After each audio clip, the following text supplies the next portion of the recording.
This is Audible. Brought to you by Penguin.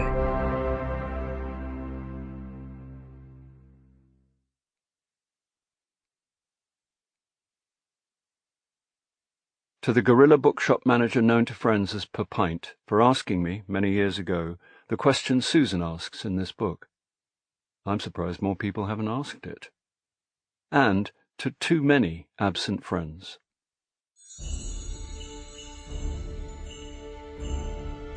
Hogfather by Terry Pratchett. Read by Sian Clifford, with Bill Nighy and Peter Serafinowicz.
Everything starts somewhere, although many physicists disagree.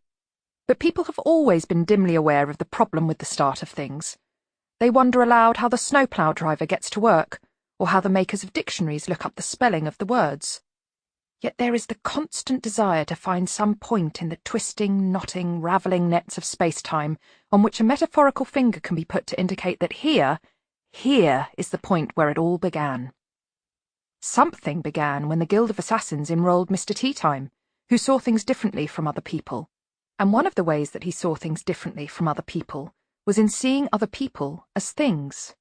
Later, Lord Downey of the Guild said, "We took pity on him because he'd lost both parents at an early age. I think that, on reflection, we should have wondered a bit more about that." But it was much earlier even than that, when most people forgot that the very oldest stories are, sooner or later, about blood. Later on, they took the blood out to make the stories more acceptable to children, or at least to the people who had to read them to children, rather than the children themselves, who on the whole are quite keen on blood, provided it's being shed by the deserving. That is to say, those who deserve to shed blood, or possibly not. You never quite know with some kids. And then wondered where the stories went. And earlier still, when something in the darkness of the deepest caves and gloomiest forests thought, "What are they, these creatures? I will observe them." And much, much earlier than that, when the Discworld was formed, drifting onwards through space atop 4 elephants on the shell of the giant turtle Great Atuin.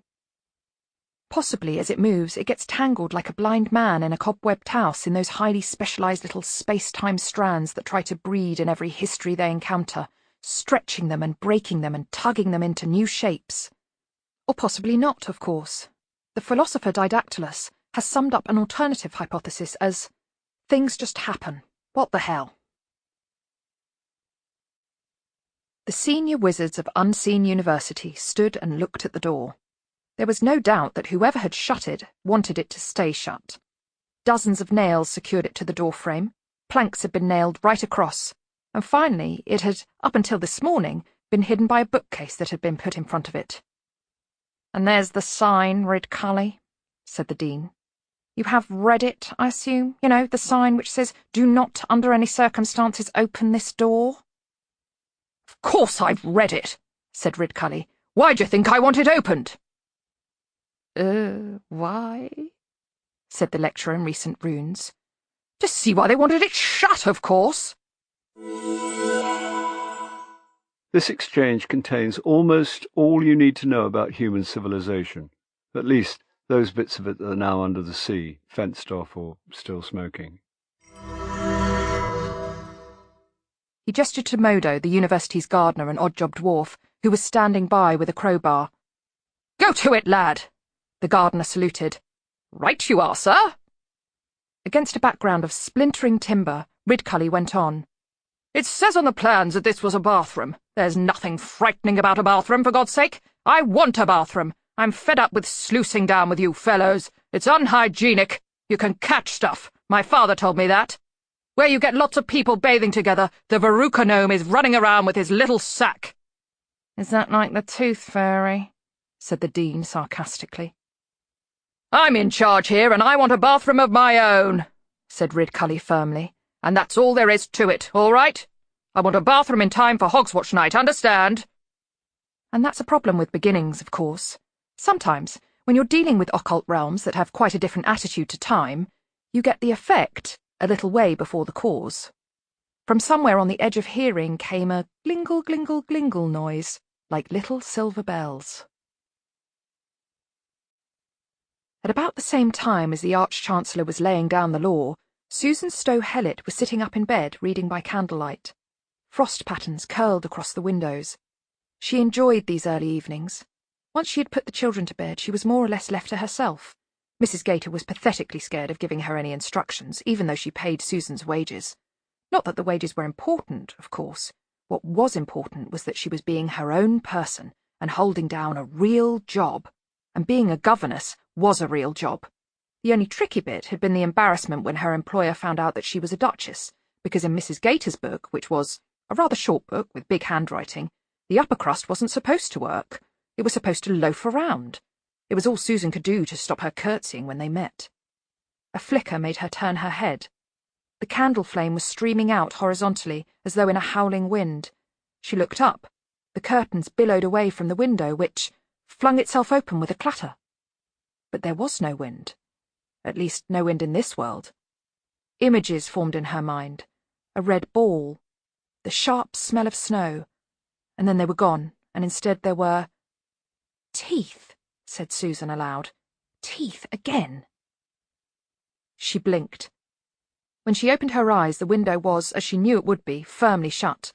The curtain hung demurely. The candle flame was innocently upright. Oh no, not again. Not after all this time. Everything had been going so well. "Susan." She looked around. Her door had been pushed open, and a small figure stood there, barefoot in a nightdress. She sighed. "Yes, Twyla?"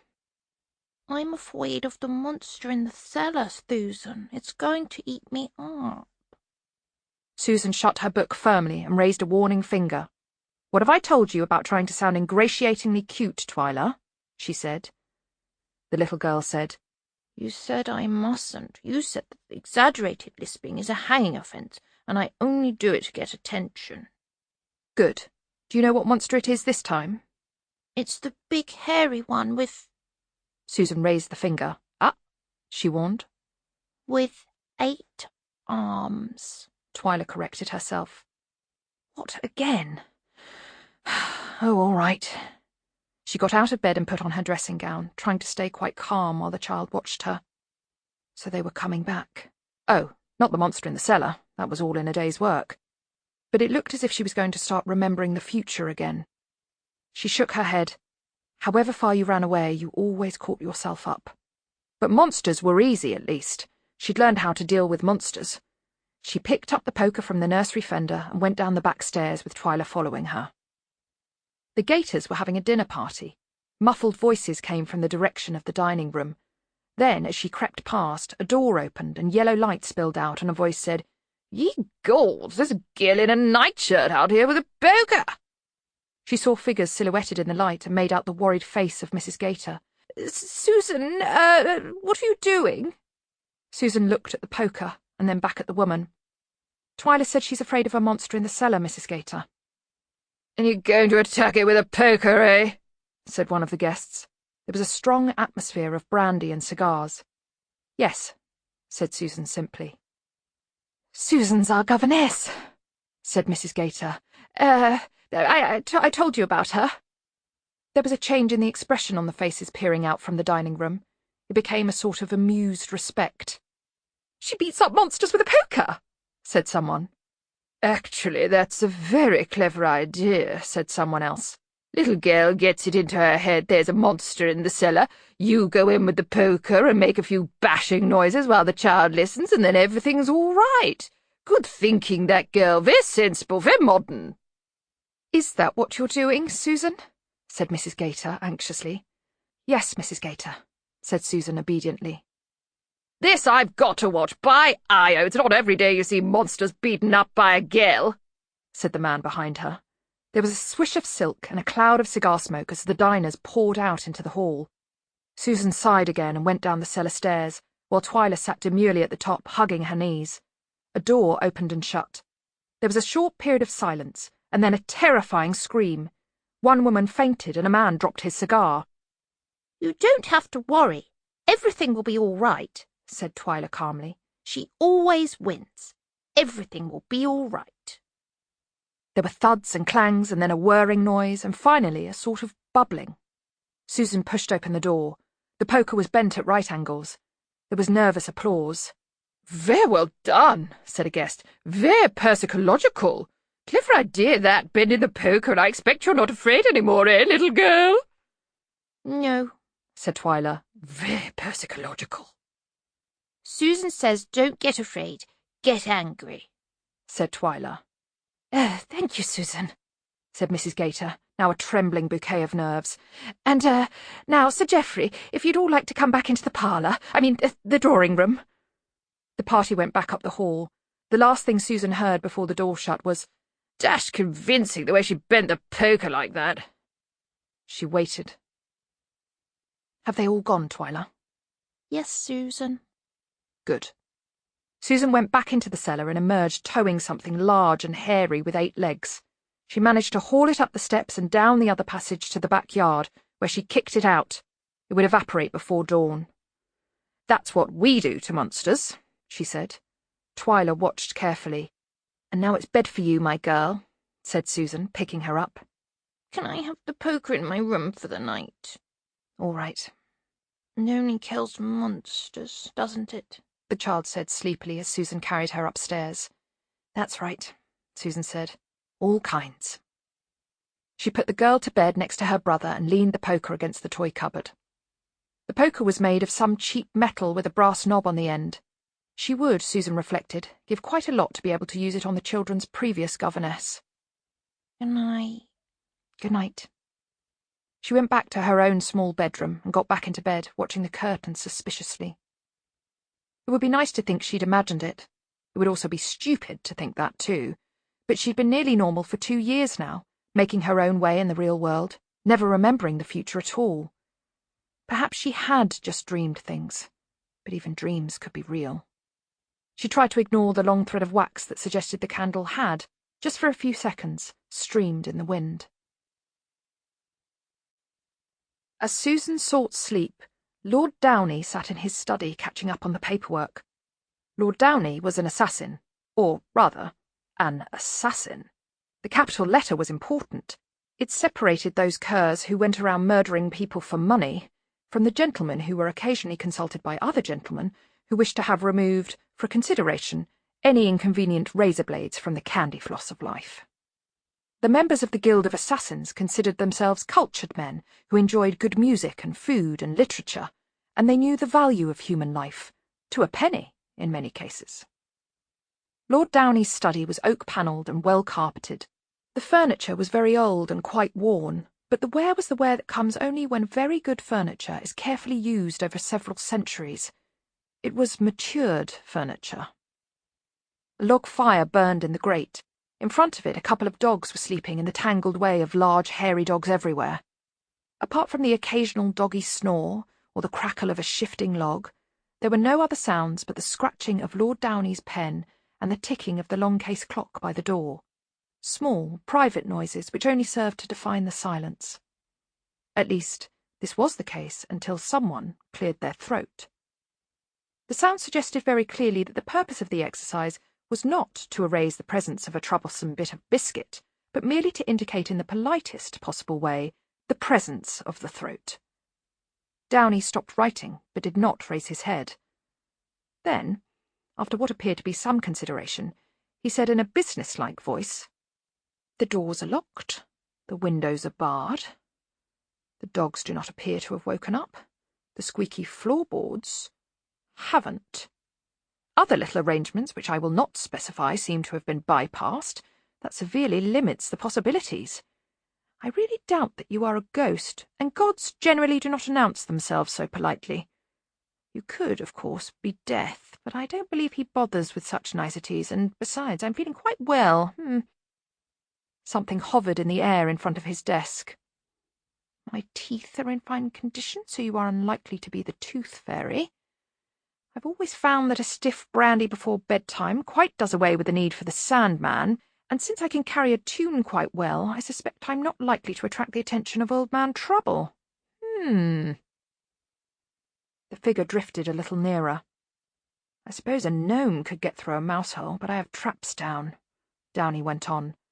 Bogeymen can walk through walls, but would be very loath to reveal themselves. Really, you have me at a loss, And then he looked up. A grey robe hung in the air. It appeared to be occupied in that it had a shape, although the occupant was not visible. The prickly feeling crept over Downey that the occupant wasn't invisible, merely not, in any physical sense, there at all. "Good evening," he said. The robe said, "Good evening, Lord Downey." His brain registered the words. His ears swore they hadn't heard them. "But you did not become head of the Assassin's Guild by taking fright easily. Besides, the thing wasn't frightening. It was, thought Downey, astonishingly dull. If monotonous drabness could take on a shape, this would be the shape it would choose. "You appear to be a spectre," he said. "Our nature is not a matter for discussion," arrived in his head. "We offer you a commission." "You wish someone inhumed," said Downey. "Brought to an end." Downey considered this. It was not as unusual as it appeared. There were precedents. Anyone could buy the services of the Guild. Several zombies had, in the past, employed the Guild to settle scores with their murderers. In fact, the Guild, he liked to think, practiced the ultimate democracy. You didn't need intelligence, social position, beauty, or charm to hire it. You just needed money, which, unlike the other stuff, was available to everyone. Except for the poor, of course, but there was no helping some people. Brought to an end. That was an odd way of putting it. "We can—" he began. "The payment will reflect the difficulty of the task. Our scale of fees, the payment will be $3 million. Downey sat back. That was 4 times higher than any fee yet earned by any member of the Guild, and that had been a special family rate, including overnight guests. "No questions asked, I assume?" he said, buying time. No questions answered. "But does the suggested fee represent the difficulty involved? The client is heavily guarded?" "Not guarded at all, but almost certainly impossible to delete with conventional weapons." Downey nodded. This was not necessarily a big problem, he said to himself. The Guild had amassed quite a few unconventional weapons over the years. Delete, an unusual way of putting it. "We like to know for whom we are working," he said. "We are sure you do." "I mean that we need to know your name, or names, in strict client confidentiality, of course. We have to write something down in our files." "You may think of us as the auditors." "Really? What is it you audit?" "Everything." "I think we need to know something about you." We are the people with $3 million. Downey took the point, although he didn't like it. $3 million could buy a lot of no questions. Really, he said, in the circumstances, since you are a new client, I think we would like payment in advance. As you wish, the gold is now in your vaults. You mean that it will shortly be in our vaults? Said Downey. No, it has always been in your vaults. We know this because we have just put it there. Downey watched the empty hood for a moment, and then, without shifting his gaze, he reached out and picked up the speaking tube.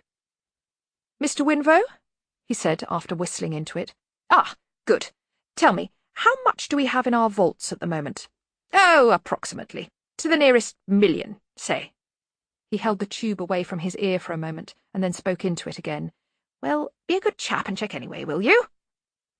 He hung up the tube and placed his hands flat on the desk in front of him. Can I offer you a drink while we wait? He said. Yes, we believe so. Downey stood up with some relief and walked over to his large drinks cabinet. His hand hovered over the guild's ancient and valuable Tantalus, with its labelled decanters of myrrh, nig, trop, and yixua. It's a sad and terrible thing that high-born folk really have thought that the servants would be totally fooled if spirits were put into decanters that were cunningly labelled backwards. And also, throughout history, the more politically conscious butler has taken it on trust, and with rather more justification, that his employers will not notice if the whisky is topped up with Iniru. And what would you like to drink? He said, wondering where the auditor kept its mouth. His hand hovered for just a moment over the smallest decanter, marked Noziop. We do not drink. But you did just say I could offer you a drink. Indeed, we judge you fully capable of performing that action. Ah! Downey's hand hesitated over the whisky decanter, and then he thought better of it. At that point, the speaking tube whistled. Yes, Mr. Winvow. Really? Indeed. I myself have frequently found loose change under sofa cushions. It's amazing how it No, I wasn't being... Yes, I did have some reason to...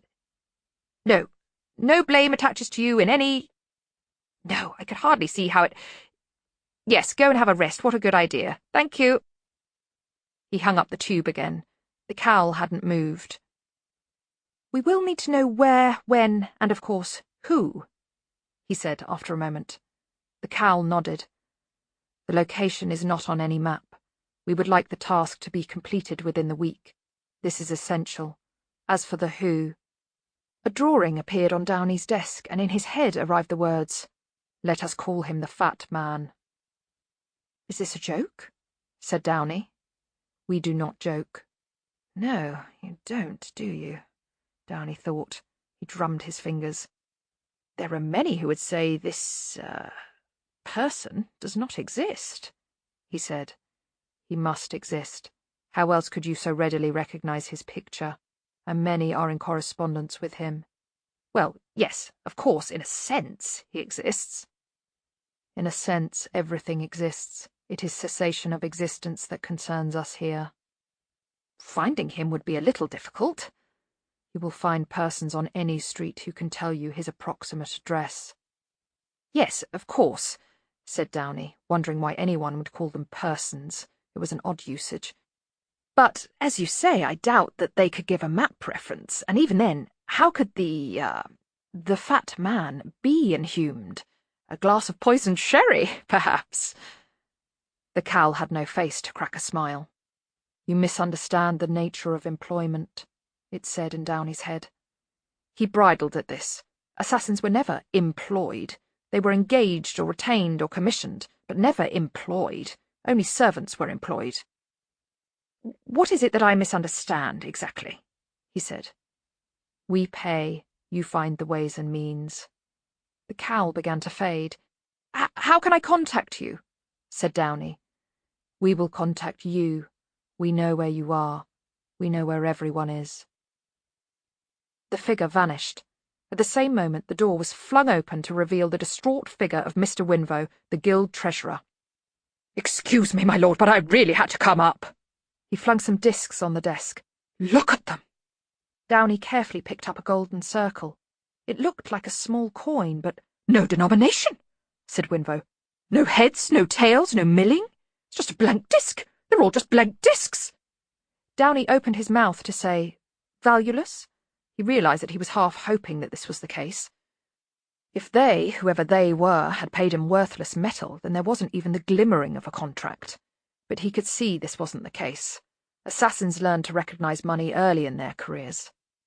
Blank discs, he said, of pure gold. Winvo nodded mutely. That, said Downey, will do nicely. It must be magical, said Winvo, and we never accept magical money. Downey bounced the coin on the desk a couple of times. It made a satisfyingly rich thunking noise. It wasn't magical. Magical money would look real, because its whole purpose was to deceive. But this didn't need to ape something as human and adulterated as mere currency. This is gold, it told his fingers. Take it or leave it. Downey sat and thought, while Winvo stood and worried. We'll take it, he said. But thank you, Mr. Winvo. That is my decision, said Downey. He stared into space for a while and then smiled. Is Mr. Teatime still in the building? Winvo stood back. I thought the council had agreed to dismiss him, he said stiffly, after that business with... Mr. Teatime does not see the world in quite the same way as other people, said Downey, picking up the picture from his desk and looking at it thoughtfully. Well, indeed, I think that is certainly true. Please send him up.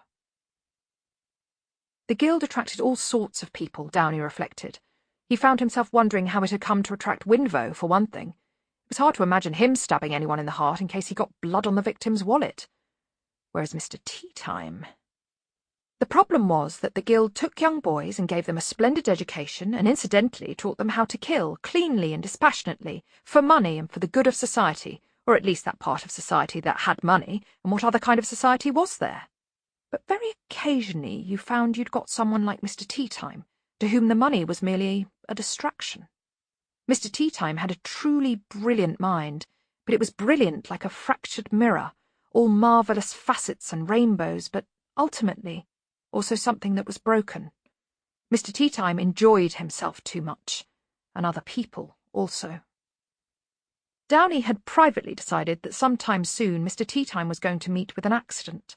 Like many people with no actual morals, Lord Downey did have standards, and Teatime repelled him. Assassination was a careful game, usually played against people who knew the rules themselves, or at least could afford the services of those who did. There was considerable satisfaction in a clean kill. What there wasn't supposed to be was pleasure in a messy one. That sort of thing led to talk.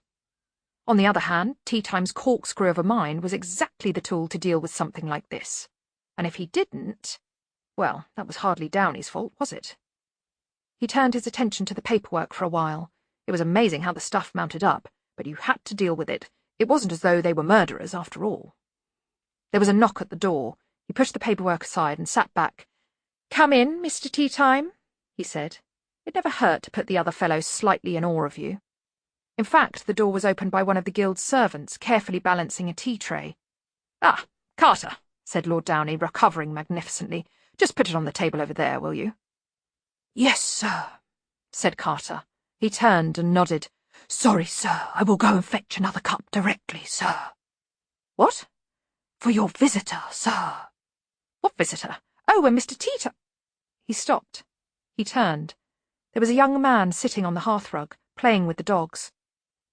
"Mr. Teatime!" "It's pronounced Ter Timmer, sir," said Teatime with just a hint of reproach. "Everyone gets it wrong, sir." "How did you do that?" "Pretty well, sir. I got mildly scorched on the last few feet, of course." There were some lumps of soot on the hearthrug. Downey realised he'd heard them fall, but that hadn't been particularly extraordinary. No one could get down the chimney. There was a heavy grid firmly in place near the top of the flue. "But there's a blocked-in fireplace behind the old library," said Teatime, apparently reading his thoughts. "The flues connect under the bars. It was really a stroll, sir." "Really?" "Oh, yes, sir." Downey nodded. The tendency of old buildings to be honeycombed with sealed chimney flues was a fact you learned early in your career. And then, he told himself, you forgot. It always paid to put the other fellow in awe of you, too. He had forgotten they taught that, too. "The dogs seem to like you," he said. "I get on well with animals, sir." Tea Time's face was young and open and friendly, or at least it smiled all the time, but the effect was spoiled for most people by the fact that it had only one eye. Some unexplained accident had taken the other one, and the missing orb had been replaced by a ball of glass. The result was disconcerting. But what bothered Lord Downey far more was the man's other eye, the one that might loosely be called normal.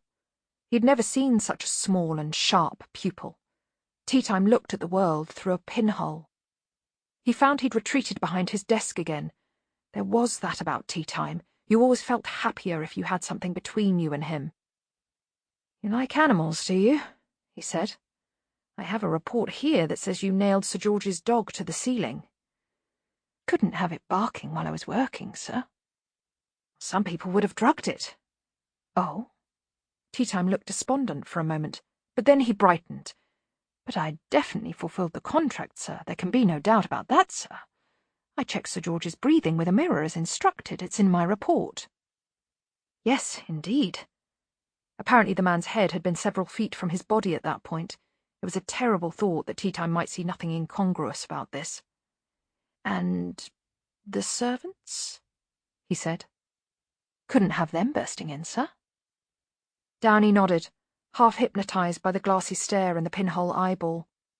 "No, you couldn't have them bursting in, and an assassin might well face serious professional opposition, possibly even by people trained by the same teachers. But an old man and a maidservant who'd merely had the misfortune to be in the house at the time— There was no actual rule, Downey had to admit. It was just that, over the years, the guild had developed a certain ethos, and members tended to be very neat about their work, even shutting doors behind them and generally tidying up as they went. Hurting the harmless was worse than a transgression against the moral fabric of society. It was a breach of good manners. It was worse even than that. It was bad taste. But there was no actual rule. "That was all right, wasn't it, sir?" said Tea Time with apparent anxiety. "It, lacked elegance," said Downey. "Ah, thank you, sir. I am always happy to be corrected. I shall remember that next time." Downey took a deep breath. "It's about that I wish to talk," he said. He held up the picture of— what had the thing called him? The fat man? "As a matter of interest," he said, "how would you go about inhuming this— gentleman?" Anyone else, he was sure, would have burst out laughing. They would have said things like, "Is this a joke, sir?" Tea Time merely leaned forward with a curious, intent expression. "Difficult, sir." "Certainly," Downey agreed. "I would need some time to prepare a plan, sir," Tea Time went on. "Of course, and—" There was a knock at the door, and Carter came in with another cup and saucer. He nodded respectfully to Lord Downey and crept out again. "Right, sir," said Tea Time. "I'm sorry?" said Downey, momentarily distracted. "I have now thought of a plan, sir," said Tea Time patiently. "You have?" "Yes, sir." "As quickly as that?" "Yes, sir." "Ye gods! Well, sir, you know we are encouraged to consider hypothetical problems." "Oh, yes, a very valuable exercise." Downey stopped and then looked shocked. "You mean you have actually devoted time to considering how to inhume the Hogfather?" he said weakly. "You've actually sat down and thought out how to do it? You've actually devoted your spare time to the problem?"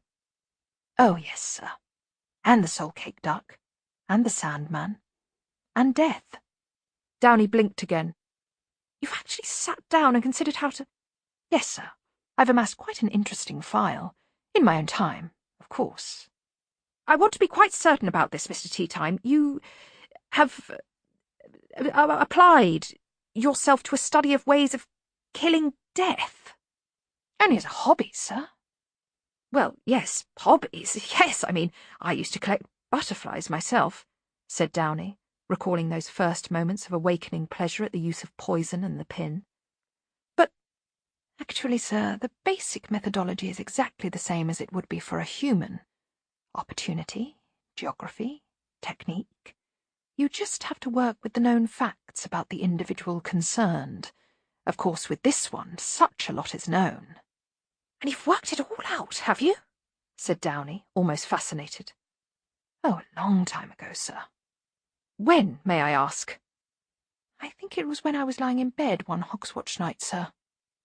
My gods, thought Downey, and to think that I just used to listen for sleigh bells. "My word," he said aloud.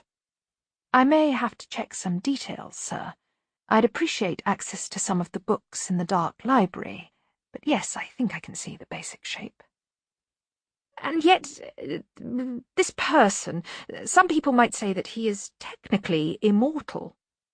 "Everyone has their weak point, sir." "Even death?" "Oh, yes. Absolutely. Very much so." "Really?" Downey drummed his fingers on the desk again. The boy couldn't possibly have a real plan, he told himself. He certainly had a skewed mind. Skewed? It was a positive helix. But the fat man wasn't just another target in some mansion somewhere. It was reasonable to assume that people had tried to trap him before. He felt happy about this. Tea time would fail, and possibly even fail fatally if his plan was stupid enough, and maybe the guild would lose the gold, but maybe not. "Very well," he said. "I don't need to know what your plan is." "That's just as well, sir." "What do you mean?" "Because I don't propose to tell you, sir. You'd be obliged to disapprove of it." "I'm amazed that you are so confident that it can work, Tea Time." "I just think logically about the problem, sir," said the boy. He sounded reproachful. "Logically?" said Downey. "I suppose I just see things differently from other people," said Tea Time. It was a quiet day for Susan, although on the way to the park, Gawain trod on a crack in the pavement. On purpose. One of the many terrors conjured up by the previous governess's happy way with children had been the bears that waited around in the street to eat you if you stood on the cracks. Susan had taken to carrying the poker under her respectable coat. One wallop generally did the trick. They were amazed that anyone else saw them. "Gawain," she said, eyeing a nervous bear who had suddenly spotted her and was now trying to edge away nonchalantly. "Yes?" "You meant to tread on that crack so that I'd have to thump some poor creature whose only fault is wanting to tear you limb from limb." "I was just skipping." "Quite. Real children don't go hoppity-skip unless they are on drugs." He grinned at her. "If I catch you being twee again, I will knot your arms behind your head," said Susan levelly. He nodded and went to push Twyla off the swings. Susan relaxed, satisfied. It was her personal discovery. Ridiculous threats didn't worry them at all, but they were obeyed, especially the ones in graphic detail. The previous governess had used various monsters and bogeymen as a form of discipline. There was always something waiting to eat or carry off bad boys and girls for crimes like stuttering or, defiantly and aggravatingly, persisting in writing with their left hand. There was always a scissor man waiting for a little girl who sucked her thumb, always a bogeyman in the cellar. Of such bricks is the innocence of childhood constructed. Susan's attempts at getting them to disbelieve in the things only caused the problems to get worse. Twyla had started to wet the bed. This may have been a crude form of defence against the terrible clawed creature that she was certain lived under it. Susan had found out about this one the first night, when the child had woken up crying because of a bogeyman in the closet. She'd sighed and gone to have a look. She'd been so angry that she'd pulled it out, hit it over the head with the nursery poker, dislocated its shoulder as a means of emphasis, and kicked it out of the back door. The children refused to disbelieve in the monsters because, frankly, they knew damn well the things were there. But she'd found that they could, very firmly, also believe in the poker. Now she sat down on a bench and read a book. She made a point of taking the children every day somewhere where they could meet others of the same age. If they got the hang of the playground, she thought, adult life would hold no fears. Besides, it was nice to hear the voices of little children at play, provided you took care to be far enough away not to hear what they were actually saying. There were lessons later on. These were going a lot better now she'd got rid of the reading books about bouncy balls and dogs called Spot. She'd got Gawain onto the military campaigns of General Tacticus, which was suitably bloodthirsty, but, more importantly, considered too difficult for a child. As a result, his vocabulary was doubling every week, and he could already use words like disemboweled in everyday conversation. After all, what was the point of teaching children to be children? They were naturally good at it. And she was, to her mild horror, naturally good with them. She wondered suspiciously if this was a family trait, and if, to judge by the way her hair so readily knotted itself into a prim bun, she was destined for jobs like this for the rest of her life. It was her parents' fault. They hadn't meant it to turn out like this. At least, she hoped charitably that they hadn't. They'd wanted to protect her, to keep her away from the worlds outside this one, from what people thought of as the occult, from her grandfather, to put it bluntly. This had, she felt, left her a little twisted up. Of course, to be fair, that was a parent's job. The world was so full of sharp bends that if they didn't put a few twists in you, you wouldn't stand a chance of fitting in. And they'd been conscientious and kind and given her a good home and even an education. It had been a good education, too, but it had only been later on that she'd realised that it had been an education in, education. It meant that if ever anyone needed to calculate the volume of a cone, then they could confidently call on Susan Stowe Hellett. Anyone at a loss to recall the campaigns of General Tacticus or the square root of 27.4 would not find her wanting. If you needed someone who could talk about household items and things to buy in the shops in 5 languages, then Susan was at the head of the queue. Education had been easy. Learning things had been harder. Getting an education was a bit like a communicable sexual disease. It made you unsuitable for a lot of jobs, and then you had the urge to pass it on. She'd become a governess. It was one of the few jobs a known lady could do, and she'd taken to it well. She'd sworn that if she did indeed ever find herself dancing on rooftops with chimney sweeps, she'd beat herself to death with her own umbrella. After tea she read them a story. They liked her stories. The one in the book was pretty awful, but the Susan version was well received. She translated as she read. And then Jack chopped down the beanstalk, adding murder and ecological vandalism to the theft, enticement and trespass charges already mentioned, but he got away with it and lived happily ever after without so much as a guilty twinge about what he had done, which proves that you can be excused just about anything if you're a hero, because no one asks inconvenient questions. And now, she closed the book with a snap, it's time for bed. The previous governess had taught them a prayer, which included the hope that some god or other would take their soul if they died while they were asleep, and, if Susan was any judge, had the underlying message that this would be a good thing. One day, Susan averred, she'd hunt that woman down. "Susan," said Twyla from somewhere under the blankets. Yes? "You know last week we wrote letters to the Hogfather?" Yes? "Only, in the park, Rachel says he doesn't exist, and it's your father, really, and everyone else said she was right." There was a rustle from the other bed. Twyla's brother had turned over and was listening surreptitiously. Oh dear, thought Susan. She had hoped she could avoid this. It was going to be like that business with the soul-cake duck all over again. "Does it matter if you get the presents anyway?" she said, making a direct appeal to greed. "Yes." Oh dear. Susan sat down on the bed, wondering how the hell to get through this. She patted the one visible hand. "Look at it this way, then," she said, and took a deep mental breath. "Wherever people are obtuse and absurd, and wherever they have, by even the most generous standards, the attention span of a small chicken in a hurricane and the investigative ability of a one-legged cockroach, and wherever people are inanely credulous, pathetically attached to the certainties of the nursery, and in general have as much grasp of the realities of the physical universe as an oyster has of mountaineering. Yes, Twyla, there is a Hogfather." There was silence from under the bedclothes, but she sensed that the tone of voice had worked. The words had meant nothing. That, as her grandfather might have said, was humanity all over. "Good night." "Good night," said Susan. It wasn't even a bar. It was just a room where people drank while they waited for other people with whom they had business. The business usually involved the transfer of ownership of something from one person to another, but then, what business doesn't? 5 businessmen sat round a table, lit by a candle stuck in a saucer. There was an open bottle between them. They were taking some care to keep it away from the candle flame. "It's gone 6, said one, a huge man with dreadlocks and a beard you could keep goats in. "The clock struck ages ago. He ain't coming. Let's go." "Sit down, will you? Assassins are always late 'cause of style, right?" "This one's mental." "Eccentric. What's the difference?" "A bag of cash."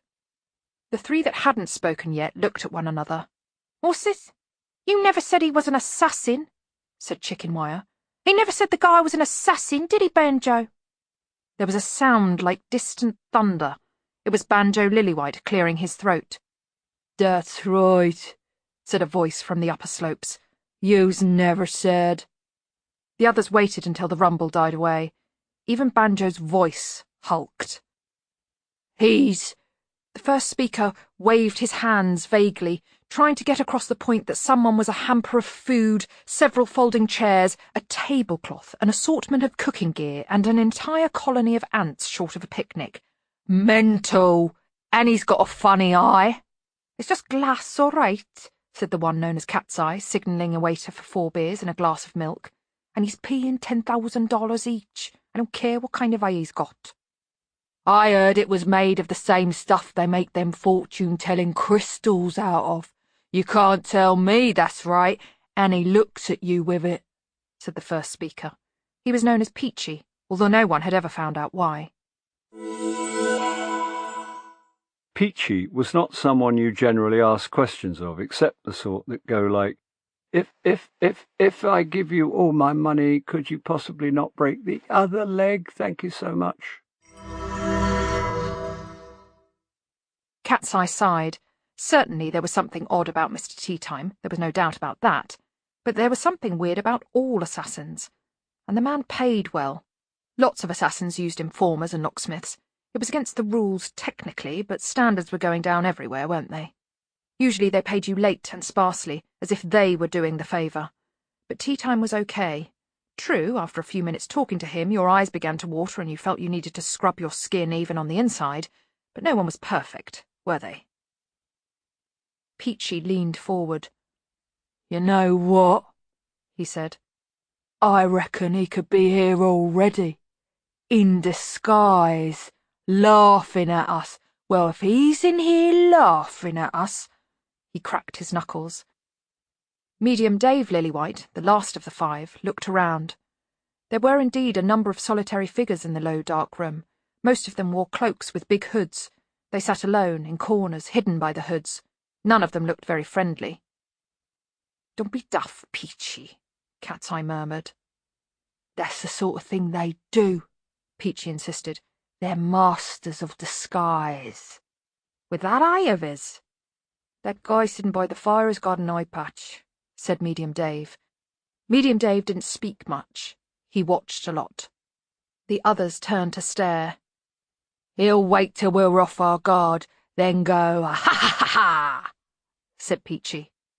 He can't kill you unless it's for money, said Cat's Eye. But now there was a soupçon of doubt in his voice. They kept their eyes on the hooded man. He kept his eye on them.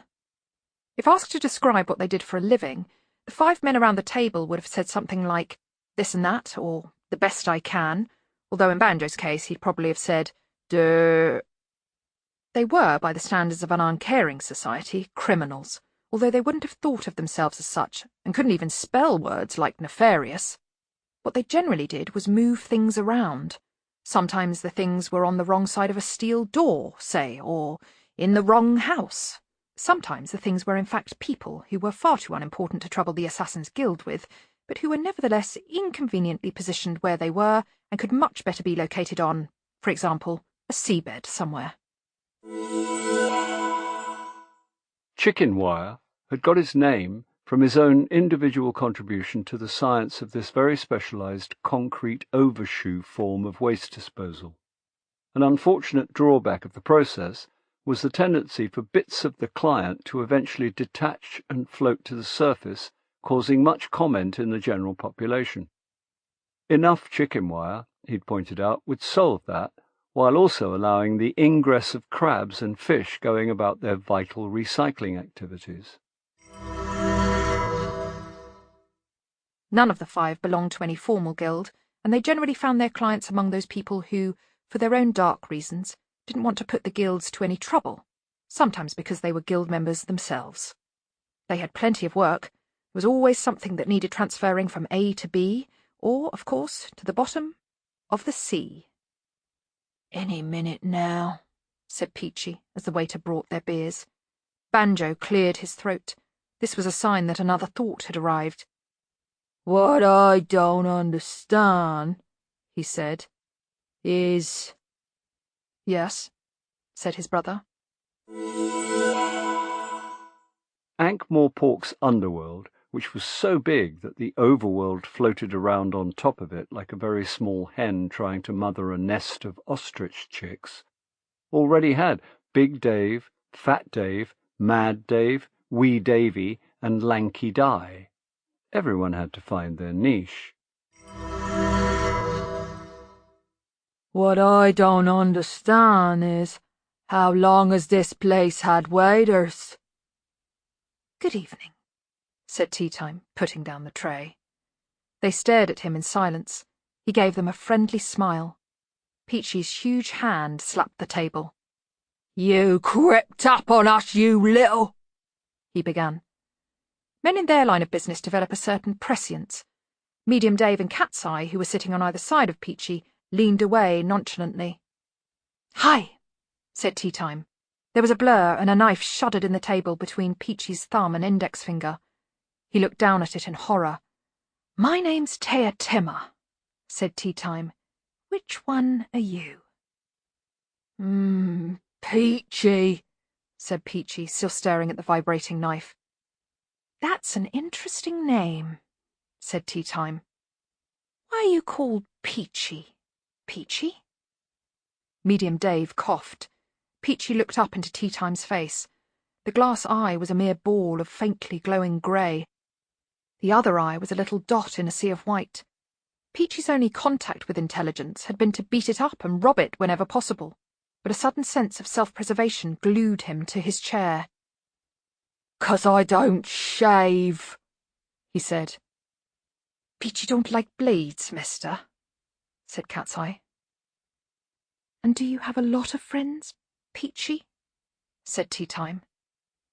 "Got a few, yeah."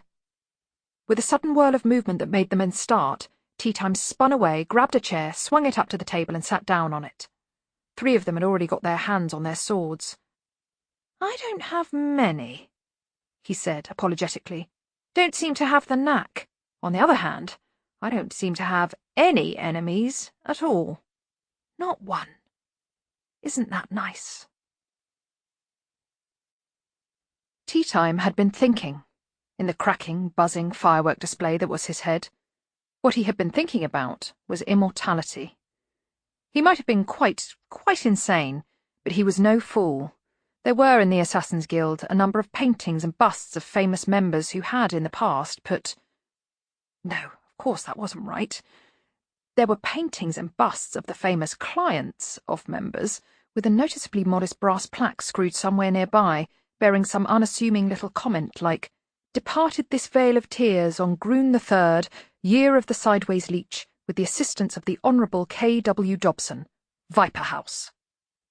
Many fine old educational establishments had dignified memorials in some hall listing the old boys who had laid down their lives for monarch and country. The Guild's was very similar, except for the question of whose life had been laid. Every Guild member wanted to be up there somewhere, because getting up there represented immortality, and the bigger your client, the more incredibly discreet and restrained would be the little brass plaque, so that everyone couldn't help but notice your name. In fact, if you were very, very renowned, they wouldn't even have to write down your name at all. The men around the table watched him. It was always hard to know what Banjo was thinking, or even if he was thinking at all, but the other 4 were thinking along the lines of, "Bumptious little tit, like all assassins. Thinks he knows it all. I could take him down one-handed, no trouble, but... You hear stories. Those eyes give me the creeps." "So, what's the job?" said Chicken Wire. "We don't do jobs," said Tea Time. "We perform services, and the service will earn each of you $10,000. "That's a lot more'n Thieves' Guild rate," said Medium Dave. "I've never liked the Thieves' Guild," said Tea Time without turning his head. "Why not?" "They ask too many questions." "We don't ask questions," said Chicken Wire quickly. "We shall suit one another perfectly," said Tea Time. "Do have another drink while we wait for the other members of our little troupe." Chicken Wire saw Medium Dave's lips start to frame the opening letters, "Who," These letters he deemed inauspicious at this time. He kicked Medium Dave's leg under the table. The door opened slightly. A figure came in, but only just. It inserted itself in the gap and sidled along the wall in a manner calculated not to attract attention. Calculated, that is, by someone not good at this sort of calculation. It looked at them over its turned-up collar. "That's a wizard," said Peachy. The figure hurried over and dragged up a chair. "No, I'm not," it hissed. "I'm incognito." "Right, Mr. Neato," said Medium Dave. "You're just someone in a pointy hat. This is my brother Banjo. That's Peachy. This is Chick—" The wizard looked desperately at tea time. "I didn't want to come." "Mr. Sidney here is indeed a wizard," said Tea Time. "A student, anyway, but down on his luck at the moment, hence his willingness to join us on this venture." "Exactly how far down on his luck?"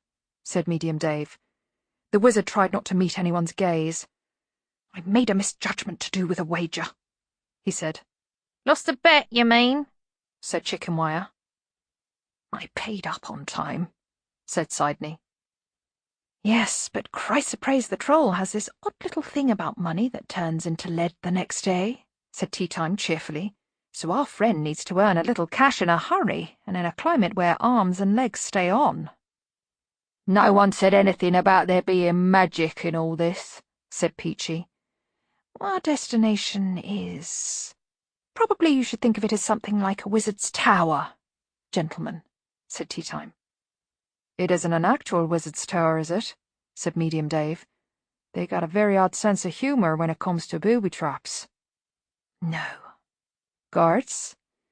"I believe so, according to legend, but nothing very much." Medium Dave narrowed his eyes. "There's valuable stuff in this tower." "Oh, yes. Why ain't there many guards, then?" The person who owns the property probably does not realize the value of what they have." "Locks?" said Medium Dave. "On our way we shall be picking up a locksmith." "Who?" "Mr. Brown." They nodded. Everyone, at least everyone in the business, and everyone in the business knew what the business was, and if you didn't know what the business was, you weren't a businessman, knew Mr. Brown. His presence anywhere around a job gave it a certain kind of respectability. He was a neat, elderly man who'd invented most of the tools in his big leather bag. No matter what cunning you'd use to get into a place, or overcome a small army, or find the secret treasure room, sooner or later you sent for Mr. Brown, who'd turn up with his leather bag and his little springy things and his little bottles of strange alchemy and his neat little boots. And he'd do nothing for 10 minutes but look at the lock, and then he'd select a piece of bent metal from a ring of several hundred almost identical pieces, and under an hour later he'd be walking away with a neat 10% of the takings. Of course, you didn't have to use Mr. Brown's services. You could always opt to spend the rest of your life looking at a locked door. "All right. Where is this place?" said Peachy. Tea Time turned and smiled at him. "If I'm paying you, why isn't it me who's asking the questions?" Peachy didn't even try to outstare the glass eye a second time. "Just want to be prepared, that's all," he mumbled. "Good reconnaissance is the essence of a successful operation," said Tea Time. He turned and looked up at the bulk that was Banjo and added, "What is this?" "This is Banjo," said Medium Dave, rolling himself a cigarette. "Does it do tricks?" Time stood still for a moment. The other men looked at Medium Dave. He was known to Ankh-Morpork's professional underclass as a thoughtful, patient man, and considered something of an intellectual because some of his tattoos were spelled right. He was reliable in a tight spot, and above all, he was honest, because good criminals have to be honest. If he had a fault, it was a tendency to deal out terminal and definitive retribution to anyone who said anything about his brother.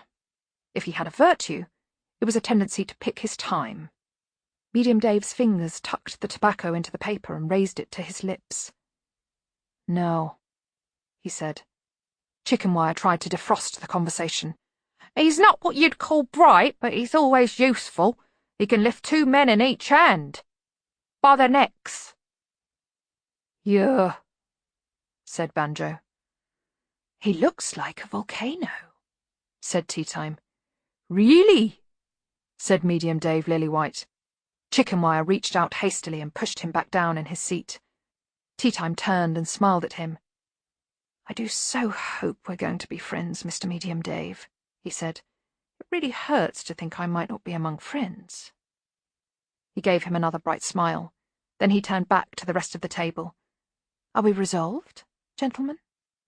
They nodded. There was some reluctance, given the consensus view that Tea Time belonged in a room with soft walls, but $10,000 was $10,000, possibly even more. Good, said Tea Time. He looked Banjo up and down. Then I suppose we might as well make a start. And he hit Banjo very hard in the mouth. Death in person did not turn up upon the cessation of every life. It was not necessary. Governments govern, but prime ministers and presidents do not personally turn up in people's homes to tell them how to run their lives because of the mortal danger this would present. There are laws instead.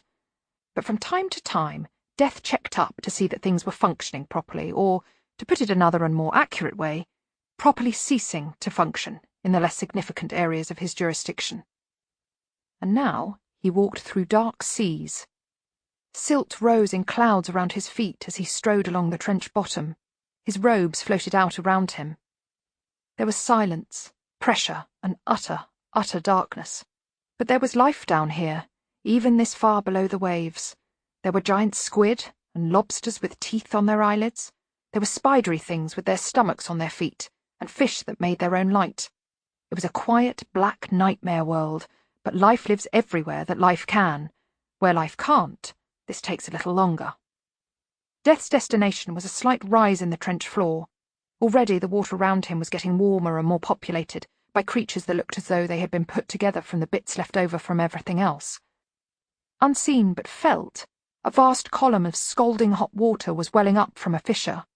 Somewhere below were rocks heated to near incandescence by the disk's magical field. Spires of minerals had been deposited around this vent, and in this tiny oasis a type of life had grown up. It did not need air or light. It did not even need food in the way that most other species would understand the term. It just grew at the edge of the streaming column of water, looking like a cross between a worm and a flower. Death kneeled down and peered at it because it was so small. But for some reason, in this world without eyes or light, it was also a brilliant red. The profligacy of life in these matters never ceased to amaze him. He reached inside his robe and pulled out a small roll of black material like a jeweller's toolkit.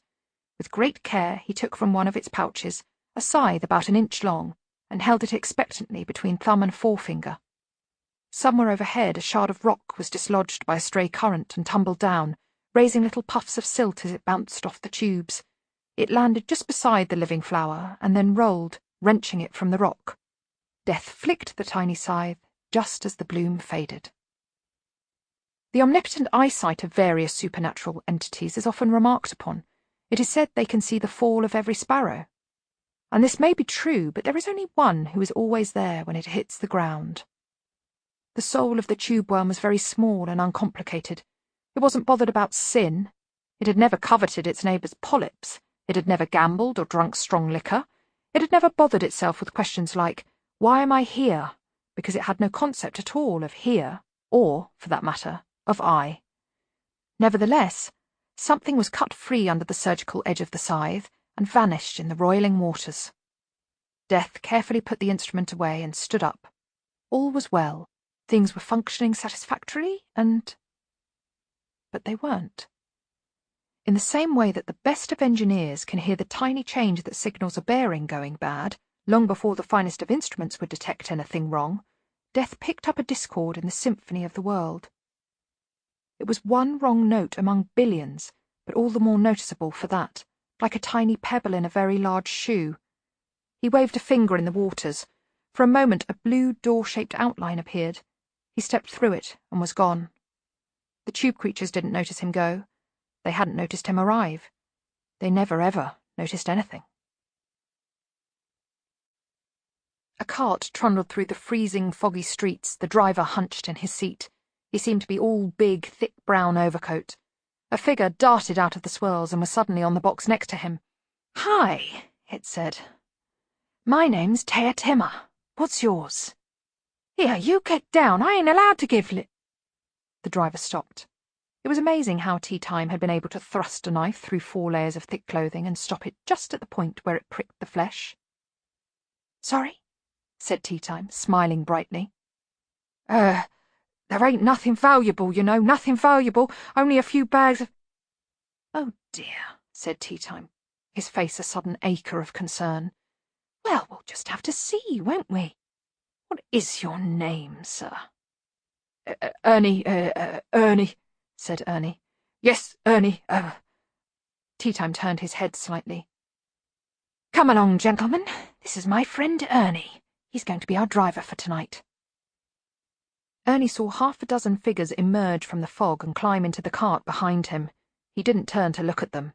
By the pricking of his kidneys, he knew this would not be an exemplary career move, but it seemed that one of the figures, a huge, shambling mound of a creature, was carrying a long bundle over its shoulder.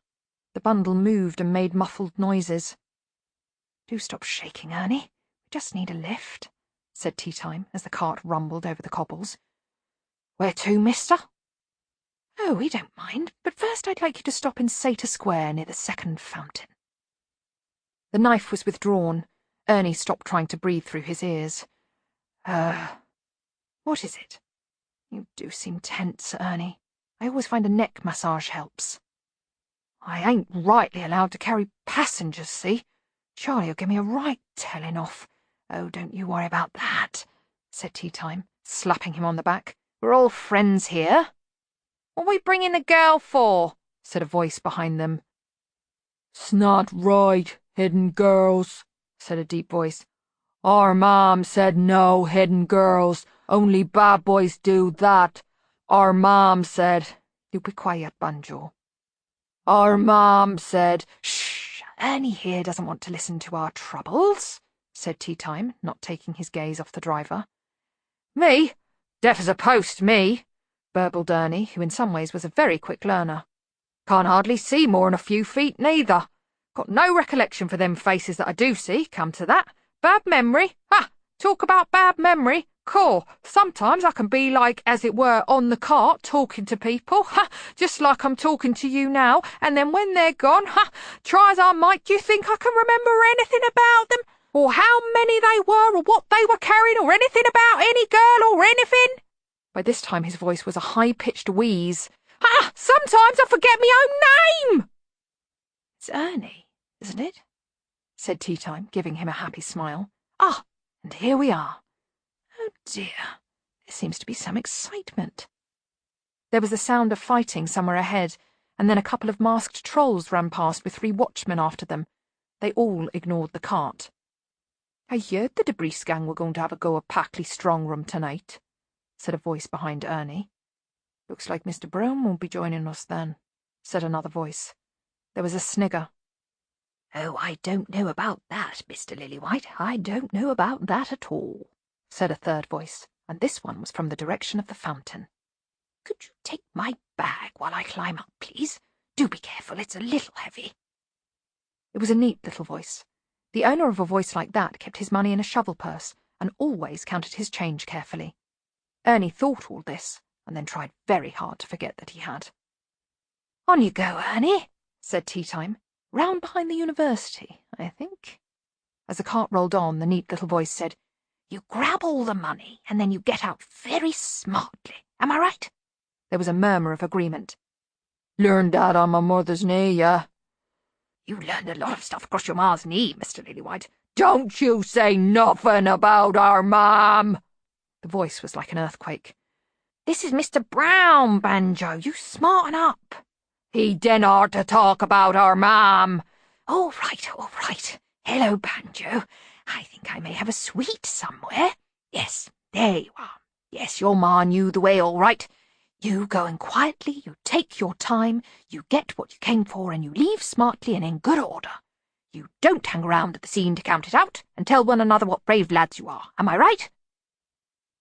"You seem to have done all right, Mr. Brown." The cart rattled towards the other side of the square. "Just a little for expenses, Mr. Cat's-eye. Little Hogswatch present, you might say. Never take the lot and run. Take a little and walk. Dress neat. That's my motto. Dress neat and walk away slowly. Never run. Never run. The watch will always chase a running man. They're like terriers for giving chase. No, you walk out slow. You walk round the corner. You wait till there's a lot of excitement. Then you turn around and walk back. They can't cope with that, see? Half the time they'll stand aside to let you walk past. Good evening, officers, you say, and then you go home for your tea. Whee! Guess you out of trouble, I can see that, if you got the nerve. Oh, no, Mr. Peachy. Doesn't get you out of. Keeps you out of. It was like a very good schoolroom, Ernie thought, and immediately tried to forget, or a backstreet gym when a champion prizefighter had just strolled in. What's up with your mouth, Banjo? He lost a tooth, Mr. Brown, said another voice, and sniggered.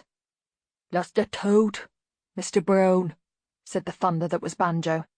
Keep your eyes on the road, Ernie, said Tea Time beside him. We don't want an accident, do we? The road here was deserted, despite the bustle of the city behind them and the bulk of the university nearby. There were a few streets, but the buildings were abandoned, and something was happening to the sound. The rest of Ankh-Morpork seemed very far away, the sounds arriving as if through quite a thick wall. They were entering that scorned little corner of Ankh-Morpork that had long been the site of the university's rubbish pits and was now known as the Unreal Estate. Bloody wizards, muttered Ernie automatically. I beg your pardon, said Tea Time. My great-grandpa said we used to own property round here. Low levels of magic, my arse. Ah! It's all right for them wizards. They got all kinds of spells to protect 'em. Bit of magic here, bit of magic there. Stands to reason it's got to go somewhere, right? There used to be warning signs up, said the neat voice from behind. Yeah, well, warning signs in Ankh-Morpork might as well have good firewood written on them, said someone else. I mean, stands to reason they chuck out an old spell for exploding this, and another one for twiddling that, and another one for making carrots grow. They finish up interfering with one another. Who knows what they'll end up doing, said Ernie. Great-grandpa said sometimes I wake up in the morning and the cellar would be higher than the attic, and that weren't the worst, he added darkly. Yeah, I heard where it got so bad you could walk down the street and meet yourself coming the other way, someone supplied. It got so's you didn't know it was bum or breakfast time, I heard. The dog used to bring home all kinds of stuff, said Ernie. Great-grandpa said half the time they used to dive behind the sofa if it came in with anything in its mouth. Corroded fire spells starting to fizz, broken wands with green smoke coming out of them, and I don't know what else. And if you saw the cat playing with anything, it was best not to try to find out what it was, I can tell you. He twitched the reins, his current predicament almost forgotten in the tide of hereditary resentment. I mean, they say all the old spell books and stuff was buried deep and they recycle the used spells now, but that don't seem much comfort when your potatoes started walking about, he grumbled. My great-grandpa went to see the head wizard about it, and he said— He put on a strangled nasal voice, which was his idea of how you talked when you'd got an education. Oh, there might be some temporary inconvenience now, my good man, but just you come back in 50,000 years. Bloody wizards. The horse turned a corner. This was a dead-end street. Half-collapsed houses, windows smashed, doors stolen, leaned against one another on either side. I heard they were going to clean up this place, said someone. Oh, yeah, said Ernie, and spat. When it hit the ground, it ran away. And you know what? You get loonies coming in all the time now, poking around, pulling things about. Just at the wall up ahead, said Tea Time conversationally. I think you generally go through just where there's a pile of rubble by the old dead tree, although you wouldn't see it unless you look closely, but I've never seen how you do it. Here, I can't take you lot through, said Ernie. Lifts is one thing, but not taking people through. Tea Time sighed. And we were getting on so well. Listen, Ernie. You will take us through. Or, and I say this with very considerable regret, I will have to kill you. You seem a nice man, conscientious, very serious overcoat and sensible boots. But even I take you through, what's the worst that can happen? Said Tea Time. You'll lose your job. whereas if you don't, you'll die. So if you look at it like that, we're actually doing you a favour. Oh, do say yes. Ernie's brain felt twisted up. The lad was definitely what Ernie thought of as a toff, and he seemed nice and friendly, but it didn't all add up. The tone and the content didn't match. Besides, said Tea Time, if you've been coerced, it's not your fault, is it? No one can blame you. No one could blame anyone who'd been coerced at knife point. Oh, well, I suppose if we're talking coerced, Ernie muttered. Going along with things seemed to be the only way. The horse stopped and stood waiting with the patient look of an animal that probably knows the route better than the driver. Ernie fumbled in his overcoat pocket and took out a small tin, rather like a snuff-box. He opened it. There was glowing dust inside. "What do you do with that?" said Tea Time, all interest. "Oh, you just takes a pinch and throws it in the air and it goes twing, and it opens the soft place," said Ernie. "So you don't need any special training or anything?" You just chucks it at the wall there and it goes twing," said Ernie. "Really? May I try?" Tea Time took the tin from his unresisting hand and threw a pinch of dust into the air in front of the horse. It hovered for a moment and then produced a narrow, glittering arch in the air. It sparkled and went twing. "Oh," said a voice behind them. "Ain't it nice, our Davy?" "Yeah." "All pretty sparkles." "And then you just drive forward," said Tea Time. "That's right," said Ernie. "Quick, mind, it only stays open for a little while." Tea Time pocketed the little tin. "Thank you very much, Ernie. Very much indeed." His other hand lashed out.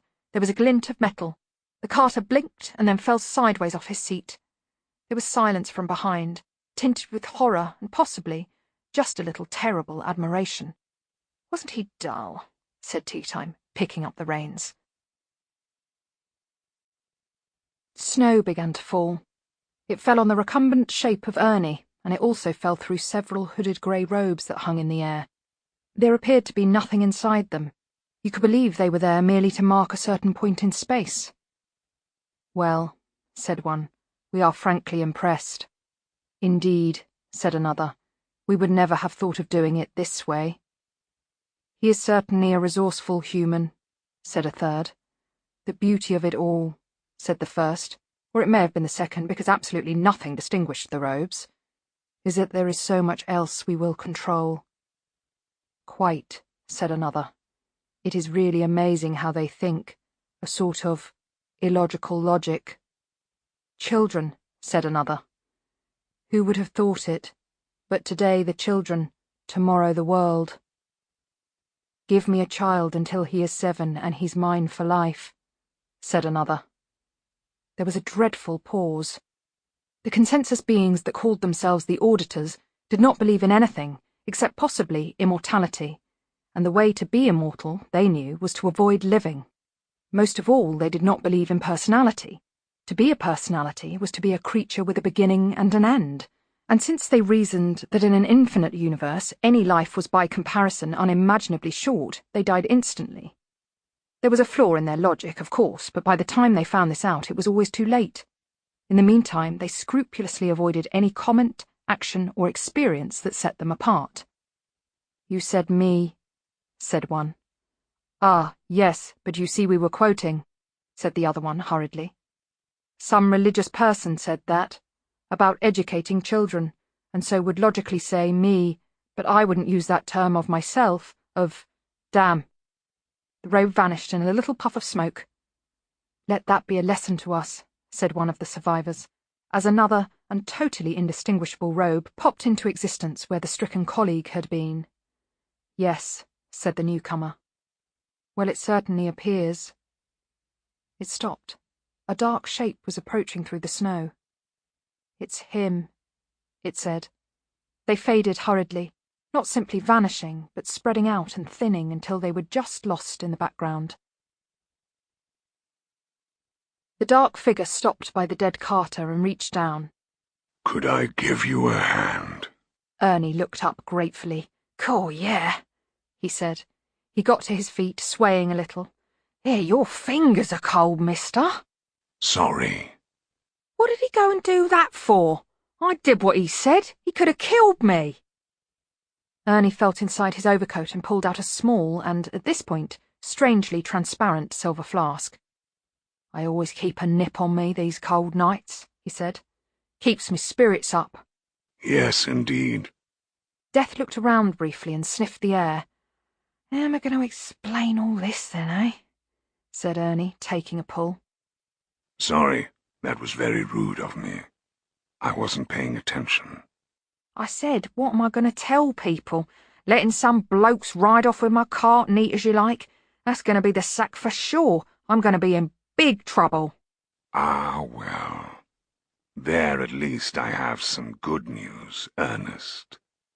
And then again, I have some bad news. Ernie listened. Once or twice he looked at the corpse at his feet. He looked smaller from the outside. He was bright enough not to argue. Some things are fairly obvious when it's a 7-foot skeleton with a scythe telling you them. "So I'm dead then," he concluded. Correct. The priest said that, you know, after you're dead, it's like going through a door and on one side of it there's, well, a terrible place. Death looked at his worried, fading face. Through a door. That's what he said. I expect it depends on the direction you're walking in. When the street was empty again, except for the fleshy abode of the late Ernie, the grey shapes came back into focus. "Honestly, he gets worse and worse," said one. "He was looking for us," said another. "Did you notice? He suspects something.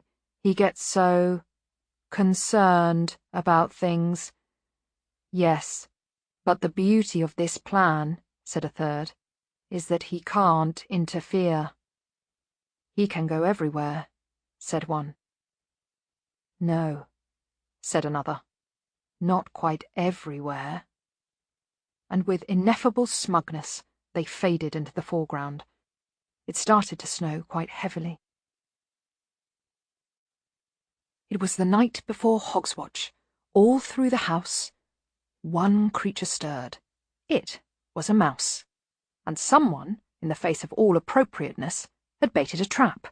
Although, because it was the festive season, they'd used a piece of pork crackling. The smell of it had been driving the mouse mad all day, but now, with no one about, it was prepared to risk it. The mouse didn't know it was a trap. Mice aren't good at passing on information. Young mice aren't taken up to famous trap sites and told, "This is where your Uncle Arthur passed away." All it knew was that, what the hey, here was something to eat, on a wooden board with some wire around it. A brief scurry later, and its jaw had closed on the rind. Or, rather, passed through it. The mouse looked around at what was now lying under the big spring and thought, "Oops." Then its gaze went up to the black-clad figure that had faded into view by the wainscoting. "Squeak!" it asked. "Squeak," said the Death of Rats. And that was it, more or less. Afterwards, the Death of Rats looked around with interest. In the nature of things, his very important job tended to take him to rickyards and dark cellars, and the inside of cats and all the little dank holes where rats and mice finally found out if there was a promised cheese. This place was different. It was brightly decorated, for one thing. Ivy and mistletoe hung in bunches from the bookshelves. Brightly coloured streamers festooned the walls, a feature seldom found in most holes, or even quite civilised cats. The Death of Rats took a leap onto a chair, and from there onto the table, and in fact right into a glass of amber liquid, which tipped over and broke. A puddle spread around 4 turnips, and began to soak into a note which had been written rather awkwardly on pink writing paper. It read, "Deary Hogfather, for Hogswatch, I would like a drum and a dolly and a teddy bear and a ghastly omnian inquisition torture chamber, with wind-up rack and nearly real blood you can use again. You can get it from the toy shoppy in Short Street. It is $5.99. I have been good, and here is a glass of sherry, and a pork pie for you, and turnips for gouger, and tusker, and rooter, and snot," crossed out, Snouter. I hope the chimney is big enough, but my friend William says you are your father, really. Yours, Virginia Prude. The Death of Rats nibbled a bit of the pork pie, because when you are the personification of the death of small rodents, you have to behave in certain ways. He also piddled on one of the turnips for the same reason, although only metaphorically, because when you are a small skeleton in a black robe, there are also some things you technically cannot do. Then he leapt down from the table and left sherry-flavoured footprints all the way to the tree that stood in a pot in the corner.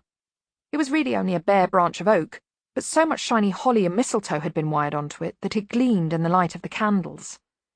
There was tinsel on it, and glittering ornaments, and small bags of chocolate money. The Death of Rats peered at his hugely distorted reflection in a glass ball, and then looked up at the mantelpiece. He reached it in one jump, and ambled curiously through the cards that had been ranged along it. His grey whiskers twitched at messages like, "Wishing you joy and all good cheer at Hogswatch time and all through the year." A couple of them had pictures of a big jolly fat man carrying a sack. In one of them he was riding in a sledge drawn by 4 enormous pigs. The Death of Rats sniffed at a couple of long stockings that had been hung from the mantelpiece over the fireplace in which a fire had died down to a few sullen ashes.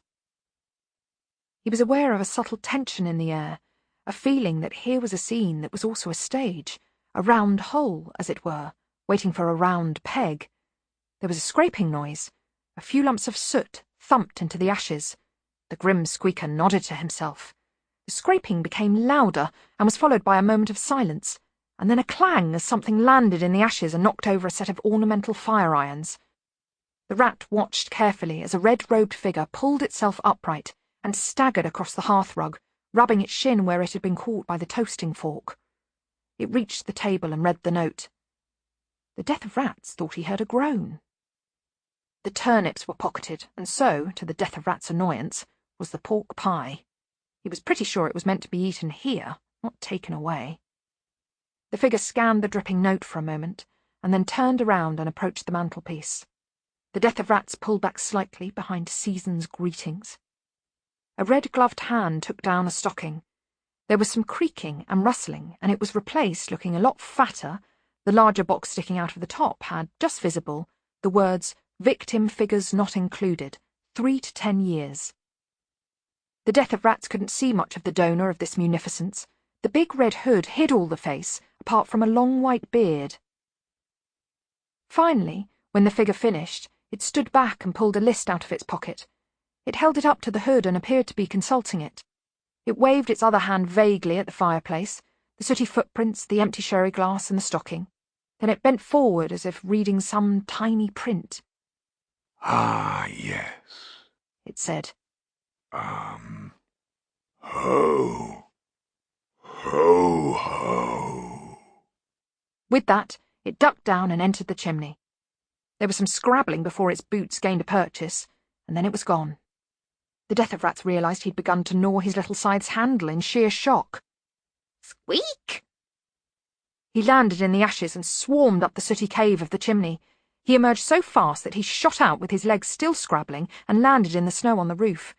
There was a sledge hovering in the air by the gutter. The red-hooded figure had just climbed in and appeared to be talking to someone invisible behind a pile of sacks. "Here's another pork pie." Any mustard? Said the sacks. They're a treat with mustard. "It does not appear so." Ah, well. Pass it over anyway. "It looks very bad." Nah, it's just where something's nibbled it. "I mean the situation. Most of the letters, they don't really believe. They pretend to believe. Just in case." This is very similar to the suggestion put forward by the Quirmian philosopher Venter, who said, possibly the gods exist, and possibly they do not, so why not believe in them in any case? If it's all true, you'll go to a lovely place when you die, and if it isn't, then you've lost nothing, right? When he died, he woke up in a circle of gods holding nasty-looking sticks, and one of them said, "We're going to show you what we think of Mr. Clever Dick in these parts." "I fear it may be too late." It has spread so fast. And back in time, too. Never say die, Master. That's our motto, eh? said the Sacs, apparently with their mouth full. I can't say it's ever really been mine.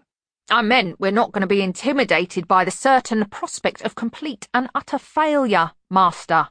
Aren't we? Oh, good.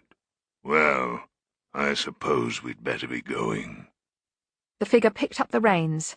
Up, Gouger, up, Rooter, up, Tusker, up, Snouter, giddy up! The 4 large boars harnessed to the sledge did not move. Why doesn't that work? said the figure in a puzzled, heavy voice. Beats me, Master, said the Sacs. It works on horses. You could try Pig Hooey. Pig hooey! They waited. No. Doesn't seem to reach them. There was some whispering. Really? You think that would work? It'd bloody well work on me if I was a pig, Master. Very well, then.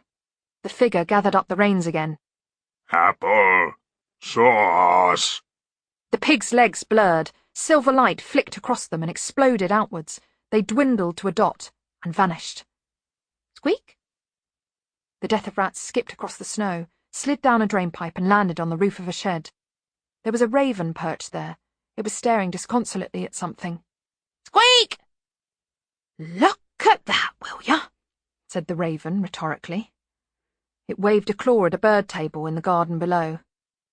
They hangs up half a bloody coconut, a lump of bacon rind, a handful of peanuts in a bit of wire, and they think they're the God's gift to the natural world. Huh?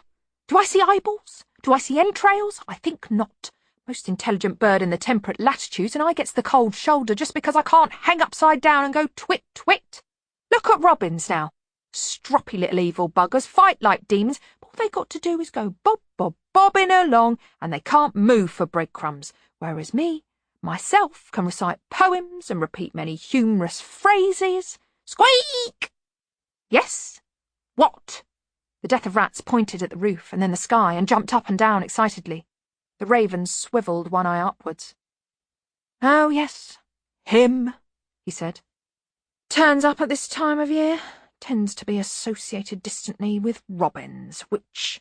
Squeak! Squeak! The Death of Rats pantomimed a figure landing in a grate and walking around a room. Squeak! Ick, ick, ick, ick, squeak! Heek, heek, heek, ick, ick, squeak! Been overdoing the Hogswatch chair, have you? Been rootling around in the brandy butter? Squeak! The raven's eyes revolved. Look, death's death. It's a full-time job, right? It's not as though you can run like a window cleaning round on the side or nip round after work cutting people's lawns. Squeak! Oh, please yourself. The raven crouched a little to allow the tiny figure to hop onto its back and then lumbered into the air. Of course, they can go mental, your occult types, it said as it swooped over the moonlit garden. Look at old man Trouble, for one. Squeak. Oh, I'm not suggesting. Susan didn't like beers, but she went there anyway when the pressure of being normal got too much. Beers, despite the smell and the drink and the company, had one important virtue. In beers, no one took any notice of anything. Hogswatch was traditionally supposed to be a time for families, but the people who drank in beers probably didn't have families. Some of them looked as though they might have had litters or clutches.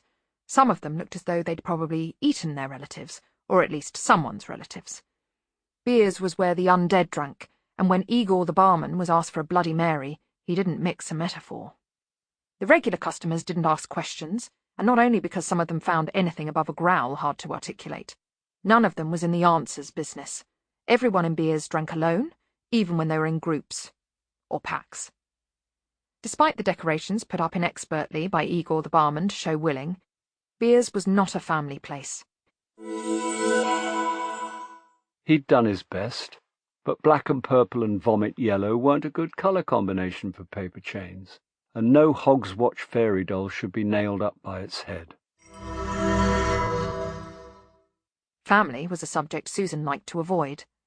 Currently, she was being aided in this by a gin and tonic. In beers, unless you weren't choosy, it paid to order a drink that was transparent because Igor also had undirected ideas about what you could stick on the end of a cocktail stick. If you saw something spherical and green, you just had to hope that it was an olive. She felt hot breath on her ear. A bogeyman had sat down on the stool beside her. "What's a Normo doing in a place like this, then?" it rumbled, causing a cloud of vaporized alcohol and halitosis to engulf her. "Ha! You think it's cool coming down here and swanning around in a black dress with all the Lost Boys, eh? Dabbling in a bit of designer darkness, eh?" Susan moved her stool away a little. The bogeyman grinned. "Want a bogeyman under your bed, eh?" "Now then, Schlimazel," said Igor, without looking up from polishing a glass. "Well, what's she down here for, eh?" said the bogeyman. A huge, hairy hand grabbed Susan's arm. "Of course, maybe what she wants is—" "I ain't telling you again, Schlimazel," said Igor. He saw the girl turn to face Schlimazel. Igor wasn't in a position to see her face fully, but the bogeyman was. He shot back so quickly that he fell off his stool, and when the girl spoke, what she said was only partly words, but also a statement, written in stone, of how the future was going to be. "Go away and stop bothering me." She turned back and gave Igor a polite and slightly apologetic smile. The bogeyman struggled frantically out of the wreckage of his stool and loped towards the door. Susan felt the drinkers turn back to their private preoccupations. It was amazing what you could get away with in beers. Igor put down the glass and looked up at the window. For a drinking den that relied on darkness, it had rather a large one, but, of course, some customers did arrive by air. Something was tapping on it now. Igor lurched over and opened it. Susan looked up. Oh, no. The death of rats leapt down onto the counter with the raven fluttering after it. "Squeak, squeak, eek, eek, squeak, eek, eek, eek, eek, squeak." "Go away," said Susan coldly. "I'm not interested. You're just a figment of my imagination." The raven perched on a bowl behind the bar and said, "Ah, great." "Squeak." "What are these?" said the raven, flicking something off the end of its beak. "Onions? Pah! Go on, go away, the pair of you," said Susan. "The rat says your granddad's gone mad," said the raven. "Says he's pretending to be the Hogfather." "Listen, I just don't—" "What?" "Red cloak, long beard, heek, heek, heek, going, ho, ho, ho, driving around in the big sledge drawn by the 4 piggies, whole thing." "Pigs? What happened to Binky?" "Search me. Of course it can happen, as I was telling the rat only just now." Susan put her hands over her ears, more for desperate theatrical effect than for the muffling they gave. "I don't want to know. I don't have a grandfather." She had to hold on to that. The death of rats squeaked at length. "The rat says you must remember, he's tall, not what you'd call fleshy. He carries a scythe." "Go away and take the rat with you." She waved her hand wildly and, to her horror and shame, knocked the little hooded skeleton over an ashtray. Eek! The raven took the rat's cowl in its beak and tried to drag him away, but a tiny skeletal fist shook its scythe. "Eek! Eek! Eek! Squeak!" He says, "You don't mess with the rat," said the raven. In a flurry of wings they were gone. Igor closed the window. He didn't pass any comment. "They weren't real," said Susan hurriedly. "Well, that is, the raven's probably real, but he hangs around with the rat." "Which isn't real," said Igor. "That's right," said Susan gratefully. "You probably didn't see a thing." "That's right," said Igor. "Not a thing." "Now, how much do I owe you?" said Susan. Igor counted on his fingers. "That'll be $1 for the drinks," he said. "and 5p because the raven that wasn't here messed in the pickles." It was the night before Hogswatch. In the Arch-Chancellor's new bathroom, Modo wiped his hands on a piece of rag and looked proudly at his handiwork. Shining porcelain gleamed back at him. Copper and brass shone in the lamplight. He was a little worried that he hadn't been able to test everything, but Mr. Ridcully had said, "I'll test it when I use it," and Modo never argued with the gentlemen as he thought of them. He knew that they all knew a lot more than he knew, and was quite happy knowing this. He didn't meddle with the fabric of time and space, and they kept out of his greenhouses. The way he saw it, it was a partnership. He'd been particularly careful to scrub the floors. Mr. Ridcully had been very specific about that. "Verrucanome," he said to himself, giving a tap a last polish. "What an imagination the gentlemen do have."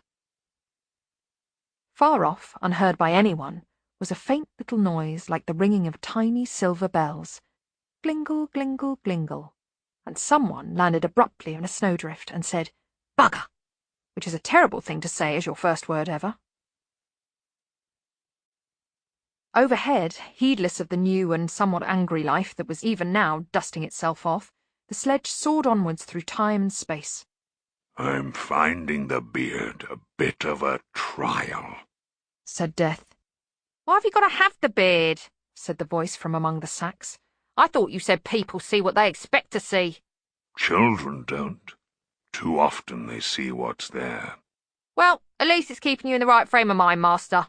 In character, sort of thing." But going down the chimney, where's the sense in that? I can just walk through the walls. "Walking through the walls is not right neither," said the voice from the sacks. It works for me. "It's got to be chimneys. Same as the beard, really." A head thrust itself out from the pile. It appeared to belong to the oldest, most unpleasant pixie in the universe. The fact that it was underneath a jolly little green hat with a bell on it did not do anything to improve matters. It waved a crabbed hand containing a thick wad of letters, many of them on pastel-coloured paper, often with bunnies and teddy bears on them, and written mostly in crayon. "You reckon these little buggers will be writing to someone who walked through walls?" it said. "And the ho-ho-ho could use some more work if you don't mind my saying so." Ho! Ho! Ho! "No, no, no," said Albert. "You got to put a bit of life in it, sir. No offence intended. It's got to be a big fat laugh. You got to sound like you're pissing brandy and crapping plum pudding, sir. Excuse my Clatchian." Really? How do you know all this? "I was young once, sir. Hung up my stocking like a good boy every year, for to get it filled with toys, just like you're doing. Mind you, in those days, basically it was sausages and black puddings if you were lucky. But you always got a pink sugar piglet in the toe. It wasn't a good hog's watch unless you'd eaten so much you were sick as a pig, Master." Death looked at the sacks. It was a strange but demonstrable fact that the sacks of toys carried by the Hogfather, no matter what they really contained, always appeared to have sticking out of the top a teddy bear, a toy soldier in the kind of colourful uniform that would stand out in a disco, a drum, and a red and white candy cane.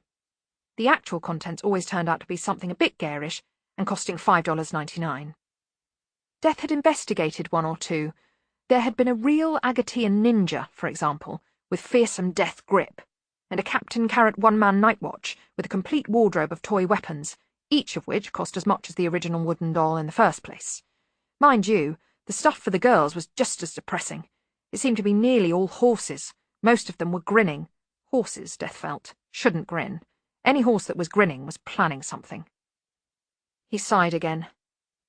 Then there was this business of deciding who'd been naughty or nice. He'd never had to think about that sort of thing before. Naughty or nice, it was ultimately all the same. Still, it had to be done right, otherwise it wouldn't work. The pigs pulled up alongside another chimney. Here we are, said Albert.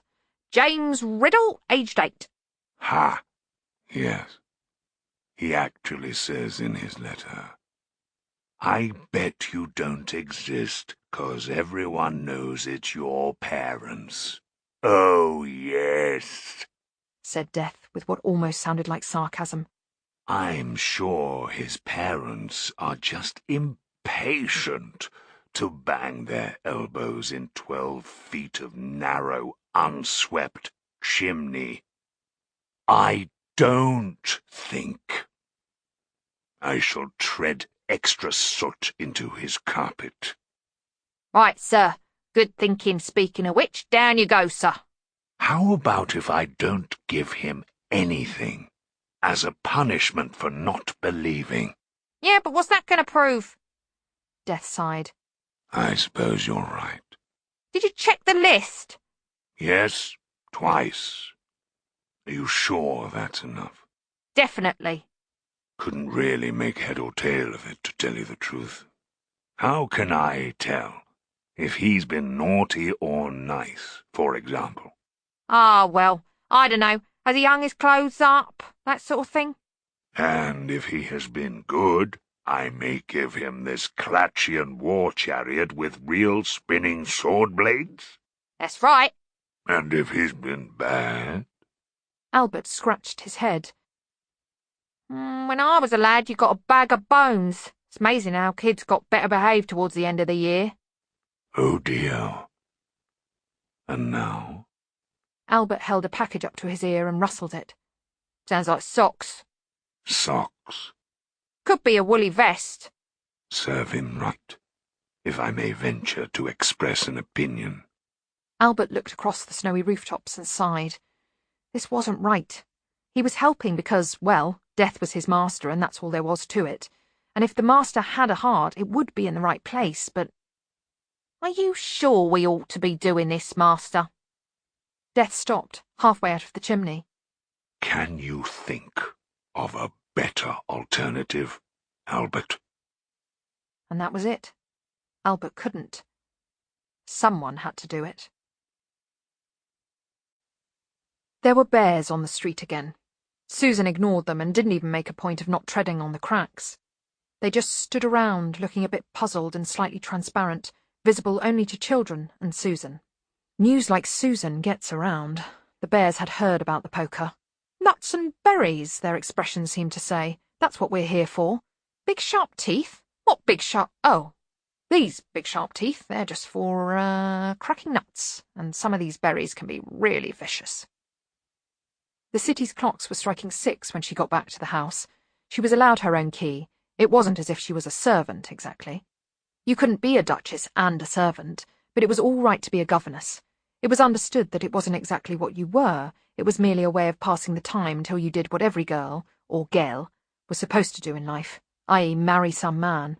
It was understood that you were playing. The parents were in awe of her. She was the daughter of a duke, whereas Mr. Gator was a man to be reckoned with in the wholesale boots and shoes business. Mrs. Gator was bucking for a transfer into the upper classes, which she currently hoped to achieve by reading books on etiquette. She treated Susan with the kind of worried deference she thought was due to anyone who'd known the difference between a serviette and a napkin from birth. Susan had never before come across the idea that you could rise in society by, as it were, gaining marks, especially since such noblemen as she'd met in her father's house had used neither serviette nor napkin, but a state of mind which was, drop it on the floor, the dogs'll eat it. When Mrs. Gator had tremulously asked her how one addressed the second cousin of a queen, Susan had replied without thinking. We called him Jamie, usually. And Mrs. Gator had had to go and have a headache in her room. Mr. Gator just nodded when he met her in a passage, never said very much to her. He was pretty sure he knew where he stood in boots and shoes, and that was that. Gawain and Twyla, who'd been named by people who apparently loved them, had been put to bed by the time Susan got in, at their own insistence. It's a widely held belief at a certain age that going to bed early makes tomorrow come faster. She went to tidy up the schoolroom and get things ready for the morning, and began to pick up the things the children had left lying around. Then something tapped at a window pane. She peered out at the darkness and then opened the window. A drift of snow fell down outside. In the summer the window opened into the branches of a cherry tree. In the winter dark they were little grey lines where the snow had settled on them. "Who's that?" said Susan. Something hopped through the frozen branches.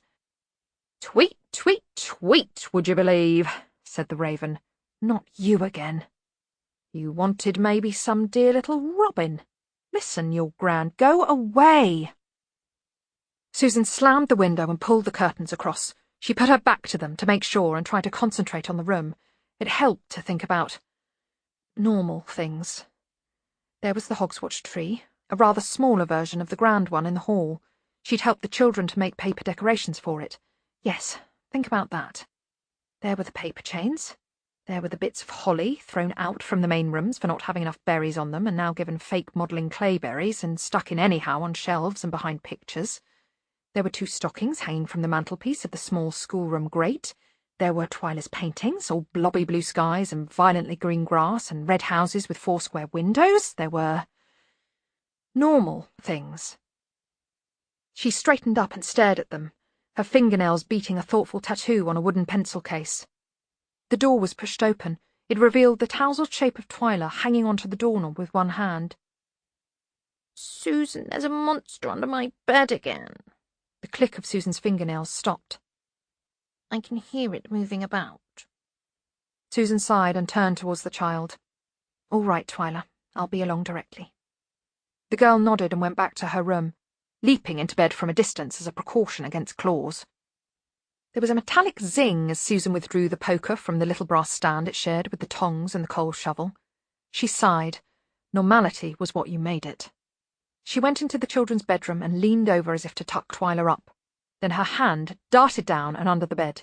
She grabbed a handful of hair. She pulled.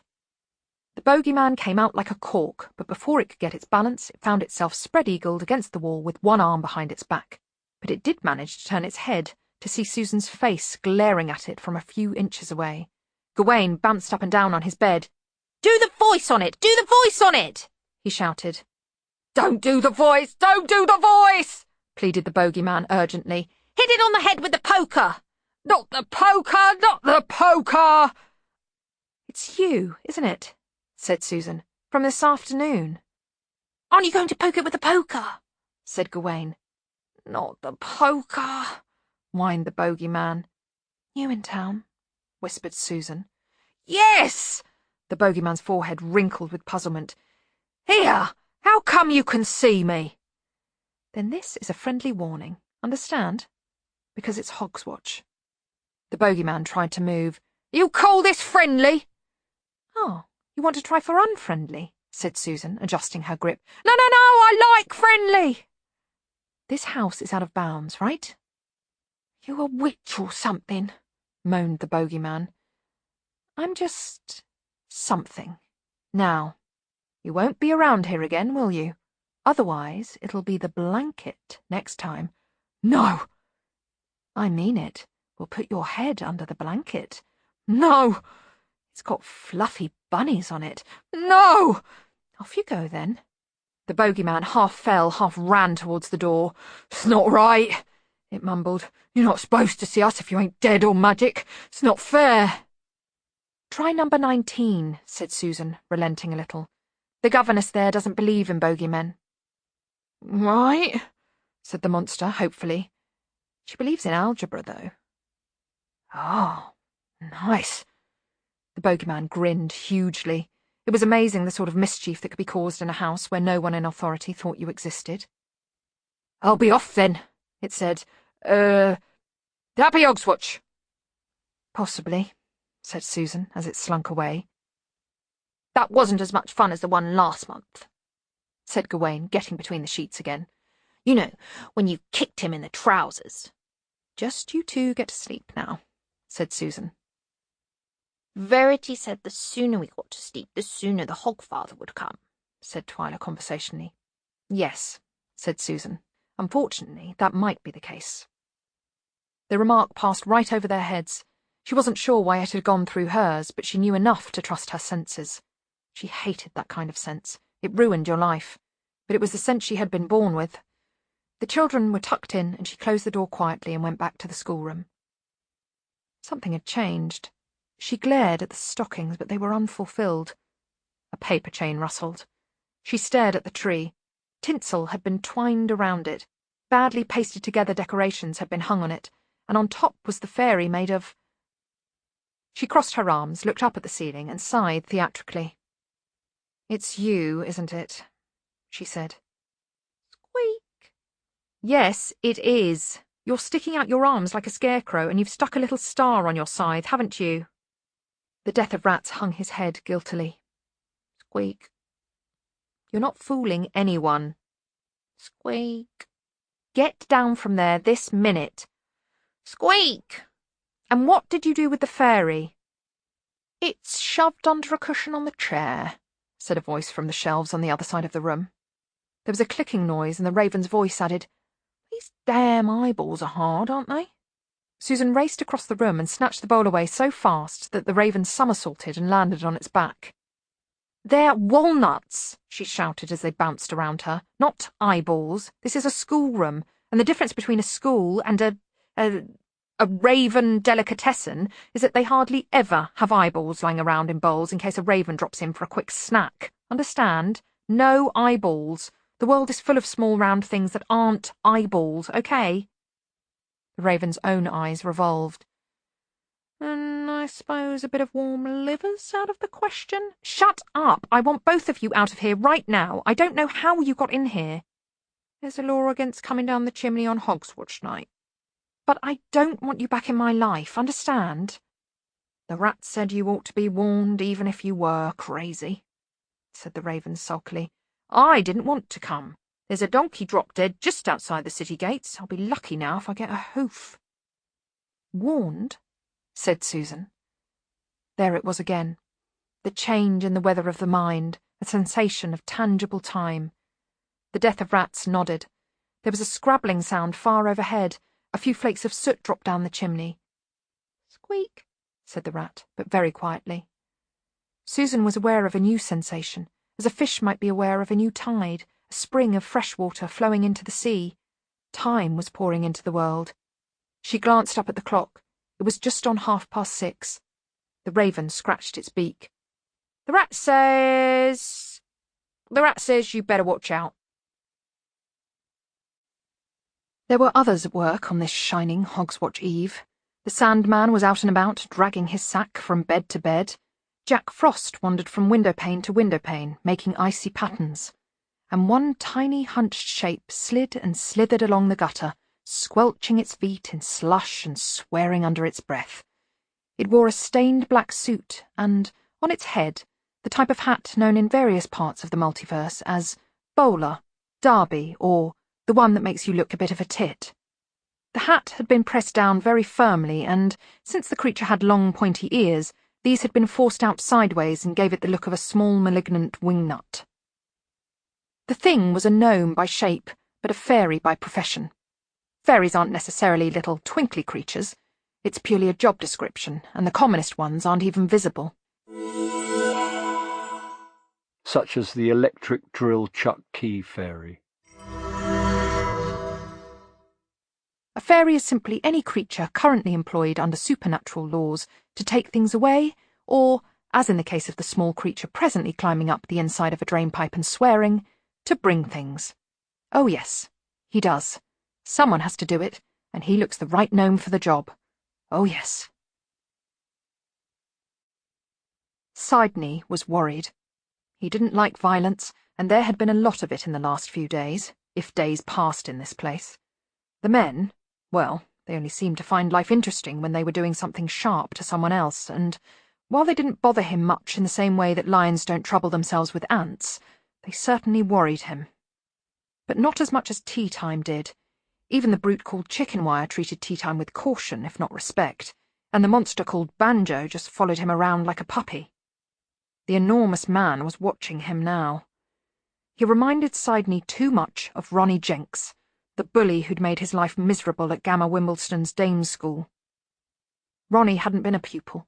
He was the old woman's grandson or nephew or something, which gave him a license to hang around the place and beat up any kid smaller or weaker or brighter than he was, which more or less meant he had the whole world to choose from. In those circumstances, it was particularly unfair that he always chose Sidney. Sidney hadn't hated Ronnie. He'd been too frightened. He'd wanted to be his friend. Oh, so much. Because that way, just possibly, he wouldn't have his head trodden on such a lot, and would actually get to eat his lunch instead of having it thrown in the privy. And it had been a good day when it had been his lunch. And then, despite all Ronnie's best efforts, Sidney had grown up and gone to university. Occasionally his mother told him how Ronnie was getting on. She assumed, in the way of mothers, that because they had been small boys at school together, they had been friends. Apparently he ran a fruit stall, and was married to a girl called Angie. Who was, according to Sidney's mother, a bit of a catch, since her father owned a half-share in an eel pie shop in Gleam Street. You must know her. Got all her own teeth and a wooden leg you'd hardly notice. Got a sister called Continence, lovely girl. Why didn't she invite her along for tea next time he was over? Not that she hardly saw her son, the big wizard, at all these days, but you never knew. And if the magic thing didn't work out, then a quarter share in a thriving eel pie business was not to be sneezed at. This was not enough punishment, Sidney considered. Banjo even breathed like Ronnie, who had to concentrate on such an intellectual exercise and always had one blocked nostril, and his mouth open all the time. He looked as though he was living on invisible plankton. He tried to keep his mind on what he was doing and ignore the laboured gurgling behind him. A change in its tone made him look up. "Fascinating," said Tea Time. "You make it look so easy." Sidney sat back nervously. Should be fine now, sir," he said.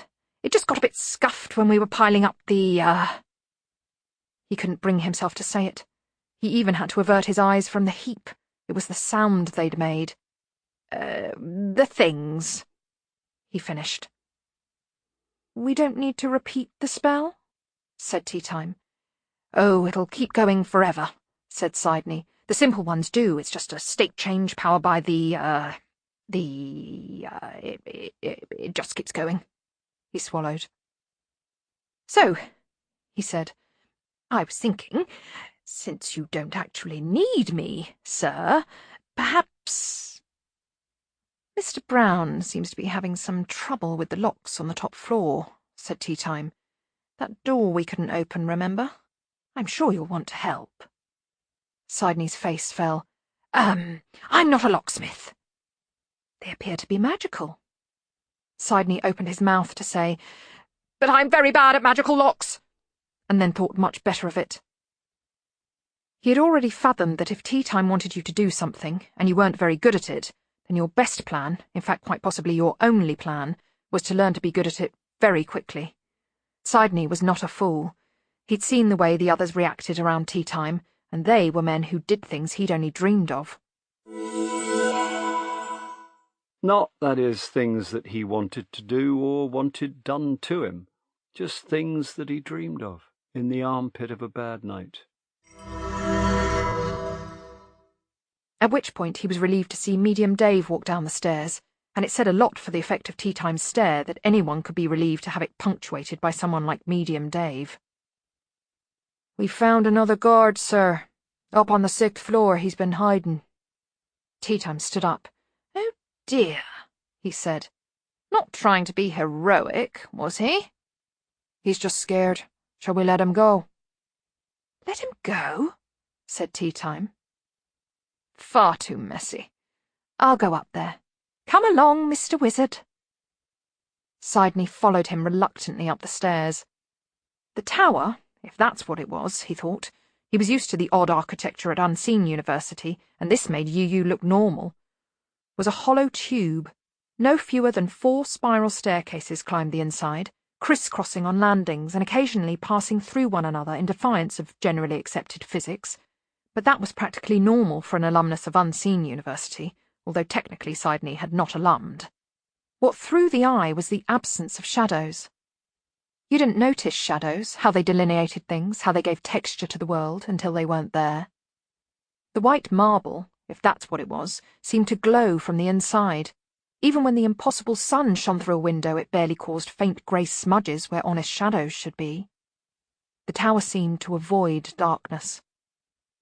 That was even more frightening than the times when, after a complicated landing, you found yourself walking up by stepping down the underside of a stair and the distant floor now hung overhead like a ceiling.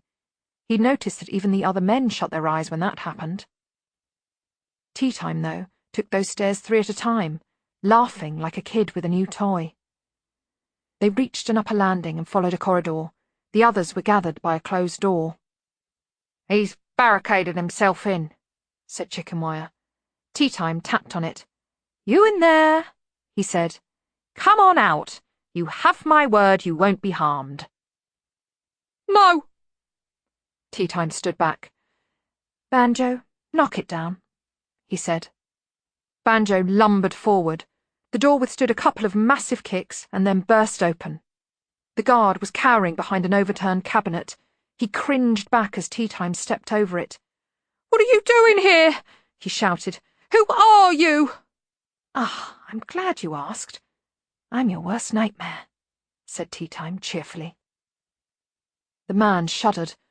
You mean the one with the giant cabbage and the sort of whirring knife thing? Sorry. Tea Time looked momentarily nonplussed. Then you're the one about where I'm falling, only instead of ground underneath it's all— No, in fact I'm— The guard sagged. Oh, not the one where there's all this kind of, mud and then everything goes blue. No, I'm— Oh, shit. Then you're the one where there's this door, only there's no floor beyond it, and then there's these claws. No, said Tea Time. Not that one. He withdrew a dagger from his sleeve. I'm the one where this man comes out of nowhere and kills you stone dead. The guard grinned with relief. Oh, that one, he said. But that one's not very— He crumpled around Tea Time's suddenly outthrust fist, and then, just like the others had done, he faded. Rather a charitable act there, I feel, Tea Time said as the man vanished. But it is nearly Hogswatch, after all. Death, pillow slipping gently under his red robe, stood in the middle of the nursery carpet. It was an old one. Things ended up in the nursery when they had seen a complete tour of duty in the rest of the house. Long ago someone had made it by carefully knotting long bits of brightly coloured rag into a sacking base, giving it the look of a deflated Rastafarian hedgehog. Things lived among the rags. There were old rusks, bits of toy, buckets of dust. It had seen life. It may even have evolved some. Now the occasional lump of grubby, melting snow dropped onto it. Susan was crimson with anger. I mean, why? She demanded, walking around the figure. This is Hogswatch. It's supposed to be jolly with mistletoe and holly and other things ending in ollie. It's a time when people want to feel good about things and eat until they explode. It's a time when they want to see all their relatives. She stopped that sentence. I mean, it's a time when humans are really human, she said, and they don't want a skeleton at the feast. Especially one, I might add, who's wearing a false beard and has got a damn cushion shoved up his robe. I mean, why? Death looked nervous. Albert said it would help me get into the spirit of the thing. It's good to see you again. There was a small squelchy noise. Susan spun around, grateful right now for any distraction. Don't think I can't hear you. They're grapes, understand? And the other things are satsumas. Get out of the fruit bowl. Can't blame a bird for trying, said the raven sulkily from the table. And you leave those nuts alone. They're for tomorrow. Queef, said the Death of Rats, swallowing hurriedly. Susan turned back to Death. The Hogfather's artificial stomach was now at groin level. This is a nice house, she said. And this is a good job, and it's real with normal people. And I was looking forward to a real life where normal things happen, and suddenly the old circus comes to town. Look at yourselves. 3 stooges, no waiting. Well, I don't know what's going on, but you can all leave again, right? This is my life. It doesn't belong to any of you. It's not going to— There was a muffled curse, a rush of soot, and a skinny old man landed in the grate. Bum! He said. Good grief, raged Susan. And here is Pixie Albert. Well, well, well. Come along in, do. If the real Hogfather doesn't come soon, there's not going to be room. He won't be joining us, said Death. The pillow slid softly onto the rug. Oh, and why not? Both of the children did letters to him, said Susan. There's rules, you know. Yes, there are rules, and they're on the list. I checked it. Albert pulled the pointy hat off his head and spat out some soot. Right. He did. Twice, he said. Anything to drink around here? So what have you turned up for? Susan demanded. And if it's for business reasons, I will add, then that outfit is in extremely poor taste. The Hogfather is unavailable. Unavailable? At Hogswatch? Yes. Why? He is. Let me see. There isn't an entirely appropriate human word, so let's settle for dead. Yes, he is dead. Susan had never hung up a stocking. She'd never looked for eggs laid by the soul-cake duck. She'd never put a tooth under her pillow in the serious expectation that a dentally inclined fairy would turn up. It wasn't that her parents didn't believe in such things. They didn't need to believe in them. They knew they existed. They just wished they didn't. Oh, there had been presents at the right time, with a careful label saying who they were from, and a superb egg on Soul Cake morning filled with sweets. Juvenile teeth earned no less than $1 each from her father without argument. But it was all straightforward. In fact, when she was 8, she'd found a collection of animal skulls in an attic, relics of some former duke of an inquiring turn of mind. Her father had been a bit preoccupied with affairs of state, and she'd made $27 before being found out. The hippopotamus molar had, with hindsight, been a mistake. Skulls never frightened her, even then. She knew now that they'd been trying to protect her. She hadn't known then that her father had been Death's apprentice for a while, and that her mother was Death's adopted daughter.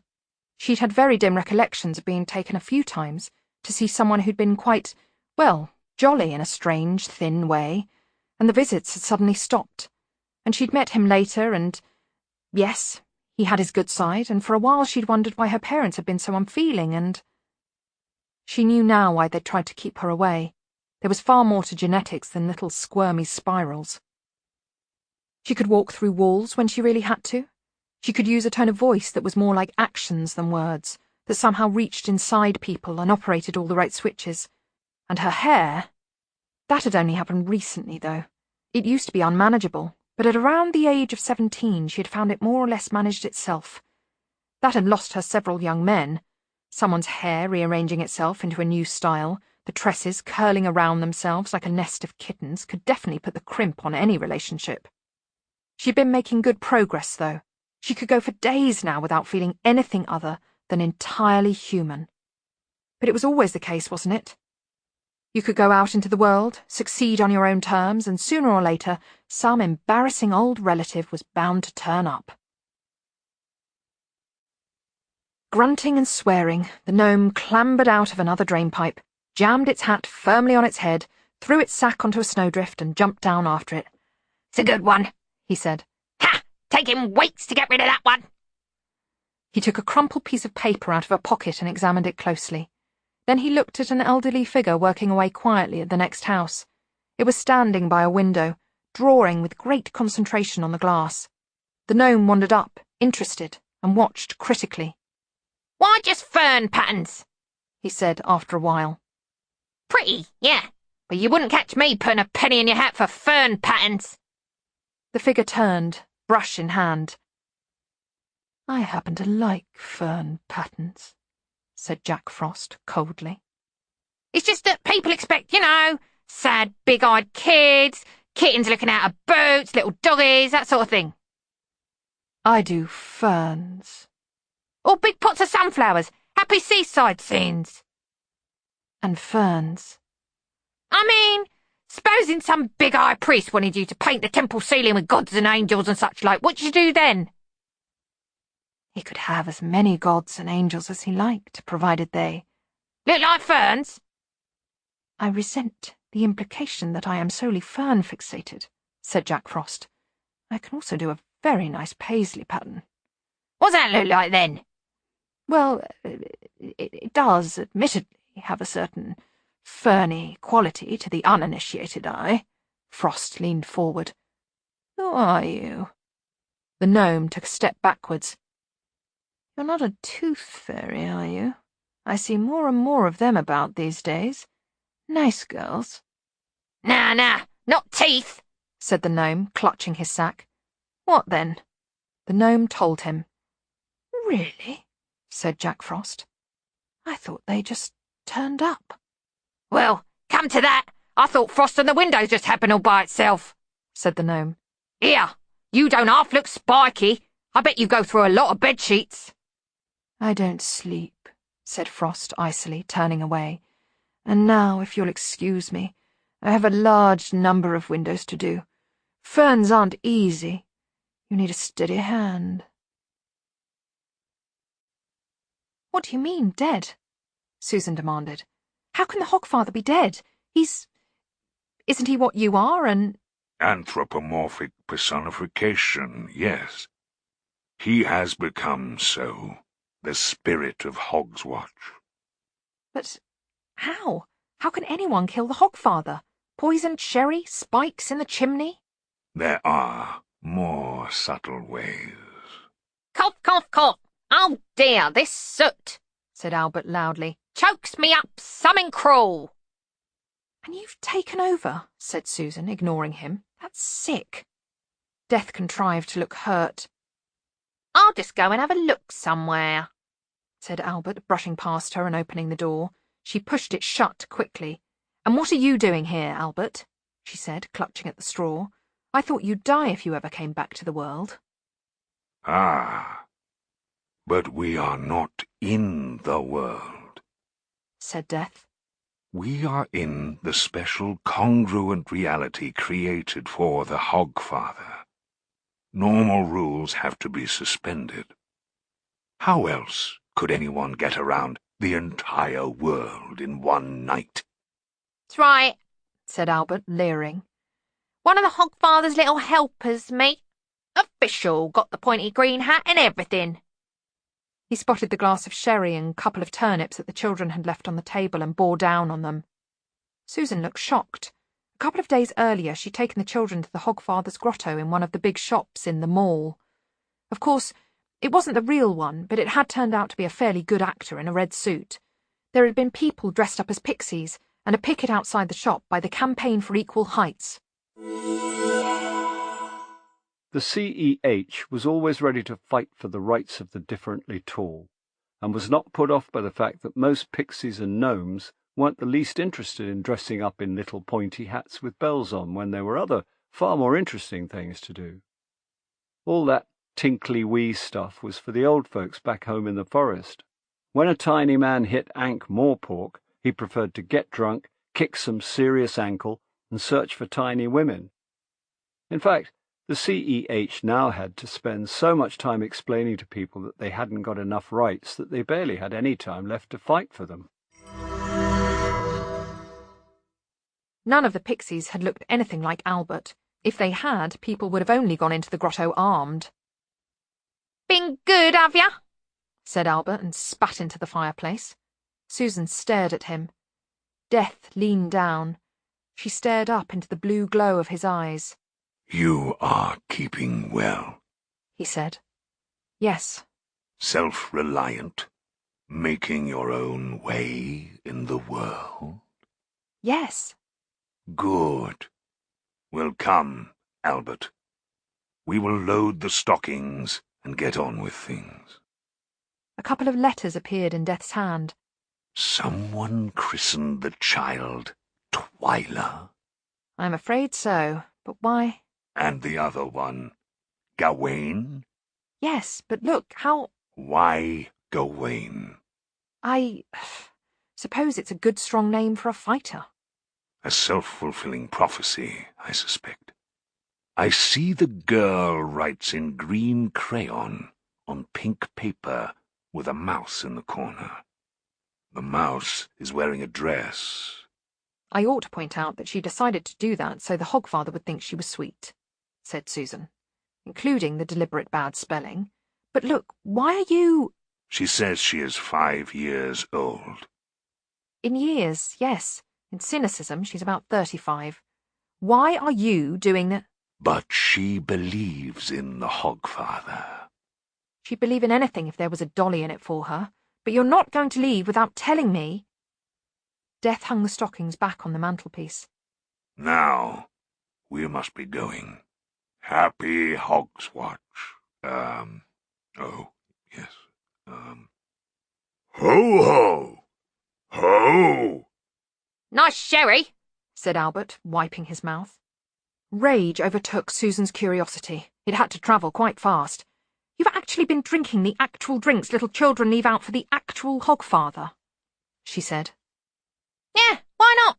He ain't drinking them, not where he's gone. And how many have you had, may I ask?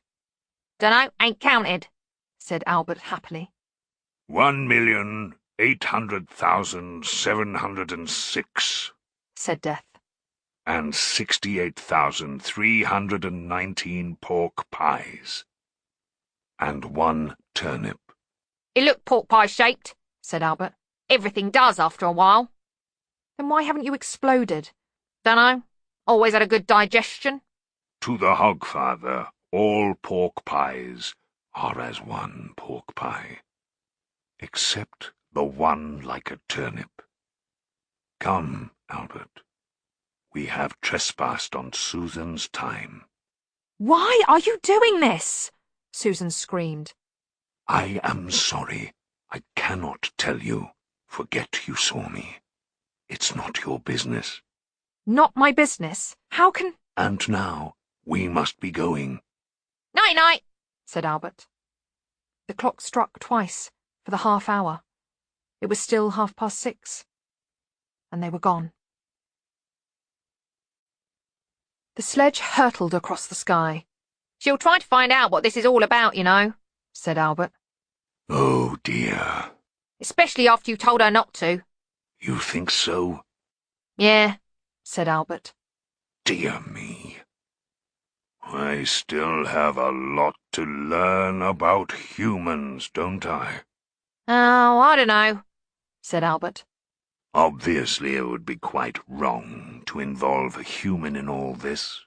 That is why, you will recall, I clearly forbade her to take an interest. Yeah, you did. Besides, it's against the rules. You said them little grey buggers had already broken the rules. Yes, but I can't just wave a magic wand and make it all better. There must be procedures. Death stared ahead for a moment and then shrugged. And we have so much to do. We have promises to keep. Well, the night is young, said Albert, sitting back in the sacks. The night is old. The night is always old. The pigs galloped on, then— No, it ain't. I'm sorry? The night isn't any older than the day, Master. It stands to reason. There must have been a day before anyone knew what the night was. Yes, but it's more dramatic. Oh, right then. Susan stood by the fireplace. It wasn't as though she disliked Death. Death, considered as an individual rather than life's final curtain, was someone she couldn't help liking in a strange kind of way. Even so, the idea of the Grim Reaper filling the Hogswatch stockings of the world didn't fit well in her head, no matter which way she twisted it. It was like trying to imagine Old Man Trouble as the Tooth Fairy. Oh, yes, Old Man Trouble. Now there was a nasty one for you. But honestly, what kind of sick person went round creeping into little children's bedrooms all night? Well, the Hogfather, of course, but there was a little tinkling sound from somewhere near the base of the Hogswatch tree. The raven backed away from the shards of one of the glittering balls. Sorry, it mumbled. Bit of a species reaction there, you know, round, glittering, sometimes you just gotta peck. That chocolate money belongs to the children. Squeak, said the Death of Rats, backing away from the shiny coins. Why's he doing this? Squeak. You don't know either. Squeak. Is there some kind of trouble? Did he do something to the real Hogfather? Squeak. Why won't he tell me? Squeak. Thank you. You've been very helpful. Something ripped behind her. She turned and saw the raven carefully removing a strip of red wrapping paper from a package. Stop that this minute! It looked up guiltily. It's only a little bit, it said. No one's going to miss it. What do you want it for, anyway? We're attracted to bright colours, right? Automatic reaction. That's jackdaws. Damn. Is it? The Death of Rats nodded. Squeak. Oh, so suddenly you're Mr. Ornithologist, are you? Snapped the raven. Susan sat down and held out her hand. The Death of Rats leapt onto it. She could feel its claws like tiny pins. It was just like those scenes where the sweet and pretty heroine sings a little duet with Mr. Bluebird. Similar, anyway. In general outline, at least, but with more of a PG rating.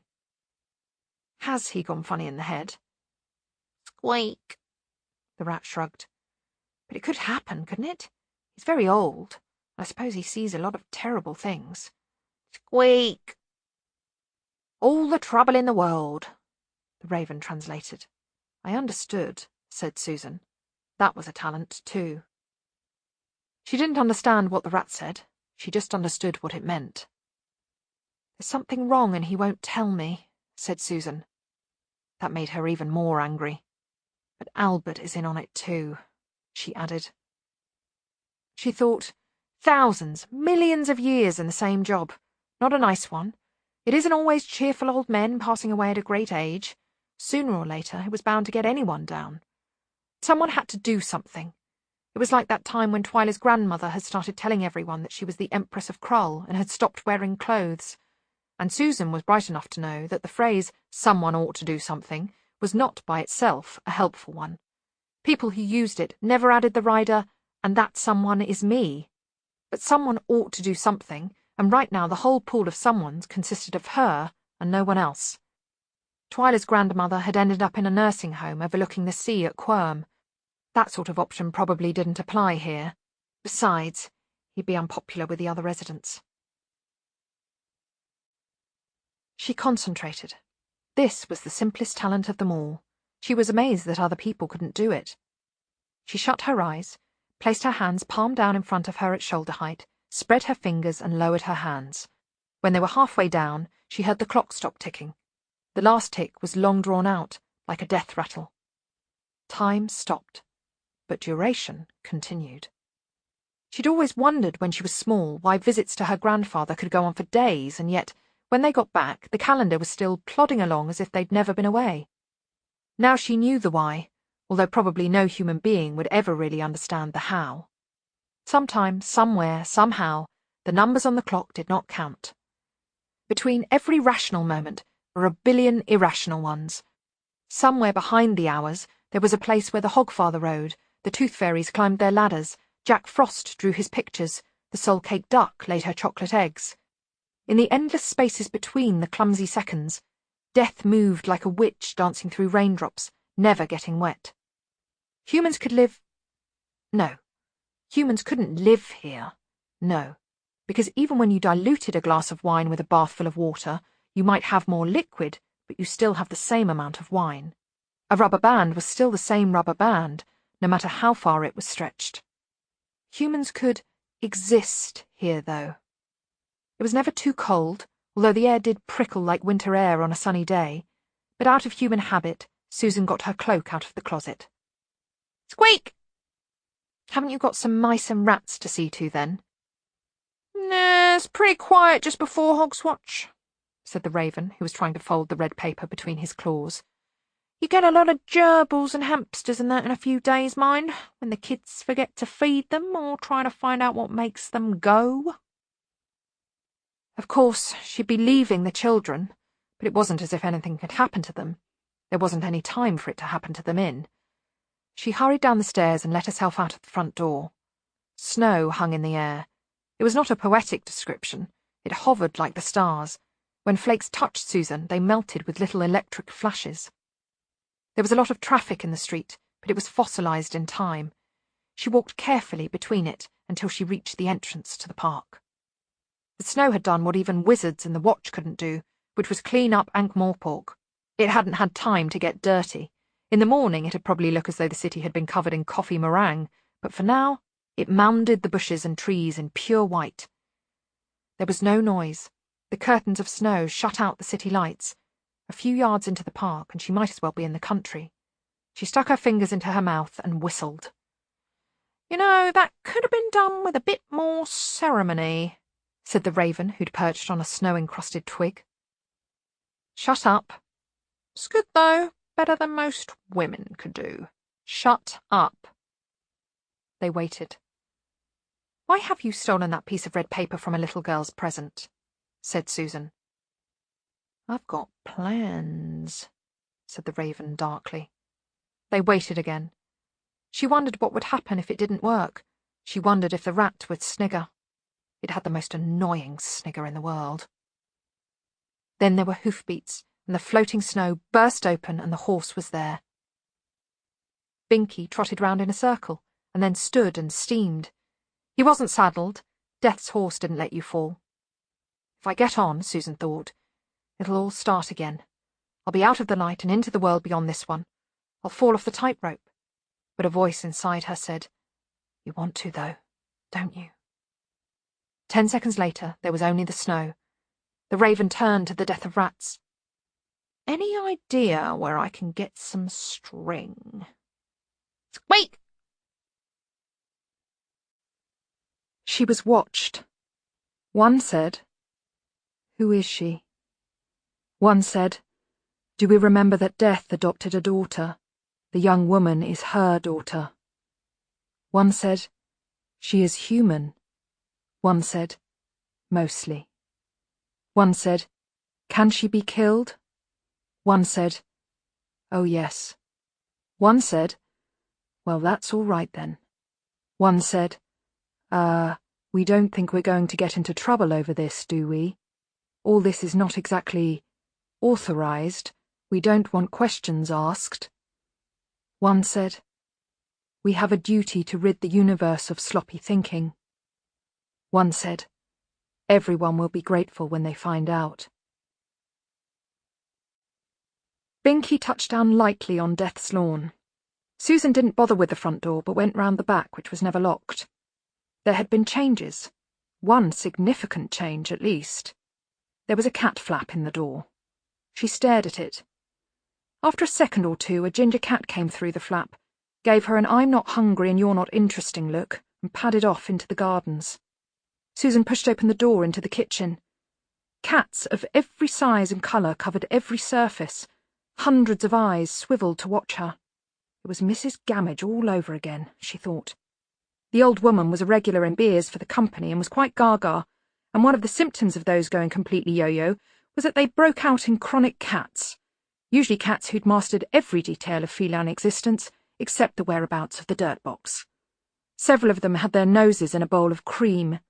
Susan had never been able to see the attraction in cats. They were owned by the kind of people who liked puddings. There were actual people in the world whose idea of heaven would be a chocolate cat. "Push off, the lot of you," she said. "I've never known him have pets." The cats gave her a look to indicate that they were intending to go somewhere else in any case, and strolled off, licking their chops. The bowl slowly filled up again. They were obviously living cats. Only life had colour here. Everything else was created by death. Colour, along with plumbing and music, were arts that escaped the grasp of his genius. She left them in the kitchen and wandered along to the study. There were changes here, too. By the look of it, he'd been trying to learn to play the violin again. He'd never been able to understand why he couldn't play music. The desk was a mess. Books lay open, piled on one another. They were the ones Susan had never learned to read. Some of the characters hovered above the pages or moved in complicated little patterns as they read you while you read them. Intricate devices had been scattered across the top. They looked vaguely navigational, but on what oceans and under which stars? Several pages of parchment had been filled up with Death's own handwriting. It was immediately recognisable. No one else Susan had ever met had handwriting with serifs. It looked as though he'd been trying to work something out.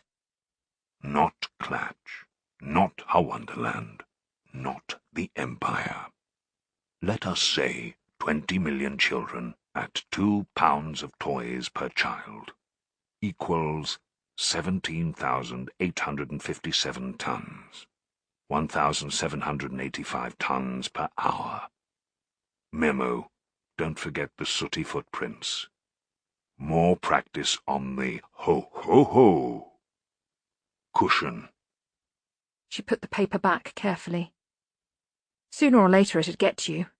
Death was fascinated by humans, and study was never a one-way thing. A man might spend his life peering at the private life of elementary particles, and then find he either knew who he was or where he was, but not both. Death had picked up humanity. Not the real thing, but something that might pass for it until you examined it closely. The house even imitated human houses. Death had created a bedroom for himself, despite the fact that he never slept. If he really picked things up from humans, had he tried insanity? It was very popular after all. Perhaps, after all these millennia, he wanted to be nice. She let herself into the room of lifetimers. She'd liked the sound of it when she was a little girl, but now the hiss of sand from millions of hourglasses and the little pings and pops as full ones vanished and new empty ones appeared was not so enjoyable. Now she knew what was going on. Of course, everyone died sooner or later. It just wasn't right to be listening to it happening. She was about to leave when she noticed the open door in a place where she had never seen a door before. It was disguised. A whole section of shelving, complete with its whispering glasses, had swung out. Susan pushed it back and forth with a finger. When it was shut, you'd have to look hard to see the crack. There was a much smaller room on the other side. It was merely the size of, say, a cathedral, and it was lined floor to ceiling with more hourglasses that Susan could just see dimly in the light from the big room. She stepped inside and snapped her fingers. "Light," she commanded. A couple of candles sprang into life. The hourglasses were wrong. The ones in the main room, however metaphorical they might be, were solid-looking things of wood and brass and glass, but these looked as though they were made of highlights and shadows, with no real substance at all. She peered at a large one. The name in it was Offler. The crocodile god? She thought. Well, gods had a life, presumably, but they never actually died, as far as she knew. They just dwindled away to a voice on the wind and a footnote in some textbook on religion. There were other gods lined up. She recognised a few of them, but there were smaller lifetimers on the shelf. When she saw the label, she nearly burst out laughing. The Tooth Fairy, the Sandman, John Barleycorn, the Soul-Cake Duck, the god of what? She stepped back and something crunched onto her feet. There were shards of glass on the floor. She reached down and picked up the biggest. Only a few letters remained of the name etched into the glass. Hogfa. Oh, no. It's true. Grandad, what have you done? When she left, the candles winked out, darkness sprang back, and in the darkness, among the spilled sand, a faint sizzle and a tiny spark of light. Mustrum Ridcully adjusted the towel around his waist. "How we doing, Mr. Modo?" The university gardener saluted. "The tanks are full, Mr. Arch-Chancellor, sir," he said brightly, "and I've been stoking the hot water boilers all day." The other senior wizards clustered in the doorway. "Really, Mustrum, I really think this is most unwise," said the lecturer in recent runes. "It was surely sealed up for a purpose." "Remember what it said on the door," said the dean. "Oh, they just wrote that on it to keep people out," said Ridcully, opening a fresh bar of soap. "Well, yes," said the chair of indefinite studies. "That's right, that's what people do." "It's a bathroom," said Ridcully. "You're all acting as if it's some kind of a torture chamber." "A bathroom," said the dean, "designed by bloody stupid Johnson. Arch-Chancellor Weatherwax only used it once and then had it sealed up.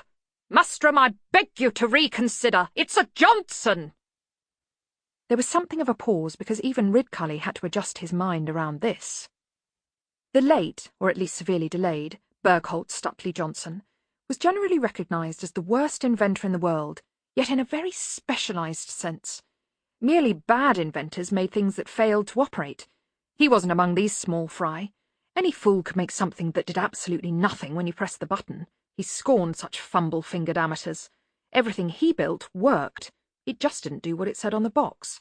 If you wanted a small ground-to-air missile, you asked Johnson to design an ornamental fountain. It amounted to pretty much the same thing. But this never discouraged him, or the morbid curiosity of his clients. Music, landscape gardening, architecture, there was no start to his talents. Nevertheless, it was a little bit surprising to find that bloody stupid had turned to bathroom design. But, as Ridcully said, it was known that he had designed and built several large musical organs, and when you got right down to it, it was all just plumbing, wasn't it? The other wizards, who'd been there longer than the Arch-Chancellor, took the view that if bloody stupid Johnson had built a fully functional bathroom, he'd actually meant it to be something else. You know, I've always felt that Mr. Johnson was a much maligned man, said Ridcully eventually. Well, yes, of course he was, said the lecturer in recent runes, clearly exasperated.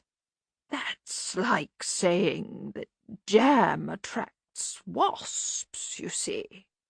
Not everything he made worked badly, said Ridcully stoutly, flourishing his scrubbing brush. Look at that thing they use down in the kitchens for peeling the potatoes, for example. Ah, you mean the thing with the brass plate on it saying, improved manicure device, Arch-Chancellor. Listen, it's just water, snapped Ridcully. Even Johnson couldn't do much harm with water. Modo, open the sluices. The rest of the wizards backed away as the gardener turned a couple of ornate brass wheels. I'm fed up with groping around for the soap like you fellows, shouted the Arch-Chancellor as water gushed through hidden channels. Hygiene, that's the ticket. Don't say we didn't warn you, said the Dean, shutting the door. I still haven't worked out where all the pipes lead, sir, Modo ventured. We'll find out, never you fear, said Ridcully happily. He removed his hat and put on a shower cap of his own design.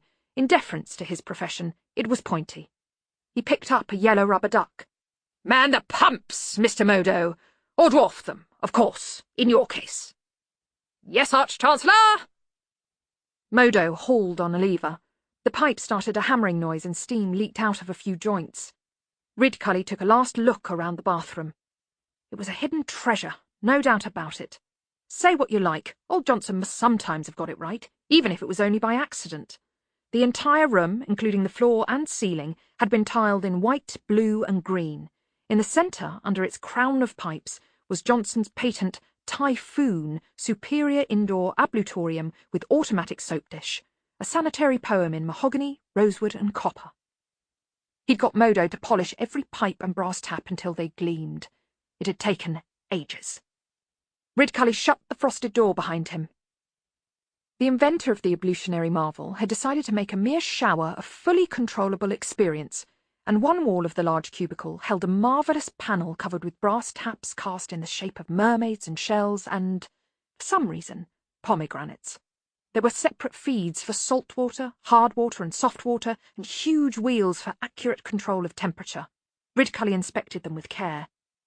Then he stood back, looked around at the tiles and sang, "Me, me, me!" His voice reverberated back at him. "A perfect echo," said Ridcully, one of nature's bathroom baritones. He picked up a speaking tube that had been installed to allow the bather to communicate with the engineer. "All systems go, Mr. Modo?" "Aye, aye, sir."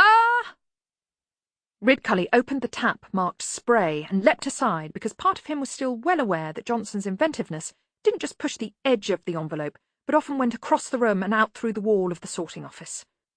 A gentle shower of warm water, almost a caressing mist, enveloped him. "My word!"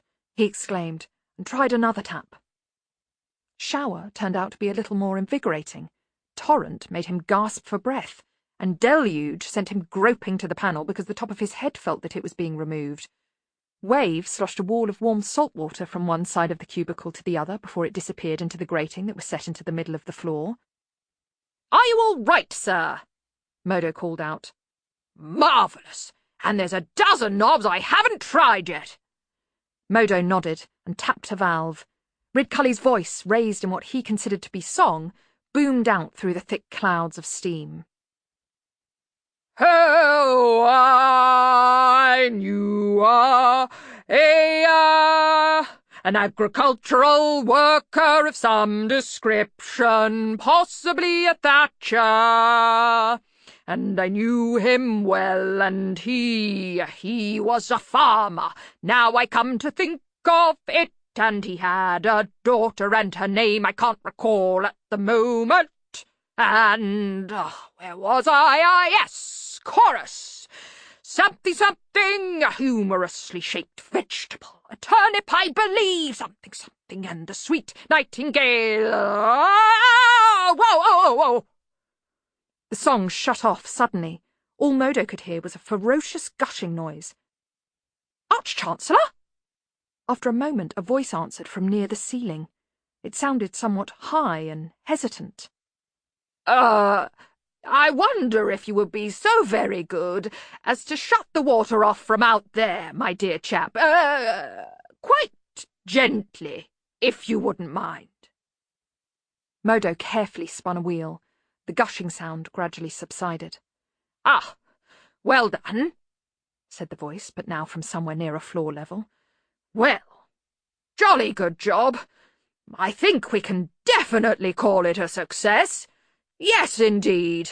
I wonder if you could help me walk for a moment. I inexplicably feel a little unsteady on my feet. Modo pushed open the door and helped Ridcully out and onto a bench. He looked rather pale. Yes, indeed, said the Arch-Chancellor, his eyes a little glazed. Astoundingly successful. Just a minor point, Modo. Yes, sir? There's a tap in there we perhaps should leave alone for now, said Ridcully. I'd esteem it a service if you could go and make a little sign to hang on it. Yes, sir? Saying, do not touch at all, or something like that. Right, sir. Hang it on the one marked Old Faithful. Yes, sir. No need to mention it to the other fellows. Yes, sir. Ye gods, I've never felt so clean. From a vantage point among some ornamental tilework near the ceiling, a small gnome in a bowler hat watched Ridcully carefully. When Modo had gone, the Arch-Chancellor slowly began to dry himself on a big fluffy towel. As he got his composure back, so another song wormed its way under his breath. On the second day of Hog's Watch I sent my true love back, a nasty little letter, ha! Yes, indeed, and a partridge in a pear tree. The gnome slid down onto the tiles and crept up behind the briskly shaking shape. Ridcully, after a few more trial runs, settled on a song which evolves somewhere on every planet where there are winters. It's often dragooned into the service of some local religion, and a few words are changed, but it's really about things that have to do with gods, only in the same way that roots have to do with leaves. The rising of the sun and the running of the deer. Ridcully spun. A corner of wet towel caught the gnome on the ear and flicked it onto its back. I saw you creeping up, roared the Arch-Chancellor. What's the game, then? Small-time thief, are you? The gnome slid backwards on the soapy surface. Yeah, what's your game, mister? You ain't supposed to be able to see me. I'm a wizard. We can see things that are really there, you know, said Ridcully. And in the case of the bursar, things that aren't there too. What's in this bag? You don't want to open the bag, mister. You really don't want to open the bag. Why? What have you got in it? The gnome sagged. It ain't what's in it, mister. It's what'll come out. I has to let 'em out one at a time, no knowing what'd happen if they all gets out at once. Ridcully looked interested and started to undo the string. You really wish you hadn't, mister, the gnome pleaded. Will I? What are you doing here, young man? The gnome gave up. Well, you know the Tooth Fairy? Yes, of course, said Ridcully. Well, I ain't her, but it's sort of like the same business.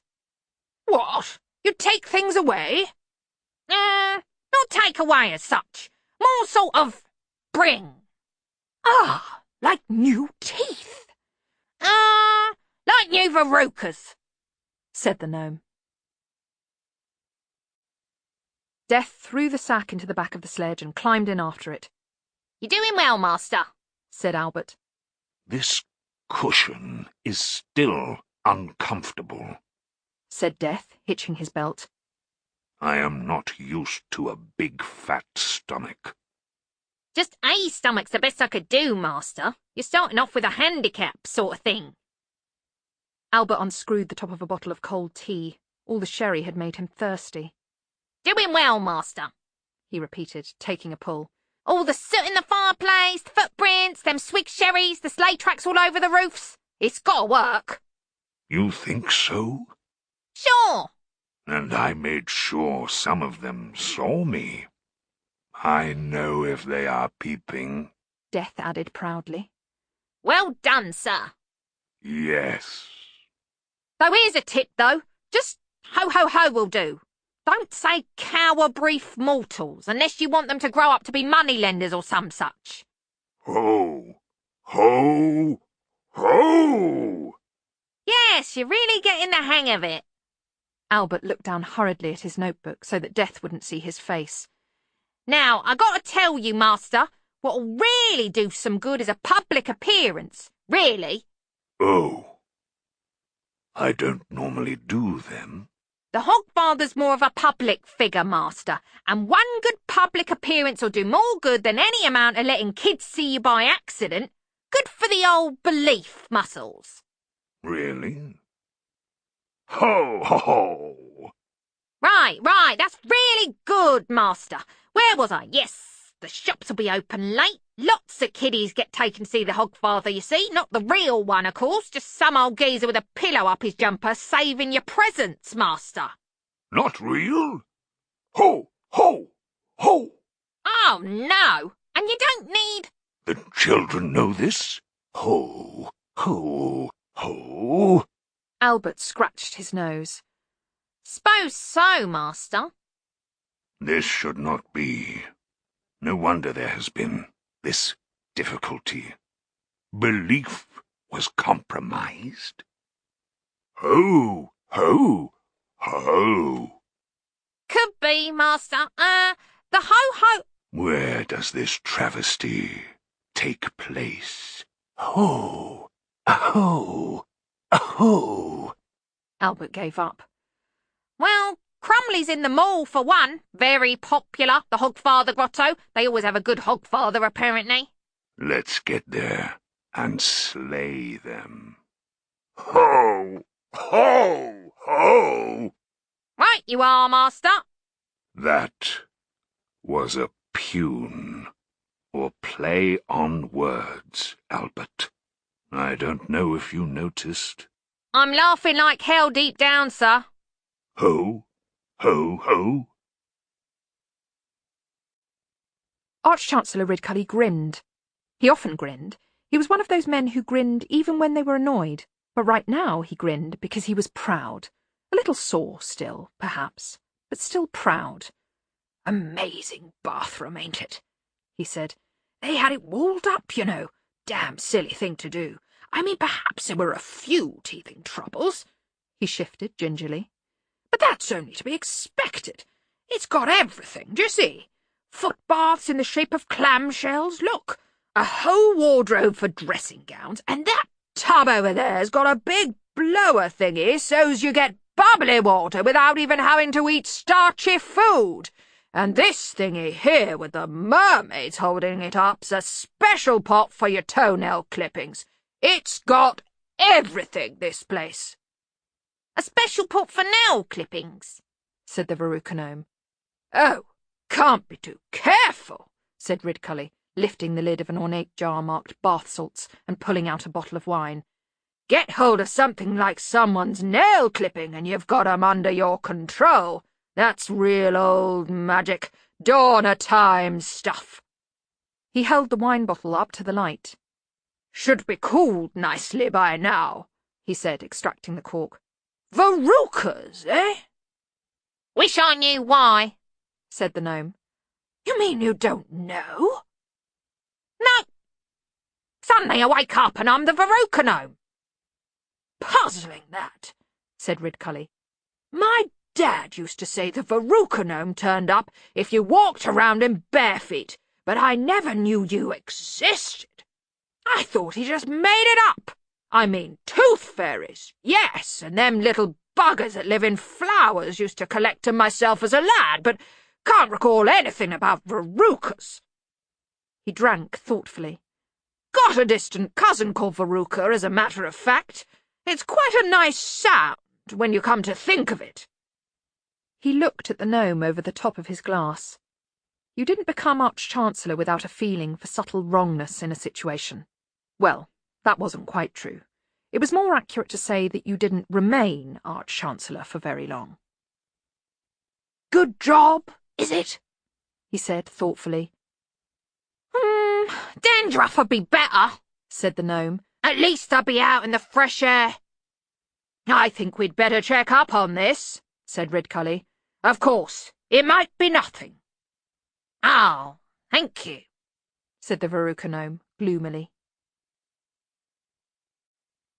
It was a magnificent grotto this year, Vernon Crumley told himself. The staff had worked really hard.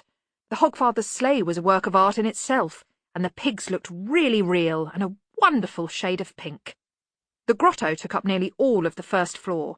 One of the pixies had been disciplined for smoking behind the magic tinkling waterfall, and the clockwork dolls of all nations showing how we could all get along were a bit jerky and giving trouble, but all in all, he told himself, it was a display to delight the hearts of kiddies everywhere. The kiddies were queuing up with their parents and watching the display owlishly. And the money was coming in. Oh, how the money was coming in! So that the staff would not be tempted, Mr. Crumley had set up an arrangement of overhead wires across the ceilings of the store. In the middle of each floor was a cashier in a little cage. Staff took money from customers, put it in a little clockwork cable car, sent it whizzing overhead to the cashier, who'd make change and start it rattling back again. Thus there was no possibility of temptation, and the little trolleys were shooting back and forth like fireworks. Mr. Crumley loved Hogswatch. It was for the kiddies, after all. He tucked his fingers in the pockets of his waistcoat and beamed. Everything going well, Miss Harding? Yes, Mr. Crumley, said the cashier meekly. Jolly good. He looked at the pile of coins. A bright little zigzag crackled off them and earthed itself on the metal grill. Mr. Crumley blinked. In front of him, sparks flashed off the steel rims of Miss Harding's spectacles. The grotto display changed. For just a fraction of a second, Mr. Crumley had the sensation of speed, as though what appeared had screeched to a halt, which was ridiculous. The 4 pink papier-mâché pigs exploded. A cardboard snout bounced off Mr. Crumley's head. There, sweating and grunting in the place where the little piggies had been, were... Well, he assumed they were pigs, because hippopotamuses didn't have pointy ears and rings through their noses. But the creatures were huge and grey and bristly, and a cloud of acrid mist hung over each one. And they didn't look sweet. There was nothing charming about them. One turned to look at him with small red eyes and didn't go oink, which was the sound that Mr. Crumley, born and raised in the city, had always associated with pigs. It went, "G'night!" The sleigh had changed too. He'd been very pleased with that sleigh. It had delicate silver curly bits on it. He'd personally supervised the gluing on of every twinkling star, but the splendour of it was lying in glittering shards around a sledge that looked as though it had been built of crudely sawn tree trunks laid on 2 massive wooden runners. It looked ancient, and there were faces carved on the wood, nasty, crude, grinning faces that looked quite out of place. Parents were yelling and trying to pull their children away, but they weren't having much luck. The children were gravitating towards it like flies to jam. Mr. Crumley ran towards the terrible thing, waving his hands. "Stop that! Stop that!" he screamed. "You'll frighten the kiddies!" He heard a small boy behind him say, "They've got tusks! Cool!" His sister said, "Hey, look, that one's doing a wee!" A tremendous cloud of yellow steam arose. "Look, it's going all the way to the stairs! All those who can't swim, hold on to the banisters!" "They eat you if you're bad, you know," said a small girl with obvious approval. "All up, even the bones, they crunch them."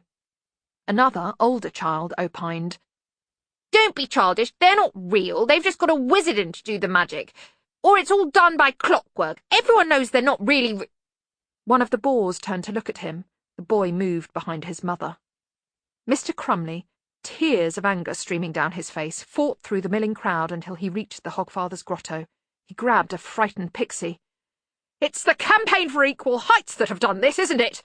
They're out to ruin me, and they're ruining it for all the kiddies. Look at the lovely dolls!" The pixie hesitated. Children were clustering around the pigs, despite the continued efforts of their mothers. The small girl was giving one of them an orange. But the animated display of dolls of all nations was definitely in trouble. The musical box underneath was still playing Wouldn't It Be Nice If Everyone Was Nice, but the rods that animated the figures had got twisted out of shape, so that the Clatchian boy was rhythmically hitting the Omnian girl over the head with his ceremonial spear, while the girl in Agatean national costume was kicking a small Lamadosian druid repeatedly in the ear. A chorus of small children was cheering them on indiscriminately. There's more trouble in the grotto, Mr. Crump, the pixie began. A red and white figure pushed its way through the crush and rammed a false beard into Mr. Crumley's hands. That's it, said the old man in the Hogfather costume. I don't mind the smell of oranges and the damp trousers, but I ain't putting up with this. He stamped off through the queue. Mr. Crumley heard him add, and he's not even doing it right. Mr. Crumley forced his way onward. Someone was sitting in the big chair. There was a child on his knee. The figure was strange. It was definitely in something like a Hogfather costume, but Mr. Crumley's eye kept slipping. It wouldn't focus. It skittered away and tried to put the figure on the very edge of vision. It was like trying to look at your own ear. What's going on here? What's going on here? Crumley demanded. A hand took his shoulder firmly. He turned round and looked into the face of a grotto pixie. At least, it was wearing the costume of a grotto pixie, although somewhat askew, as if it had been put on in a hurry. Who are you? The pixie took the soggy cigarette end out of its mouth and leered at him. Call me Uncle Heavy, he said. You're not a pixie. Nah, I'm a fairy cobbler, mister. Behind Crumley a voice said, And what do you want for Hogswatch, small human? Mr. Crumley turned in horror. In front of, well, he had to think of it as the usurping Hogfather, was a small child of indeterminate sex who seemed to be mostly woolen bobble hat. Mr. Crumley knew how it was supposed to go. It was supposed to go like this. The child was always struck dumb, and the attendant mother would lean forward and catch the Hogfather's eye and say very pointedly, in that voice adults use when they're conspiring against children, You want a baby Tinkler doll, don't you, Doreen? And the Just Like Mummy cookery set you've got in the window and the cut-out kitchen range book. And what do you say? And the stunned child would murmur, Thank you, and get given a balloon or an orange. This time, though, it didn't work like that. Mother got as far as, You want a... Why are your hands on bits of string, child? The child looked down the length of its arms to the dangling mittens affixed to its sleeves. He held them up for inspection. Grubs, it said. I see. Very practical. Are you wheel? Said the bobble hat. What do you think? The bobble hat sniggered. I saw your piggy do a wee, it said. And implicit in the tone was the suggestion that this was unlikely to be dethroned as the most enthralling thing the bobble hat had ever seen. Oh. Good. It had a great big. What do you want for Hogswatch? Said the Hogfather hurriedly. Mother took her economic cue again and said briskly, She wants a... The Hogfather snapped his fingers impatiently. The mother's mouth slammed shut. The child seemed to sense that here was a once-in-a-lifetime opportunity and spoke quickly. I want an army, and a big castle with pointy bits, said the child, and a sword. What do you say? Prompted the Hogfather.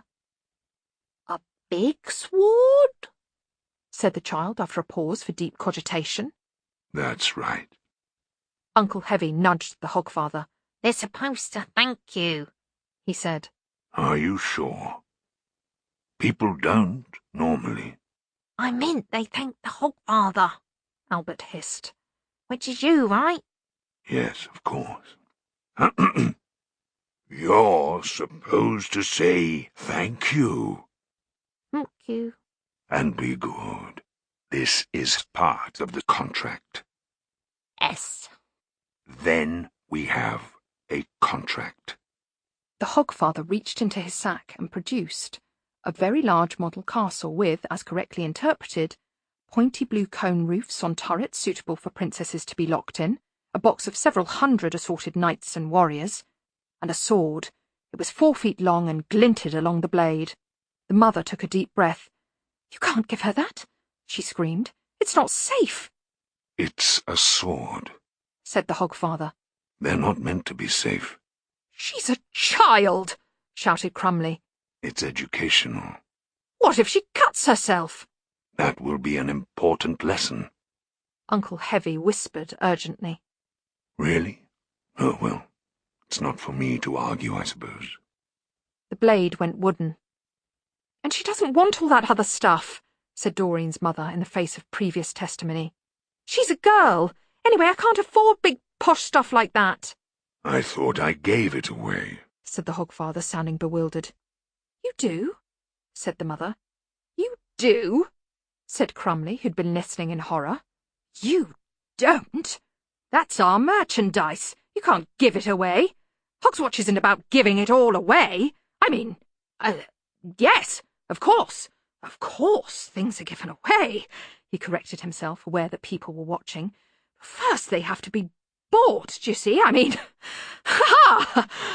He laughed, nervously, increasingly aware of the strangeness around him and the rangy look of Uncle Heavy. It's not as though the toys are made by little elves at the hub, ha! Damn right, said Uncle Heavy sagely. You'd have to be a maniac even to think of giving an elf a chisel, less'n you want their initials carved on your forehead. You mean this is all free? Said Doreen's mother sharply, not to be budged from what she saw as the central point. Mr. Crumley looked helplessly at the toys. They certainly didn't look like any of his stock. Then he tried to look hard at the new Hogfather.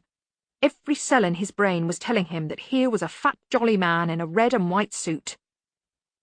Well, nearly every cell.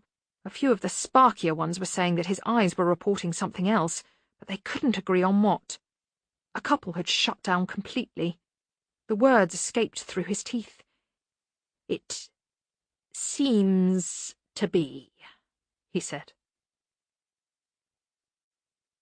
Although it was Hogswatch, the university buildings were bustling. Wizards didn't go to bed early in any case, and of course there was the Hogswatch Night Feast to look forward to at midnight.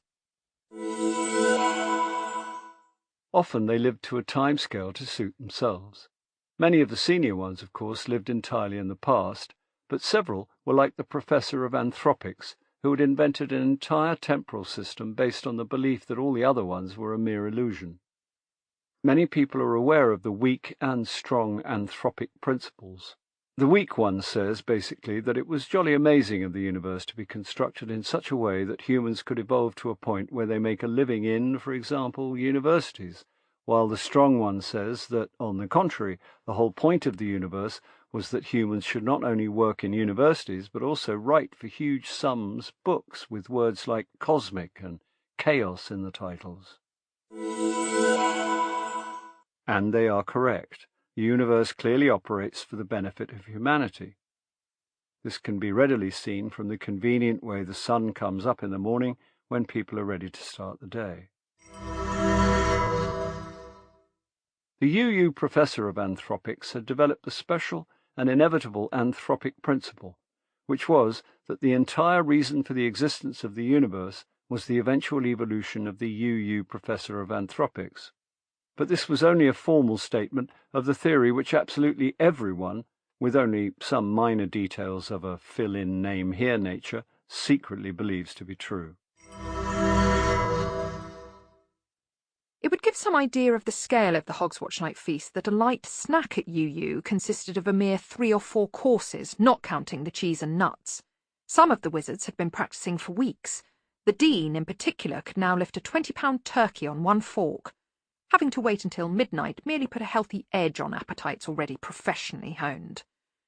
There was a general air of pleasant expectancy about the place, a general sizzling of salivary glands, a general careful assembling of the pills and powders against the time many hours ahead when 18 courses would gang up somewhere below the ribcage and mount a counterattack. Ridcully stepped out into the snow and turned up his collar. The lights were all on in the high-energy magic building. I don't know, he muttered. Hogswatch Night and they're still working. It's just not natural. When I was a student, I'd have been sick twice by now. In fact, Ponder Stibbons and his group of research students had made a concession to Hogswatch Night. They draped holly over Hex and put a paper hat on the big glass dome containing the main ant heap. Every time he came in here, it seemed to Ridcully, something more had been done to the engine or thinking machine or whatever it was. Sometimes stuff turned up overnight. Occasionally, according to Stibbons, Hex itself would draw plans for extra bits that it needed. It all gave Ridcully the willies, and an additional willy was engendered right now when he saw the bursar sitting in front of the thing. For a moment he forgot all about Verucas.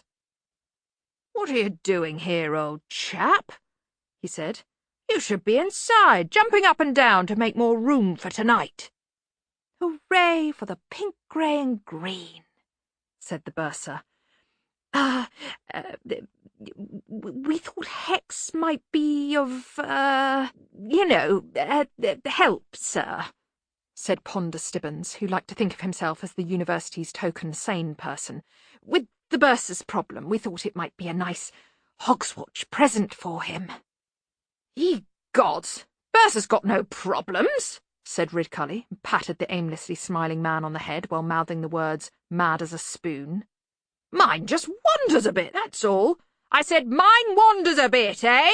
Only to be expected. Spends far too much time adding up numbers. Doesn't get out in the fresh air. I said, you don't get out in the fresh air, old chap." "We thought, he might like someone to talk to," said Ponder. "What? What? But I talk to him all the time. I'm always trying to take him out of himself," said Ridcully. "It's important to stop him moping around the place."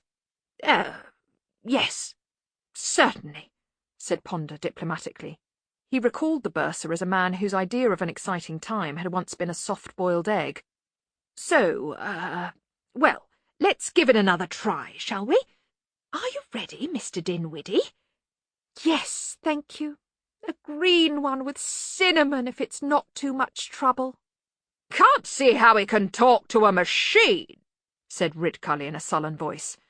"The thing's got no damn ears." "Ah, well, in fact, we made it one ear," said Ponder. He pointed to a large drum in a maze of tubes. "Isn't that old Windlepoon's ear trumpet sticking out of the end?" said Ridcully suspiciously. "Yes, Arch-Chancellor." Ponder cleared his throat. "Sound, you see, it comes in waves." He stopped. Wizardly premonitions rose in his mind. He just knew Ridcully was going to assume he was talking about the sea. There was going to be one of those huge, bottomless misunderstandings that always occurred whenever anyone tried to explain anything to the Arch-Chancellor. Words like surf, and probably ice cream and sand were just... "It's all done by magic, Arch-Chancellor," he said, giving up. "Ah, right," said Ridcully. He sounded a little disappointed. "None of that complicated business with springs and cogwheels and tubes and stuff, then?" "That's right, sir," said Ponder. "Just magic. Sufficiently advanced magic." "Fair enough. What's it do?" "Hex can hear what you say." "Interesting. Saves all that punching holes in bits of cards and hitting keys you lads are forever doing, then." "Watch this, sir," said Ponder. "All right, Adrian. Initialize the GBL." "How'd you do that, then?" said Ridcully behind him. It means pull the great big lever," Ponder said reluctantly. "Ah, takes less time to say." Ponder sighed. "Yes, that's right, Arch-Chancellor." He nodded to one of the students who pulled a large red lever marked Do Not Pull. Gears spun somewhere inside Hex. Little trapdoors opened in the ant farms, and millions of ants began to scurry along the networks of glass tubing. Ponder tapped at the huge wooden keyboard. "Beats me how you fellows remember how to do all this stuff," said Ridcully, still watching him with what Ponder considered to be amused interest. "Oh, it's largely intuitive, Arch-Chancellor," said Ponder. "Obviously you have to spend a lot of time learning it first, though. Now then, bursar," he added, "if you'd just like to say something." "He says, say something, bursar!" yelled Ridcully helpfully into the bursar's ear. "Corkscrew? It's a tickler. That's what Nanny says," said the bursar. Things started to spin inside Hex. At the back of the room, a huge converted water wheel covered with sheep skulls began to turn ponderously, and the quill pen in its network of springs and guiding arms started to write. "Why do you think you are a tickler?" For a moment the bursar hesitated. Then he said, "I've got a spoon of my own, you know." Tell me about your spoon. Ah, it's a little spoon. Does your spoon worry you? The bursar frowned. Then he seemed to rally. Whoops, here comes Mr. Jelly, he said, but he didn't sound as though his heart was in it. How long have you been Mr. Jelly? The bursar glared. Are you making fun of me? He said. Amazing, said Ridcully. It's got him stumped. It's better than dried frog pills. How did you work it out? Said Ponder. It sort of just happened. Amazing, said Ridcully. He knocked the ashes out of his pipe on Hex's Anthill Inside sticker, causing Ponder to wince. This thing's a kind of big artificial brain, then. You could think of it like that, said Ponder carefully. Of course, Hex doesn't actually think. Not as such, it just appears to be thinking. Ah, like the Dean, said Ridcully. Any chance of fitting a brain like this into the Dean's head? It does weigh 10 tons, Arch-Chancellor. Ah, really? Oh, quite a large crowbar would be in order, then. He paused and then reached into his pocket. I knew I'd come here for something, he added. This here chappie is the Veruca gnome. Hello, said the Veruca gnome shyly. Who seems to have popped into existence to be with us here tonight. And, you know, I thought, this is a bit odd. Of course, there's always something a bit unreal about Hogswatch Night, said Ridcully. Last night of the year and so on, the Hogfather whizzing around and so forth, time of the darkest shadows and so on, all the old year's occult rubbish piling up. Anything could happen. I just thought you fellows might check up on this. Probably nothing to worry about. A Veruca gnome? Said Ponder.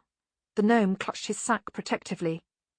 Makes about as much sense as a lot of things, I suppose, said Ridcully. After all, there's a tooth fairy, ain't there? You might as well wonder why we have a god of wine and not a god of hangovers. He stopped. Anyone else hear that noise just then? He said. Sorry, Arch-Chancellor? Sort of glingle, glingle, glingle, like little tinkly bells. Didn't hear anything like that, sir. Oh, Ridcully shrugged. Anyway, what was I saying? Yes, no one's ever heard of a Veruca gnome until tonight. That's right, said the gnome. Even I've never heard of me until tonight, and I'm me. We'll, see what we can find out, Arch-Chancellor, said Ponder diplomatically. Good man. Ridcully put the gnome back in his pocket and looked up at Hex. Amazing, he said again. He just looks as though he's thinking, right? Yes. But he's not actually thinking. No. So, he just gives the impression of thinking, but really it's just a show. Yes. Just like everyone else, then, really, said Ridcully. The boy gave the Hogfather an appraising stare as he sat down on the official knee. Let's be absolutely clear. I know you're just someone dressed up, he said. The Hogfather is a biological and temporal impossibility. I hope we understand one another. Ah. So, I don't exist? Correct. This is just a bit of seasonal frippery, and I may say rampantly commercial. My mother's already bought my presents. I instructed her as to the right ones, of course. She often gets things wrong. The Hogfather glanced briefly at the smiling, worried image of maternal ineffectiveness hovering nearby. How old are you, boy? The child rolled his eyes. You're not supposed to say that, he said. I have done this before, you know. You have to start by asking me my name. Aaron Fidget, The Pines, Edgway Road, Ankh-Morpork. I expect someone told you, said Aaron. I expect these people dressed up as pixies get the information from the mothers. And you are 8 going on... about 45. Said the Hogfather. There's forms to fill in when they pay, I expect, said Aaron. And you want Walnuts, inoffensive reptiles of the Stowe Plains, a display cabinet, a collector's album, a killing jar, and a lizard press. What is a lizard press? You can't glue them in when they're still fat, or didn't you know that? I expect he told you about them when I was momentarily distracted by the display of pencils. Look, shall we end this charade? Just give me my orange and we'll say no more about it. I can give far more than oranges. Yes, I saw all that. Probably done in collusion with accomplices to attract gullible customers. Oh dear, you've even got a false beard. By the way, old chap, did you know that your pig... Yes. All done by mirrors and strings and pipes, I expect. It all looks very artificial to me. The Hogfather snapped his fingers. That's probably a signal, I expect, said the boy, getting down. Thanks very much. Happy Hog's Watch, said the Hogfather as the boy walked away. Uncle Heavy patted him on the shoulder. Well done, Master, he said. Very patient. I'd have given him a clonk athwart the ear-hole myself. Oh, I'm sure he'll see the error of his ways. The Red Hood turned so that only Albert could see into its depths. Right around the time he opens those boxes his mother was carrying. Ho, ho, ho. Don't tie it so tight. Don't tie it so tight. Squeak. There was a bickering behind Susan as she sought along the shelves in the canyons of Death's huge library, which was so big that clouds would form in it if they dared. Right, said the voice she was trying to ignore. That's about right. I've got to be able to move my wings, right? Squeak. Ah, said Susan under her breath. The Hogfather. He had several shelves, not just one book. The first volume seemed to be written on a roll of animal skin. The Hogfather was old. Okay. How does it look? Squeak! Miss, said the raven, seeking a second opinion. Susan looked up. The raven bounced past, its breast bright red. Twit, twit, it said. Bobbly, bobbly, bop, hop, hop, hopping along. You're fooling no one but yourself, said Susan. I can see the string. She unrolled the scroll. Maybe I should sit on a snowy log, mumbled the raven behind her. That's probably the trick, right enough. I can't read this, said Susan. The letters are all odd. Ethereal runes, said the raven. The Hogfather ain't human after all. Susan ran her hands over the thin leather. The shapes flowed around her fingers. She couldn't read them, but she could feel them. There was the sharp smell of snow so vivid that her breath condensed in the air. There were sounds, hooves, the snap of branches in a freezing forest, a bright, shining ball. Susan jerked awake and thrust the scroll aside. She unrolled the next one, which looked as though it was made of strips of bark. Characters hovered over the surface. Whatever they were, they had never been designed to be read by the eye. You could believe they were a braille for the touching mind. Images ribboned across her senses. Wet fur, sweat, pine, soot, iced air, the tang of damp ash, pig. Manure, her governess mind hastily corrected. There was blood, and the taste of beans? It was all images without words, almost animal. But none of this is right. Everyone knows he's a jolly old fat man who hands out presents to kids, she said aloud. Is, not was. You know how it is, said the raven. Do I? It's like, industrial retraining, said the bird. Even gods have to move with the times, am I right? He was probably quite different thousands of years ago, stands to reason. No one wore stockings for one thing. He scratched at his beak. Yes, he continued expansively. He was probably just your basic winter demiurge, blood on the snow, making the sun come up, starts off with animal sacrifice, hunts some big hairy animal to death, that kind of stuff. There's some people up on the ramtops who kill a wren at Hogswatch and walk around from house to house singing about it, with a whack folla diddle dildo, very folkloric, very mythic. A wren? Why? I dunno. Maybe someone said, "Hey, how'd you like to hunt this evil bastard of an eagle with his big sharp beak and great ripping talons sort of thing? Or how about instead you hunt this wren, which is basically about the size of a pea and goes twit? Go on, you choose. Anyway, then later on it sinks to the level of religion, and then they start this business where some poor bugger finds a special bean in his tucker. Oh ho, everyone says you're king, mate, and he thinks, this is a bit of all right, only they don't say it wouldn't be a good idea to start any long books, 'cause next thing he's legging it over the snow with a dozen other buggers chasing him with holy sickles so's the earth'll come to life again and all this snow'll go away. Very, ethnic. Then some bright spark thought, hey, looks like that damned sun comes up anyway, so how come we're giving those druids all this free grub? Next thing you know, there's a job vacancy. That's the thing about gods. They'll always find a way to, hang on. The damn sun comes up anyway, Susan repeated. How do you know that? Oh, observation. It happens every morning. I seen it. I meant all that stuff about holy sickles and things. The raven contrived to look smug. Very occult bird, your basic raven, he said. Blind Io, the thunder god, used to have these mythic ravens that flew everywhere and told him everything that was going on. Used to?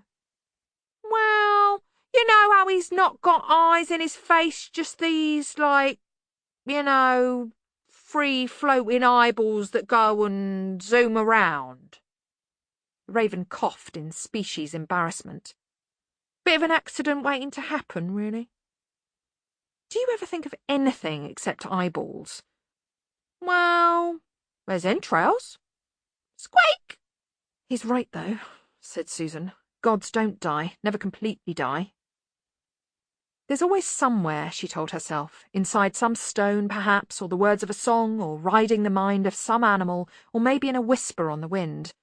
They never entirely go. They hang on to the world by the tip of a fingernail, always fighting to find a way back. Once a god, always a god. Dead, perhaps, but only like the world in winter. All right, she said. Let's see what happened to him. She reached out for the last book and tried to open it at random. The feeling lashed at her out of the book like a whip. Hooves, fear, blood, snow, cold, night. She dropped the scroll. It slammed shut. Squeak? I'm all right. She looked down at the book and knew that she'd been given a friendly warning, such as a pet animal might give when it was crazed with pain but just still tame enough not to claw and bite the hand that fed it, this time. Wherever the Hogfather was, dead, alive, somewhere, he wanted to be left alone. She eyed the death of rats. His little eye sockets flared blue in a disconcertingly familiar way. Squeak! Eek! The rat says if he wanted to find out about the Hogfather, he'd go to the Castle of Bones. Oh, that's just a nursery tale, said Susan. That's where the letters are supposed to go that are posted up the chimney. That's just an old story. She turned. The rat and the raven were staring at her, and she realised that she'd been too normal. Squeak! The rat says, what do you mean, just? Said the raven. Chicken wire sidled towards Medium Dave in the garden, if you could call it a garden. It was the land round the house, if you could call it a house. No one said much about it, but every so often you just had to get out. It didn't feel right inside. He shivered. Where's himself? He said. Oh, up at the top, said Medium Dave. Still trying to open that room. The one with all the locks? Yeah. Medium Dave was rolling a cigarette. Inside the house, or tower, or both, or whatever, you couldn't smoke, not properly. When you smoked inside, it tasted horrible and you felt sick. What for? We done what we came to do, didn't we? Stood there like a bunch of kids and watched that wet wizard do all his chanting. It was all I could do to keep a straight face. What's he after now? He just said if it was locked that bad, he wanted to see inside. I thought we were supposed to do what we came for and go. Yeah? You tell him. Want a roll-up? Chickenwire took the bag of tobacco and relaxed. I've seen some bad places in my time, but this takes a serious biscuit. Yeah.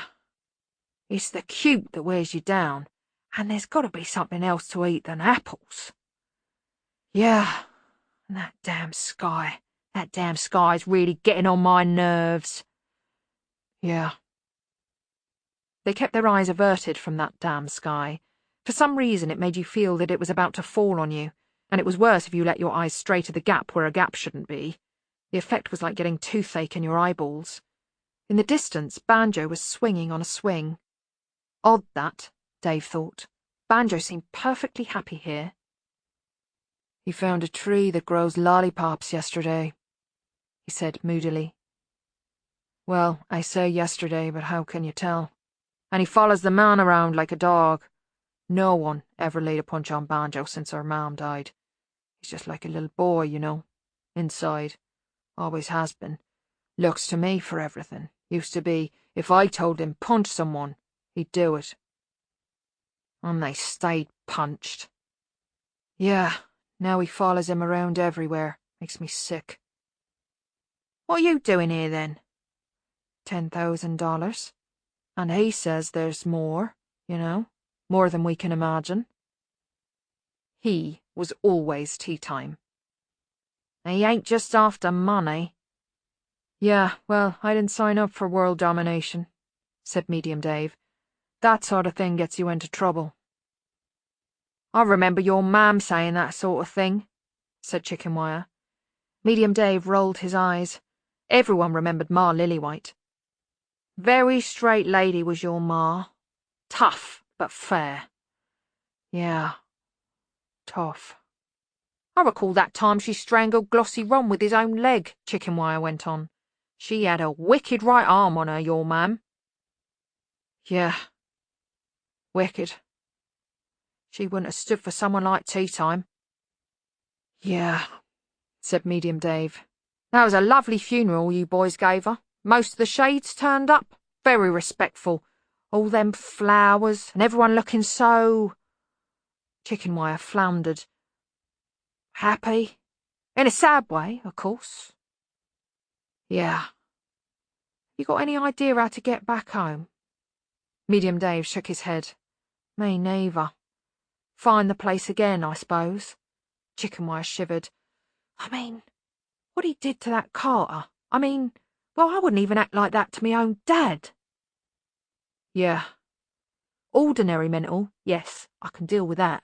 But he can be talking quite normal and then... Yeah. Maybe the both of us could creep up on him and... Yeah, and how long will we live? In seconds.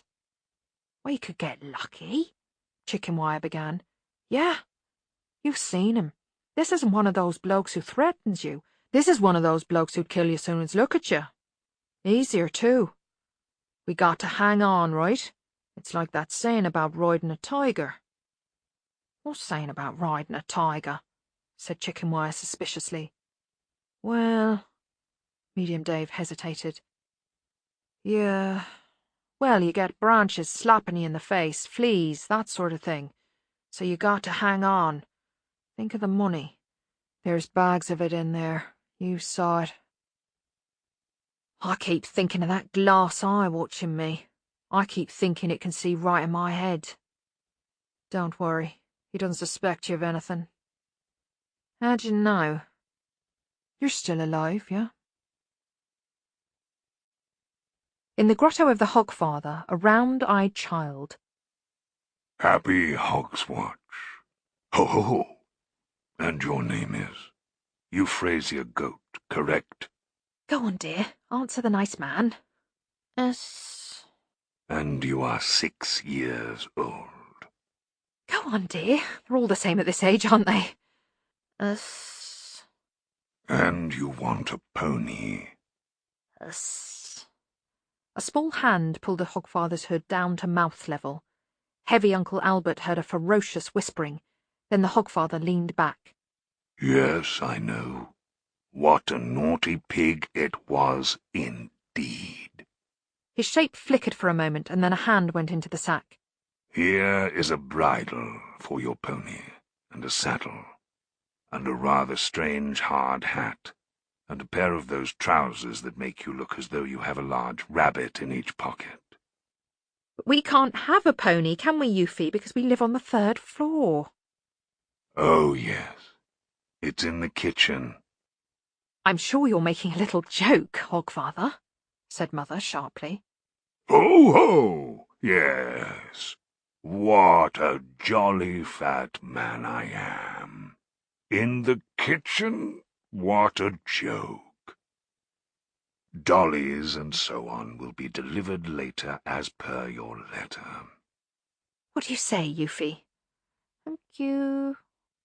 Here, you didn't really put a pony in their kitchen, did you? Said heavy Uncle Albert as the line moved on. Don't be foolish, Albert. I said that to be jolly. Oh, right. Ha! For a minute. It's in the bedroom. Oh. More hygienic. Well, it'll make sure of one thing, said Albert. 3rd floor? They're going to believe all right. Yes, you know. I think I'm getting the hang of this. Ho, ho, ho! At the hub of the Discworld, the snow burned blue and green. The aurora borealis hung in the sky, curtains of pale, cold fire that circled the central mountains and cast their spectral light over the ice. They billowed, swirled, and then trailed a ragged arm, on the end of which was a tiny dot that became, when the eye of imagination drew nearer, Binky. He trotted to a halt and stood on the air. Susan looked down, and then found what she was looking for. At the end of a valley of snow-mounded trees, something gleamed brightly, reflecting the sky. The Castle of Bones. Her parents had sat her down one day, when she was about 6 or 7, and explained how such things as the Hogfather did not really exist, how they were pleasant little stories that it was fun to know, how they were not real. And she had believed it. All the fairies and bogeymen, all those stories from the blood and bone of humanity, were not really real. They'd lied. A 7-foot skeleton had turned out to be her grandfather. Not a flesh-and-blood grandfather, obviously, but a grandfather, you could say, in the bone. Binky touched down and trotted over the snow. Was the Hogfather a god? Why not? Thought Susan. There were sacrifices, after all that sherry and pork pie, and he made commandments and rewarded the good, and he knew what you were doing. If you believed, nice things happened to you. Sometimes you found him in a grotto, and sometimes he was up there in the sky. The Castle of Bones loomed over her now. It certainly deserved the capital letters up this close. She'd seen a picture of it in one of the children's books. Despite its name, the woodcut artist had endeavoured to make it look sort of jolly. It wasn't jolly. The pillars at the entrance were hundreds of feet high. Each of the steps leading up was taller than a man. They were the grey-green of old ice. Ice. Not bone. There were faintly familiar shapes to the pillars, possibly a suggestion of femur or skull, but it was made of ice. Binky was not challenged by the high stairs. It wasn't that he flew, it was simply that he walked on a ground level of his own devising. Snow had blown over the ice. Susan looked down at the drifts. Death left no tracks, but there were the faint outlines of booted footprints. She'd be prepared to bet they belonged to Albert, and, yes, half obscured by the snow, it looked as though a sledge had stood here. Animals had milled around, but the snow was covering everything. She dismounted. This was certainly the place described, but it still wasn't right. It was supposed to be a blaze of light and abuzz with activity, but it looked like a giant mausoleum. A little way beyond the pillars was a very large slab of ice cracked into pieces. Far above, stars were visible through the hole it had left in the roof. Even as she stared up, a few small lumps of ice thumped into a snowdrift. The raven popped into existence and fluttered wearily onto a stump of ice beside her. "This place is a morgue," said Susan. "It's going to be mine if I do any more flying tonight," panted the raven as the death of rats got off its back. "I never signed up for all this long-distance faster-than-time stuff. I should be back in a forest somewhere making excitingly decorated constructions to attract females." "That's bowerbirds," said Susan. "Ravens don't do that." "Oh, so it's typecasting now, is it?" said the raven. "I'm missing meals here, you do know that." It swivelled its independently sprung eyes. So where's all the lights? It said. Where's all the noise? Where's all the jolly little buggers in pointing hats and red and green suits hitting wooden toys unconvincingly yet rhythmically with hammers? This is more like the temple of some old thunder god, said Susan. Squeak? No, I read the map right. Anyway, Albert's been here too. There's fag ash all over the place. The rat jumped down and walked around for a moment, bony snout near the ground. After a few moments of snuffling, it gave a squeak and hurried off into the gloom. Susan followed. As her eyes grew more accustomed to the faint blue-green light, she made out something rising out of the floor. It was a pyramid of steps with a big chair on top. Behind her, a pillar groaned and twisted slightly. Squeak! That rat says this place reminds me of some old mine, said the raven. You know, after it's been deserted and no one's been paying attention to the roof supports and so on. We see a lot of them. At least these steps were human-sized, Susan thought, ignoring the chatter. Snow had come in through another gap in the roof. Albert's footprints had stamped around quite a lot here. Maybe the old Hogfather crashed his sleigh, the raven suggested. Squeak? Well, it could have happened. Pigs are not notably aerodynamic, are they? And with all this snow, you know, poor visibility, big cloud ahead, turns out too late to be a mountain, there's buggers in saffron rose looking down at you, poor devil tries to remember whether you're supposed to shove someone's head between your legs, then wham! And it's all over by some lucky mountaineers making an awful lot of sausages and finding the flight recorder. Squeak! Yes, but he's an old man, probably shouldn't be in the sky at his time of life. Susan pulled at something half buried in the snow. It was a red and white striped candy cane. She kicked the snow aside elsewhere and found a wooden toy soldier in the kind of uniform that would only be inconspicuous if you wore it in a nightclub for chameleons on hard drugs. Some further probing found a broken trumpet. There was some more groaning in the darkness. The raven cleared its throat. What the rat meant about this place being like a mine, he said, was that abandoned mines tend to creak and groan in the same way, see? No one looking after the pit props. Things fall in. Next thing you know, you're a squiggle in the sandstone. We shouldn't hang around, is what I'm saying. Susan walked further in, lost in thought. This was all wrong. The place looked as though it had been deserted for years, which couldn't be true. The column nearest her creaked and twisted slightly. A fine haze of ice crystals dropped from the roof. Of course, this wasn't exactly a normal place. You couldn't build an ice palace this big. It was a bit like Death's house. If he abandoned it for too long, all those things that had been suspended, like time and physics, would roll over it. It would be like a dam bursting. She turned to leave and heard the groan again. It wasn't dissimilar to the tortured sounds being made by the ice, except that ice, afterwards, didn't moan. Oh, me. There was a figure lying in a snowdrift. She'd almost missed it because it was wearing a long white robe. It was spread-eagled as though it had planned to make snow angels and had then decided against it. And it wore a little crown, apparently of vine leaves, and it kept groaning. She looked up. The roof was open here, too, but no one could have fallen that far and survived. No one human, anyway. He looked human, and in theory quite young, but it was only in theory because, even by the second-hand light of the glowing snow, his face looked like someone had been sick with it. Are you all right? She ventured. The recumbent figure opened its eyes and stared straight up. I wish I was dead, it moaned. A piece of ice the size of a house fell down in the far depths of the building and exploded in a shower of sharp little shards.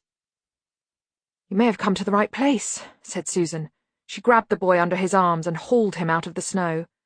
I think leaving would be a very good idea around now, don't you? This place is going to fall apart. Oh, me. She managed to get one of his arms around her neck. Can you walk? Oh, me. It might help if you stopped saying that and tried walking. I'm sorry, but I seem to have too many legs. Ow. Susan did her best to prop him up as, swaying and slipping, they made their way back to the exit. My head, said the boy. My head feels awful. My head feels like someone's hitting it. my head with a hammer." Someone was. There was a small green and purple imp sitting amid the damp curls and holding a very large mallet. He gave Susan a friendly nod and brought the hammer down again. "Oh, me!" "That wasn't necessary," said Susan. "You telling me my job?" said the imp. "I suppose you could do it better, could you?" "I wouldn't do it at all," "Well, someone's got to do it," said the imp. "He's part of the arrangement," said the boy. "There, see?" said the imp. "Can you hold the hammer while I go and coat his tongue with yellow gunk?" "Get down right now." Susan made a grab for the creature. It leapt away, still clutching the hammer, and grabbed a pillar. "I'm part of the arrangement, I am," it yelled. The boy clutched his head. "Oh, I feel awful," he said. "Have you got any ice?" Whereupon, because there are conventions stronger than mere physics, the building fell in. The collapse of the Castle of Bones was stately and impressive and seemed to go on for a long time. Pillars fell in, the slabs of the roof slid down, the ice crackled and splintered.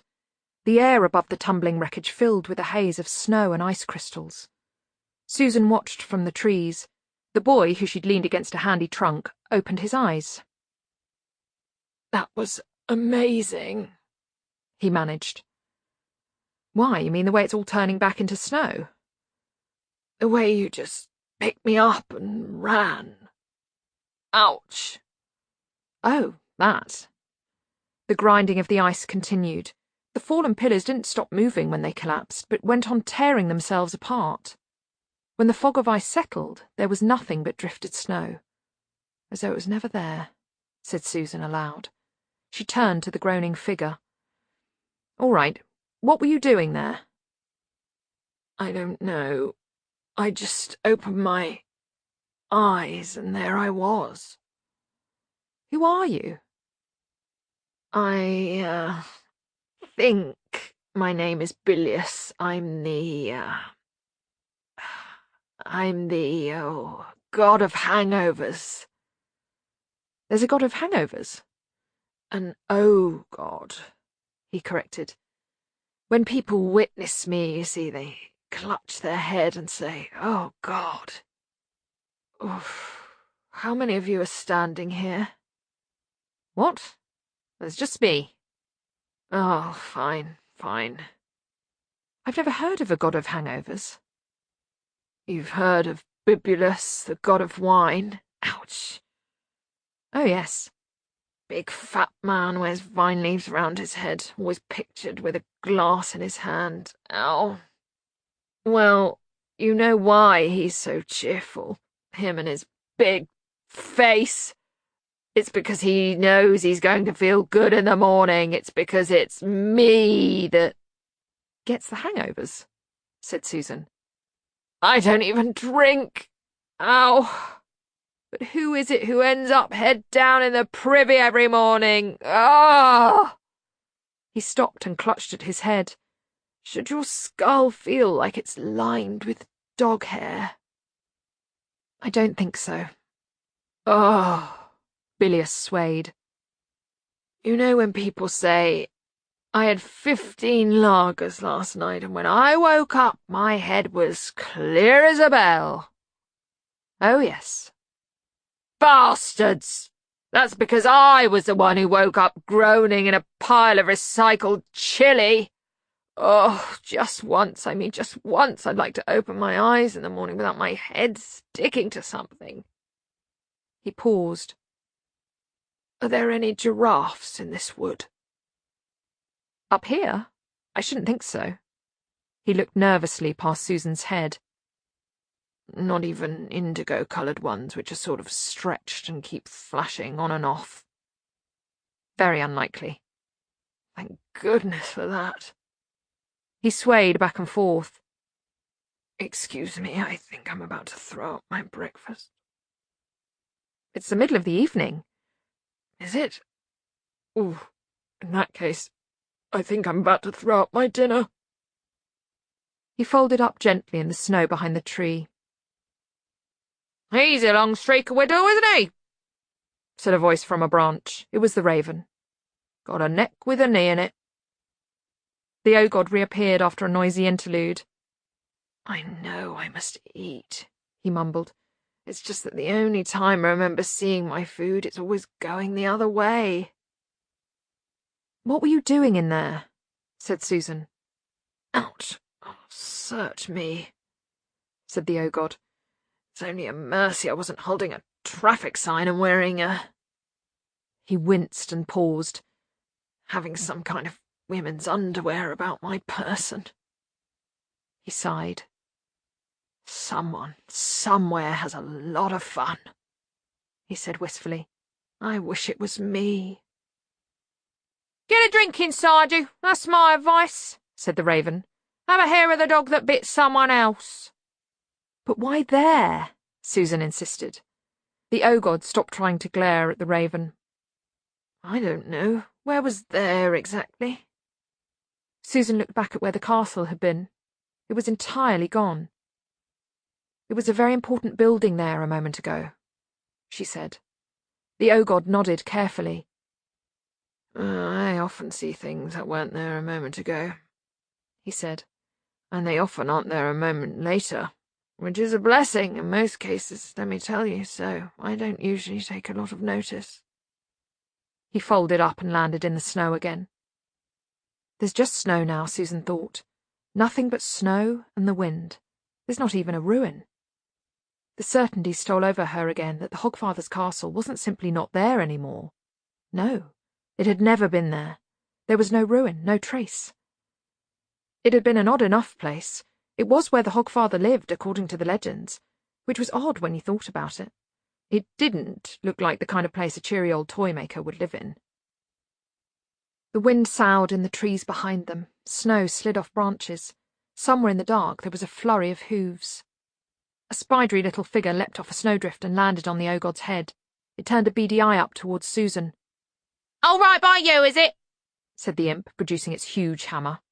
Some of us have a job to do, you know, even if we are of a metaphorical, nay, folkloric persuasion. Oh, go away. If you think I'm bad, wait till you see the little pink elephants, said the imp. I don't believe you. They come out of his ears and fly around his head making tweeting noises. Ah, said the Raven sagely. That sounds more like robins. I wouldn't put anything past them.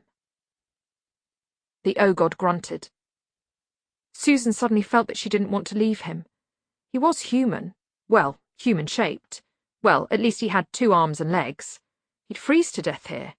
Of course, gods or even Ogods probably couldn't, but humans didn't think like that.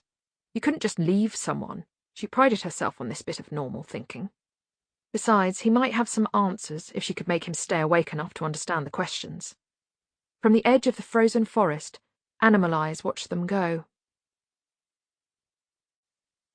Mr. Crumley sat on the damp stairs and sobbed. He couldn't get any nearer to the toy department. Every time he tried, he got lifted off his feet by the mob and dumped at the edge of the crowd by the current of people. Someone said, "Top of the evening, Squire?" And he looked up blearily at the small yet irregularly formed figure that had addressed him thusly. "Are you one of the pixies?" he said, after mentally exhausting all the other possibilities. "No, sir. I am not in fact a pixie, sir. I am in fact Corporal Nobbs of the Watch, and this is Constable Visit, sir." The creature looked at a piece of paper in its paw. "You, Mr. Crummy?" "Crumley!" "Yeah, right. You sent a runner to the watch house, and we have hereby responded with commendable speed, sir," said Corporal Nobbs. "Despite it being Hogswatch night and there being a lot of strange things happening, and most importantly it being the occasion of our Hogswatchly piss-up, sir. But this is all right because Washpot, that's Constable Visit here, he doesn't drink, sir, it being against his religion, and although I do drink, sir, I volunteered to come because it is my civic duty, sir." Nobby tore off a salute, or what he liked to believe was a salute. He did not add, "And turning out for a rich bugger such as your good self is bound to put the officer concerned in the way of a seasonal bottle or 2 or some other tangible evidence of gratitude," because his entire stance said it for him. Even Nobby's ears could look suggestive. Unfortunately, Mr. Crumley wasn't in the right receptive frame of mind. He stood up and waved a shaking finger towards the top of the stairs. I want you to go up there, he said, and arrest him. Arrest who, sir? Said Corporal Nobbs. The Hogfather. What for, sir?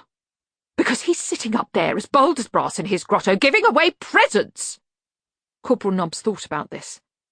You haven't been having a festive drink, have you, sir? He said hopefully. I do not drink. Very wise, sir, said Constable Visit. Alcohol is the tarnish of the soul. Ossuary Book 2, verse 24. Not quite up to speed here, sir, said Corporal Nobbs, looking perplexed. I thought the Hogfather is supposed to give away stuff, isn't he? This time Mr. Crumley had to stop and think. Up until now he hadn't quite sorted things out in his head, other than recognising their essential wrongness. This one is an impostor, he declared. Yes, that's right. He smashed his way into here. You know, I always thought that, said Nobby. I thought every year the Hogfather spends a fortnight sitting in a wooden grotto in a shop in Ankh-Morpork, at his busy time too. Ha! Not likely. Probably just some old man in a beard, I thought. I meant, he's not the Hogfather we usually have, said Crumley, struggling for firmer ground. He just barged in here. Oh, a different impostor? Not the real impostor at all? Well, yes, no. And started giving stuff away, said Corporal Nobbs. That's what I said. That's got to be a crime, hasn't it? Corporal Nobbs rubbed his nose. Well, nearly, he conceded, not wishing to totally relinquish the chance of any festive remuneration. Realisation dawned. He's given away your stuff, sir. No, he brought it in with him. Ah? Giving away your stuff. Now, if he was doing that, yes, I could see the problem. That's a sure sign of crime, stuff going missing, stuff turning up. Well, that's a tricky one. Unless it's stuff like arms and legs, of course. We'd be on safer ground if he was nicking stuff, sir, to tell you the truth. This is a shop, said Mr. Crumley, finally getting to the root of the problem. We do not give merchandise away. How can we expect people to buy things if some person is giving them away? Now please go and get him out of here. Arrest Hogfather style of thing. Yes. On Hogswatch night. Yes. In your shop. Yes. In front of all those kiddies. Yeah. Mr. Crumley hesitated. To his horror, he realised that Corporal Nobbs, against all expectation, had a point. You think that will look bad? He said. Hard to see how it could look good, sir. Could you not do it surreptitiously? He said. Ah, well, surreptition, yes, we could give that a try, said Corporal Nobbs. The sentence hung in the air with its hand out. You won't find me ungrateful, said Mr. Crumley at last. Just you leave it to us, said Corporal Nobbs, magnanimous in victory. You just nip down to your office and treat yourself to a nice cup of tea, and we'll sort this out in no time. You'll be ever so grateful. Crumley gave him a look of a man in the grip of serious doubt, but staggered away nonetheless. Corporal Nobbs rubbed his hands together. You don't have Hogswatch back where you come from, do you, Washpot? He said as they climbed the stairs to the first floor. Look at this carpet. You'd think a pig had pissed on it. We call it the Fast of St. Ossory, said Visit, who was from Omnia. But it is not an occasion for superstition and crass commercialism. We simply get together in family groups for a prayer meeting and a fast. What, turkey and chicken and that? A fast, Corporal Nobbs. We don't eat anything. Oh, right. Well, each to his own, I suppose. And at least you don't have to get up early in the morning and find that the nothing you've got is too big to fit in the oven. No presents, neither? They stood aside hurriedly as two children scuttled down the stairs carrying a large toy boat between them. It is sometimes appropriate to exchange new religious pamphlets, and of course there are usually copies of the Book of Ossuary for the children, said Constable Visit, sometimes with illustrations, he added, in the guarded way of a man hinting at licentious pleasures. A small girl went past carrying a teddy bear larger than herself. It was pink. They always gives me bath salts, complained Nobby. And bath soap and bubble bath and herbal bath lumps and tons of bath stuff, and I can't think why, 'cause it's not as if I hardly ever has a bath. You'd think they'd take the hint, wouldn't you? Abominable, I call it, said Constable Visit. The first floor was a mob. Ah, look at them. Mr. Hogfather never brought me anything when I was a kid, said Corporal Nobbs, eyeing the children gloomily. I used to hang up my stocking every Hog's Watch regular. All that ever happened was my dad was sick in it once. He removed his helmet. Nobby was not by any measure a hero, but there was the sudden gleam in his eye of someone who'd seen altogether too many empty stockings, plus one rather full and dripping one. A scab had been knocked off some wound in the corrugated little organ of his soul. "I'm going in," he said. In between the university's great hall and its main door is a rather smaller circular hall or vestibule known as Arch-Chancellor Bowell's Remembrance, although no one knows why or why an extant bequest pays for one small currant bun and one copper penny to be placed on a high stone shelf on one wall every second Wednesday. The ceremony still carries on, of course. If you left off traditions because you didn't know why they started, you'd be no better than a foreigner. Ridcully stood in the middle of the floor, looking upwards. Tell me, Senior Wrangler, we never invited any women to the Hog's Watch night feast, did we? Of course not, Arch-Chancellor, said the Senior Wrangler. He looked up in the dust-covered rafters, wondering what had caught Ridcully's eye. Good heavens, no, they'd spoil everything. I've always said so. And all the maids have got the evening off until midnight. A very generous custom, I've always said, said the Senior Wrangler, feeling his neck crick. So why, every year, do we hang a damn great bunch of mistletoe up there? The Senior Wrangler turned in a circle, still staring upwards. It's symbolic, Arch-Chancellor. What? The Senior Wrangler felt that something more was expected. He groped around in the dusty attics of his education. Of the leaves, do you see? They're symbolic of green, do you see? Whereas the berries, in fact, yes, the berries symbolize white, yes. White and green, very symbolic. He waited. He was not, unfortunately, disappointed. What of? The Senior Wrangler coughed. Well, I'm not sure there has to be an of, he said. Ah, so, said the Arch-Chancellor thoughtfully.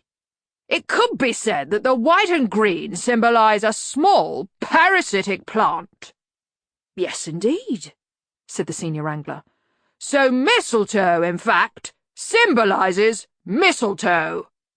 Exactly, Arch-Chancellor, said the Senior Wrangler, who was now just hanging on. Funny thing, that, said Ridcully in the same thoughtful tone of voice. That statement is either so deep it would take a lifetime to fully comprehend every particle of its meaning, or it is a load of absolute tosh. Which is it, I wonder? It could be both, said the Senior Wrangler desperately. And that comment, said Ridcully, is either very perceptive or very trite. It might be both. Don't push it, Senior Wrangler. There was a hammering on the outer door. Ah, that'll be the Wassailers, said the Senior Wrangler, happy for the distraction. They call on us first every year. I personally have always liked the Lily White boys, you know. The Arch-Chancellor glanced up at the mistletoe, gave the beaming man a sharp look, and opened the little hatch in the door. Well, now, wassailing you fellows, he began. Oh, well, I must say, you might have picked a better time. A hooded figure stepped through the wood of the door, carrying a limp bundle over its shoulder. The Senior Wrangler stepped backwards quickly. Oh, no, not tonight. And then he noticed that what he had taken for a robe had lace around the bottom, and the hood, while quite definitely a hood, was nevertheless rather more stylish than the one he had first mistaken it for. Putting down or taking away? Said Ridcully. Susan pushed back her hood. I need your help, Mr. Ridcully, she said. Aren't you Death's granddaughter? Said Ridcully. Didn't I meet you a few— Yes, sighed Susan. And, are you helping out? Said Ridcully. His waggling eyebrows indicated the slumbering figure over her shoulder. I need you to wake him up, said Susan. Some sort of miracle, you mean? Said the Senior Wrangler, who was a little behind. He's not dead, said Susan. He's just resting. That's what they all say, the Senior Wrangler quavered. Ridcully, who was somewhat more practical, lifted the Ogod's head. There was a groan. "Looks a bit under the weather," he said. "He's the god of hangovers," said Susan. "The O-god of hangovers." "Really?" said Ridcully. "Never had one of those myself. Funny thing, I can drink all night and feel as fresh as a daisy in the morning." The O-god's eyes opened. Then he soared towards Ridcully and started beating him on the chest with both fists. "You utter bastard! I hate you, hate you, hate you, hate you!" His eyes shut and he slid down to the floor. "What was all that about?" said Ridcully. "I think it was some kind of nervous reaction," said Susan diplomatically. "Something nasty's happening tonight. I'm hoping he can tell me what it is, but he's got to be able to think straight first." "And you brought him here?" said Ridcully. Ho? Ho-ho? Yes, indeed. Hello. Small child called Veruca Lumpy. What a lovely name. Aged 7, I believe. Good, yes. I know it did. All over the nice clean floor, yes. They do, you know. That's one of the things about real pigs. Here we are. Don't mention it. Happy Hog's Watch, and be good. I will know if you're good or bad, you know. Ho, ho, ho! "Well, you brought some magic into that little life," said Albert as the next child was hurried away. It's the expression on their little faces I like, said the Hogfather. "You mean sort of fear and awe and not knowing whether to laugh or cry or wet their pants?" Yes, now that is what I call belief. The O-god was carried into the great hall and laid out on a bench. The senior wizards gathered round, ready to help those less fortunate than themselves remain that way. "I know what's good for a hangover," said the dean, who was feeling in a party mood. They looked at him expectantly. "Drinking heavily the previous night," he said. He beamed at them. "That was a good word joke," he said to break the silence. The silence came back. "Most amusing," said Ridcully. He turned back and stared thoughtfully at the O-god. "Raw eggs are said to be good." He glared at the dean. "I mean, bad for a hangover," he said. "And fresh orange juice." "Gretchen coffee," said the lecturer in recent runes firmly. "But this fellow hasn't just got his hangover, he's got everyone's hangover," said Ridcully. "I've tried it," mumbled the O-god. "It just makes me feel suicidal and sick." "A mixture of mustard and horseradish," said the chair of indefinite studies. "In cream for preference, with anchovies." "Yoghurt," said the bursar. Ridcully looked at him, surprised. "That sounded almost relevant," he said. "Well done. I should leave it at that if I were you, bursar. Of course, my uncle always used to swear at wow-wow sauce," he added.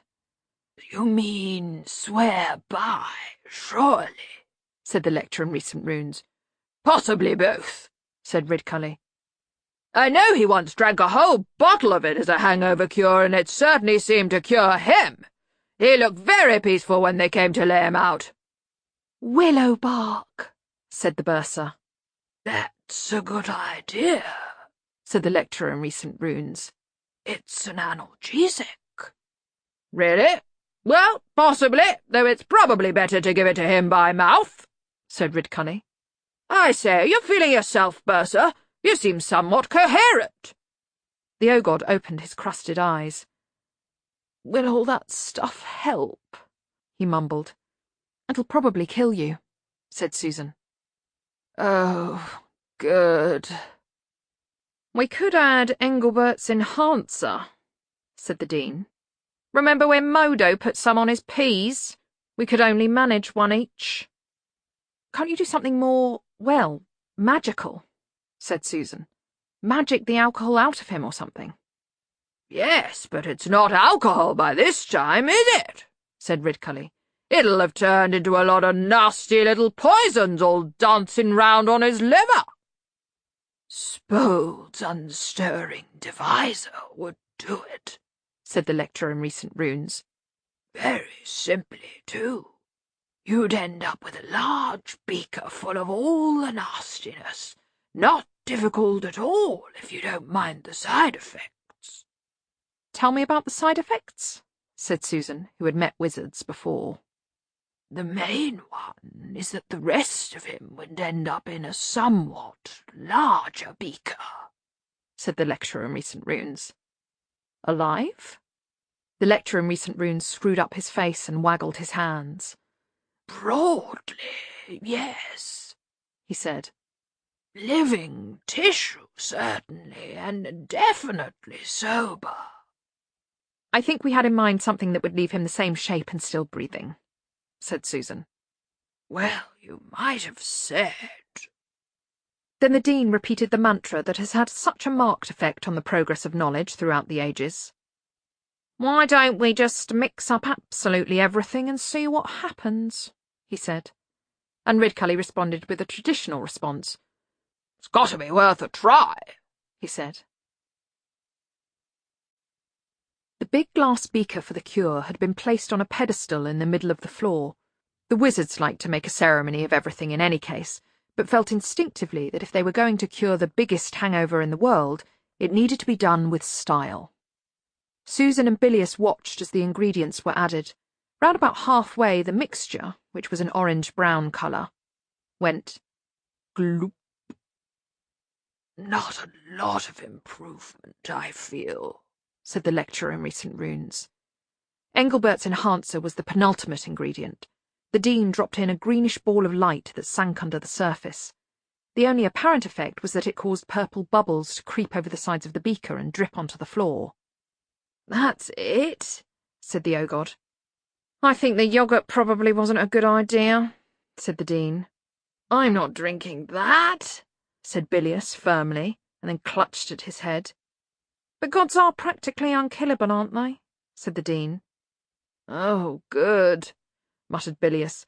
"Why not stick my legs in a meat grinder, then?" "Well, if you think it might help." "I anticipated a certain amount of resistance from the patient," said the Arch-Chancellor.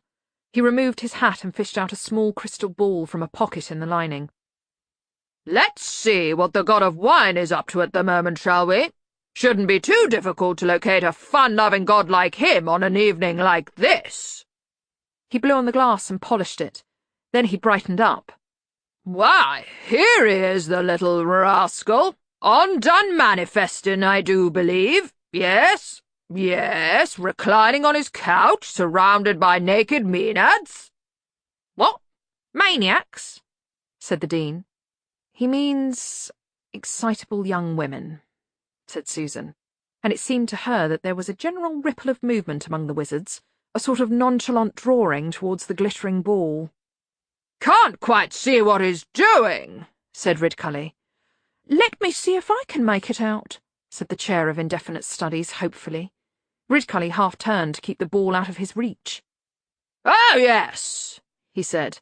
"It looks like he's drinking. Yes, could very well be lager and blackcurrant, if I'm any judge." "Oh, me," moaned the Ogod.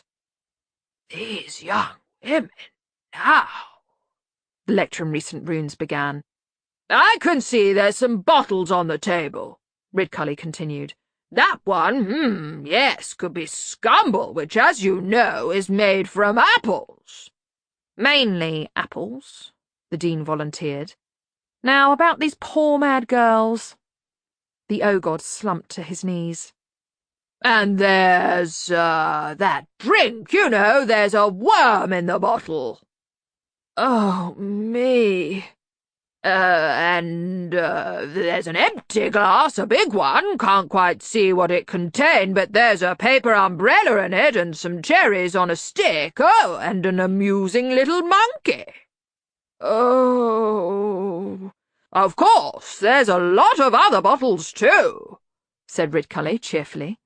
"Different coloured drinks, mainly, the sort made from melons and coconuts and chocolate and such like, don't you know. Funny thing is, all the glasses on the table are pint mugs." Bilious fell forward. "All right," he murmured. "I'll drink the wretched stuff." "It's not quite ready yet," said Ridcully. "Ah, thank you, Modo."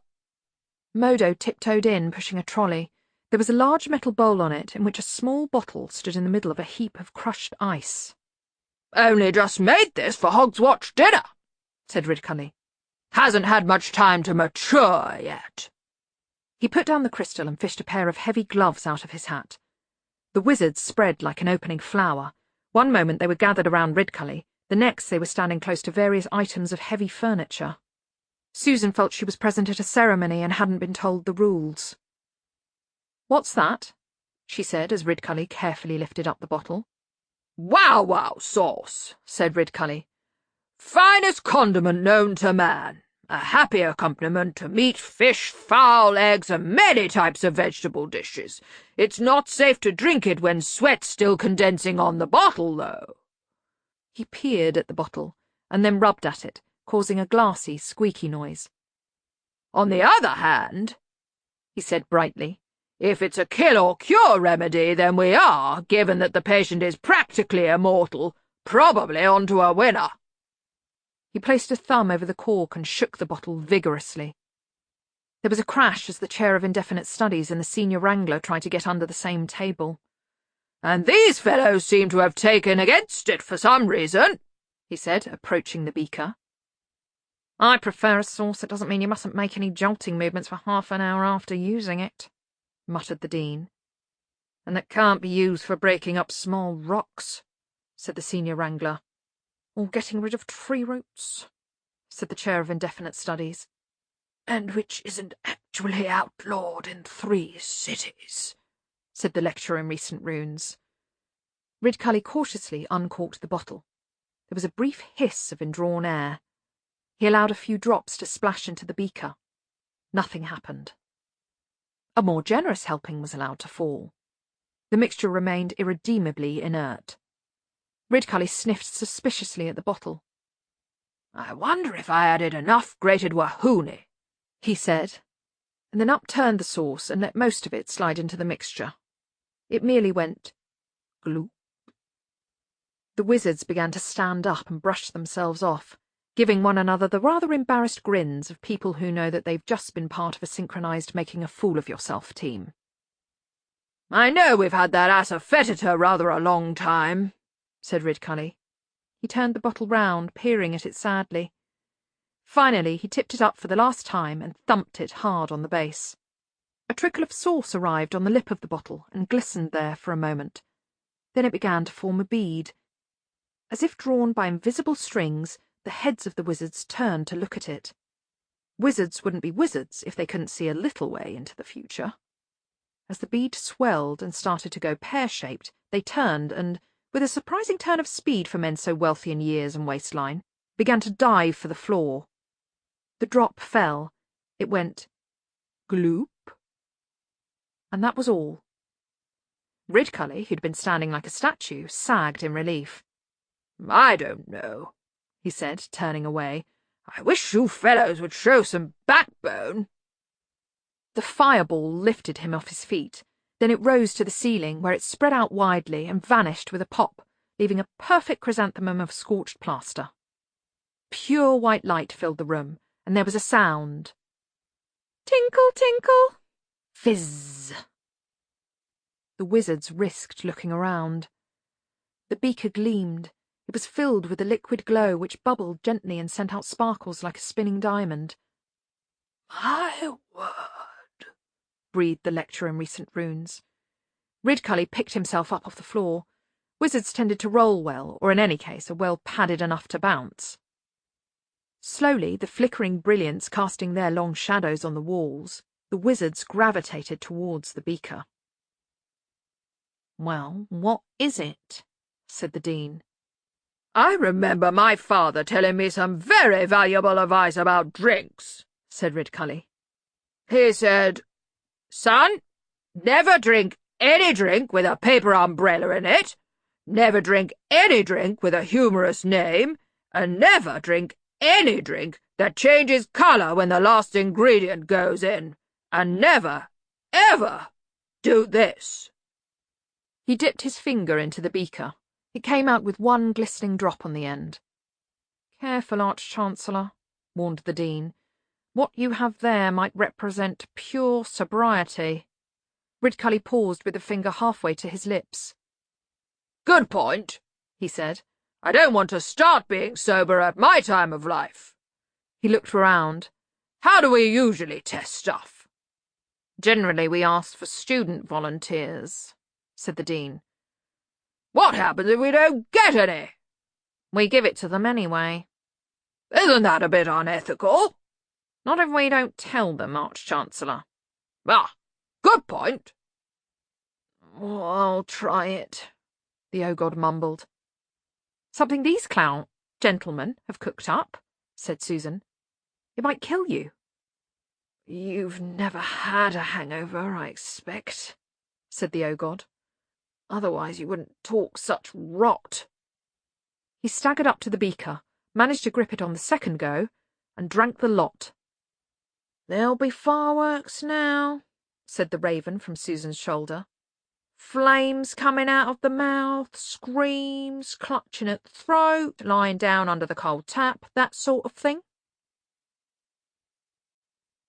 Death found, to his amazement, that dealing with the Q was very enjoyable. Hardly anyone had ever been pleased to see him before.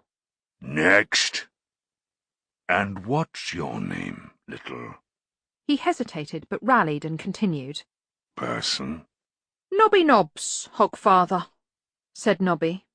Was it him, or was this knee he was sitting on a lot bonier than it should be? His buttocks argued with his brain and were sat on. "And have you been a good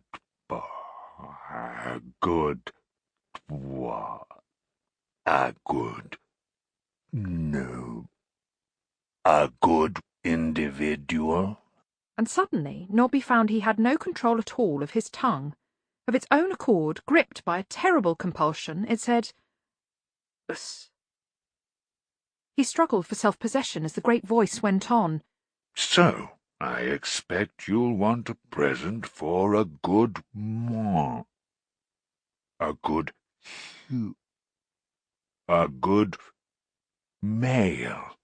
"Aha! Got you banged to rights. You'll be coming along with me, my old chummy. I bet you don't remember the cellar at the back of the shoelace makers in Old Cobblers, eh? All those Hogswatch mornings with a little hole in my world, eh?" The words rose in Nobby's throat, but were overridden by something ancient before they reached his voice-box, and to his amazement were translated into "Us." "Something nice?" "Us." There was hardly anything left of Nobby's conscious will now. The world consisted of nothing but his naked soul and the Hogfather who filled the universe. "And you will, of course, be good for another year." The tiny remnant of basic nobbiness wanted to say, How exactly do you define good, mister? Like, suppose there was just some stuff that no one had missed, say, or, for instance, say a friend of mine was on patrol sort of thing and found a shopkeeper had left his door unlocked at night. I mean, anyone could walk in, right? But suppose his friend took one or two things, sort of like, you know, a gratuity, and then called the shopkeeper out and got him to lock up. That counts as good, does it?"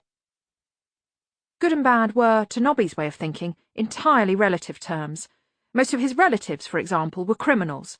But, again, this invitation to philosophical debate was ambushed somewhere in his head by sheer dread of the big beard in the sky. "Uss," he squeaked. "Now, I wonder what you would like." Nobby gave up and sat mute. Whatever was going to happen next was going to happen, and there was not a thing he could do about it. Right now, the light at the end of his mental tunnel showed only more tunnel. "Ah, yes." The Hogfather reached into his sack and pulled out an awkwardly shaped present wrapped in festive Hogswatch paper which, owing to some slight confusion on the current Hogfather's part, had merry ravens on it. Corporal Nobbs took it in nervous hands. "What do you say?" "Thank you." "Off you go." Corporal Nobbs slid down gratefully and barged his way through the crowd, stopping only when he was fielded by Constable Visit. What happened? What happened? I couldn't see." "I dunno," mumbled Nobby. "He gave me this." "What is it?" "I dunno." He clawed at the raven-bedecked paper. "This is disgusting, this whole business," said Constable Visit. "It's the worship of idols." "It's a genuine burly and strong-in-the-arm double-action triple cantilever crossbow with a polished walnut stock and engraved silver facings. A crass commercialisation of a date which is purely of astronomical significance," said Visit, who seldom paid attention when he was in mid-denounce. "If it is to be celebrated at all, then—" "I saw this in Bows and Ammo. It got editor's choice in the What to Buy When Rich Uncle Sydney Dies category. They had to break both the reviewers' arms to get him to let go of it. Ought to be commemorated in a small service of— It must cost more than a year's salary. They only make 'em to order. You have to wait ages. Religious significance." It dawned on Constable Visit that something behind him was amiss. "Aren't we going to arrest this impostor, Corporal?" he said. Corporal Nobbs looked blearily at him through the mists of possessive pride. "You're foreign, washpot," he said. "I can't expect you to know the real meaning of Hogswatch." The Ogod blinked. "Ah," he said. "That's better. Oh, yes. That's a lot better, thank you." The wizards, who shared the raven's belief in the essential narrative conventions of life, watched him cautiously. "Any minute now," said the lecturer in recent runes confidently. "It'll probably start with some kind of amusing yell." "You know," said the Ogod, "I think I could just possibly eat a soft-boiled egg." "Or maybe the ears spinning round." "And perhaps drink a glass of milk," said the Ogod. Ridcully looked nonplussed. "You really feel better?" he said. "Oh, yes," said the Ogod. "I really think I could risk a smile without the top of my head falling off." No, said the Dean. "This can't be right. Everyone knows that a good hangover cure has got to involve a lot of humorous shouting, etc." "I could possibly tell you a joke," said the Ogod carefully. "You don't have this pressing urge to run outside and stick your head in a water butt," said Ridcully. "Not really," said the Ogod, "but I'd like some toast, if that helps." The Dean took off his hat and pulled a thermometer out of the point. "Something happened," he said.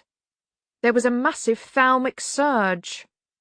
"Didn't it even taste a bit? Well, spicy," said Ridcully. "It didn't taste of anything, really," said the Ogod. "Oh, look, it's obvious," said Susan. "When the god of wine drinks, bilious here gets the after-effects, so when the god of hangovers drinks a hangover cure, then the effects must jump back across the same link." "That could be right," said the Dean. "He is, after all, basically a conduit." "I've always thought of myself as more of a tube," said the Ogod. No, she's right," said Ridcully. "When he drinks, this lad here gets the nasty result. So, logically, when our friend here takes a hangover cure, the side effect should head back the same way." "Someone mentioned a crystal ball just now," said the Ogod in a voice suddenly clanging with vengeance. "I want to see this." It was a big drink. A very big and a very long drink. It was one of those special cocktails where each very sticky, very strong ingredient is poured in very slowly, so that they layer on top of one another. Drinks like this tend to get called traffic lights or Rainbow's Revenge or, in places where truth is more highly valued, hello and goodbye, Mr. Braincell.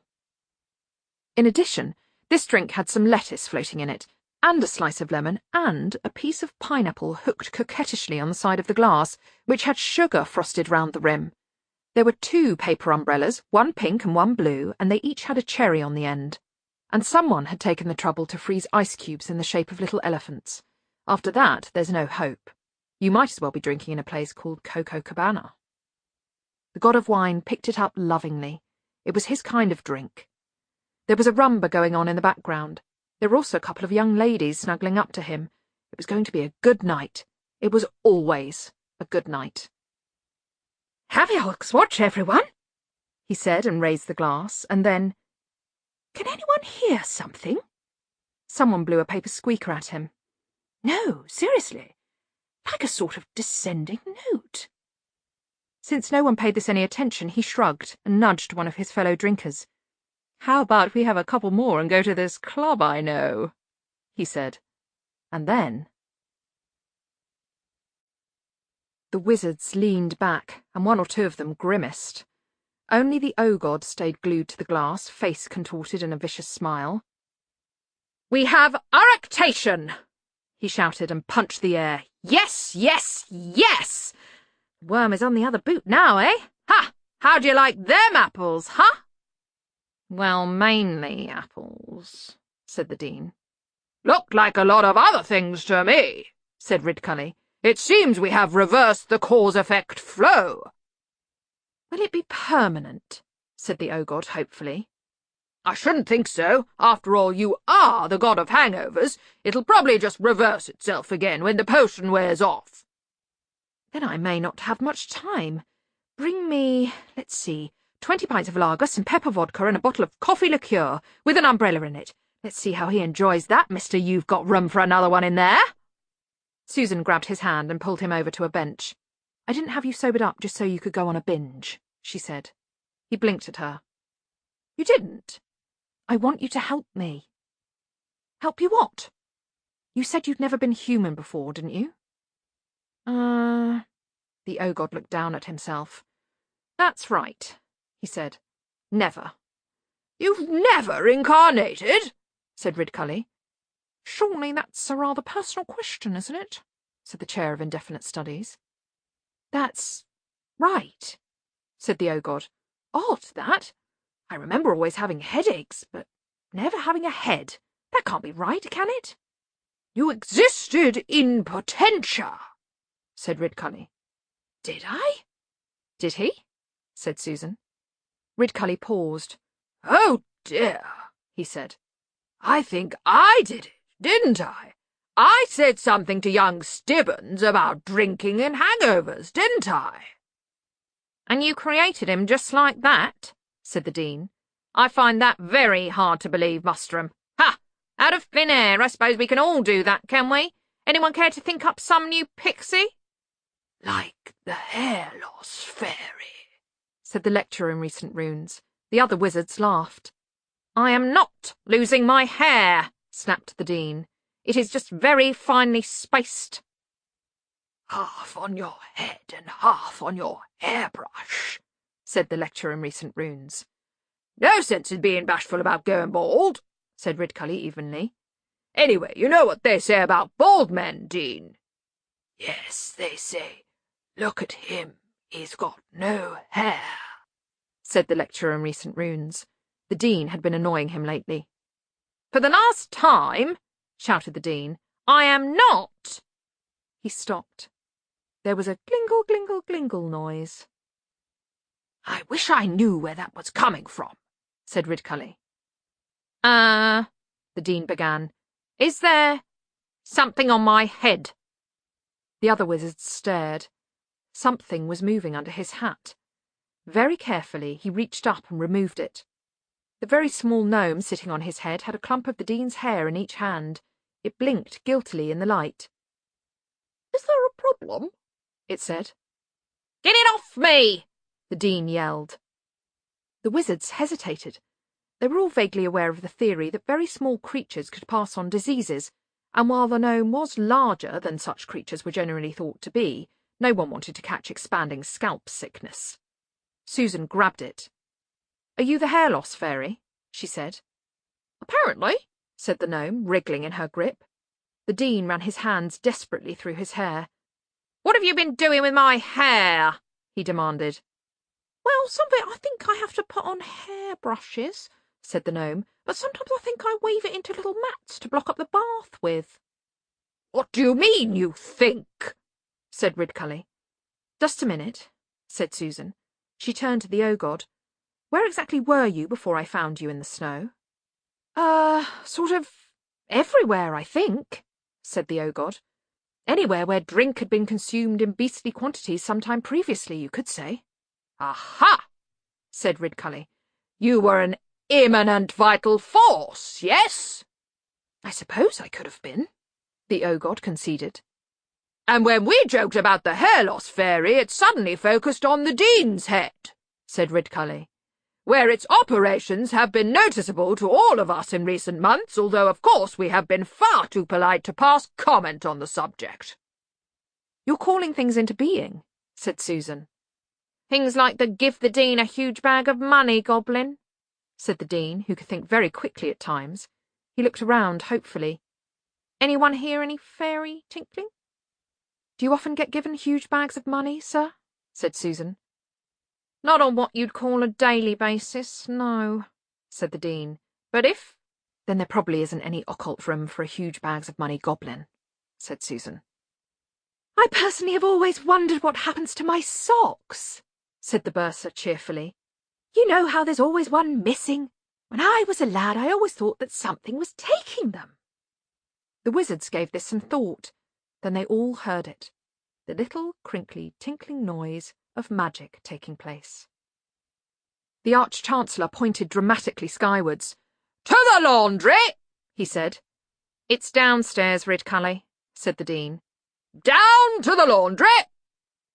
And you know Mrs. Whitlow doesn't like us going in there, said the Chair of Indefinite Studies.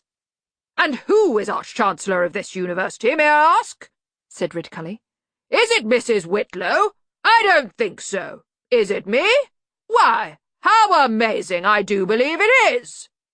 Yes, but you know what she can be like, said the Chair. Ah, yes, that's true, Ridcully began. I believe she's gone to her sister's for the holiday, said the bursar. We certainly don't have to take orders from any kind of housekeeper, said the Arch-Chancellor. To the laundry! The wizards surged out excitedly, leaving Susan, the Ogod, the Verrucanome, and the hair-loss fairy. Tell me again who those people were, said the Ogod. Some of the cleverest men in the world, said Susan. And I'm sober, am I? Clever isn't the same as sensible, said Susan. And they do say that if you wish to walk the path to wisdom, then for your first step you must become as a small child. Do you think they've heard about the second step? Susan sighed. Probably not, but sometimes they fall over it while they're running around shouting. Ah! The Ogod looked around. Do you think they have any soft drinks here? He said. The path to wisdom does, in fact, begin with a single step. Where people go wrong is in ignoring all the thousands of other steps that come after it. They make the single step of deciding to become one with the universe, and for some reason forget to take the logical next step of living for 70 years on a mountain and a daily bowl of rice and yak butter tea that would give it any kind of meaning. While evidence says that the road to hell is paved with good intentions, they're probably all on first steps. The Dean was always at his best at times like this. He led the way between the huge ancient copper vats, prodding with his staff into dark corners and going, "Hut, hut," under his breath. Why would it turn up here? Whispered the lecturer in recent runes. Point of reality and stability, said Ridcully, standing on tiptoe to look into a bleaching cauldron. Every damn thing turns up here. You should know that by now. But why now? Said the Chair of Indefinite Studies. No talking, hissed the Dean and leapt out into the next alleyway, staff held protectively in front of him. Ha! He screamed, and then looked disappointed. How big would this sock-stealing thing be? Said the Senior Wrangler. Don't know, said Ridcully. He peered behind a stack of washboards. Come to think of it, I must have lost a ton of socks over the years. Me too, said the lecturer in recent runes. So, should we be looking in small places or very large places? The Senior Wrangler went on, in the voice of one whose train of thought has just entered a long, dark tunnel. Good point, said Ridcully. Dean, why do you keep referring to sheds all the time?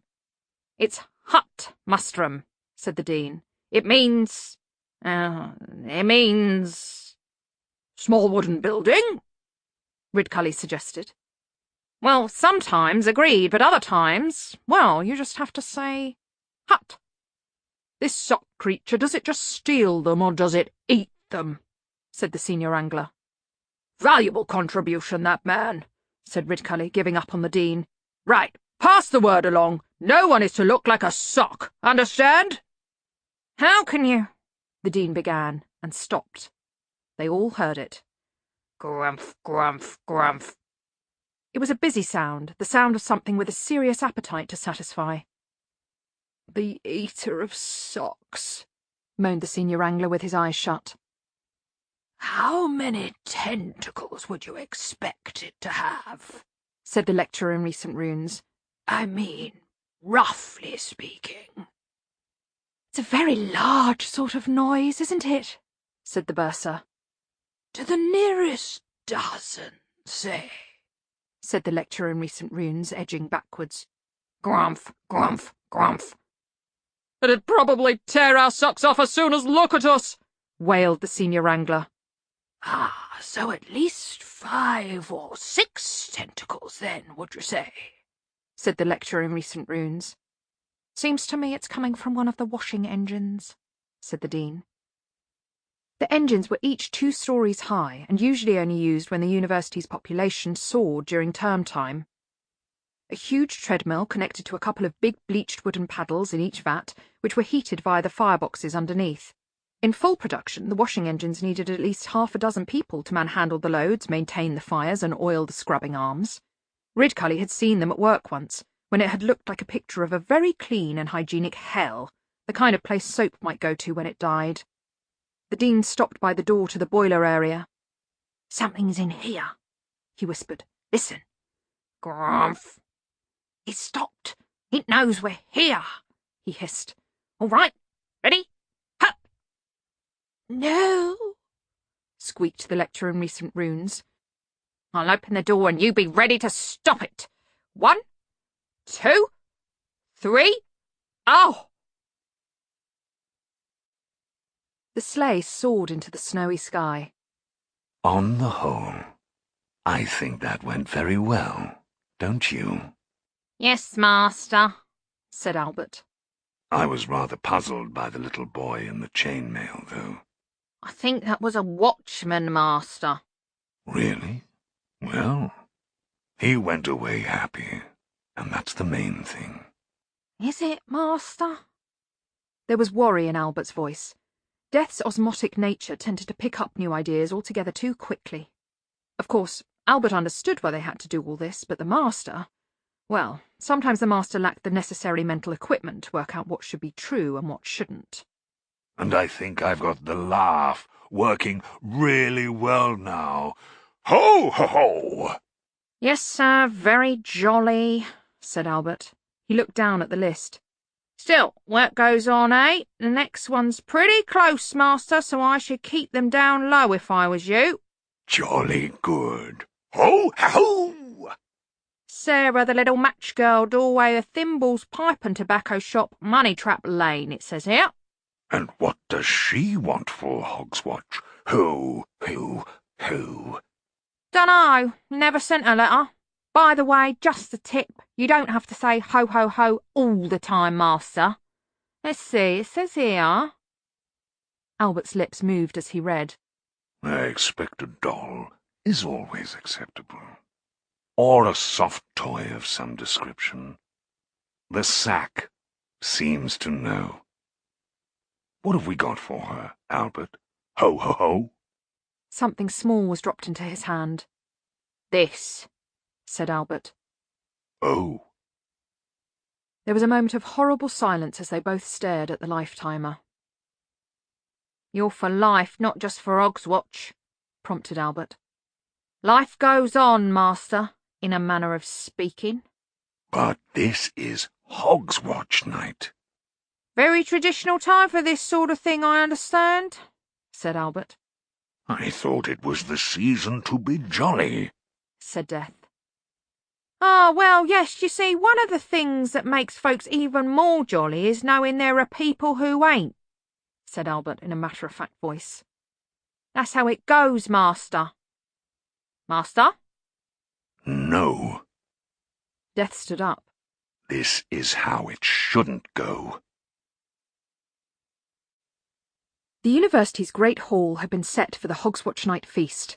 The tables were already groaning under the weight of the cutlery, and it would be hours before any real food was put on them. It was hard to see where there would be space for any among the drifts of ornamental fruit bowls and forests of wine glasses. The O-God picked up a menu and turned to the 4th page. Course 4. Mollusks and crustaceans, a medley of lobster, crab, king crab, prawn, shrimp, oyster, clam, giant mussel, green-lipped mussel, thin-lipped mussel, and fighting tiger limpet, with a herb and buttered dipping sauce. Wine, 3 Wizards Chardonnay, Year of the Talking Frog. Beer, Winkle's Old Peculiar. He put it down. That's 1 course, he said. They're big men in the food department, said Susan. He turned the menu over. On the cover was the university's coat of arms, and over it, 3 large letters in ancient script. Eater, beater, pie. Is this some sort of magic word? No, Susan sighed. They put it on all their menus. You might call it the unofficial motto of the university. What's it mean? Eater, beater, pie. Bilious gave her an expectant look. Yes? Like eat a better pie? Said Susan. That's what you just said, yes? Said the O-God.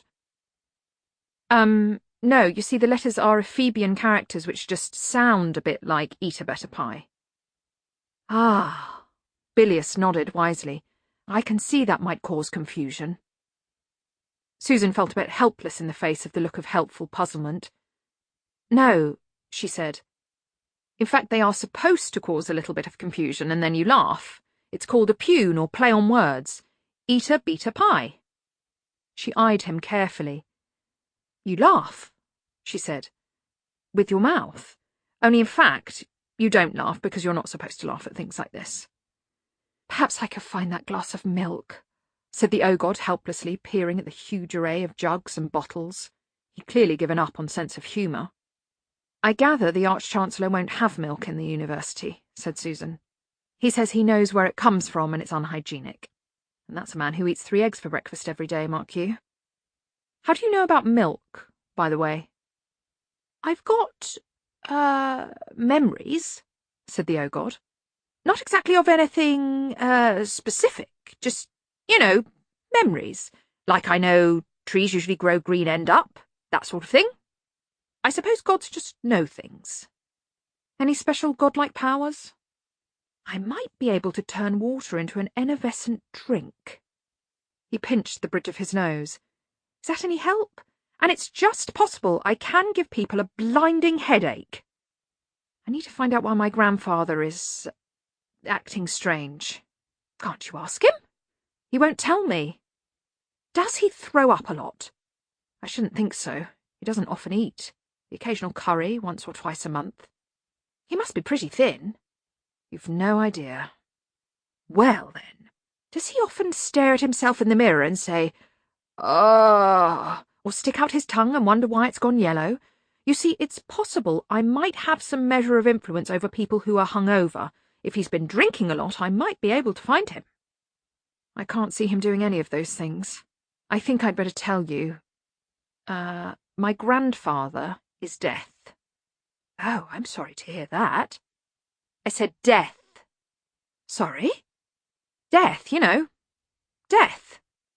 You mean the robes, the, scythe, white horse, bones? Yes, Death. I just want to make sure I've got this clear, said the O-God in a reasonable tone of voice. You think your grandfather is Death, and you think he's acting strange. The Eater of Socks looked up at the wizards, cautiously. Then its jaws started to work again. Grumph, grumph. Here, that's one of mine, said the Chair of Indefinite Studies, making a grab. The Eater of Socks backed away hurriedly. It looked like a very small elephant with a very wide, flared trunk up which one of the chair's socks was disappearing. Funny-looking little thing, ain't it? Said Ridcully, leaning his staff against the wall. Let go, you wretched creature, said the chair, making a grab for the sock. Shoo! The sock-eater tried to get away while remaining where it was. This should be impossible, but it is in fact a move attempted by many small animals when they are caught eating something forbidden. The legs scrabble hurriedly, but the neck and feverishly working jaws merely stretch and pivot around the food. Finally, the last of the sock disappeared up the snout with a faint sucking noise, and the creature lumbered off behind one of the boilers. After a while it poked one suspicious eye around the corner to watch them. "They're expensive, you know, with the flax-reinforced heel," muttered the chair of indefinite studies. Ridcully pulled open a drawer in his hat and extracted his pipe and a pouch of herbal tobacco. He struck a match on the side of the washing engine. This was turning out to be a far more interesting evening than he had anticipated. "We've got to get this sorted out," he said as the first few puffs filled the washing hall with the scent of autumn bonfires. "Can't have creatures just popping into existence because someone's thought about them. It's unhygienic." The sleigh slewed around at the end of Moneytrap Lane. Come on, Albert. "You know you're not supposed to do this sort of thing, Master. You know what happened last time." The Hogfather can do it, though. "But little match girls dying in the snow is part of what the Hogswatch spirit is all about, Master," said Albert desperately. "I mean, people hear about it and say we may be poorer than a disabled banana and only have mud and old boots to eat, but at least we're better off than the poor little match girl, Master. It makes them feel happy and grateful for what they've got, see?" I know what the spirit of Hogswatch is, Albert. "Sorry, Master, but look, it's all right anyway, because she wakes up and it's all bright and shining and tinkling music and there's angels, Master." Death stopped. Ah, they turn up at the last minute with warm clothes and a hot drink. Oh dear, thought Albert. The Master's really in one of his funny moods now. No, not exactly at the last minute, Master. Not as such. Well? More sort of just after the last minute. Albert coughed nervously. You mean after she's... Yes, that's how the story goes, Master. It's not my fault. Why not turn up before? An angel has quite a large carrying capacity. Couldn't say, Master. I suppose people think it's more satisfying the other way. Albert hesitated and then frowned. You know, now that I come to tell someone... Death looked down at the shape under the falling snow. Then he set the life-timer on the air and touched it with a finger. A spark flashed across. "You ain't really allowed to do that," said Albert, feeling wretched. The Hogfather can. The Hogfather gives presents. There's no better present than a future. "Yeah, but..." Albert. "All right, Master." Death scooped up the girl and strode to the end of the alley. The snowflakes fell like angels' feathers. Death stepped out into the street and accosted two figures who were tramping through the drifts. Take her somewhere warm and give her a good dinner. He commanded, pushing the bundle into the arms of one of them. And I may well be checking up later. Then he turned and disappeared into the swirling snow. Constable Visit looked down at the little girl in his arms, and then at Corporal Nobbs. "What's all this about, Corporal?" Nobby pulled aside the blanket. "Search me," he said. "Looks like we've been chosen to do a bit of charity." "I don't call it very charitable, just dumping someone on people like this." "Come on, there'll still be some grub left in the watch-house," said Nobby. He'd got a very deep and certain feeling that this was expected of him.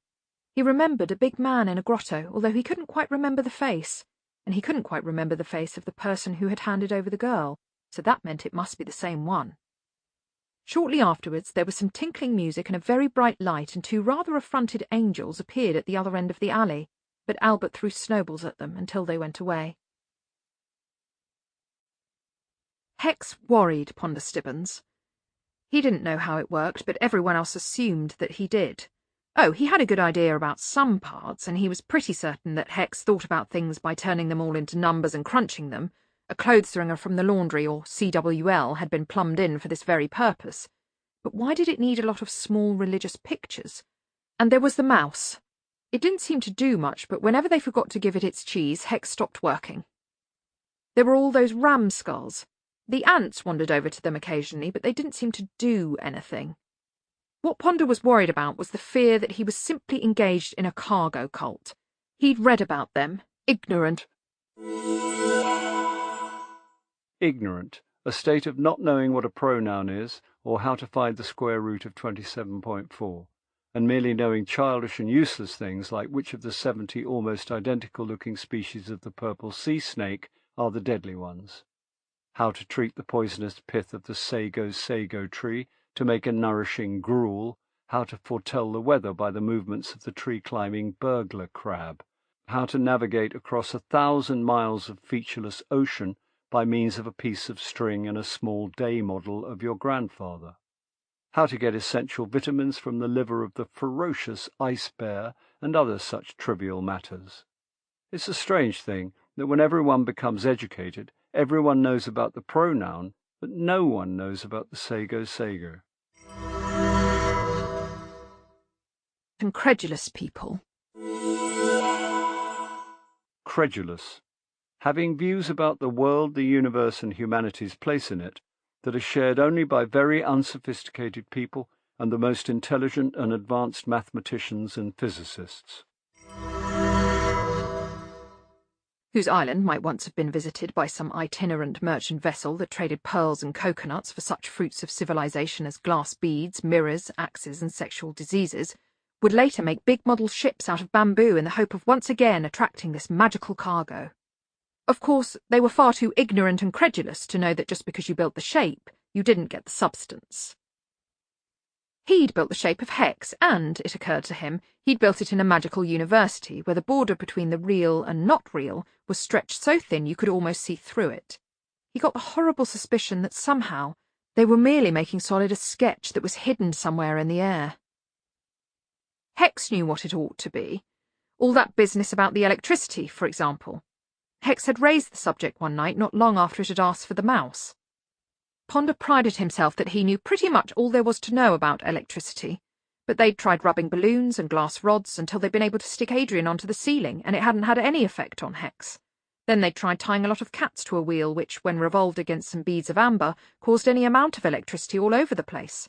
The wretched stuff hung around for days, but there didn't seem any way of ladling it into Hex, and anyway, no one could stand the noise. So far, the Arch-Chancellor had vetoed the lightning rod idea. All this depressed Ponder. He was certain that the world ought to work in a more efficient way, and now even the things that he thought were going right were going wrong. He stared glumly at Hex's quill pen in its tangle of springs and wire. The door was thrown open. Only one person could make a door bang on its hinges like that. Ponder didn't even turn round. "Hello again, Arch-Chancellor." "That thinking engine of yours working?" said Ridcully. "Only there's an interesting little—" "It's not working," said Ponder. "It ain't? What's this, a half-holiday for Hogswatch?" "Look," said Ponder. Hex wrote, "Whoops, here comes the cheese. Melon, melon, melon. Error at address 14 Treacle Mine Road, Ankh-Morpork. 111111. Redo from start." "What's going on?" said Ridcully as the others pushed in behind them. "I know it sounds stupid, Arch-Chancellor, but we think it might have caught something off the bursar." "Daftness, you mean?" "That's ridiculous, boy," said the Dean. "Idiocy is not a communicable disease." Ridcully puffed his pipe. "I used to think that too," he said. "Now I'm not so sure. Anyway, you can catch wisdom, can't you?" "No, you can't," snapped the Dean. "It's not like flu, Ridcully. Wisdom is, well, instilled." "We bring students here and hope they catch wisdom off us, don't we?" said Ridcully. "Well, metaphorically," said the Dean. "And if you hang around with a bunch of idiots, you're bound to become pretty daft yourself," Ridcully went on. "I suppose in a manner of speaking." "And you've only got to talk to the poor old bursar for 5 minutes and you think you're going a bit potty yourself, am I right?" The wizards nodded glumly. The bursar's company, although quite harmless, had a habit of making one's brain squeak. "So Hex here has caught daftness off the bursar," said Ridcully. "Simple. Real stupidity beats artificial intelligence every time." He banged his pipe on the side of Hex's listening tube and shouted, "Feeling all right, old chap?" Hex wrote, "Hi, Mummy's testing. Melon, melon, melon. Out of cheese, error. Mr. Jelly, Mr. Jelly. Hex seems perfectly able to work out anything purely to do with numbers, but when it tries anything else, it does this, said Ponder. See? Bursa disease, said Ridcully. The bee's knees when it comes to adding up, the pig's ear at everything else. Try giving him dried frog pills. Sorry, sir, but that is a very uninformed suggestion, said Ponder. You can't give medicine to machines.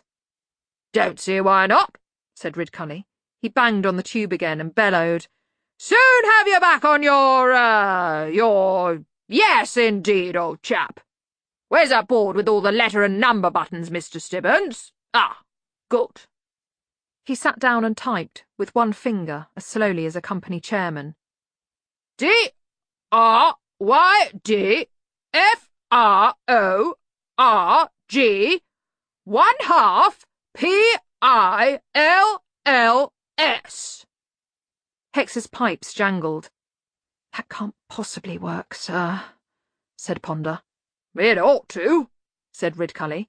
If he can get the idea of being ill, he can get the idea of being cured. He typed, L-O-T-S-O-F-D-R-O-R-G-P 1/4 L-L-S. Seems to me, he said, that this thing believes what it's told, right? Well, it's true that Hex has, if you want to put it that way, no idea of an untruth. Right, well, I've just told the thing it's had a lot of dried frog pills. It's not going to call me a liar, is it? There were some clickings and whirrings within the structure of Hex. Then it wrote, Good evening, Arch-Chancellor. I am fully recovered and enthusiastic about my tasks. Not mad, then? I assure you I am as sane as the next man. Bursa, just move away from the machine, will you? Said Ridcully. Oh, well, I expect it's the best we're going to get. Right, let's get all this sorted out. We want to find out what's going on. Anywhere specific or just everywhere? Said Ponder, a shade sarcastically. There was a scratching noise from Hex's pen. Ridcully glanced down at the paper. Says here, implied creation of anthropomorphic personification, he said. What's that mean? I think Hex has tried to work out the answer, said Ponder. Has it, big odds? I hadn't even worked out what the question was yet. It heard you talking, sir. Ridcully raised his eyebrows. Then he leaned down towards the speaking tube. Can you hear me in there? The pen scratched. Yes. Looking after you all right, are they? You don't have to shout, Arch-Chancellor, said Ponder. What's this implied creation, then? Said Ridcully. I think I've heard of it, Arch-Chancellor, said Ponder. It means the existence of some things automatically brings into existence other things. If some things exist, certain other things have to exist as well. Like crime and punishment, say, said Ridcully. Drinking and hangovers, of course. Something like that, sir, yes. So, if there's a tooth fairy, there has to be a verrucanome. Ridcully stroked his beard. Makes a sort of sense, I suppose, but why not a wisdom tooth goblin? You know, bringing them extra ones. Some little devil with a bag of big teeth. There was silence, but in the depths of the silence there was a little tingly fairy bell sound. Do you think I might have... Ridcully began. Sounds logical to me, said the senior wrangler. I remember the agony I had when my wisdom teeth came through. Last week, said the dean and smirked. Ah, said Ridcully. He didn't look embarrassed because people like Ridcully are never, ever embarrassed about anything, although often people are embarrassed on their behalf. He bent down to the ear trumpet again. You still in there? Ponder Stibbons rolled his eyes. Mind telling us what the reality is like round here? The pen wrote, On a scale of 1 to 10, query. Fine, Ridcully shouted. Divide by cucumber error. Please reinstall universe and reboot. Interesting, said Ridcully. Anyone know what that means? Damn, said Ponder. It's crashed again. Ridcully looked mystified. Has it? I never even saw it take off. I mean, it's sort of gone a little bit mad, said Ponder. Ah, said Ridcully. Well, we're experts at that around here. He thumped on the drum again. Want some more dried frog pills, old chap? He shouted. I should let us sort it out, Archchancellor, said Ponder, trying to steer him away. What does divide by cucumber mean? Said Ridcully. Oh, Hex just says that if it comes up with an answer that it knows can't possibly be real, said Ponder. And this rebooting business, give it a good kicking, do you? Oh, no, of course we, that is, well, yes, in fact, said Ponder. Adrian goes round the back and, prods it with his foot, but in a technical way, he added. Ah, I think I'm getting the hang of this thinking engine business, said Ridcully cheerfully. So it reckons the universe needs a kicking, does it? Hex's pen was scratching across the paper. Ponder glanced at the figures. It must do. These figures can't be right. Ridcully grinned again. You mean either the whole world has gone wrong or your machine is wrong? Yes. Then I'd imagine the answer's pretty easy, wouldn't you? Said Ridcully. Yes, it certainly is. Hex gets thoroughly tested every day, said Ponder Stibbons. Good point, that man, said Ridcully. He banged on Hex's listening tube once more. You down there? You really don't need to shout, Archchancellor, said Ponder. What's this anthropomorphic personification, then? Humans have always ascribed random, seasonal, natural, or inexplicable actions to human-shaped entities. Such examples are Jack Frost, the Hogfather, the Tooth Fairy, and Death. Oh, them! Yes, but they exist, said Ridcully. Met a couple of 'em myself. Humans are not always wrong. All right, but I'm damn sure there's never been an eater of socks or god of hangovers. But there is no reason why there should not be. The thing's right, you know, said the lecturer in recent runes. A little man who carries verrucas around is no more ridiculous than someone who takes away children's teeth for money when you come to think about it. Yes, but what about the eater of socks? Said the chair of indefinite studies. Bursar just said he always thought something was eating his socks, and bingo, there it was. But we all believed him, didn't we? I know I did. Seems like the best possible explanation for all the socks I've lost over the years. I mean, if they'd just fallen down the back of the drawer or something, there'd be a mountain of the things by now. I know what you mean, said Ponder. It's like pencils. I must have bought hundreds of pencils over the years, but how many have I ever actually worn down to the stub? Even I've caught myself thinking that something's creeping up and eating them. There was a faint glingle-glingle noise. He froze. What was that? He said. Shall I look round? Will I see something horrible? Looks like a very puzzled bird, said Ridcully. With a very odd-shaped beak, said the lecturer in recent runes. Wish I knew who's making that bloody tinkling noise, said the Arch-Chancellor. The O-God listened attentively. Susan was amazed. He didn't seem to disbelieve anything. She'd never been able to talk like this before, and said so. I think that's because I haven't got any preconceived ideas, said the O-God. It comes of not having been conceived, probably. Well, that's how it is, anyway, said Susan. Obviously I haven't inherited physical characteristics. I suppose I just look at the world in a certain way. What way? It doesn't always present barriers. Like this, for example. She closed her eyes. She felt better if she didn't see what she was doing. Part of her would keep on insisting it was impossible. All she felt was a faintly cold, prickling sensation. What did I just do? She said, her eyes still shut. You waved your hand through the table, said the O-God. You see? I assume that most humans can't do that. No! Don't have to shout. I'm not very experienced about humans, am I? Apart from around the point the sun shines through the gap in the curtains, and then they're mainly wishing that the ground would open up and swallow them. I mean the humans, not the curtains. Susan leaned back in her chair and knew that a tiny part of her brain was saying, yes, there is a chair here, it's a real thing, you can sit on it. There's other things, she said. I can remember things. Things that haven't happened yet. Isn't that useful? No, because I never know what they... Look, it's like looking at the future through a keyhole. You see bits of things, but you never really know what they mean until you arrive where they are and see where the bit fits in.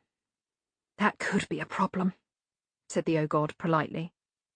Believe me, it's the waiting that's the worst part. You keep watching out for one of the bits to go past. I mean, I don't usually remember anything useful about the future. Just twisted little clues that don't make sense until it's too late. Are you sure you don't know why you turned up at the Hogfather's castle? No, I just remember being well. Can you understand what I mean by a disembodied mind? Oh, yes. Good. Now, can you understand what I mean by a disembodied headache? And then, next moment, I was lying on a back I didn't used to have and a lot of cold white stuff I'd never seen before. But I suppose if you're going to pop into existence, you've got to do it somewhere. Somewhere where someone else who should have existed didn't, said Susan half to herself. Pardon? The Hogfather wasn't there, said Susan. He shouldn't have been there anyway, not tonight, but this time he wasn't there not because he was somewhere else, but because he wasn't anywhere anymore. Even his castle was vanishing. I expect I shall get the hang of this incarnation business as I go along, said the O-God. Most people, Susan began. A shudder ran through her body. Oh no, what's he doing? What's he doing? A job well done, I fancy. The sleigh thundered across the night. Frozen fields passed underneath. Humph, said Albert. He sniffed. What do you call that warm feeling you get inside? Heartburn, Albert snapped. Do I detect a note of unseasonal grumpiness? Said Death. No sugar piggy-wiggy for you, Albert.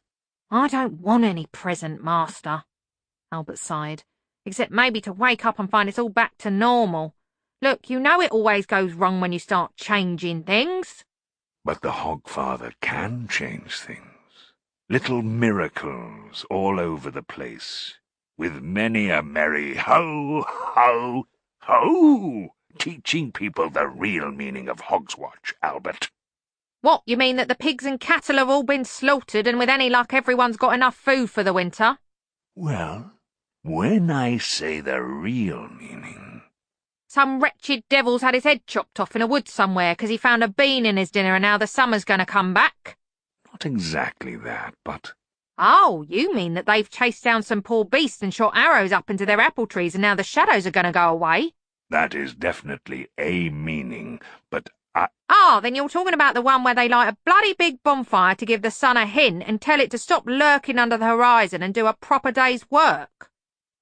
Death paused while the hogs hurtled over a range of hills. You're not helping, Albert. Well, they're all the real meanings that I know. I think you could work with me on this. It's all about the sun, Master. White snow and red blood and the sun. Always has been. Very well, then. The Hogfather can teach people the unreal meaning of Hogswatch. Albert spat over the side of the sleigh. Ah! Wouldn't it be nice if everyone was nice, eh? There are worse battle cries. Oh dear, oh dear, oh dear. Excuse me. Death reached into his robe and pulled out an hourglass. Turn the sleigh around, Albert. Duty calls. Which one? A more positive attitude would assist at this point. Thank you so very much. Fascinating. Anyone got another pencil? Said Ridcully. It's had 4 already, said the lecturer in recent runes. Right down to the stub, Arch-Chancellor, and you know we buy our own these days. It was a sore point. Like most people with no grasp whatsoever of real economics, Mustrum Ridcully equated proper financial control with the counting of paper clips. Even senior wizards had to produce a pencil stub to him before they were allowed a new one out of the locked cupboard below his desk. Since, of course, hardly anyone retained a half-used pencil, the wizards had been reduced to sneaking out and buying new ones with their own money. The reason for the dearth of short pencils was perched in front of them, whirring away as it chewed an HB down to the eraser on the end, which it spat at the bursar. Ponder Stibbons had been making notes. "I think it works like this," he said. "What we're getting is the personification of forces, just like Hex said, but it only works if the thing is, well, logical." He swallowed. Ponder was a great believer in logic in the face of all the local evidence, and he hated having to use the word in this way. "I don't mean it's logical that there's a creature that eats socks, but it makes a sort of sense. I mean, it's a working hypothesis." "Bit like the Hogfather," said Ridcully. "When you're a kiddie, here's as good an explanation as any, right?" "What's not logical about there being a goblin that brings me huge bags of money?" said the Dean sulkily. Ridcully fed the stealer of pencils another pencil. "Well, sir, firstly, you've never mysteriously received huge bags of money and needed to find a hypothesis to explain them, and secondly, no one else would think it at all likely." "Ha! Why is it happening now?" said Ridcully. "Look, it's hopped onto my finger. Anyone got another pencil?" "Well, these forces have always been here," said Ponder. "I mean, socks and pencils have always inexplicably gone missing, haven't they? But why they're suddenly getting personified like this, I'm afraid I don't know." "Well, we'd better find out, hadn't we?" said Ridcully. "Can't have this sort of thing going on. Daft anti-gods and miscellaneous whatnots being created just because people have thought about 'em. We could have anything turn up anyway. Supposing some idiot says there must be a god of indigestion, eh?" Glingle, glingle, glingle. "I think someone just did, sir," said Ponder. "What's the matter? What's the matter?" said the O-God. He took Susan by the shoulders. They felt bony under his hands. "Damn!" said Susan. She pushed him away and steadied herself on the table, taking care that he didn't see her face. Finally, with a measure of the self-control she taught herself over the last few years, she managed to get her own voice back. "Oh, he's slipping out of character," she muttered to the hall in general. "I can feel him doing it, and that drags me in. What's he doing it all for?" "Search me," said the O-God, who'd backed away hurriedly. Just then, before you turned your face away, it looked as though you were wearing very dark eyeshadow, only you weren't." "Look, it's very simple," said Susan, spinning round. She could feel her hair restyling itself, which it always did when it was anxious.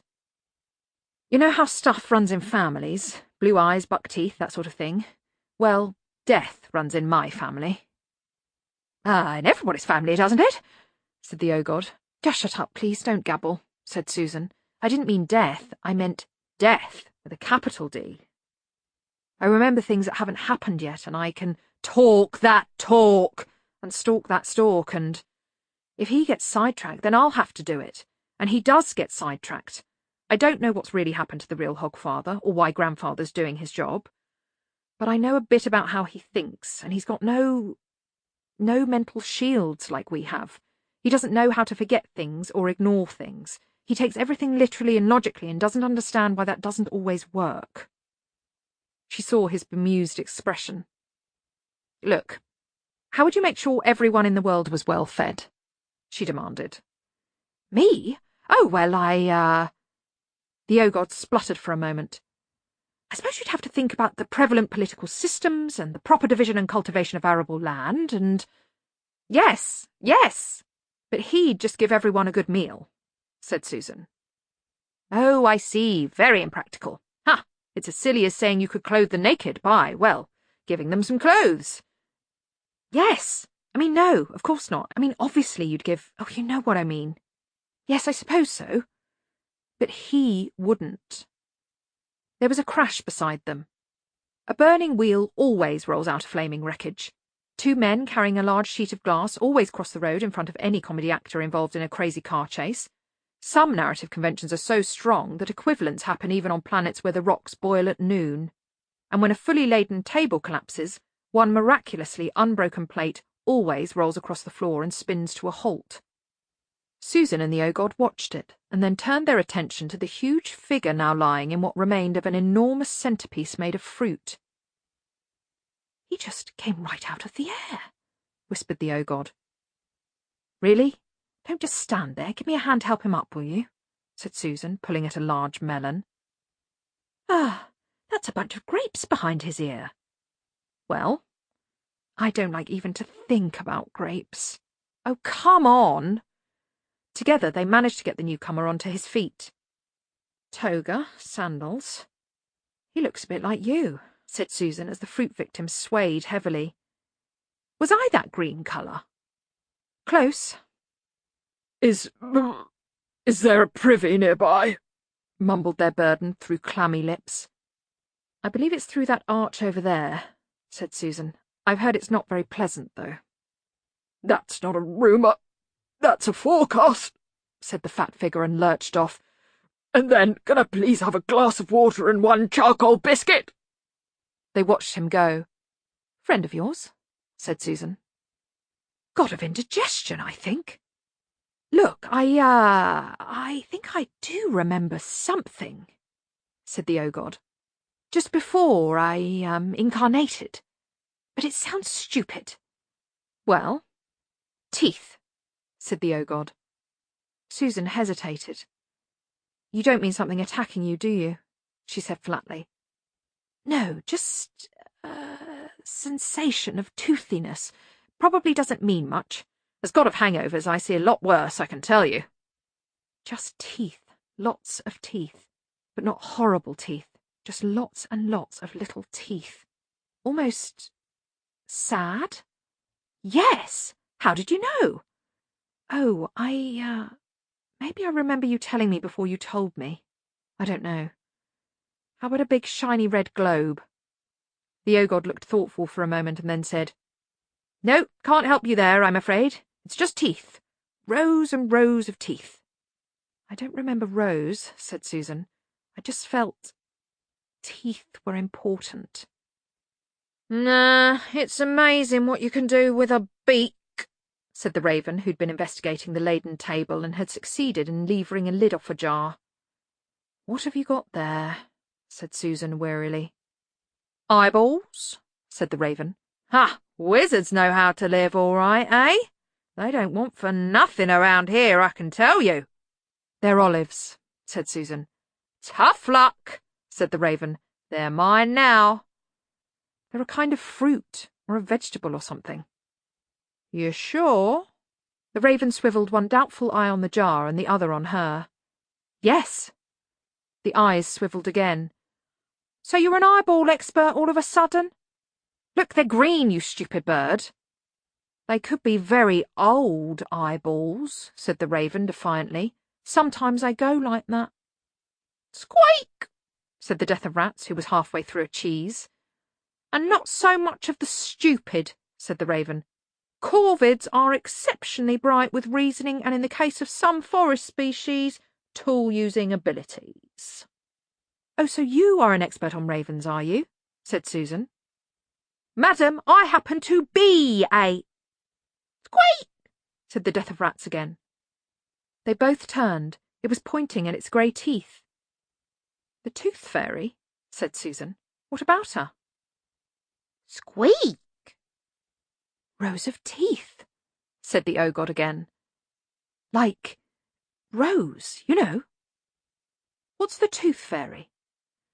"Oh, you see her around a lot these days," said Susan. "Or them, rather. It's a sort of franchise operation. You get the ladder, the money belt, and the pliers, and you set up." "Pliers?" "If she can't make change, she has to take an extra tooth on account. But look, the Tooth Fairies are harmless enough. I've met one or two of them. They're just working girls. They don't menace anyone." "Squeak!" "I just hope Grandfather doesn't take it into his head to do their job as well. Good grief, the thought of it." "They collect teeth?" "Yes, obviously." "Why?" "Why, it's their job." "I meant why, where do they take the teeth after they collect them?" I don't know, they just take the teeth and leave the money, said Susan. What sort of question is that? Where do they take the teeth? I just wondered, that's all. Probably all humans know. I'm probably very silly for asking. It's probably a well-known fact. Susan looked thoughtfully at the death of rats. Actually, where do they take the teeth? Squeak! He says search him, said the raven. Maybe they sell 'em? It pecked at another jar. How about these? These look nice and wrinkled. Pickled walnuts, said Susan absently. What do they do with the teeth? What use is there for a lot of teeth? But what harm can a tooth fairy do? Have we got time to find one and ask her? Said the O-God. Time isn't the problem, said Susan. There are those who believe knowledge is something that is acquired, a precious ore hacked, as it were, from the grey strata of ignorance. There are those who believe that knowledge can only be recalled, that there was some golden age in the distant past when everything was known and the stones fitted together so you could hardly put a knife between them, you know. And it's obvious they had flying machines, right, because of the way the earthworks can only be seen from above, yeah? And there's this museum I read about where they found a pocket calculator under the altar of this ancient temple, you know what I'm saying? But the government hushed it up. It's amazing how good governments are, given their track record in almost every other field, at hushing up things like alien encounters.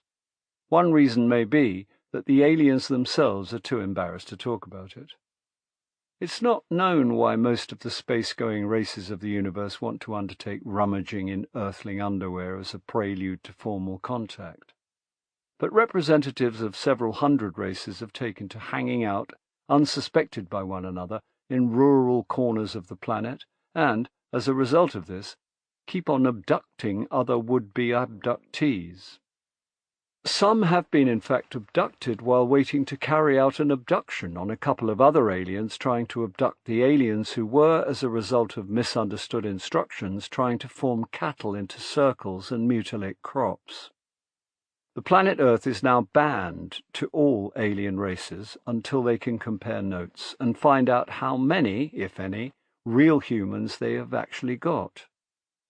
It is gloomily suspected that there is only one, who is big, hairy, and has very large feet. The truth may be out there, but lies are inside your head. Mustrum Ridcully believed that knowledge could be acquired by shouting at people, and was endeavouring to do so. The wizards were sitting around the uncommon room table, which was piled high with books. "It is Hogswatch, Arch-Chancellor," said the Dean reproachfully, thumbing through an ancient volume. "Not until midnight," said Ridcully. "Sorting this out will give you fellows an appetite for your dinner." "I think I might have something, Arch-Chancellor," said the Chair of Indefinite Studies. "This is Woadley's Basic Gods. There's some stuff here about lairs and penates that seems to fit the bill." "Lairs and penates? What were they when they were at home?" said Ridcully. "Ha, ha, ha," said the Chair. "What?" said Ridcully. "I thought you were making a rather good joke, Arch-Chancellor," said the Chair. "Was I? I didn't mean to," said Ridcully. "Nothing new there," said the Dean under his breath. "What was that, Dean?" "Nothing, Arch-Chancellor." "I thought you made reference at home, because they are, in fact, household gods, or were, rather. They seem to have faded away long ago. They were little spirits of the house, like, for example—" 3 of the other wizards, thinking quite fast for wizards, clapped their hands over his mouth. "Careful," said Ridcully. "Careless talk creates lives. That's why we've got a big fat god of indigestion being ill in the privy. By the way, where's the bursar?" "He was in the privy, Arch-Chancellor," said the lecturer in recent runes. "What? "When the, yes, Arch-Chancellor." "Oh, well, I'm sure he'll be all right," said Ridcully, in the matter-of-fact voice of someone contemplating something nasty that was happening to someone else out of earshot. "But we don't want any more of these, what are they, Chair?" "Lairs and penates, Arch-Chancellor, but I wasn't suggesting—" "Seems clear to me. Something's gone wrong, and these little devils are coming back. All we have to do is find out what's gone wrong and put it right." "Oh, well, I'm glad that's all sorted out," said the Dean. "Household gods," said Ridcully. "That's what they are, Chair." He opened the drawer in his hat and took out his pipe. "Yes, Arch-Chancellor, it says here they used to be the local spirits, I suppose. They saw to it that the bread rose and the butter churned properly." "Did they eat pencils? What was their attitude in the socks department?" "This was back in the time of the First Empire," said the Chair of Indefinite Studies. "Sandals and togas and so on." "Ah, not noticeably socked." "Not excessively so, no, and it was 900 years before Osric Pensilium first discovered in the graphite-rich sands of the remote island of Suntree the small bush which, by dint of careful cultivation, he induced to produce the long—" "Yes, we can all see you've got the encyclopedia open under the table, Chair," said Ridcully. "But I dare say things have changed a bit. Moved with the times. Bound to have been a few developments. Once they looked after the bread rising, now we have things that eat pencils and socks and see to it that you can never find a clean towel when you want one." There was a distant tinkling. He stopped. "I just said that, didn't I?" he said. The wizards nodded glumly. "And this is the first time anyone's mentioned it." The wizards nodded again. "Well, damn it, it's amazing. You can never find a clean towel when—" There was a rising whee noise. A towel went by at shoulder height. There was a suggestion of many small wings. "That was mine," said the lecturer in recent runes reproachfully. The towel disappeared in the direction of the great hall. "Towel wasps," said the Dean. "Well done, Arch-Chancellor." "Well, I mean, damn it, it's human nature, isn't it?" said Ridcully hotly. "Things go wrong, things get lost. It's natural to invent little creatures that— All right, I'll be careful. I'm just saying man is naturally a mythopoeic creature." "What's that mean?" said the senior wrangler. "Means we make things up as we go along," said the Dean, not looking up. Excuse me, gentlemen," said Ponder Stibbons, who had been scribbling thoughtfully at the end of the table. "Are we suggesting that things are coming back? Do we think that's a viable hypothesis?" The wizards looked at one another around the table. "Definitely viable." "Viable right enough. Yes, that's the stuff to give the troops." "What is? What's the stuff to give the troops?" "Well, tinned rations, decent weapons, good boots, that sort of thing." "What's that got to do with anything?" "Don't ask me. He was the one who started talking about giving stuff to the troops." "Will you lot shut up? No one's giving anything to the troops." "Oh, shouldn't they have something? It's Hogswatch, after all." "Look, it was just a figure of speech, all right. I just meant I was fully in agreement. It's just colourful language. Good grief, you surely can't think I'm actually suggesting giving stuff to the troops at Hogswatch or any other time." "You weren't?" "No." "That's a bit mean, isn't it?" Ponder just let it happen. It's because their minds are so often involved with deep and problematic matters, he told himself, that their mouths are allowed to wander around making a nuisance of themselves. "I don't hold with using that thinking machine," said the Dean. "I've said this before. It's meddling with the cult. The occult has always been good enough for me, thank you very much." "On the other hand, it's the only person round here who can think straight, and it does what it's told," said Ridcully. The sleigh roared through the snow, leaving rolling trails in the sky. "Oh, what fun," muttered Albert, hanging on tightly. The runners hit a roof near the university, and the pigs trotted to a halt. Death looked at the hourglass again. "Odd," he said. "It's a scythe job, then," said Albert. "You won't be wanting the false beard and the jolly laugh." He looked around, and puzzlement replaced sarcasm. "Hey, how could anyone be dead up here?" Someone was. A corpse lay in the snow. It was clear that the man had only just died. Albert squinted up at the sky. "There's nowhere to fall from, and there's no footprints in the snow," he said as Death swung his scythe. So where did he come from? Looks like someone's personal guard. Been stabbed to death. Nasty knife wound there, see?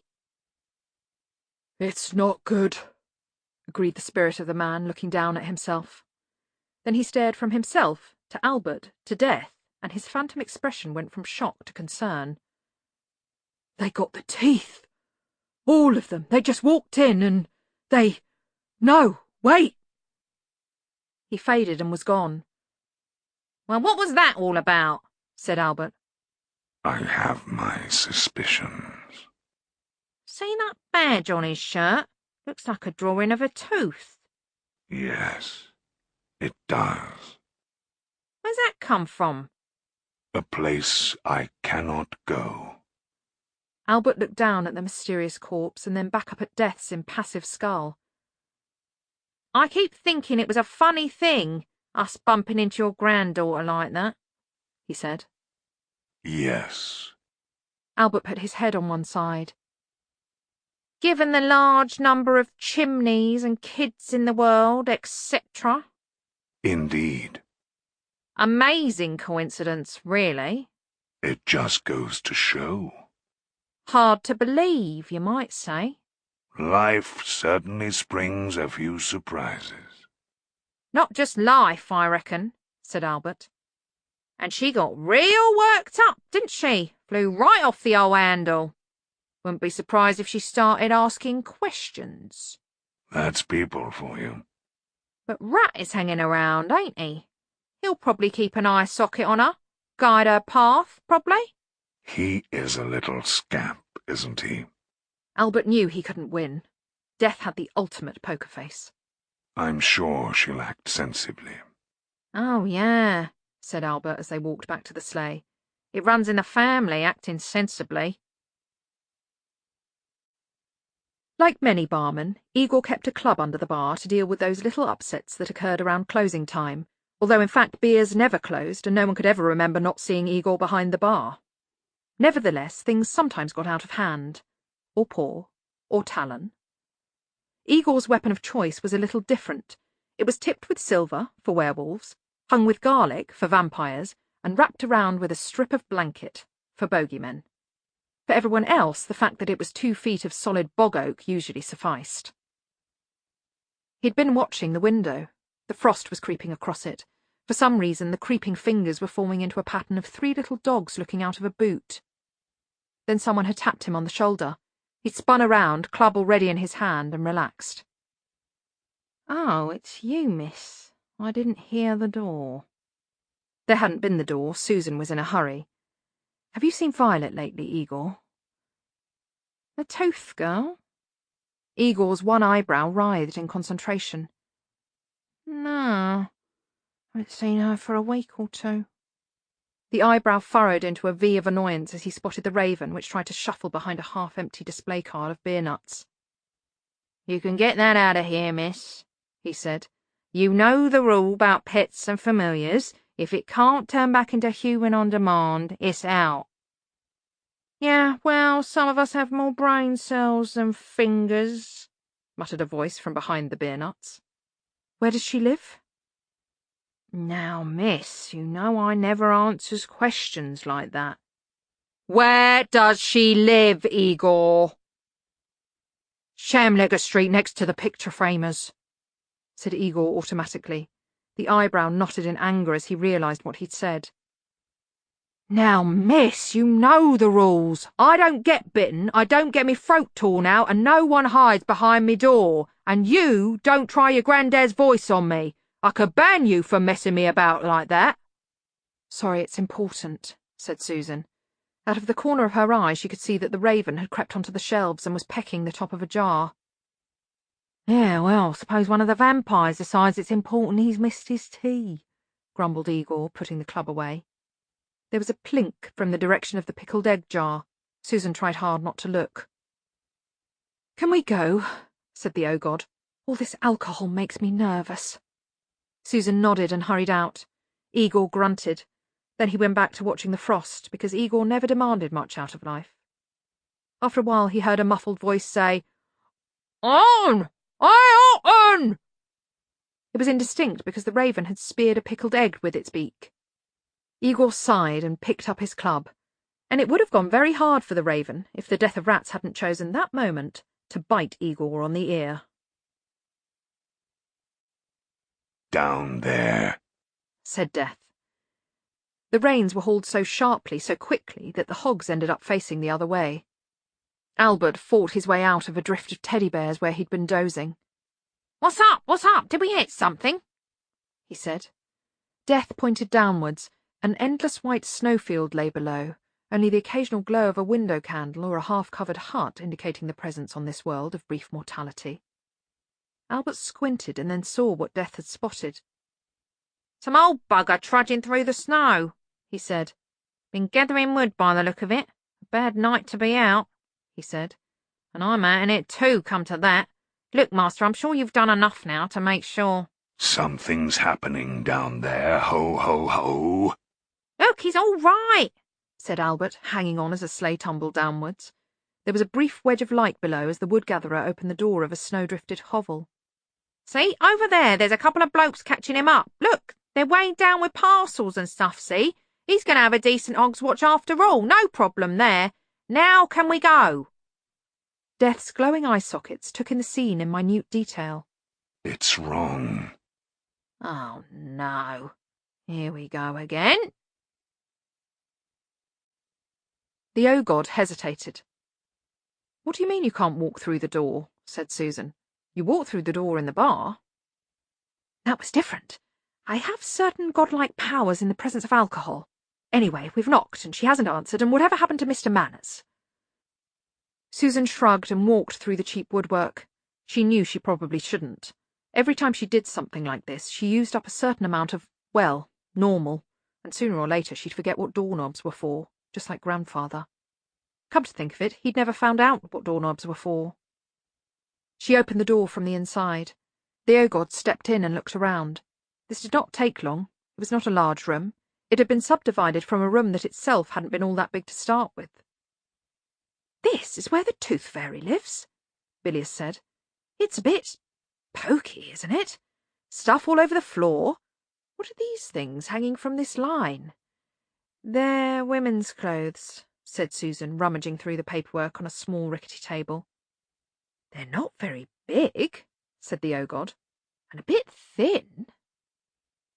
Tell me, said Susan without looking up, these memories you arrived here with, they weren't very complicated, were they? Ah. He looked over her shoulder as she opened a small red notebook. I've only talked to Violet a few times, she said. I think she delivers the teeth somewhere and gets a percentage of the money. It's not a highly paid line of work. You know, they say you can earn dollars in your spare time, but she says really she could earn more money waiting on tables. Ah, this looks right. What's that? She said she gets given the names every week. What, of the children who are going to lose teeth? Yes, names and addresses, said Susan, flicking through the pages. That doesn't sound very likely. Pardon me, but are you the god of hangovers? Oh, look, here's Twyla's tooth last month. She smiled at the neat grey writing. She practically hammered it out because she needed the $50. Do you like children? Said the O-God. She gave him a look. Not raw, she said. Other people's are okay. Hold on. She flipped some pages back and forth. There's just blank days, she said. Look, the last few days, all unticked. No names. But if you go back a week or two, look, they're all properly marked off and the money added up at the bottom of the page, see? And this can't be right, can it? There were only 5 names entered on the first unticked night for the previous week. Most children instinctively knew when to push their luck, and only the greedy or dentally improvident called out the Tooth Fairy around Hogswatch. Read the names, said Susan. William Whittles, a.k.a. Willie, home, Tosser, school, 2nd floor, back bedroom, 68 Kicklebury Street. Sophie Langtree, a.k.a. Daddy's Princess, attic bedroom, 5 The Hippo. The Honourable Geoffrey Bibbleton, a.k.a. Trouble in Trousers, home, Four Eyes, school, 1st floor back, Scroat Manor, Park Lane. He stopped. I say, this is a bit intrusive, isn't it? It's a whole new world, said Susan. "You haven't got there yet. Keep going." Nohakmi-Ikta, a.k.a. Little Jewel, basement, the Laughing Falafel, Klatchistan takeaway and all-night grocery, corner, Soken Dimwell. Reginald Lillywhite, a.k.a. Banjo, the Park Lane bully, Have You Seen This Man, the Goosegate grabber, the Knapp Hill lurker, room 17, YMPA. YMPA? It's what we generally call the Young Men's Reformed Cultists of the Ichor God Bel-Shamharoth Association, said Susan. Does that sound to you like someone who'd expect a visit from a tooth fairy? No. Me neither. He sounds like someone who'd expect a visit from the Watch. Susan looked around. It really was a crummy room, the sort rented by someone who probably took it never intending to stay long, the sort where walking across the floor in the middle of the night would be accompanied by the crack of cockroaches in a death flamenco. It was amazing how many people spent their whole lives in places where they never intended to stay. Cheap, narrow bed, crumbling plaster, tiny window. She opened the window and fished around below the ledge, and felt satisfied when her questing fingers closed on a piece of string which was attached to an oilcloth bag. She hauled it in. "What's that?"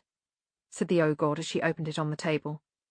"Oh, you see them a lot," said Susan, taking out some packages wrapped in second-hand waxed paper.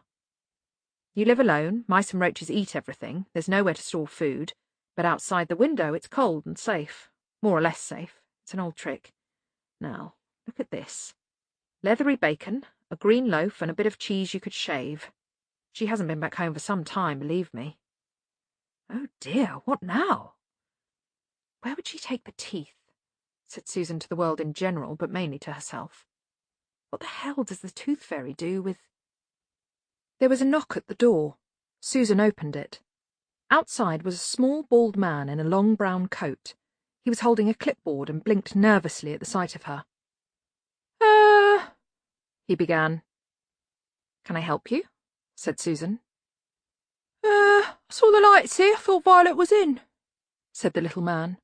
He twiddled the pencil that was attached to his clipboard by a piece of string. "Only she's a bit behind with the teeth, and there's a bit of money owing, and Ernie's car ain't come back, and it's got to go in my report, and I come round in case she was ill or something, it not being nice, being alone and ill at Hogswatch." "She's not here," said Susan.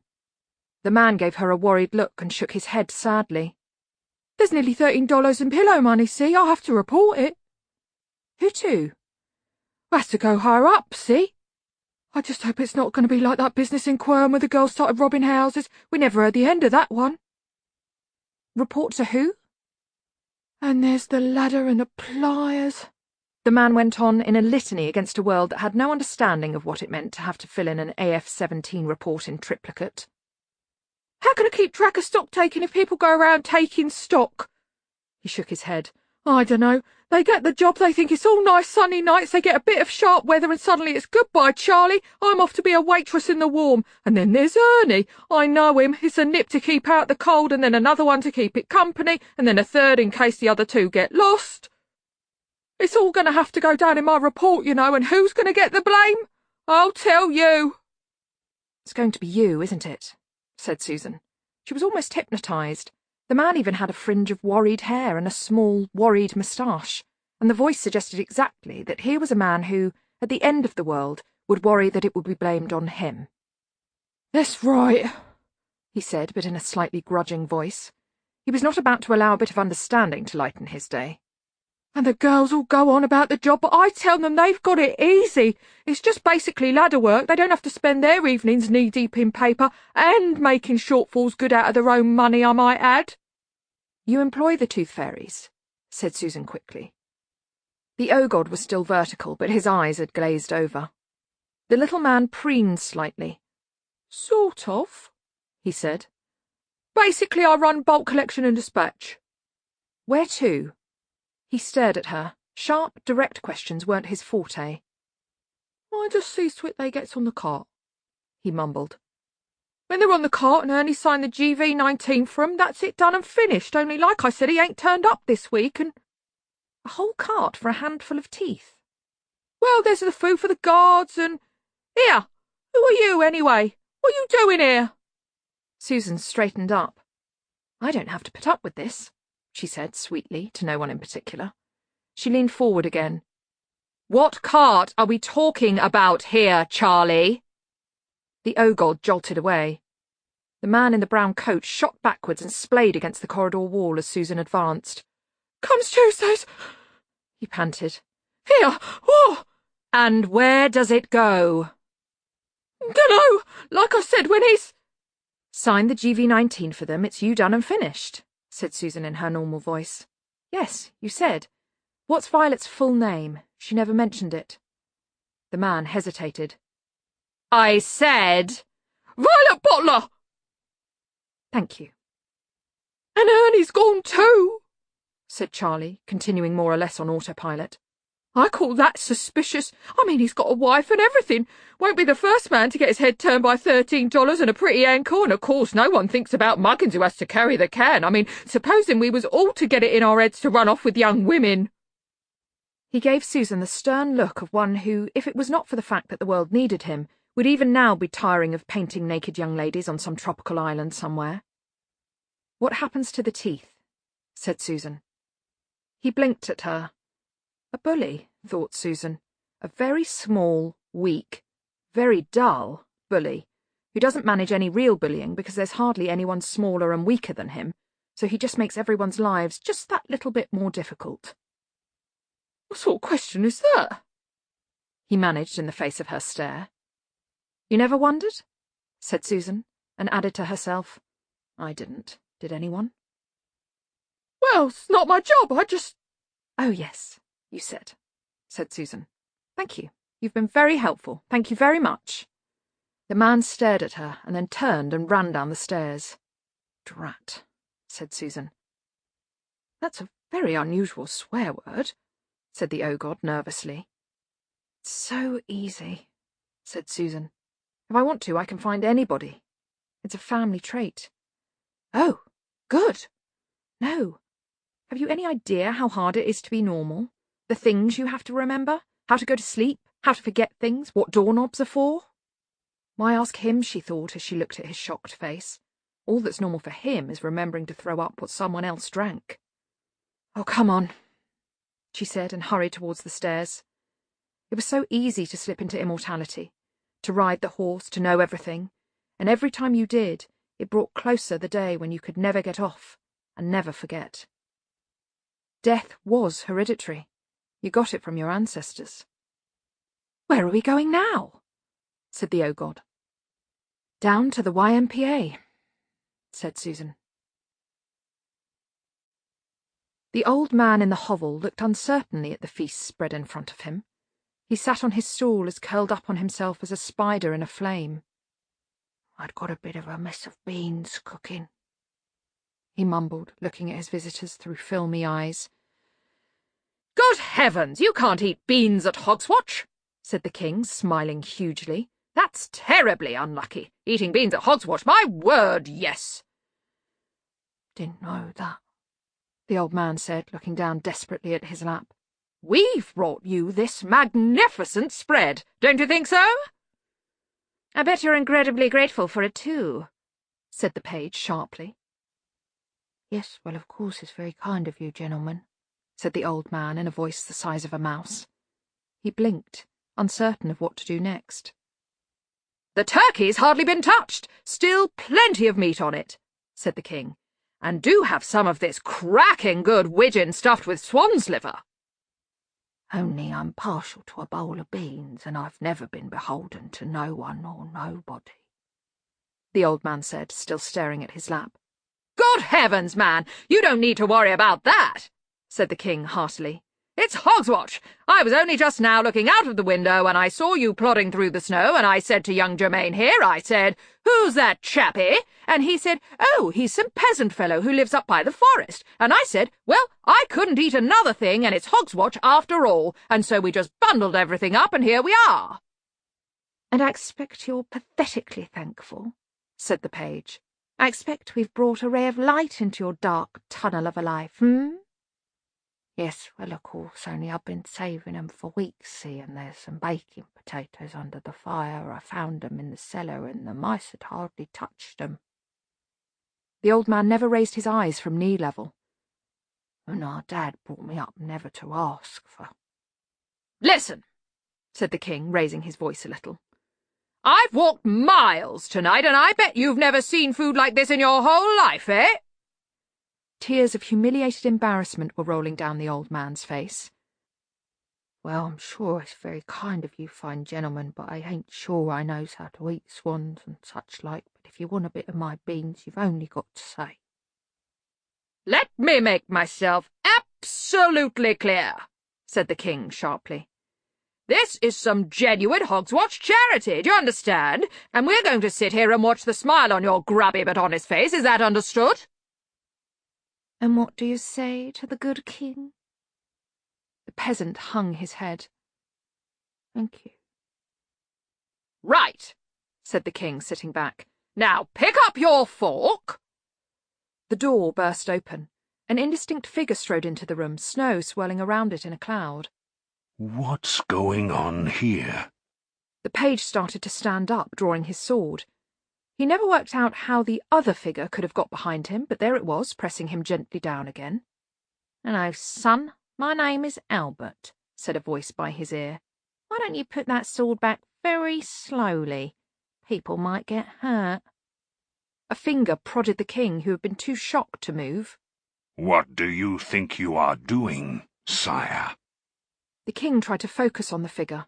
There was an impression of red and white, but black too. To Albert's secret amazement, the man managed to get to his feet and draw himself up as regally as he could.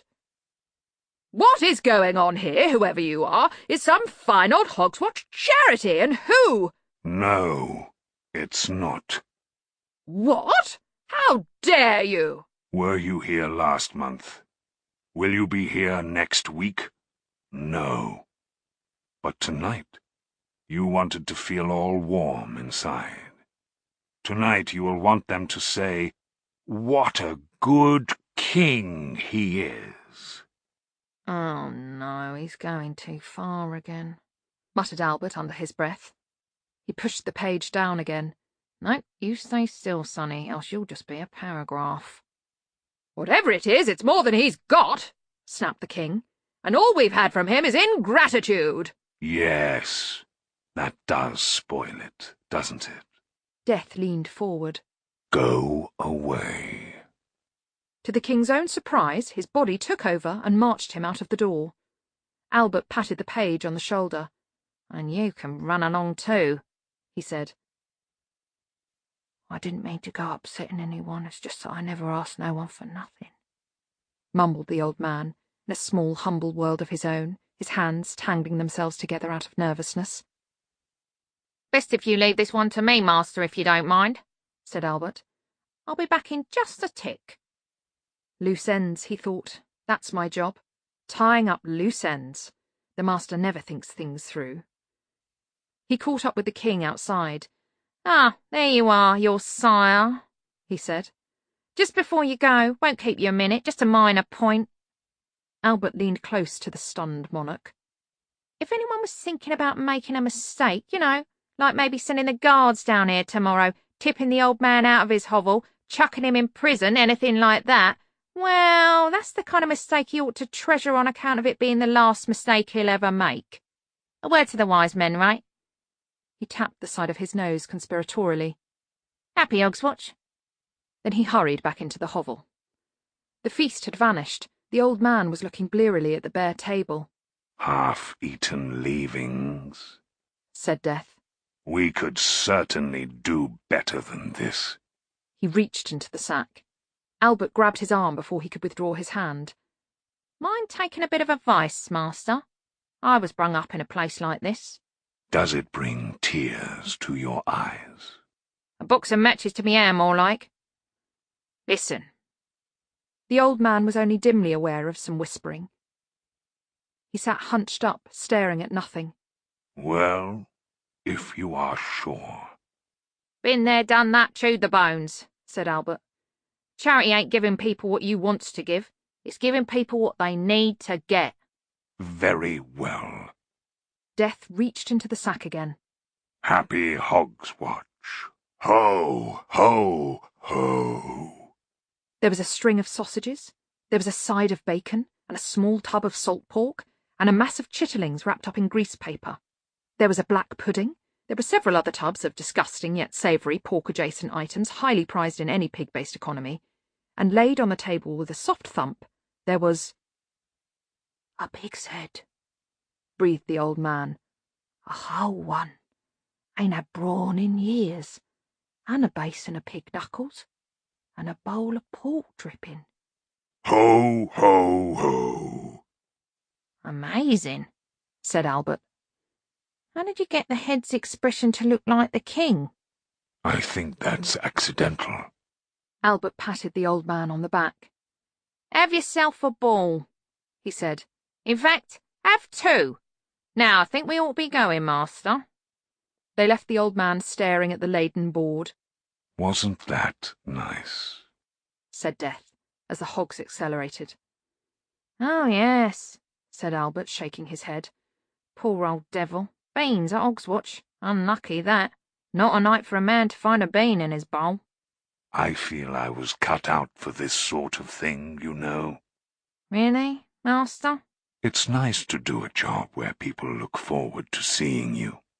Ah, said Albert glumly. They don't normally look forward to seeing me. Yes, I expect so. Except in special and rather unfortunate circumstances. Right. And they seldom leave a glass of sherry out. I expect they don't, no. I could get into the habit of doing this, in fact. But you won't need to, will you, Master? Said Albert hurriedly, with the horrible prospect of being a permanent pixie Albert looming in his mind again. Because we'll get the Hogfather back, right? That's what you said we were going to do, right? And young Susan's probably bustling around. Yes, of course. Not that you asked her to, of course. Albert's jittery ears didn't detect any enthusiasm. Oh dear, he thought. I have always chosen the path of duty. Right, Master. The sleigh sped on. I am thoroughly in control and firm of purpose. No problem there, then, Master, said Albert. No need to worry at all. Pleased to hear it, Master. If I had a first name, Duty would be my middle name. Good. Nevertheless. Albert strained his ears and thought he heard, just on the edge of hearing, a voice whisper sadly. Ho, ho, ho. There was a party going on. It seemed to occupy the entire building.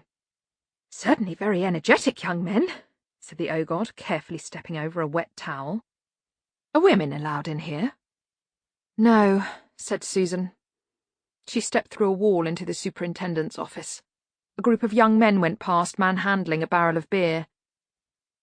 You'll feel bad about it in the morning, said Bilious. Strong drink is a mocker, you know. They set it up on a table and knocked out the bung. Someone's going to have to be sick after all that, he said, raising his voice above the hubbub. I hope you realise that. You think it's clever, do you, reducing yourselves to the level of the beasts of the field? Or the level they'd sink to if they drank, I mean. They moved away, leaving one mug of beer by the barrel. The Ogod glanced at it and picked it up and sniffed at it. Ugh. Susan stepped out of the wall. He hasn't been back for... What are you doing? I thought I'd see what beer tastes like, said the Ogod guiltily. You don't know what beer tastes like. Not on the way down, no. It's quite different by the time it gets to me, he said sourly. He took another sip, and then a longer one. I can't see what all the fuss is about, he added. He tipped up the empty pot. I suppose it comes out of this tap here, she said. You know, for once in my existence, I'd like to get drunk. Aren't you always? Said Susan, who wasn't really paying attention. No, I've always been drunk. I'm sure I explained. He's been gone a couple of days, said Susan. That's odd, and he didn't say where he was going. The last night he was here was the night he was on Violet's list, but he paid for his room for the week, and I've got the number. And the key? said the O-God. What a strange idea. Mr. Lillywhite's room was small. That wasn't surprising. What was surprising was how neat it was, how carefully the little bed had been made, how well the floor had been swept. It was hard to imagine anyone living in it, but there were a few signs. On the simple table by the bed was a small, rather crude portrait of a bulldog in a wig, although on closer inspection it might have been a woman. This tentative hypothesis was borne out by the inscription, "To a good boy from his mother," on the back. A book lay next to it. Susan wondered what kind of reading someone with Mr. Banjo's background would buy. It turned out to be a book of 6 pages, one of those that were supposed to enthrall children with the magic of the printed word, by pointing out that they could see Spot run. There were no more than 10 words on each page, and yet, carefully placed between pages 4 and 5, was a bookmark.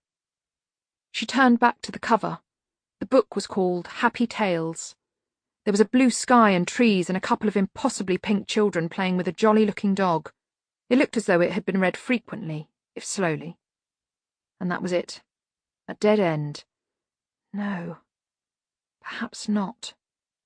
On the floor by the bed, as if it had been accidentally dropped, was a small, silvery half-dollar piece. Susan picked it up and tossed it idly. She looked the O-God up and down. He was swilling a mouthful of beer from cheek to cheek and looking thoughtfully at the ceiling. She wondered about his likelihood of survival incarnate in Ankh-Morpork at Hogswatch, especially if the cure wore off. After all, the only purpose of his existence was to have a headache and throw up. There were not a great many postgraduate jobs for which these were the main qualifications. "Tell me," she said, "have you ever ridden a horse?" "I don't know. What's a horse?" In the depths of the Library of Death, a squeaking noise. It was not loud, but it appeared louder than mere decibels would suggest in the furtive, scribbling hush of the books. Everyone, it is said, has a book inside them. In this library, everyone was inside a book. The squeaking got louder. It had a rhythmical, circular quality. Book on book, shelf on shelf, and in every one at the page of the ever-moving Now, a scribble of handwriting following the narrative of every life. The squeaking came round the corner. It was issuing from what looked like a very rickety edifice several stories high. It looked rather like a siege tower open at the sides.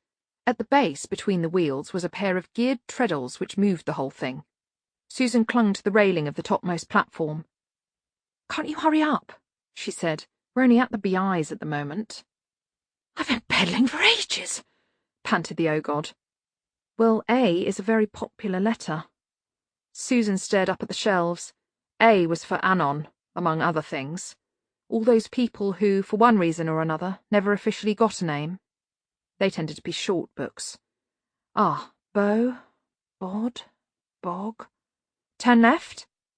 The library tower squeaked ponderously around the next corner. Bow. Blast, the bots are at least 20 shelves up.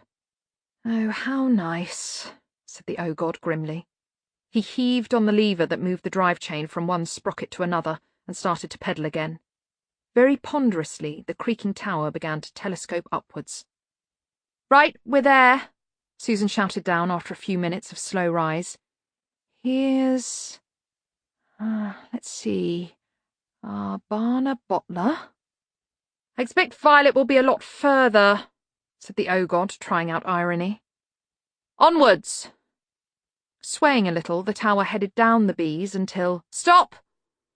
It rocked as the O-God kicked the brake block against a wheel. "I think this is her," said a voice from above. "OK, you can lower away." A big wheel with ponderous lead weights on it spun slowly as the tower concertinaed back, creaking and grinding. Susan climbed down the last few feet. "Everyone's in here," said the O-God as she thumbed through the pages. "Yes. Even gods?" "Anything that's alive and self-aware," said Susan, not looking up. "This is... odd. It looks as though she's in some sort of prison. Who'd want to lock up a tooth fairy? Someone with very sensitive teeth?" Susan flicked back a few pages. "It's all hoods over her head and people carrying her and so on, but..." She turned a page. "It says the last job she did was on Banjo, and Yes, she got the tooth. And then she felt as though someone was behind her, and there's a ride on a cart, and the hood's come off, and there's a causeway, and all that's in a book. The autobiography, everyone has one. It writes down your life as you go along. I've got one. I expect so. Oh dear. Got up, was sick, wanted to die. Not a gripping read, really. Susan turned the page. A tower, she said. She's in a tower. From what she saw, it was tall and white inside, but not outside. It didn't look real. There were apple trees around it, but the trees didn't look right. And a river, but that wasn't right either. There were goldfish in it, but they were on top of the water. Ah, pollution, said the ogod. I don't think so. It says here she saw them swimming. Swimming on top of the water? That's how she thinks she saw it. Really? You don't think she'd been eating any of that mouldy cheese, do you? And there was blue sky, but she must have got this wrong. It says here there was only blue sky above. Yep, best place for the sky, said the ogod. Sky underneath you, that probably means trouble. Susan flicked a page back and forth.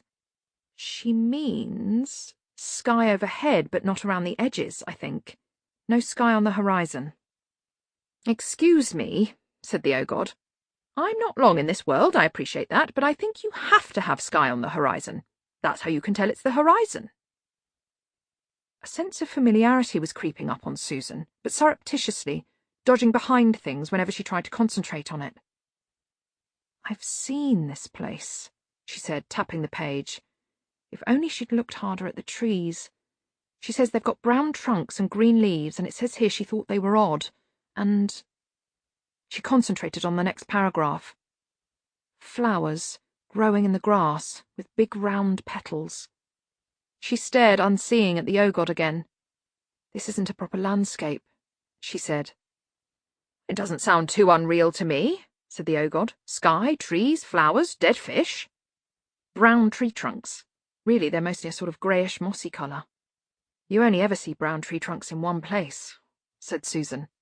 And it's the same place where the sky is only ever overhead. The blue never comes down to the ground. She looked up. At the far end of the corridor was one of the very tall, very thin windows. It looked out onto the black gardens, black bushes, black grass, black trees, skeletal fish cruising in the black waters of a pool under black water lilies. There was colour, in a sense, but it was the kind of colour you'd get if you could shine a beam of black through a prism. There were hints of tints, here and there a black you might persuade yourself was a very deep purple or a midnight blue. But it was basically black, under a black sky, because this was the world belonging to death, and that was all there was to it. The shape of death was the shape people had created for him over the centuries. Why bony? Because bones were associated with death. He'd got a scythe because agricultural people could spot a decent metaphor, and he lived in a sombre land because the human imagination would be rather stretched to let him live somewhere nice with flowers. People like death lived in the human imagination and got their shape there too. He wasn't the only one. But he didn't like the script, did he? He started to take an interest in people. Was that a thought or just a memory of something that hadn't happened yet? The ogod followed her gaze. Can we go after her? Said the ogod. I say we. I think I've just got drafted in because I was in the wrong place. She's alive. That means she is mortal, said Susan. That means I can find her too. She turned and started to walk out of the library.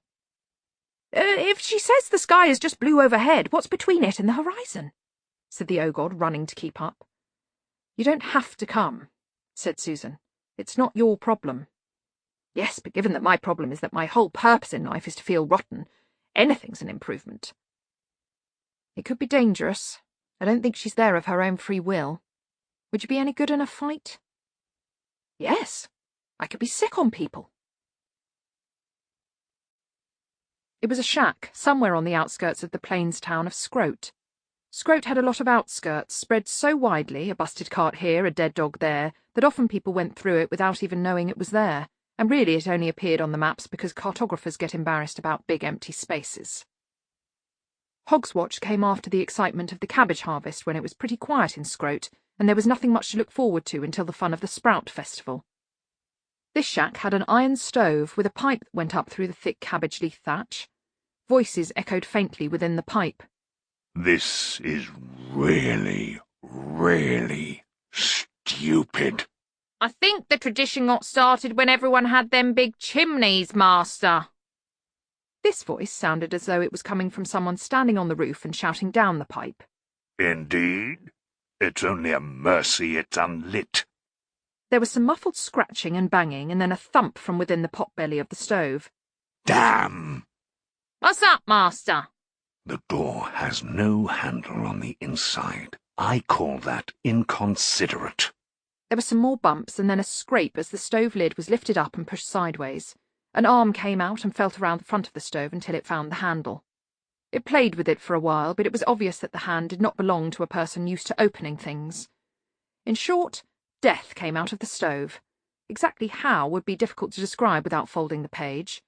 Time and space were, from Death's point of view, merely things that he'd heard described. When it came to Death, they ticked the box marked "Not applicable."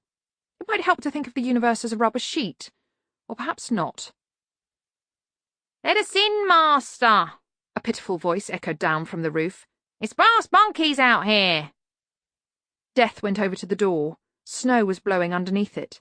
He peered nervously at the woodwork. There was a thump outside, and Albert's voice sounded a lot closer. What's up, Master? Death stuck his head through the wood of the door. There's these metal things.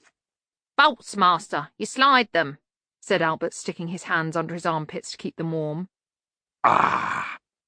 Death's head disappeared. Albert stamped his feet and watched his breath cloud in the air while he listened to the pathetic scrabbling on the other side of the door. Death's head appeared again. It's the latch, Master, said Albert wearily. Right. You put your thumb on it and push it down. Right. The head disappeared. Albert jumped up and down a bit and waited. The head appeared. I was with you up to the thumb. Albert sighed. And then you press down and pull, Master.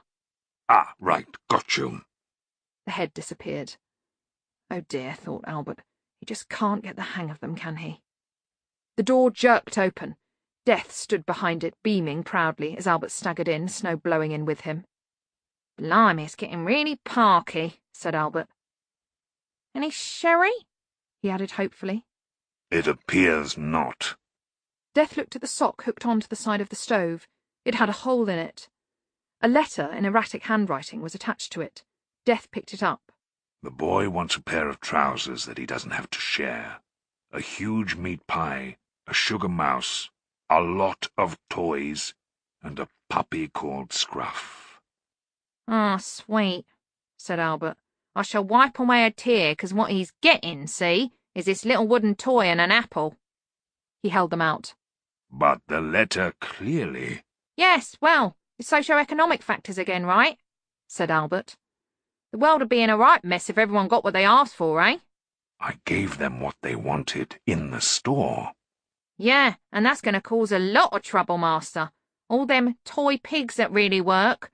I didn't say nothing 'cause it was getting the job done, but you can't go on like that. What good's a God who gives you everything you want? You have me there. It's the hope that's important. Big part of belief, hope. Give people jam today and they'll just sit and eat it. Jam tomorrow, now. That'll keep them going forever. And you mean that because of this, the poor get poor things, and the rich get rich things? That's right, said Albert. That's the meaning of Hogswatch. Death nearly wailed. But I'm the Hogfather. He looked embarrassed. At the moment, I mean. Makes no difference, said Albert, shrugging. I remember when I was a nipper. One Hogswatch I had my heart set on this huge model horse they had in the shop. His face creased for a moment in a grim smile of recollection. I remember I spent hours one day, cold as charity the weather was, I spent hours with my nose pressed up against the window, until they heard me calling and unfroze me. I saw them take it out of the window. Someone was in there buying it, and just for a second I thought it really was going to be for me. Oh, I dreamed of that toy horse. It were red and white with a real saddle and everything. And rockers. I'd have killed for that horse. He shrugged again. Not a chance, of course, because we didn't have a pot to piss in and we even had to spit on the bread to make it soft enough to eat. Please enlighten me. What is so important about having a pot to piss in? It's more like a figure of speech, Master. It means you're as poor as a church mouse. Are they poor? Well, yeah. But surely not more poor than any other mouse. And, after all, there tend to be lots of candles and things they could eat. Figure of speech again, Master. Doesn't have to make sense. Oh, I see. Do carry on. Of course, I still hung up my stocking on Hogswatch Eve, and in the morning, you know what? Our dad had put in this little horse he'd carved his very own self. Ah, said Death. and that was worth more than all the expensive toy horses in the world, eh? Albert gave him a beady look. No, he said. it weren't. All I could think of was it wasn't the big horse in the window. Death looked shocked. But how much better to have a toy carved with... No, only grown-ups think like that, said Albert. You're a selfish little bugger when you're 7. Anyway, Dad got ratted after lunch and trod on it. Lunch? All right, maybe we had a bit of pork dripping for the bread. Even so, the spirit of Hogswatch... Albert sighed. If you like, Master, if you like. Death looked perturbed. But supposing the Hogfather had brought you the wonderful horse? Oh, Dad would have flogged it for a couple of bottles, said Albert. But we have been into houses where the children had many toys, and brought them even more toys. And in houses like this, the children get practically nothing. We'd have given anything to get practically nothing when I were a lad, said Albert. Be happy with what you've got. Is that the idea? That's about the size of it, Master. A good God line, that. Don't give 'em too much and tell 'em to be happy with it. Jam tomorrow, see? This is wrong. Death hesitated. I mean, it's right to be happy with what you've got, but you've got to have something to be happy about having. There's no point in being happy about having nothing. Albert felt a bit out of his depth in this new tide of social philosophy. Dunno, he said. I suppose people would say they've got the moon and the stars and such like. I'm sure they wouldn't be able to produce the paperwork. All I know is, if Dad had caught us with a big bag of pricey toys, we'd just have got a ding round the earhole for nicking 'em. It is unfair. That's life, Master. But I'm not. I meant this is how it's supposed to go, Master, said Albert. No, you mean this is how it goes. Albert leaned against the stove and rolled himself one of his horrible thin cigarettes. It was best to let the master work his own way through these things. He got over them eventually. It was like that business with the violin. For 3 days there was nothing but twangs and broken strings, and then he'd never touched the thing again. That was the trouble, really. Everything the master did was a bit like that. When things got into his head, you just had to wait until they leaked out again. He'd thought that Hogswatch was all plum pudding and brandy and ho-ho-ho, and he didn't have the kind of mind that could ignore all the other stuff, and so it hurt him. It is Hogswatch, said Death. And people die on the streets. People feast behind lighted windows, and other people have no homes. Is this fair? Well, of course, that's the big issue, Albert began. The peasant had a handful of beans, and the king had so much he would not even notice that which he gave away. Is this fair? Yeah, but if you gave it all to the peasant, in a year or 2 he'd be just as snooty as the king, began Albert, jaundiced observer of human nature. Naughty and nice, said Death. But it's easy to be nice if you're rich. Is this fair? Albert wanted to argue. He wanted to say, Really? In that case, how come so many of the rich buggers is bastards, And being poor don't mean being naughty neither. We was poor when I were a kid, but we was honest. Well, more stupid than honest to tell the truth, but basically honest. He didn't argue, though. The master wasn't in any mood for it. He always did what needed to be done. You did say we just had to do this so's people'd believe, he began, and then stopped and started again. When it comes to fair, Master, you yourself. I am even-handed to rich and poor alike, snapped Death. but this should not be a sad time. This is supposed to be the season to be jolly. He wrapped his red robe around him. And other things ending in ollie, he added. There's no blade, said the O-God. It's just a sword hilt. Susan stepped out of the light and her wrist moved. A sparkling blue line flashed in the air, for a moment outlining an edge too thin to be seen. The O-God backed away. What's that? Oh, it cuts tiny bits of the air in half. It can cut the soul away from the body, so stand back, please. Oh, I will. Susan fished the black scabbard out of the umbrella stand. Umbrella stand. It never rained here, but Death had an umbrella stand. Practically no one else Susan knew had an umbrella stand.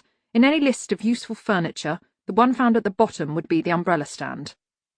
Death lived in a black world where nothing was alive and everything was dark, and his great library only had dust and cobwebs because he'd created them for effect, and there was never any sun in the sky and the air never moved, and he had an umbrella stand. And a pair of silver-backed hairbrushes by his bed. He wanted to be something more than just a bony apparition. He tried to create these flashes of personality, but somehow they betrayed themselves. They tried too hard, like an adolescent boy going out wearing an aftershave called rampant. Grandfather always got things wrong. He saw life from outside and never quite understood. That looks dangerous, said the O-God.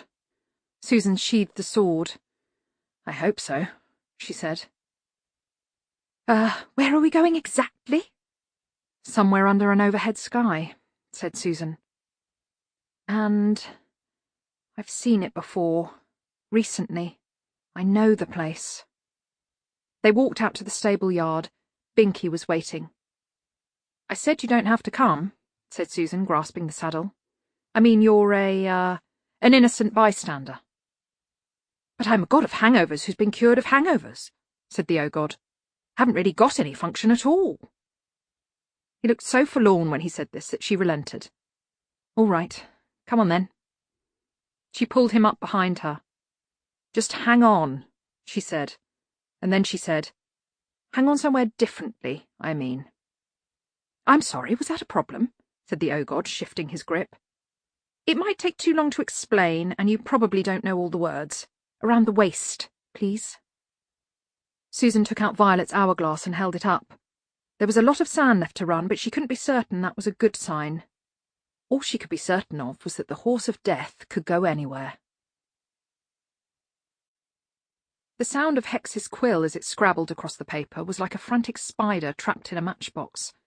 Despite his dislike of what was going on, there was a part of Ponder Stibbons that was very, very impressed.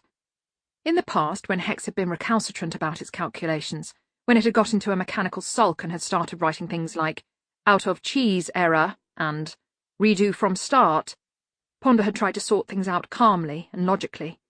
It had never, ever occurred to him to contemplate hitting Hex with a mallet, but this was, in fact, what Ridcully was threatening to do. What was impressive, and also more than a little worrying, was that Hex seemed to understand the concept. Right, said Ridcully, putting the mallet aside.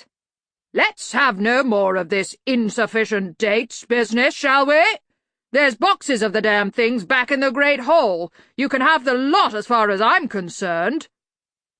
It's data, not dates, said Ponder helpfully. What? You mean like more than dates? Extra sticky? No, data is Hex's word for, facts, said Ponder. Ridiculous way to behave, said Ridcully brusquely.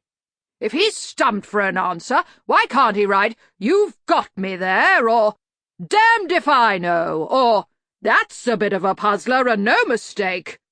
All this insufficient data business is just pure contrariness to my mind. It's just swank. He turned back to Hex. Right, you. Hazard a guess.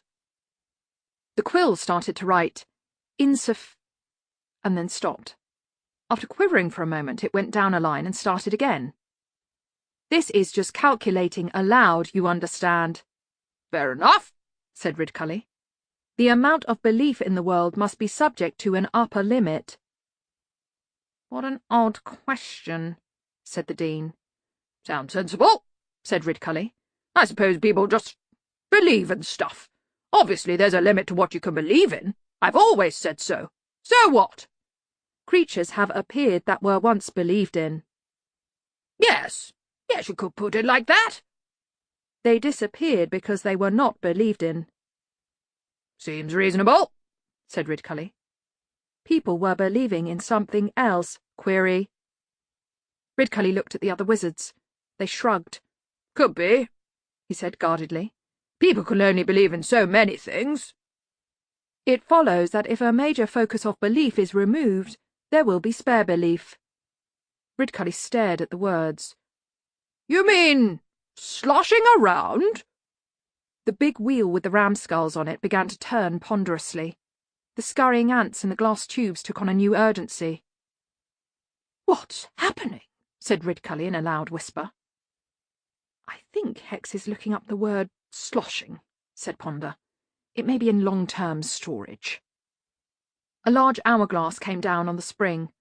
What's that for? Said Ridcully. It shows Hex is working things out. Oh, and that buzzing noise seems to be coming from the other side of the wall. Ponder coughed. That is the long-term storage, Arch-Chancellor. And how does that work? Well, if you think of memory as a series of little shelves or holes, Arch-Chancellor, in which you can put things, well, we found a way of making a sort of memory which, interfaces neatly with the ants, in fact, but more importantly can expand its size depending on how much we give it to remember, and, it's possibly a bit slow, but... It's a very loud buzzing, said the Dean. Is it going wrong? No, that shows it's working, said Ponder. It's, beehives. He coughed. Different types of pollen, different thicknesses of honey, placement of the eggs. It's actually amazing how much information you can store on one honeycomb. He looked at their faces. And it's very secure, because anyone trying to tamper with it will get stung to death, and Adrian believes that when we shut it down in the summer holidays, we should get a nice lot of honey, too. He coughed again. For our, sandwiches, he said. He felt himself getting smaller and hotter under their gazes. Hex came to his rescue. The hourglass bounced away and the quill pen was jerked in and out of its inkwell. Yes, sloshing around, accreting. That means forming around new centres, Arch-Chancellor, said Ponder helpfully. I know that, said Ridcully. Blast! Remember when we had all that life force all over the place? A man couldn't call his trousers his own. So, there's spare belief sloshing around, thank you, and these little devils are taking advantage of it. Coming back. Household gods. This is possible. All right, then, so what are people not believing in all of a sudden?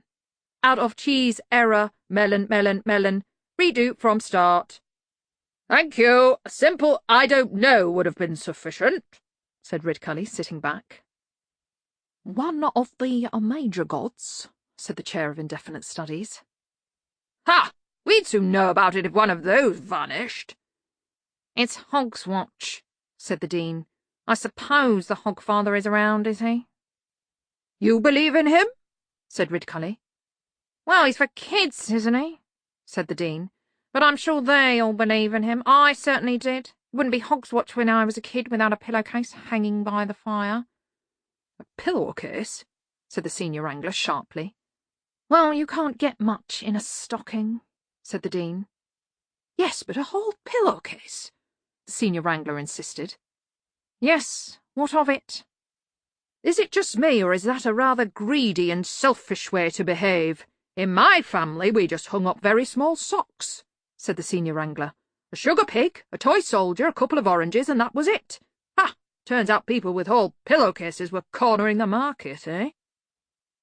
Shut up and stop squabbling, both of you, said Ridcully. There must be a simple way to check up. How can you tell if the Hogfather exists? Someone's drunk the sherry, there's sooty footprints on the carpet, sleigh tracks on the roof, and your pillowcase is full of presents, said the Dean. Ah, pillowcase, said the Senior Wrangler darkly. I expect your family were the stuck-up sort that didn't even open their presents until after Hogswatch dinner, eh? One of them with a big snooty Hogswatch tree in the hall. What if— Ridcully began, but he was too late.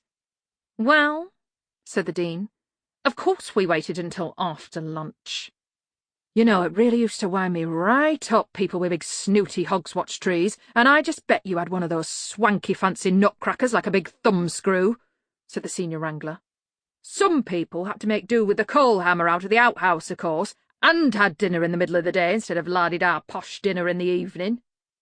I can't help it if my family had money, said the Dean, and that might have diffused things a bit had he not added, and standards. And big pillowcases, shouted the Senior Wrangler, bouncing up and down in rage. And I bet you bought your holly, eh? The Dean raised his eyebrows. Of course. We didn't go creeping around the country pinching it out of other people's hedges like some people did, he snapped. That's traditional, that's part of the fun. Celebrating Hogswatch with stolen greenery. Ridcully put his hand over his eyes. The word for this, he had heard, was cabin fever. When people had been cooped up for too long in the dark days of the winter, they always tended to get on one another's nerves. Although there was probably a school of thought that would hold that spending your time in a university with more than 5,000 known rooms, a huge library, the best kitchens in the city, its own brewery, dairy, extensive wine cellar, laundry, barber shop, cloisters, and skittle alley, was testing the definition of cooped up a little. Mind you, wizards could get on one another's nerves in opposite corners of a very large field. Just shut up, will you? He said. It's Hogswatch. That's not the time for silly arguments, all right? Oh, yes, it is, said the Chair of Indefinite Studies glumly. It's exactly the time for silly arguments. In our family, we were lucky to get through dinner without a reprise of what a shame Henry didn't go into business with our Ron, or why hasn't anyone taught those kids to use a knife? That was another favourite. And the sulks, said Ponder Stibbons. Oh, the sulks, said the Chair of Indefinite Studies. Not a proper Hogswatch without everyone sitting staring at different walls. The games were worse, said Ponder. Worse than the kids hitting one another with their toys, do you think? Not a proper Hogswatch afternoon without wheels and bits of broken dolly everywhere and everyone whining, assault and battery included. We had a game called Hunt the Slipper, said Ponder. Someone hid a slipper, and then we had to find it. And then we had a row. It's not really bad, said the lecturer in recent runes. I mean, not proper Hogswatch bad. Unless everyone's wearing a paper hat. There's always that bit, isn't there, when someone's horrible great-aunt puts on a paper hat and smirks at everyone because she's being so bohemian. I'd forgotten about the paper hats, said the Chair of Indefinite Studies. Oh, dear.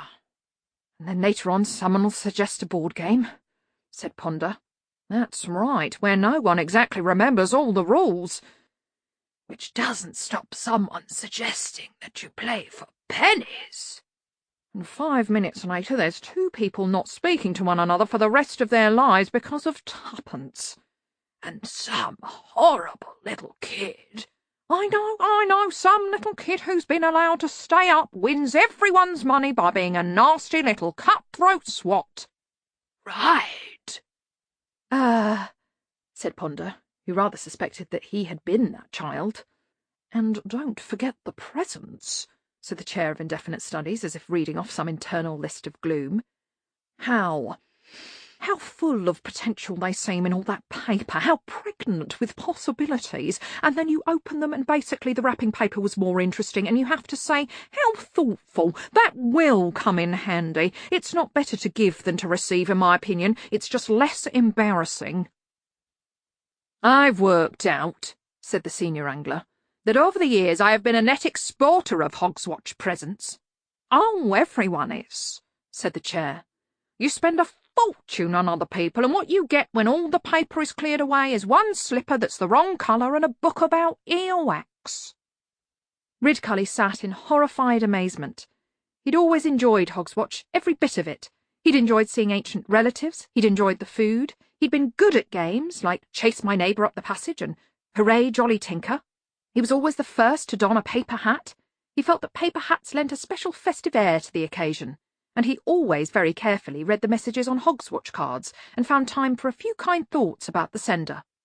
Listening to his wizards was like watching someone kick apart a doll's house.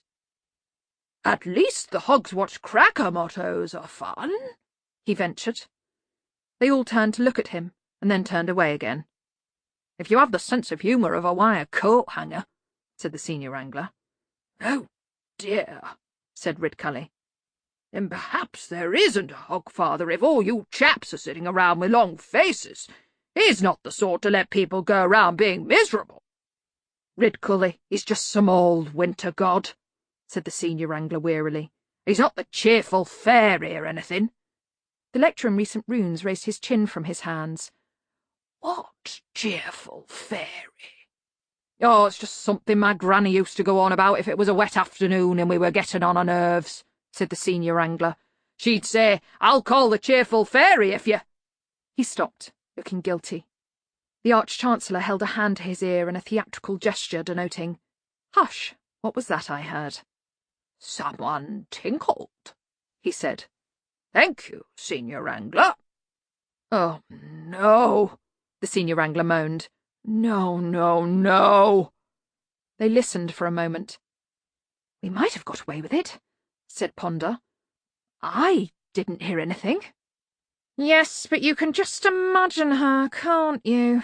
said the Dean. "The moment you said it, I had this picture in my mind.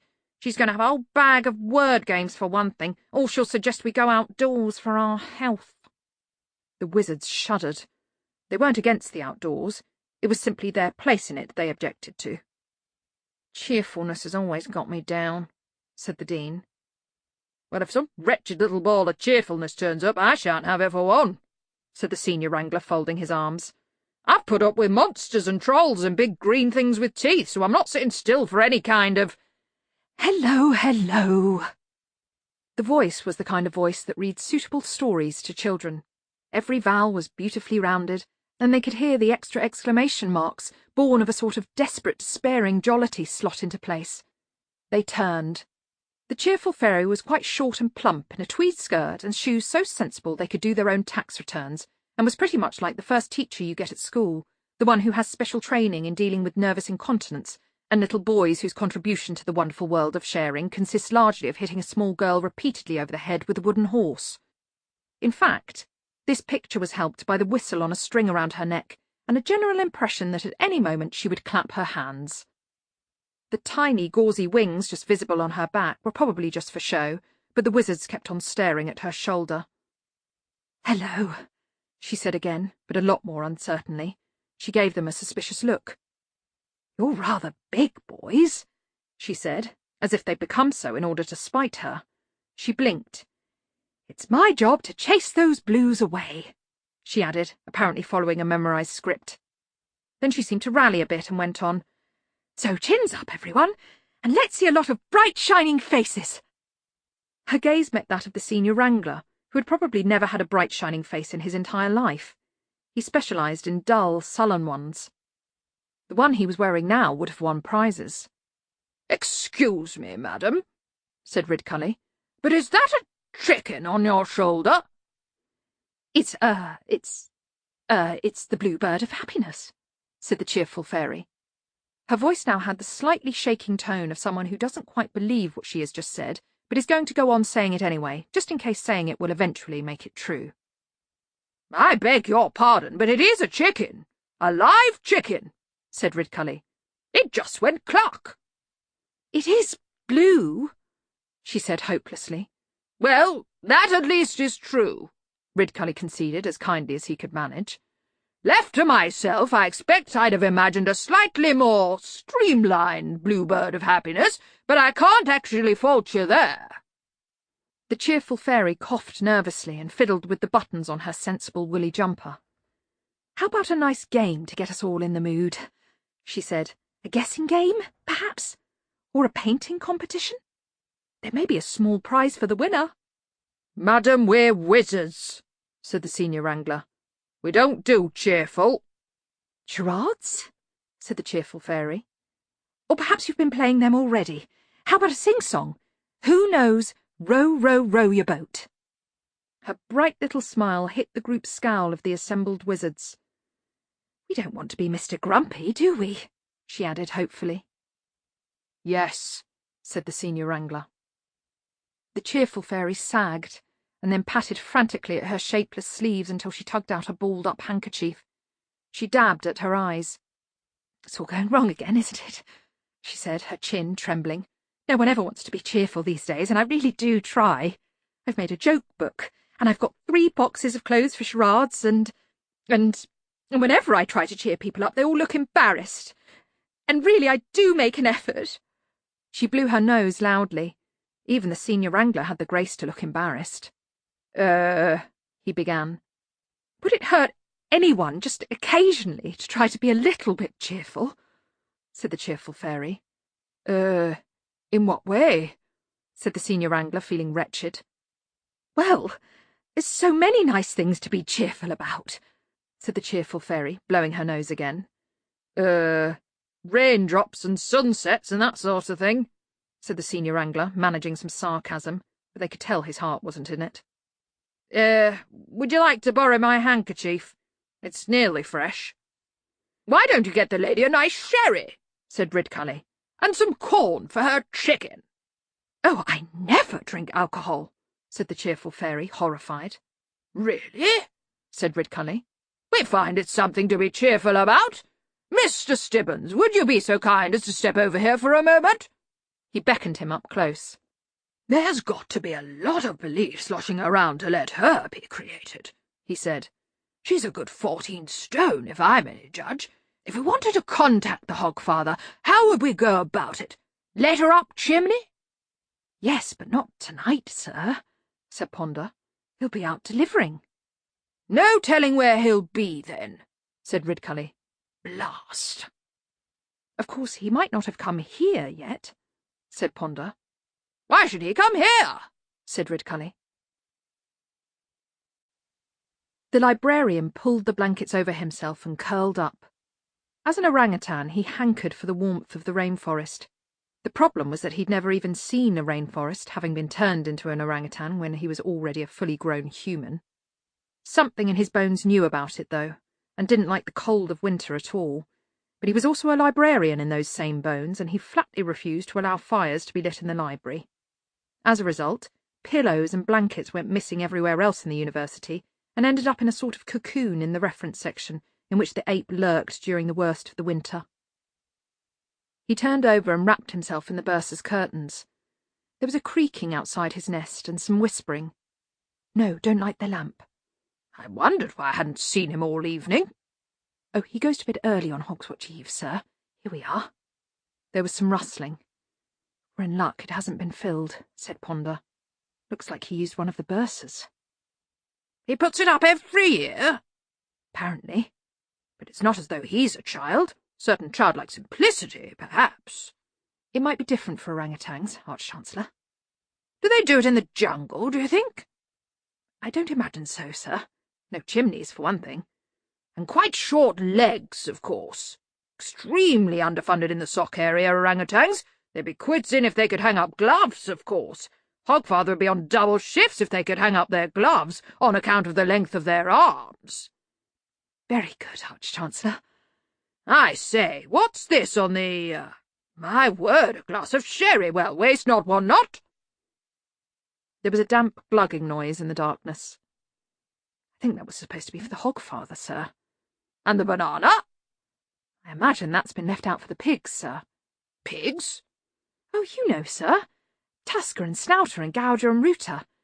I mean... Ponder stopped, conscious that a grown man shouldn't be able to remember this sort of thing. That's what children believe. Bananas for pigs? That's not traditional, is it? I'd have thought acorns, perhaps, or apples or swedes. Yes, sir, but the librarian likes bananas, sir. Very nourishing fruit, Mr. Stibbons. Yes, sir, although, funnily enough, it's not actually a fruit, sir. Really? Yes, sir. Botanically, it's a type of fish, sir. According to my theory, it's cladistically associated with the Crullian pipefish, sir, which of course is also yellow and goes around in bunches or shoals. And lives in trees? Well, not usually, sir. The banana is obviously exploiting a new niche.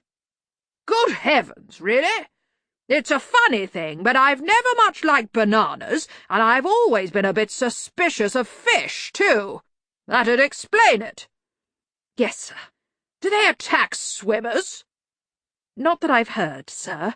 Of course, they may be clever enough to only attack swimmers who are far from land. What, you mean sort of high up? In the trees, as it were? Possibly, sir. Cunning, eh? Yes, sir.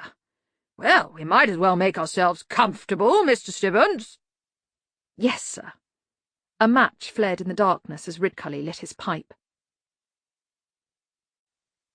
The Ankh-Morpork Wassailers had practised for weeks. The custom was referred to by Anaglypta Huggs, organiser of the best and most select group of the city's singers, as an occasion for fellowship and good cheer. One should always be wary of people who talk unashamedly of fellowship and good cheer as if it were something that can be applied to life like a poultice. Turn your back for a moment and they may well organise a maypole dance and, frankly, there's no option then but to try and make it to the tree line.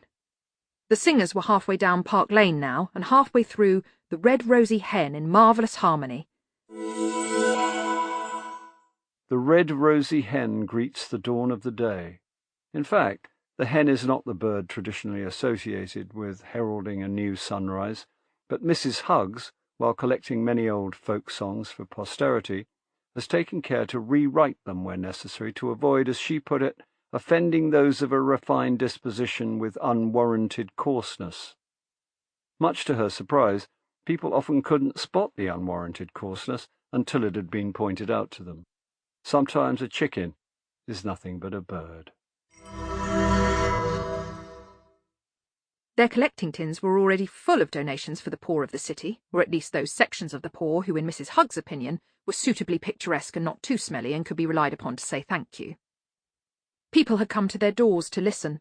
Orange light spilled out onto the snow. Candle lanterns glowed among the tumbling flakes. If you could have taken the lid off the scene, there would have been chocolates inside, or at least an interesting biscuit assortment.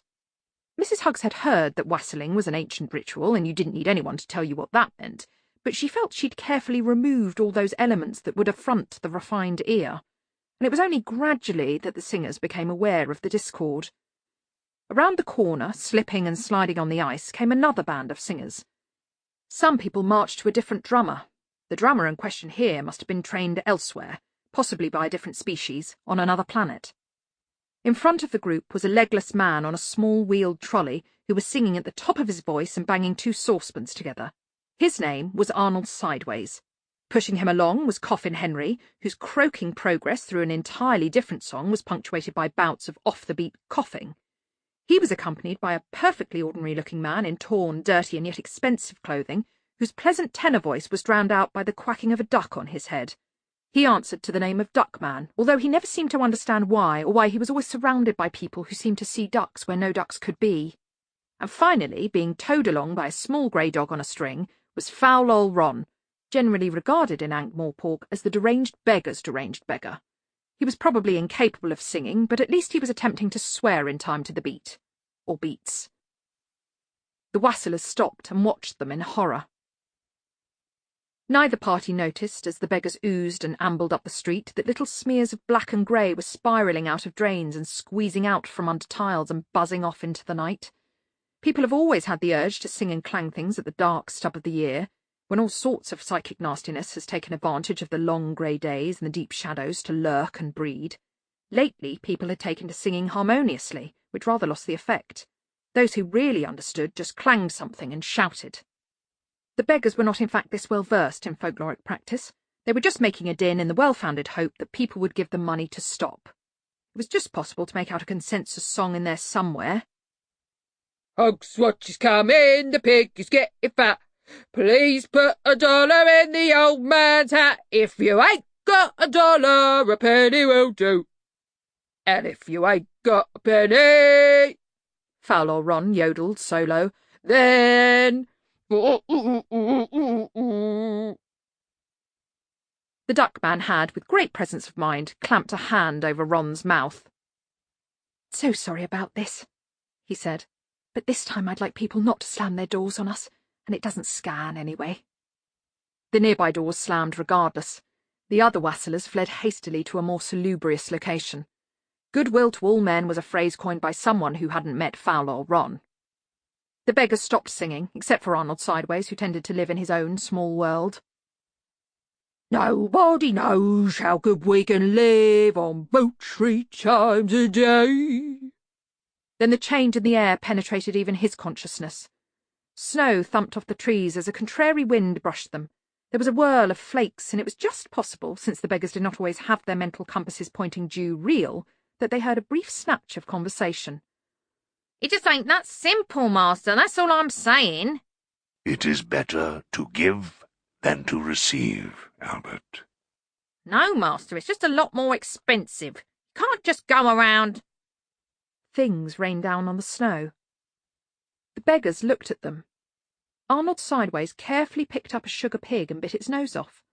Foul old Ron peered suspiciously into a cracker that had bounced off his hat and then shook it against his ear. The duckman opened a bag of sweets.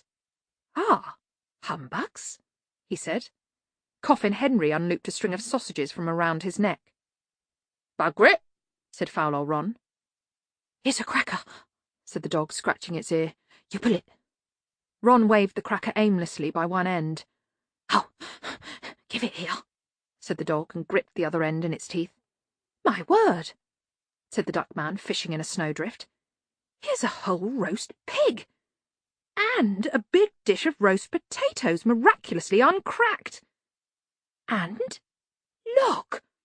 Isn't this caviar in the jar? Asparagus! Potted shrimp! My goodness! What were we going to have for Hogswatch dinner, Arnold?" "Oh, boosh," said Arnold. He opened a fallen box of cigars and licked them. "Just old boots?" "Oh, no, stuffed with mud and with roast mud. It's good mud, too. I've been saving it up." "Now we can have a merry feast of goose." "All right, can we stuff it with old boats?" There was a pop from the direction of the cracker. They heard Foul old Ron's thinking brain dog growl. "No, no, no, you put the hat on your head and you read the humorous motto." "Millennium Hand and Shrimp," said Ron, passing the scrap of paper to the duckman. The duckman was regarded as the intellectual of the group. He peered at the motto. "Ah, yes, let's see now. It says, 'Help, help, help. I've fallen in the cracker machine. I can't keep running on this roller. Please get me out.'" He turned the paper over a few times. "That appears to be it, except for the stains." "Always the same old mottos," said the dog. "Someone slap Ron on the back, will you? If he laughs any more, he'll... Oh, he has. Oh, well, nothing new about that." The beggars spent a few more minutes picking up hams, jars, and bottles that had settled on the snow. They packed them around Arnold on his trolley and set off down the street. "How come we got all this? Sogswatch, right? Yeah, but who hung up their stocking?" "I don't think we've got any, have we?" "I hung up an old boot." "Does that count?" "Dunno. Ron ate it." "I'm waiting for the Hogfather," thought Ponder Stibbons. "I'm in the dark, waiting for the Hogfather. Me, a believer in natural philosophy. I can find the square root of 27.4 in my head. I shouldn't be doing this." He'd have to admit that the answer would be 5 and a bit, but at least he could come up with it. "It's not as if I've hung a stocking up. There'd be some point if—" He sat rigid for a moment and then pulled off his pointy sandal and rolled down a sock.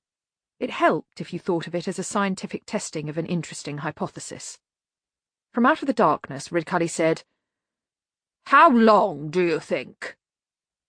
"It's generally believed that all deliveries are completed well before midnight," said Ponder, and tugged hard.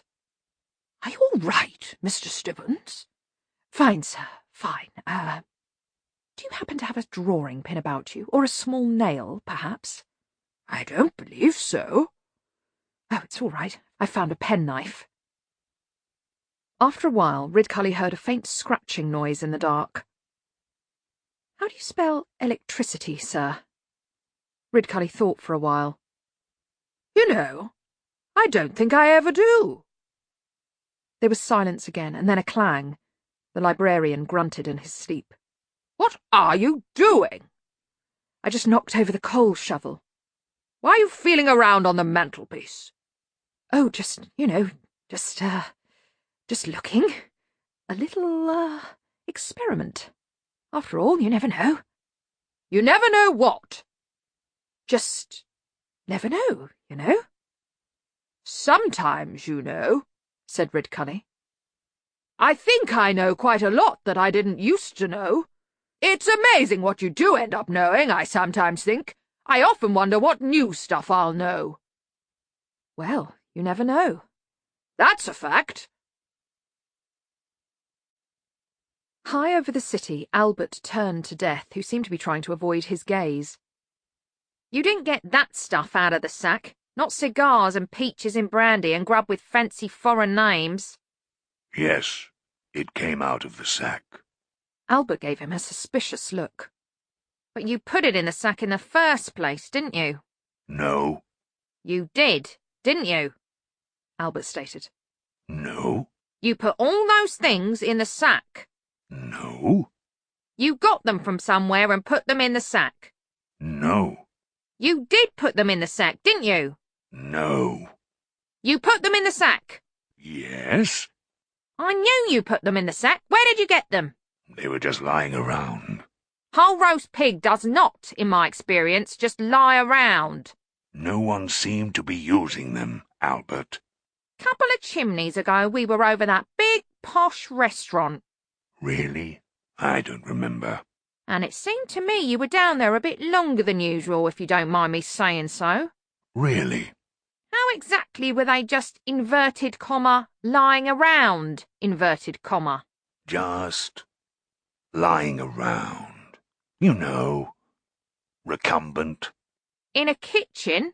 There was a certain culinariness about the place, I recall. Albert pointed a trembling finger. You nicked someone's Hogswatch dinner, Master! It's going to be eaten, said Death defensively. Anyway, you thought it was a good idea when I showed that king the door? Yeah, well, that was a bit different, said Albert, lowering his voice. But I mean, the Hogfather doesn't drop down the chimney and pinch people's grub. The beggars will enjoy it, Albert. Well, yes, but... It wasn't stealing. It was just redistribution. It will be a good deed in a naughty world. No, it won't. Then it will be a naughty deed in a naughty world and will pass completely unnoticed. Yeah, but you might at least have thought about the people whose grub you pinched. They have been provided for, of course. I am not completely heartless, in a metaphorical sense. And now, onwards and upwards. We're heading down, Master. Onwards and downwards, then. There were swirls. Binky galloped easily through them, except that he did not seem to move. He might have been hanging in the air. Oh, me, said the O-God weakly. What? Said Susan. Try shutting your eyes. Susan shut her eyes. Then she reached up to touch her face. I'm still seeing. I thought it was just me. It's usually just me. The swirls vanished.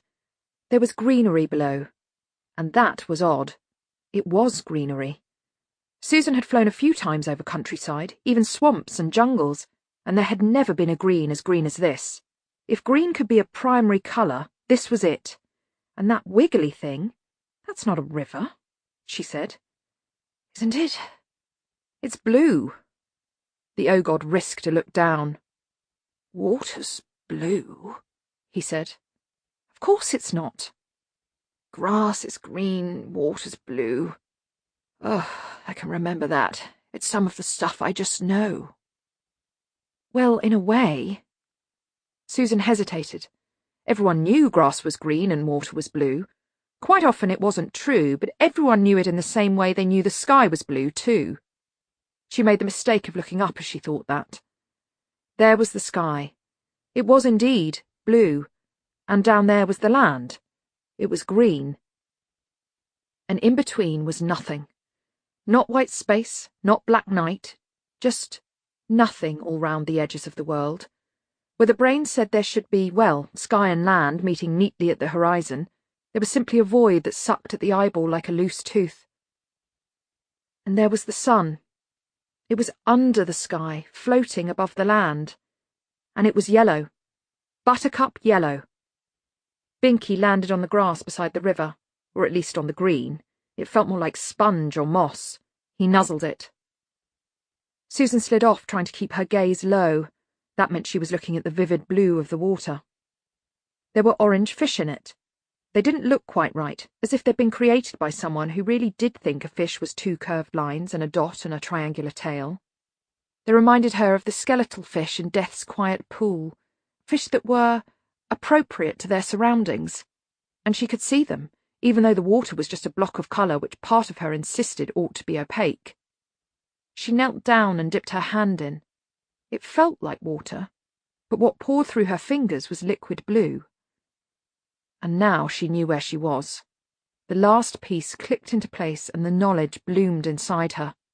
She knew if she saw a house just how its windows would be placed, and just how the smoke would come out of the chimney. There would almost certainly be apples on the trees, and they would be red, because everyone knew that apples were red, and the sun was yellow, and the sky was blue, and the grass was green. But there was another world, called the real world by the people who believed in it, where the sky could be anything from off-white to sunset red to thunderstorm yellow, and the trees would be anything from bare branches, mis-scribbles against the sky, to red flames before the frost. And the sun was white or yellow or orange, and water was brown and grey and green. The colours here were springtime colours, and not the springtime of the world. They were the colours of the springtime of the eye. "This is a child's painting," she said. The O-God slumped onto the green. "Every time I look at the gap, my eyes water," he mumbled. "I feel awful." "I said this is a child's painting," said Susan. "Oh, me. I think the wizard's potion is wearing off." "I've seen dozens of pictures of it," said Susan, ignoring him. "You put the sky overhead because the sky's above you, and when you are a couple of feet high, there's not a lot of sideways to the sky in any case, and everyone tells you grass is green and water is blue. This is the landscape you paint. Twyla paints like that. I painted like that. Grandfather saved some of—" She stopped. "All children do it anyway," she muttered. "Come on, let's find the house." "What house?" the O-God moaned. "And can you speak quieter, please?" "There'll be a house," said Susan, standing up.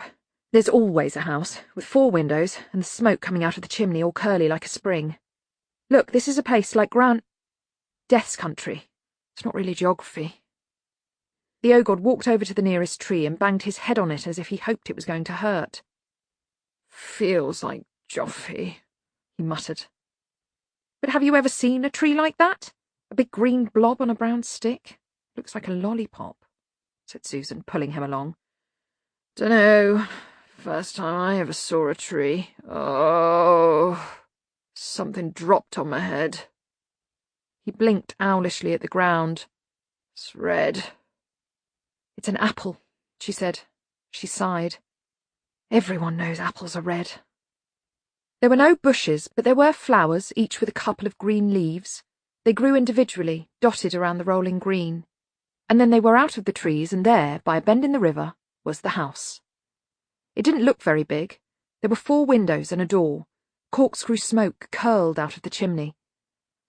"You know, it's a funny thing," said Susan, staring at it. "Twyla draws houses like that, and she practically lives in a mansion. I drew houses like that, and I was born in a palace. Why?" "Perhaps it's all this house," muttered the O-God miserably. "What? You really think so? Kids' paintings are all of this place? It's in our heads?" "Don't ask me. I was just making conversation," said the O-God. Susan hesitated. The words, "What now?" loomed. Should she just go and knock? And she realised that was normal thinking. In the glittering, clattering, chattering atmosphere, a head waiter was having a difficult time. There were a lot of people in, and the staff should have been fully stretched, putting bicarbonate of soda in the white wine to make very expensive bubbles, and cutting the vegetables very small to make them cost more. Instead, they were standing in a dejected group in the kitchen. "Where did it all go?" screamed the manager. "Someone's been through the cellar, too." William said he felt a cold wind, said the waiter. He'd been backed up against a hot plate, and now knew why it was called a hot plate in a way he hadn't fully comprehended before. "I'll give him a cold wind. Haven't we got anything?" "There's odds and ends." "You don't mean odds and ends, you mean de curio et de bout," corrected the manager. "Yeah, right, yeah, and there's nothing else." Old boots. Muddy old boots." "Old?" "Boots. Lots of 'em," said the waiter. He felt he was beginning to singe. "How come we've got vintage footwear?" "Dunno, they just turned up, sir. The oven's full of old boots. So's the pantry." "There's 100 people booked in. All the shops will be shut. Where's Chef?" "William's trying to get him to come out of the privy, sir. He's locked himself in and is having one of his moments." "Something's cooking. What's that I can smell?"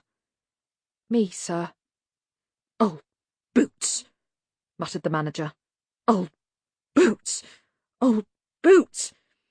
Leather, are they? Not clogs or rubber or anything?" "Looks like just boots, and lots of mud, sir."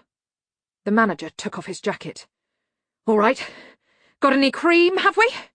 Onions, garlic, butter, some old beef bones, a bit of pastry?" Yes." The manager rubbed his hands together. "Right," he said, taking an apron off a hook.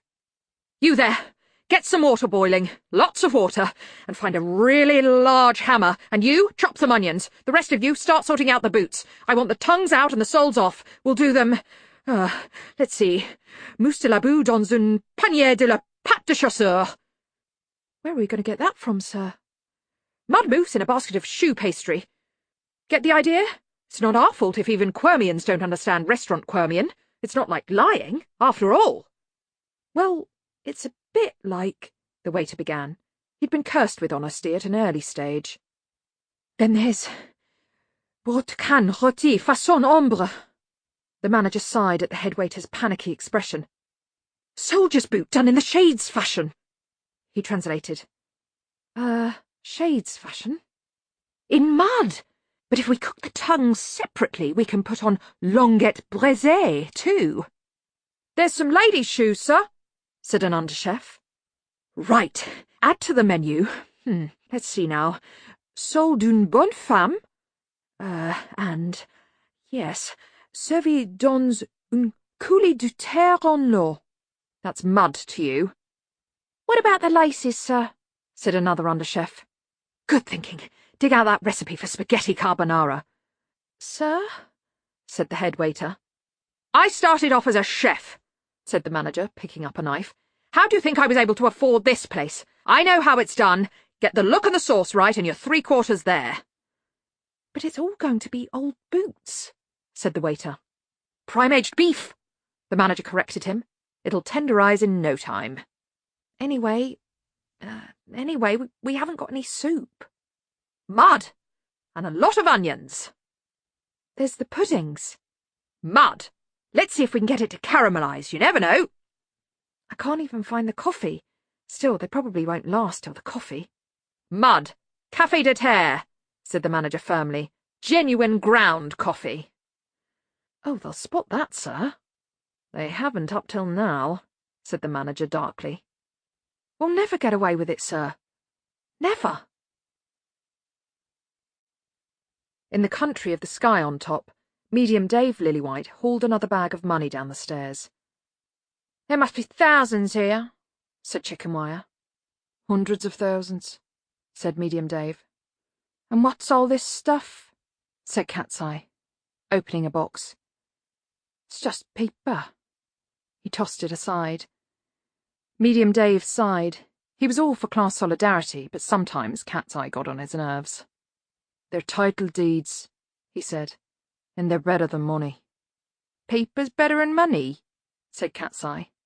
Ah, if you can burn it, you can't spend it, that's what I see. Hang on, said Chicken Wire. I know about them. The Tooth Fairy owns property. Got to raise money somehow, said Medium Dave. All those $half under the pillow.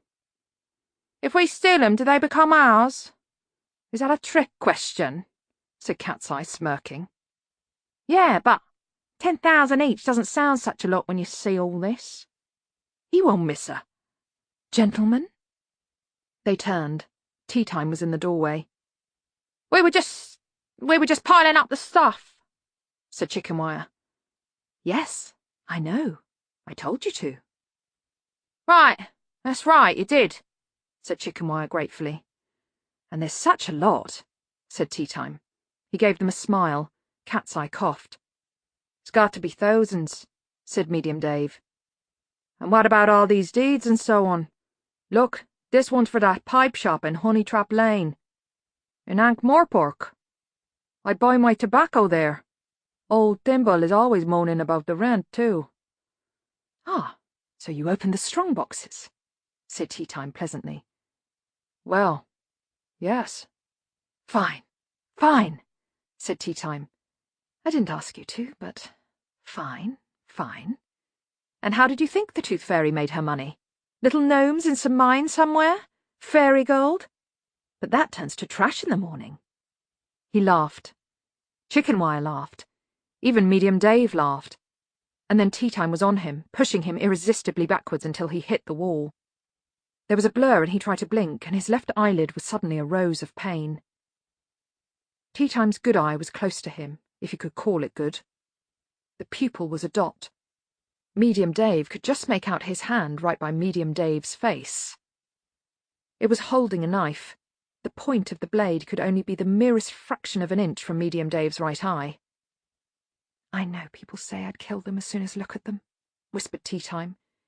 And in fact, I'd much rather kill you than look at you, Mr. Lillywhite. You stand in a castle of gold and plot to steal pennies. Oh dear, what am I to do with you? He relaxed a little, but his hand still held the knife to Medium Dave's unblinking eye. You're thinking that Banjo's going to help you, he said. That's how it's always been, isn't it? But Banjo likes me. He really does.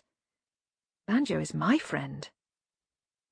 Medium Dave managed to focus beyond Tea Time's ear.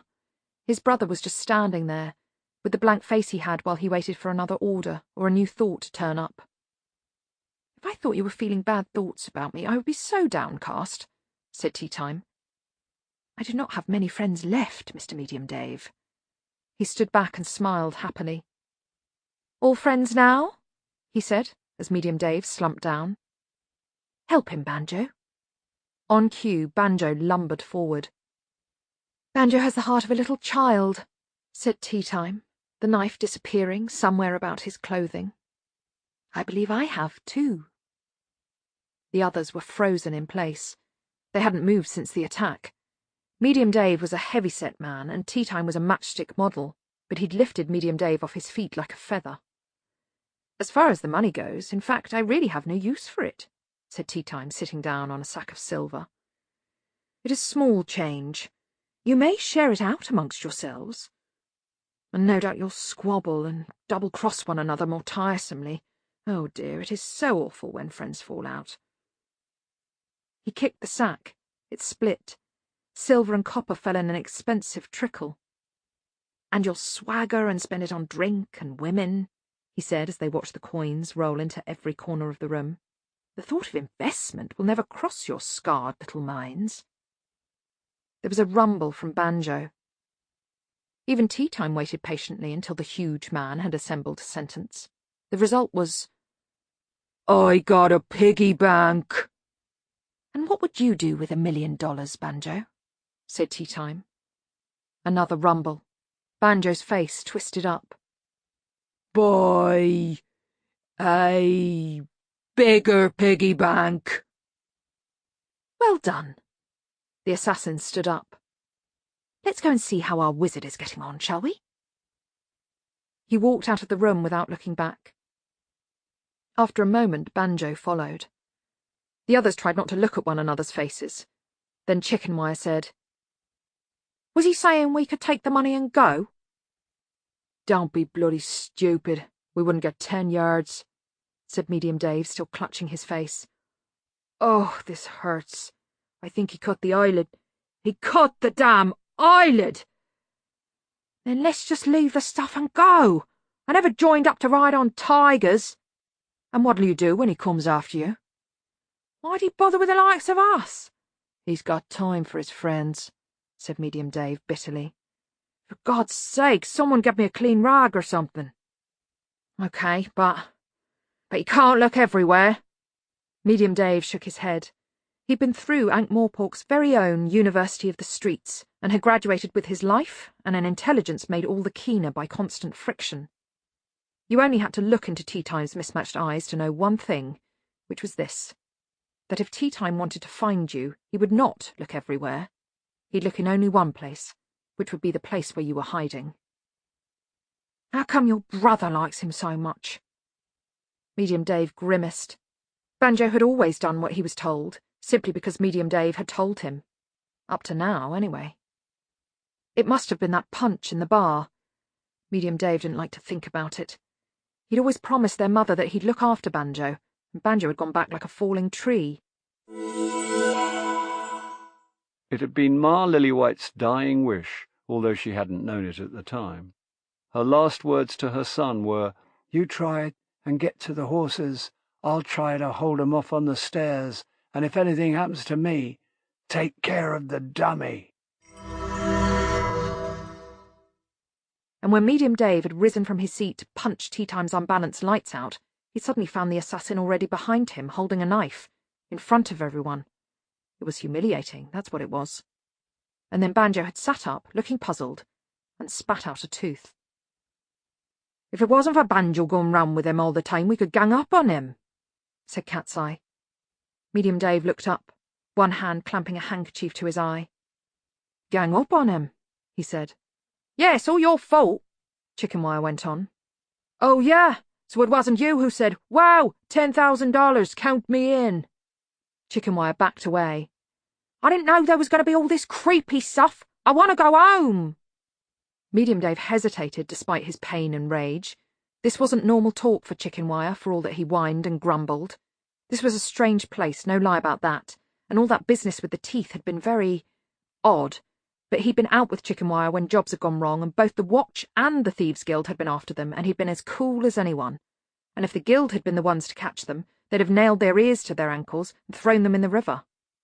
In Medium Dave's book, which was a simple book and largely written in mental crayon, things didn't get creepier than that. What's up with you? He said. All of you. You're acting like little kids. Would he deliver to apes earlier than humans?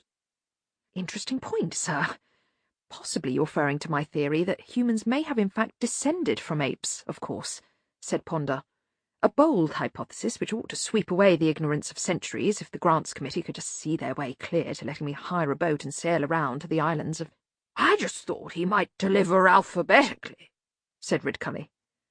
There was a patter of soot in the cold fireplace. That's presumably him now, do you think? Ridcully went on. Oh, well, I thought we should check. Something landed in the ashes. The two wizards stood quietly in the darkness while the figure picked itself up. There was a rustle of paper. Let me see now. There was a click as Ridcully's pipe fell out of his mouth. Who the hell are you? He said. Mr. Sibbons, light a candle. Death backed away.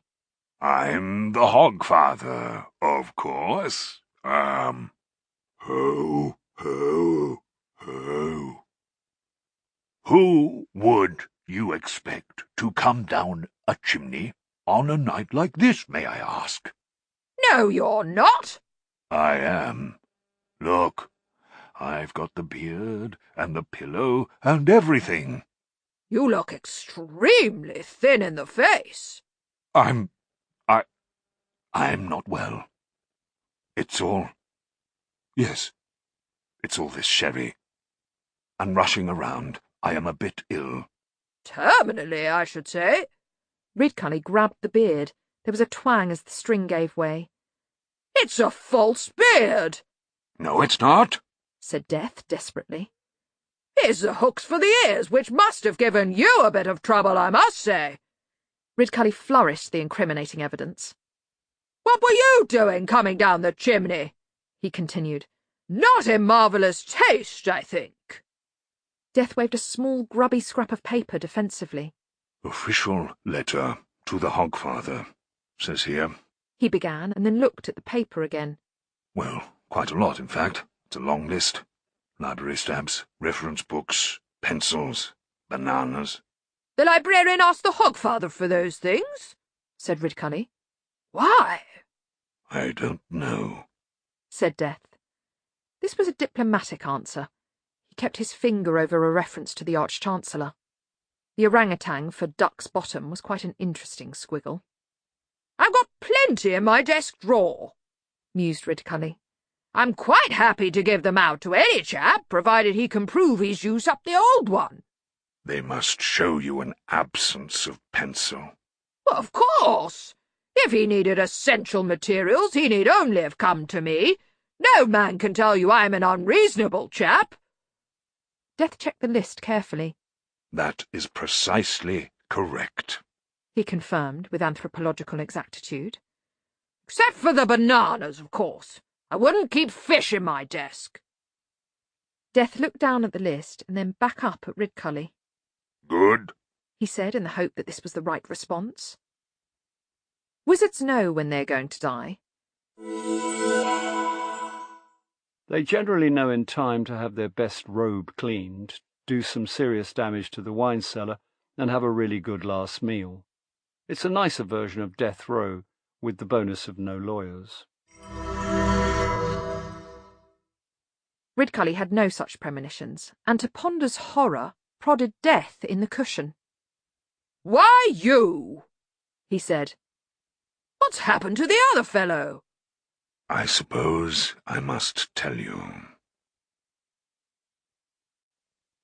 In the house of Death, a whisper of shifting sand and the faintest chink of moving glass somewhere in the darkness of the floor. And in the dry shadows, the sharp smell of snow and a thud of hooves. Sidney almost swallowed his tongue when tea time appeared beside him. Are we making progress? I'm sorry, said Tea Time. Sidney recovered himself.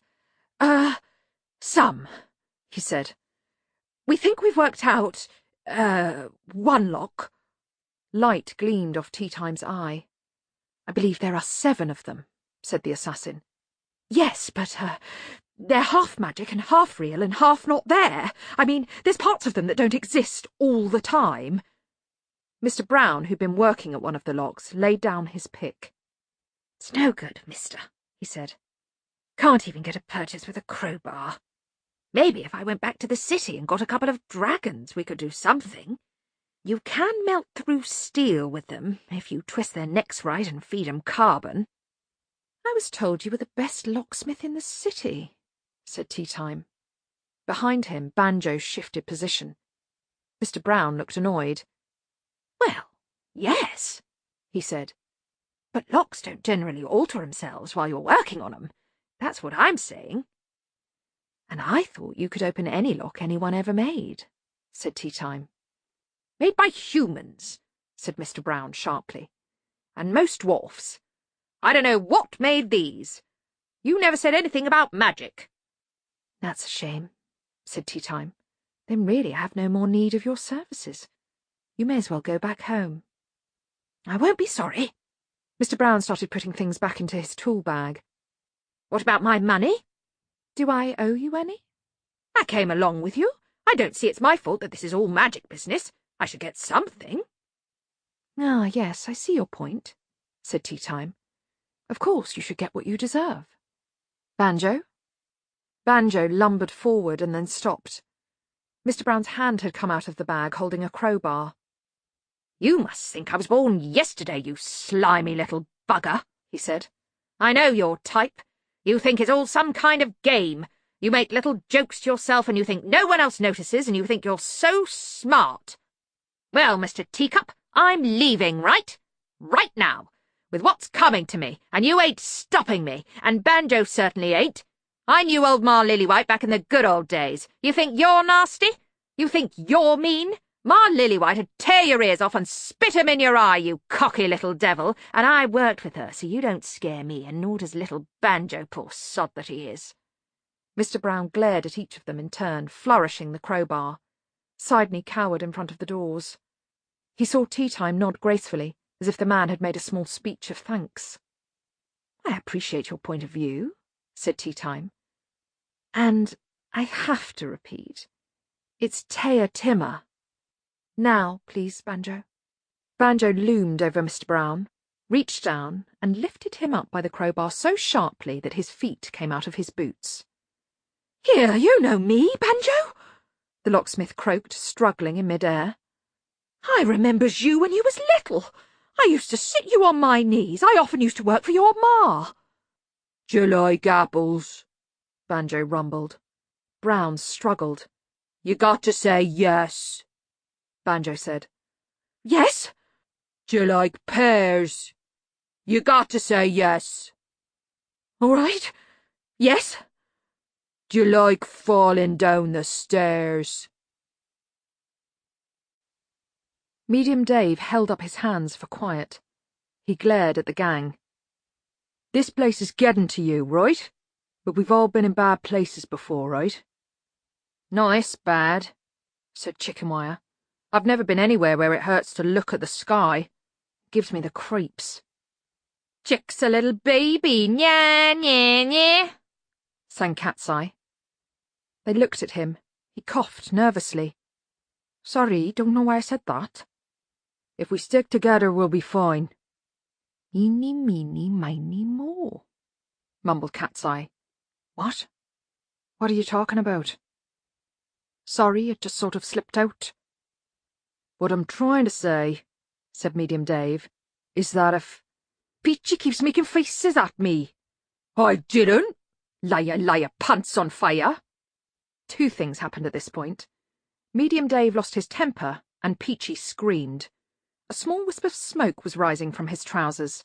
He hopped around, beating desperately at himself. "Who did that? Who did that?" demanded Medium Dave. "I didn't see anyone," said Chickenwire. "I mean, no one was near him.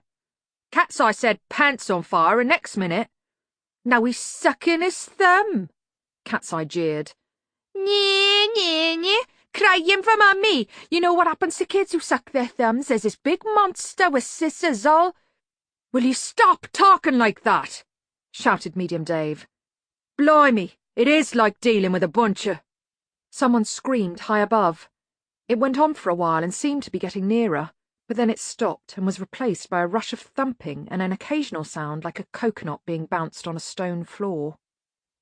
Medium Dave got to the door just in time to see the body of Mr. Brown the locksmith tumble past, moving quite fast and not at all neatly. A moment later his bag somersaulted around the curve of the stairs. It split as it bounced, and there was a jangle as tools and lockpicks bounced out and followed their late owner. He'd been moving quite fast. He'd probably roll all the way to the bottom. Medium Dave looked up. 2 turns above him, on the opposite side of the huge shaft, Banjo was watching him. Banjo didn't know right from wrong. He'd always left that sort of thing to his brother. Poor guy must have slipped," Medium Dave mumbled. "Oh, yeah, slipped," said Peachy. He looked up too. It was funny. He hadn't noticed them before. The white tower had seemed to glow from within, but now there were shadows moving across the stone. In the stone. "What was that?" he said.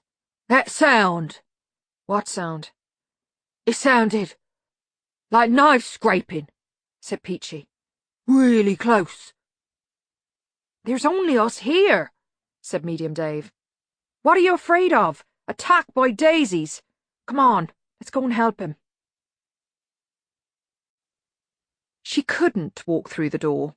It simply resisted any such effort. She ended up merely bruised, so Susan turned the doorknob instead. She heard the Ogod gasp, but she was used to the idea of buildings that were bigger on the inside. Her grandfather had never been able to get a handle on dimensions. The second thing the eye was drawn to were the staircases.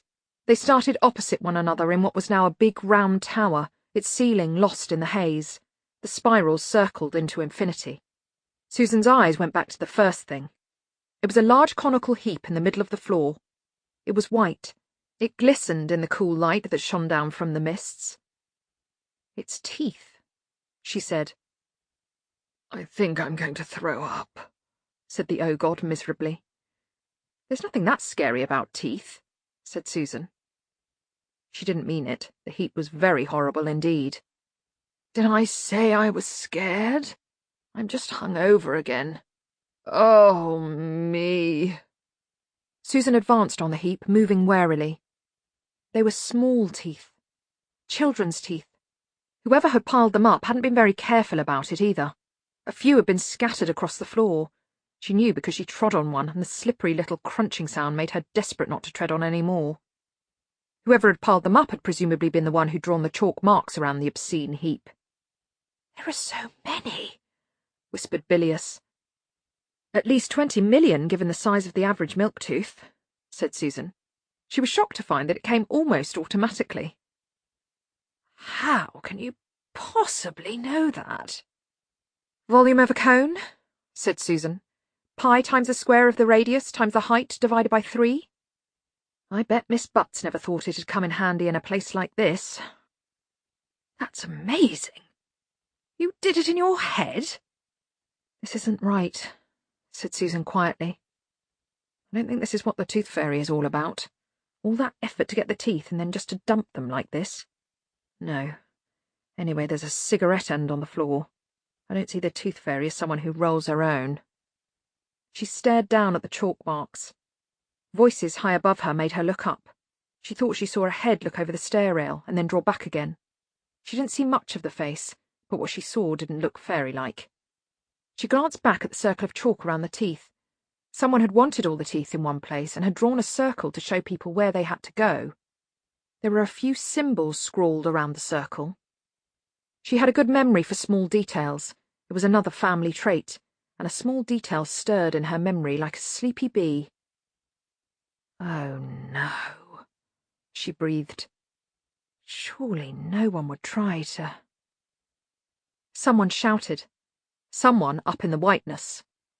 A body rolled down the stairs nearest her. It had been a skinny, middle-aged man. Technically it still was, but the long spiral staircase had not been kind. It tumbled across the white marble and slid to a boneless halt. Then, as she hurried towards the body, it faded away, leaving nothing behind but a smear of blood. A jingle noise made her look back up the stairs. Spinning over and over, making salmon leaps in the air, a crowbar bounded over the last dozen steps and landed point first on a flagstone, staying upright and vibrating.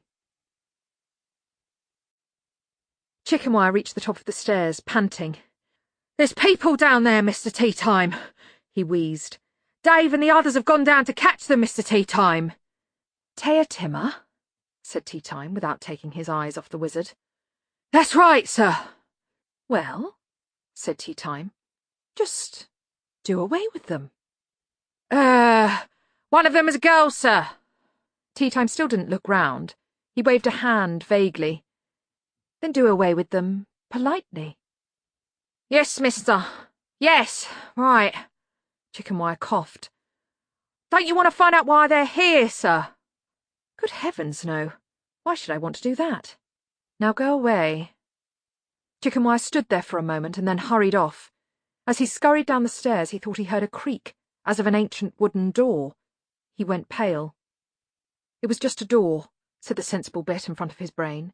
There were hundreds of them in this place, although, come to think of it, none of them had creaked.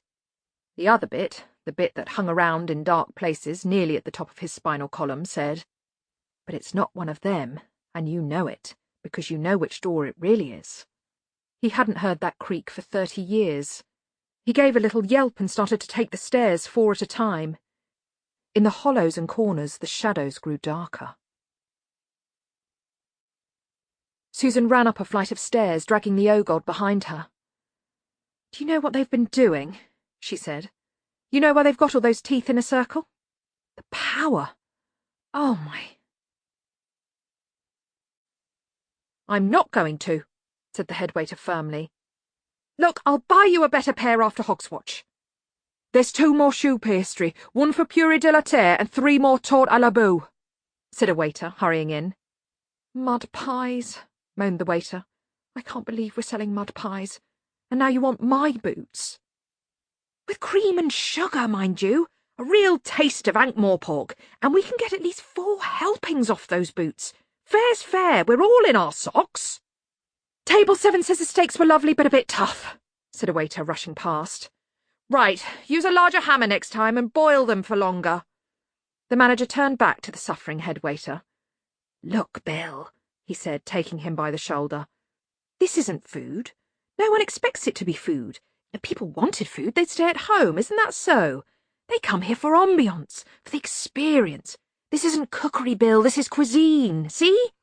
And they're coming back for more." "Yeah, but old boots." "Dwarfs eat rats," said the manager, "and trolls eat rocks. There's folks in her wonderland that eat insects, and folks on the counterweight continent eat soup made out of bird spit. At least the boots have been on a cow." "And mud?" said the head waiter gloomily. "Isn't there an old proverb that says a man must eat a bushel of dirt before he dies?" "Yes, but not all at once." "Bill," said the manager kindly, picking up a spatula. "Yes, boss." "Get those damn boots off right now, will you?" When Chickenwire reached the bottom of the tower, he was trembling, and not just from the effort. He headed straight for the door until Medium Dave grabbed him. "Let me out! It's after me!" "Look at his face," said Cat's Eye. "Looks like he's seen a ghost." "Yeah, well, it ain't a ghost," muttered Chickenwire. "It's worse than a ghost." Medium Dave slapped him across the face. "Pull yourself together. Look around. Nothing's chasing you. Anyway, it's not as though we couldn't put up a fight, right?" Terror had had time to drain away a little. Chickenwire looked back up the stairs. There was nothing there. "Good," said Medium Dave, watching his face. "Now, what happened?" Chickenwire looked at his feet. "Thought it was the wardrobe," he muttered. "Go on, laugh." They didn't laugh. "What wardrobe?" said Cat's Eye. "Oh, when I was a kid," Chickenwire waved his arms vaguely, "we had this big old wardrobe, if you must know. Oak. It had on the door there was this, sort of face." He looked at their faces, which were equally wooden. "I mean, not an actual face. There was all this decoration round the keyhole, sort of flowers and leaves and stuff, but if you looked at it in the right way, it was a face, and they put it in my room because it was so big, and in the night... They were grown men, or at least had lived for several decades, which in some societies is considered the same thing. But you had to stare at a man so creased up with dread. "Yes," said Cat's Eye hoarsely. "He whispered things," said Chickenwire in a quiet little voice like a vole in a dungeon. They looked at one another. "What things?" said Medium Dave. "I don't know. I always had my head under the pillow. Anyway, it's just something from when I was a kid, all right. Our dad got rid of it in the finish, burned it, and I watched." They mentally shook themselves, as people do when their minds emerge back into the light. "It's like me in the dark," said Cat's Eye. "Oh, don't you start," said Medium Dave. "Anyway, you ain't afraid of the dark. You're famed for it. I've been working with you in all kinds of cellars and stuff. I mean, that's how you got your name. Cat's Eye, sees like a cat." "Yeah, well, you try and make up for it, don't you?" said Cat's Eye. "'Cause when you're grown, you know it's just shadows and stuff. Besides, it ain't like the dark we used to have in the cellar." "Oh, you had a special kind of dark when you was a lad, did they?" said Medium Dave. "Not like the kind of dark you get these days, eh?" Sarcasm didn't work. "No," said Cat's Eye simply. "It wasn't. In our cellar, it wasn't." "Our mam used to wallop us if we went down to the cellar," said Medium Dave. She had her still down there. Yeah, said Cat's-eye from somewhere far off. Well, our dad used to wallop us if we tried to get out. Now shut up talking about it. They reached the bottom of the stairs. There was an absence of anybody. And any body. He couldn't have survived that, could he? Said Medium Dave. I saw him as he went past, said Cat's-eye. Necks aren't supposed to bend that way. He squinted upwards. Who's that moving up there? How are their necks moving? Quavered Chicken Wire. Split up, said Medium Dave, and this time I'll take a stairway, then they can't come back down. Who are they? Why are they here? Why are we here? Said Peachy. He started and looked behind him. Taking our money after us putting up with him? Yeah, said Peachy distantly, trailing after the others. Did you hear that noise just then? What noise? Sort of clipping, snipping. No. No. No, you must have imagined it. Peachy nodded miserably. As he walked up the stairs, little shadows raced through the stone and followed his feet. Susan darted off the stairs and dragged the O-God along a corridor lined with white doors. I think they saw us, she said, and if they're tooth fairies, there's been a really stupid equal opportunities policy. She pushed open a door. There were no windows to the room, but it was lit perfectly well by the walls themselves. Down the middle of the room was something like a display case, its lid gaping open. Bits of card littered the floor. She reached down and picked one up and read, Thomas Ague, aged 4 and nearly 3/4, 9 Castle View, Stow Lat. The writing was in a meticulous rounded script. She crossed the passage to another room where there was the same scene of devastation. So now we know where the teeth were, she said. They must have taken them out of everywhere and carried them downstairs. What for? She sighed. It's such old magic, it isn't even magic anymore, she said. If you've got a piece of someone's hair or a nail clipping or a tooth, you can control them. The O-God tried to focus. That heaps controlling millions of children. Yes, adults too by now. And you could make them think things and do things. She nodded. Yes. You could get them to open Dad's wallet and post the contents to some address. Well, I hadn't thought of that, but yes, I suppose you could. Or go downstairs and smash all the bottles in the drinks cabinet and promise to never take a drink when they grow up, said the O-God hopefully. What are you talking about? Oh, it's all right for you. You don't wake up every morning and see your whole life flush before your eyes. Medium Dave and Cat's-eye ran down the passage and stopped where it forked. You go that way, Why don't we stick together? Said Cat's-eye. What's got into everyone? I saw you bite the throats out of a couple of guard dogs when we did that job in Quirm. Want me to hold your hand? You check the doors down there, I'll check them along here. He walked off. Cat's-eye peered down the other passage. There weren't many doors down there. It wasn't very long, and, as Tea Time had said, there was nothing dangerous here that they hadn't brought with them. He heard voices coming from a doorway and sagged with relief.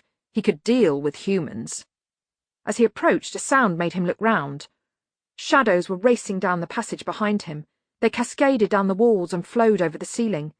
Where shadows met, they became darker and darker, and rose and leapt. What was that? Said Susan. Sounded like the start of a scream, said Bilious. Susan threw open the door. There was no one outside. There was movement, though. She saw a patch of darkness in the corner of a wall shrink and fade, and another shadow slid around the bend of the corridor. And there was a pair of boots in the centre of the corridor. She hadn't remembered any boots there before. She sniffed. The air tasted of rats and damp and mould. Let's get out of here, she said. How are we going to find this Violet in all these rooms? I don't know. I should be able to sense her, but I can't. Susan peered around the end of the corridor. She could hear men shouting some way off. They slipped out onto the stairs again and managed another flight. There were more rooms here, and in each one a cabinet that had been broken open. Shadows moved in the corners. The effect was as though some invisible light source was gently shifting. "This reminds me a lot of your grandfather's place," said the O-God. "I know," said Susan. "There aren't any rules except the ones he makes up as he goes along. Can't see him being very happy if someone got in and started pulling the library apart." She stopped. When she spoke again, her voice had a different tone. "This is a children's place," she said. "The rules are what children believe." "Well, that's a relief." "You think so? Things aren't going to be right. In the Soulcake Duck's country, ducks can lay chocolate eggs. In the same way that Death's country is black and sombre because that's what people believe. He's very conventional about that sort of thing, skull and bone decorations all over the place. And this place... pretty flowers and an odd sky." "I think it's going to be a lot worse than that. And very odd, too." "More odd than it is now?" "I don't think it's possible to die here." "Well, that man who fell down the stairs looked pretty dead to me." "Oh, you die, but not here. Let's see. Yes, you go somewhere else. Away. You're just not seen anymore. That's about all you understand when you're 3. Grandfather said it wasn't like that 50 years ago. He said you often couldn't see the bed for everyone having a good cry. Now they just tell the child that Grandma's gone. For 3 weeks, Twyla thought her uncle had been buried in the sad patch behind the garden shed, along with Buster and Meepo and all 3 Bulgies." "3 Bulgies?" "Gerbils. They tend to die a lot," said Susan. "The trick is to replace them when she's not looking.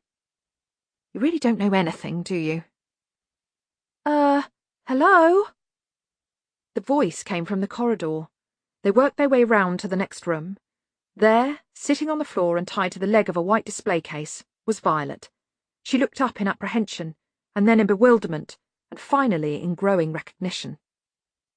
"Aren't you—" Yes, we see each other sometimes in beers, and when you came for Twyla's last tooth you were so shocked that I could see you I had to give you a drink to get your nerves back," said Susan, fumbling with the ropes. "I don't think we've got a lot of time." "And who's he?" The O-God tried to push his lank hair into place. "Oh, he's just a god," said Susan. "His name's Bilious." "Do you drink at all?" said the O-God. "What sort of He needs to know before he decides whether he hates you or not," said Susan.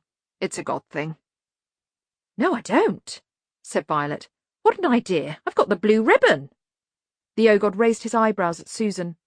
"That means she's a member of Offler's League of Temperance," said Susan. "They sign a pledge not to touch alcohol. I can't think why. Of course, Offler's a crocodile. They don't go in bars much. They're into water." "Not touch alcohol at all?" said the O-God. "Never," said Violet. "My dad's very strict about that sort of thing."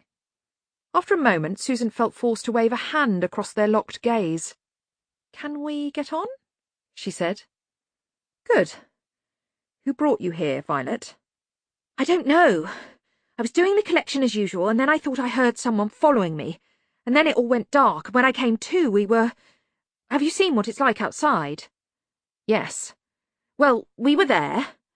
The big one was carrying me, the one they call Banjo. He's not bad, just a bit odd, sort of slow. He just watches me. The others are thugs. Watch out for the one with the glass eye. They're all afraid of him, except Banjo." "Glass eye?" "He's dressed like an assassin. He's called Tea Time. I think they're trying to steal something. They spent ages carting the teeth out. Little teeth everywhere. Oh, it was horrible. Thank you," she added to the O-God, who had helped her onto her feet. "They've piled them up in a magic circle downstairs," said Susan. Violet's eyes and mouth formed 3 O's. It was like looking at a pink bowling ball. "What for?" "I think they're using them to control the children. By magic." Violet's mouth opened wider. "That's horrid!" "Horrible," thought Susan. "The word is horrible. Horrid is a childish word selected to impress nearby males with one's fragility, if I'm any judge. She knew it was unkind and counterproductive of her to think like that. She also knew it was probably an accurate observation, which only made it worse. "Yes," she said. "There was a wizard. He's got a pointy hat." "I think we should get her out of here," said the Ogod in a tone of voice that Susan considered was altogether too dramatic. "Good idea," she conceded. "Let's go." Cat's-Eye's boots had snapped their laces. It was as if he'd been pulled upwards so fast they simply couldn't keep up. That worried Medium Dave. So did the smell. There was no smell at all in the rest of the tower, but just here there was a lingering odour of mushrooms. His forehead wrinkled. Medium Dave was a thief and a murderer, and therefore had a highly developed moral sense. He preferred not to steal from poor people, and not only because they never had anything worth stealing. If it was necessary to hurt anyone, he tried to leave wounds that would heal, and when in the course of his activities he had to kill people, then he made some effort to see that they did not suffer much, or at least made as few noises as possible. This whole business was getting on his nerves. Usually he didn't even notice that he had any. There was a wrongness to everything that grated on his bones, and a pair of boots was all that remained of old Cat's-Eye. He drew his sword. Above him, the creeping shadows moved and flowed away. Susan edged up to the entrance of the stairways and peered around into the point of a crossbow. "Now, all of you step out where I can see you," said Peachy conversationally. "And don't touch that sword, lady. You'll probably hurt yourself." Susan tried to make herself unseen and failed. Usually it was so easy to do that it happened automatically, usually with embarrassing results. She could be idly reading a book while people searched the room for her. But here, despite every effort, she seemed to remain obstinately visible. "You don't own this place," she said, stepping back. "No, but you see this crossbow? I own this crossbow. So you just walk ahead of me, right, and we'll all go and see Mr. Teatime." "Excuse me, I just want to check something," said Bilious. To Susan's amazement, he leaned over and touched the point of the arrow. "Here, what'd you do that for?" said Peachy, stepping back. "I felt it, but of course a certain amount of pain sensation would be part of normal sensory response," said the Ogod. "I warn you, there's a very good chance that I might be immortal." "Yes, but we probably aren't," said Susan. "Immortal, eh?" said Peachy. "So if I was to shoot you in the head, you wouldn't die?" "I suppose, when you put it like that, I do know I feel pain." "Right. You just keep moving, then." "When something happens," said Susan out of the corner of her mouth, "you two try to get downstairs and out, all right? If the worst comes to the worst, the horse will take you out of here." "If something happens," whispered the Ogod. "When?" said Susan. Behind them, Peachy looked around. He knew he'd feel a lot better when any of the others turned up. It was almost a relief to have prisoners. Out of the corner of her eye, Susan saw something move on the stairs on the opposite side of the shaft. For a moment she thought she saw several flashes like metal blades catching the light. She heard a gasp behind her. The man with the crossbow was standing very still and staring at the opposite stairs. "Oh, no," he said under his breath. "What is it?" said Susan. He stared at her. "You can see it, too." "The thing like a lot of blades clicking together?" said Susan. "Oh, no." "It was only there for a moment," said Susan. "It's gone now," she said. "Somewhere else," she added. "It's the Scissor Man." "Who's he?" said the Ogod. "No one," snapped Peachy, trying to pull himself together. "There's no such thing as a Scissor Man, all right?" "Ah, yes. When you were little, did you suck your thumb?" said Susan. "Because the only Scissor Man I know is the one people used to frighten children with. They said he'd turn up and—" "Shut up, shut up, shut up," said Peachy, prodding her with the crossbow. "Kids believe all kinds of crap, but I'm grown up now, right, and I can open beer bottles with other people's teeth and... oh, gods!" Susan heard the snip-snip. It sounded very close now. Peachy had his eyes shut. "Is there anything behind me?" he quavered. Susan pushed the others aside and waved frantically towards the bottom of the stairs. "No," she said as they hurried away. Is there anything standing on the stairs at all? "No." Right. If you see that one-eyed bastard, you tell him he can keep the money. He turned and ran. When Susan turned to go up the stairs, the scissor man was there. It wasn't man-shaped. It was something like an ostrich, and something like a lizard on its hind legs, but almost entirely like something made out of blades. Every time it moved, 1,000 blades went snip-snip. Its long silver neck curved, and a head made of shears stared down at her. "You're not looking for me," she said. "You're not my nightmare." The blades tilted this way and that. The scissor man was trying to think. "I remember you came for Twyla," said Susan, stepping forward. That damn governess had told her what happens to little girls who suck their thumbs, remember? Remember the poker? I bet you needed a hell of a lot of sharpening afterwards. The creature lowered its head, stepped carefully around her in as polite a way as it could manage, and clanked on down the stairs after Peachy. Susan ran on, towards the top of the tower. Sidney put a green filter over his lantern and pressed down with a small silver rod that had an emerald set on its tip. A piece of the lock moved. There was a whirring from inside the door and something went click. He sagged with relief. It is said that the prospect of hanging concentrates the mind wonderfully, but it was Valium compared to being watched by Mr. Teatime. "I think that's the third lock," he said. "Green light is what opens it. I remember the fabulous lock of the Hall of Murgle, which could only be opened by the hubward wind, although that was—" "I commend your expertise," said Teatime. "And the other 4? Sidney looked up nervously at the silent bulk of Banjo and licked his lips. "Well, of course, if I'm right and the locks depend on certain conditions, well, we could be here for years," he ventured. "Supposing they can only be opened by, say, a small blonde child holding a mouse, on a Tuesday, in the rain."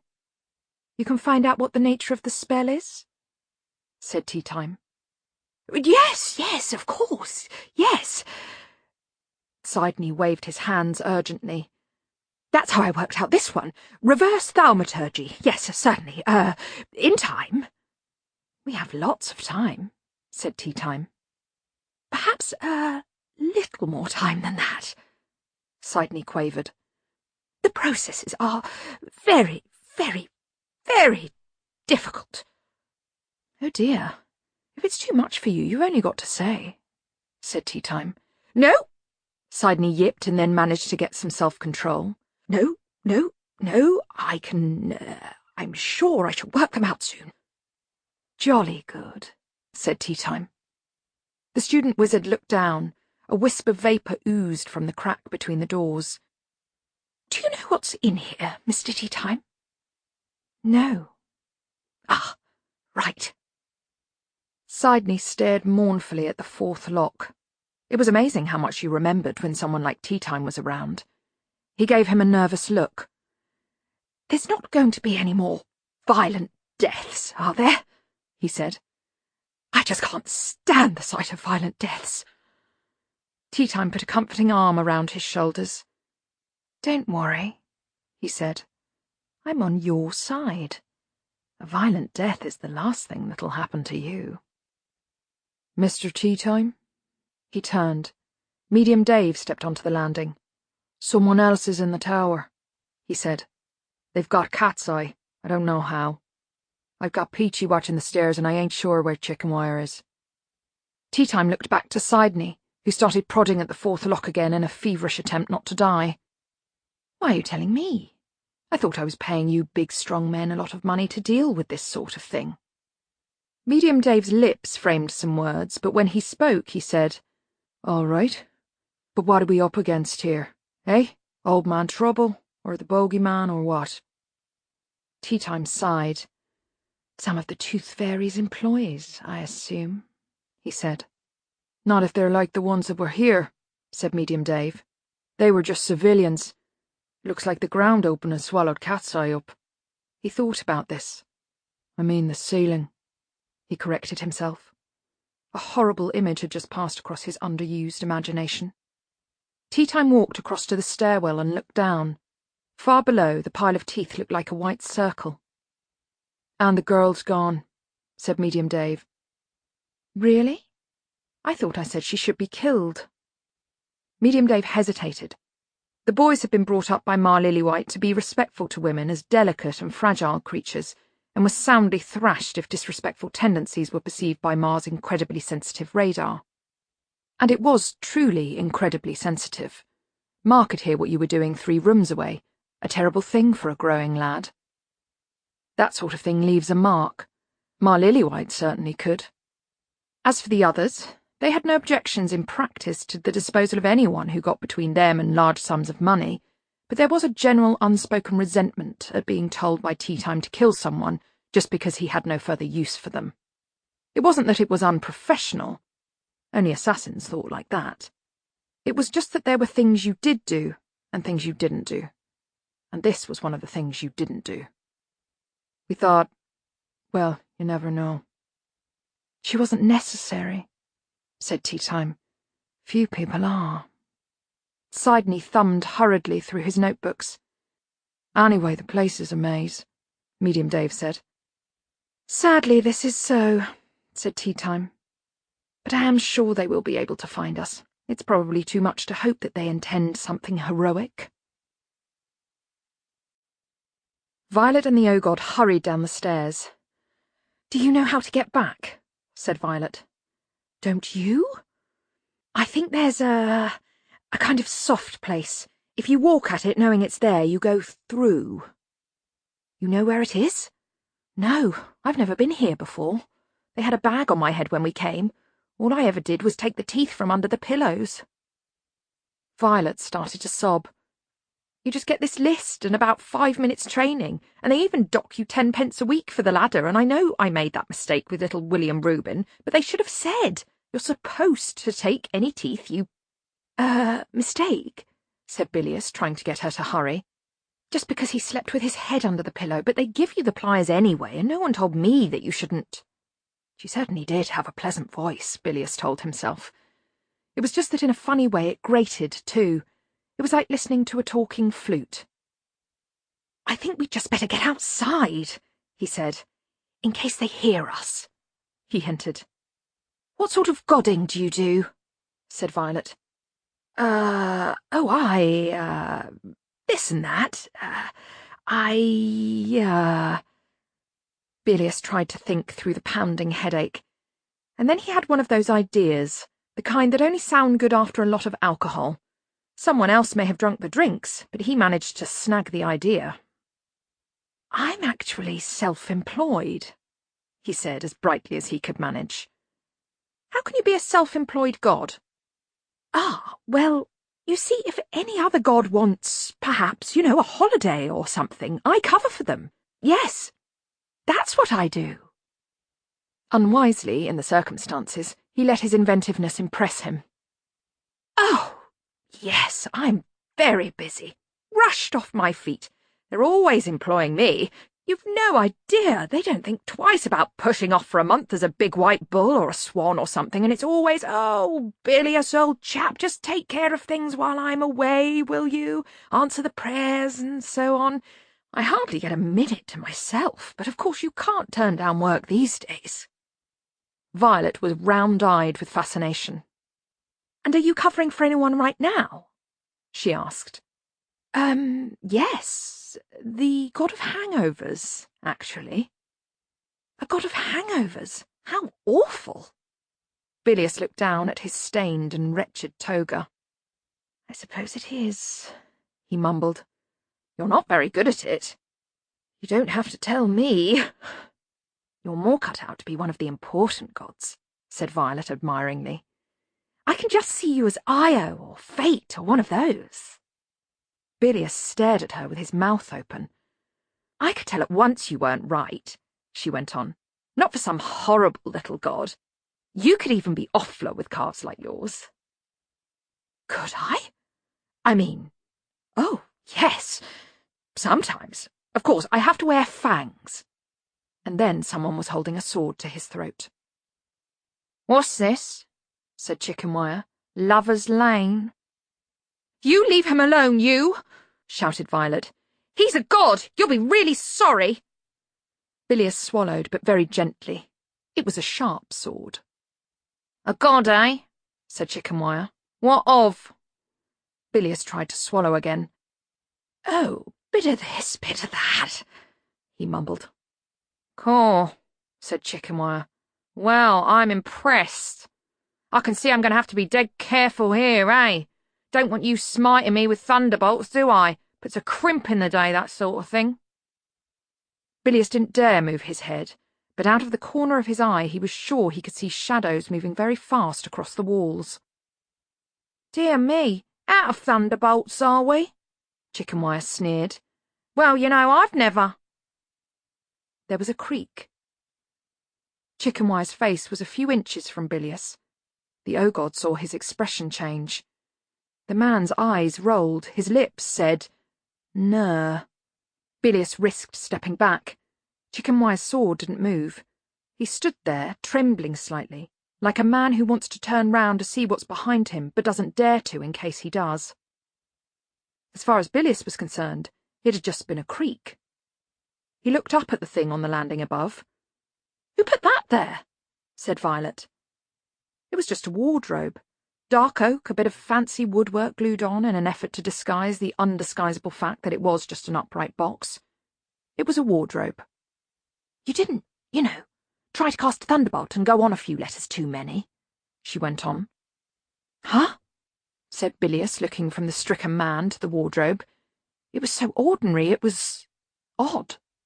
"I mean, thunderbolts begin with T, and wardrobes—" Violet's lips moved silently. Part of Bilious thought, I'm attracted to a girl who actually has to shut down all other brain functions in order to think about the order of the letters of the alphabet. On the other hand, she's attracted to someone who's wearing a toga that looks as though a family of weasels have had a party in it, so maybe I'll stop this thought right here. But the major part of his brain thought, why is this man making little bubbling noises? It's just a wardrobe, for my sake. No, mumbled Chickenwire. I don't wanna. The sword clanged on the floor. He took a step backwards up the stairs, but very slowly, as if he was doing it despite every effort his muscles could muster. Don't want to what? Said Violet. Chickenwire spun round. Bilious had never seen that happen before.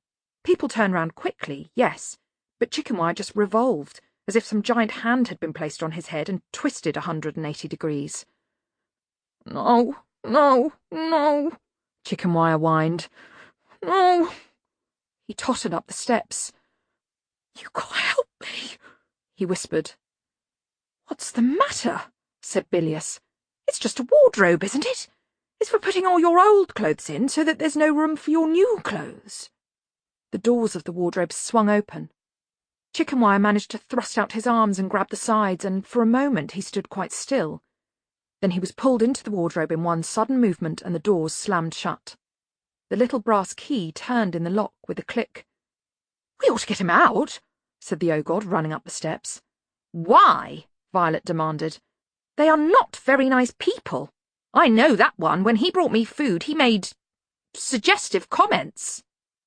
Yes, but Bilious hadn't ever seen a face like that outside of a mirror. Chickenwire had looked very, very sick. He turned the key and opened the doors. Oh, dear. I don't want to see, said Violet, looking over his shoulder.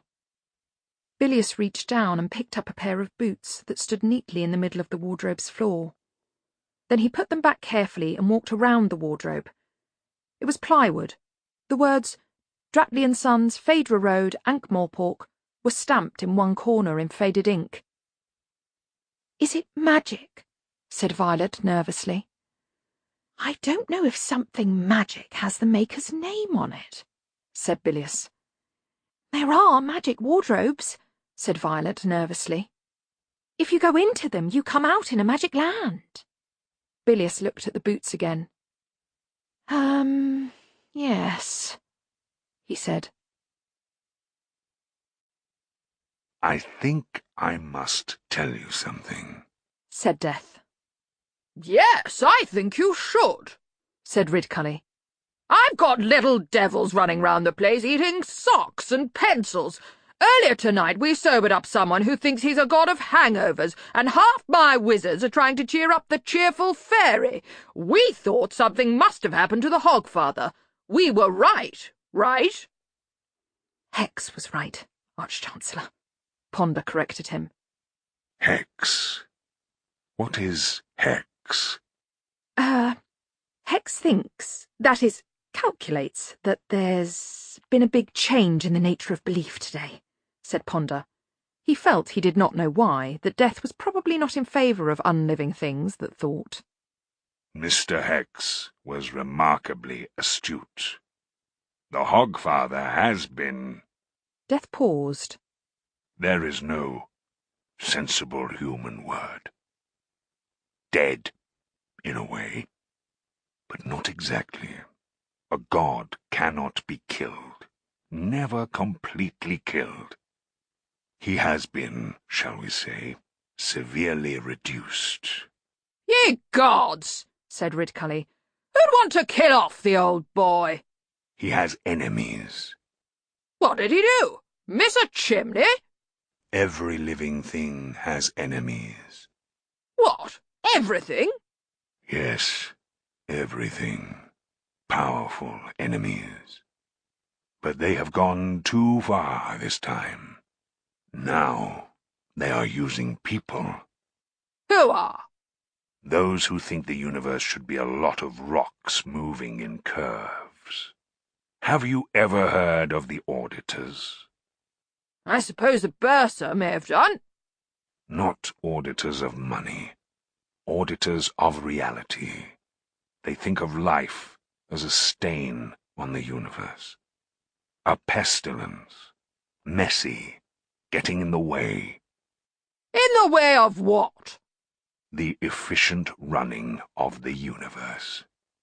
I thought it was run for us. Well, for the Professor of Applied Anthropics, actually, but we're allowed to tag along, said Ridcully.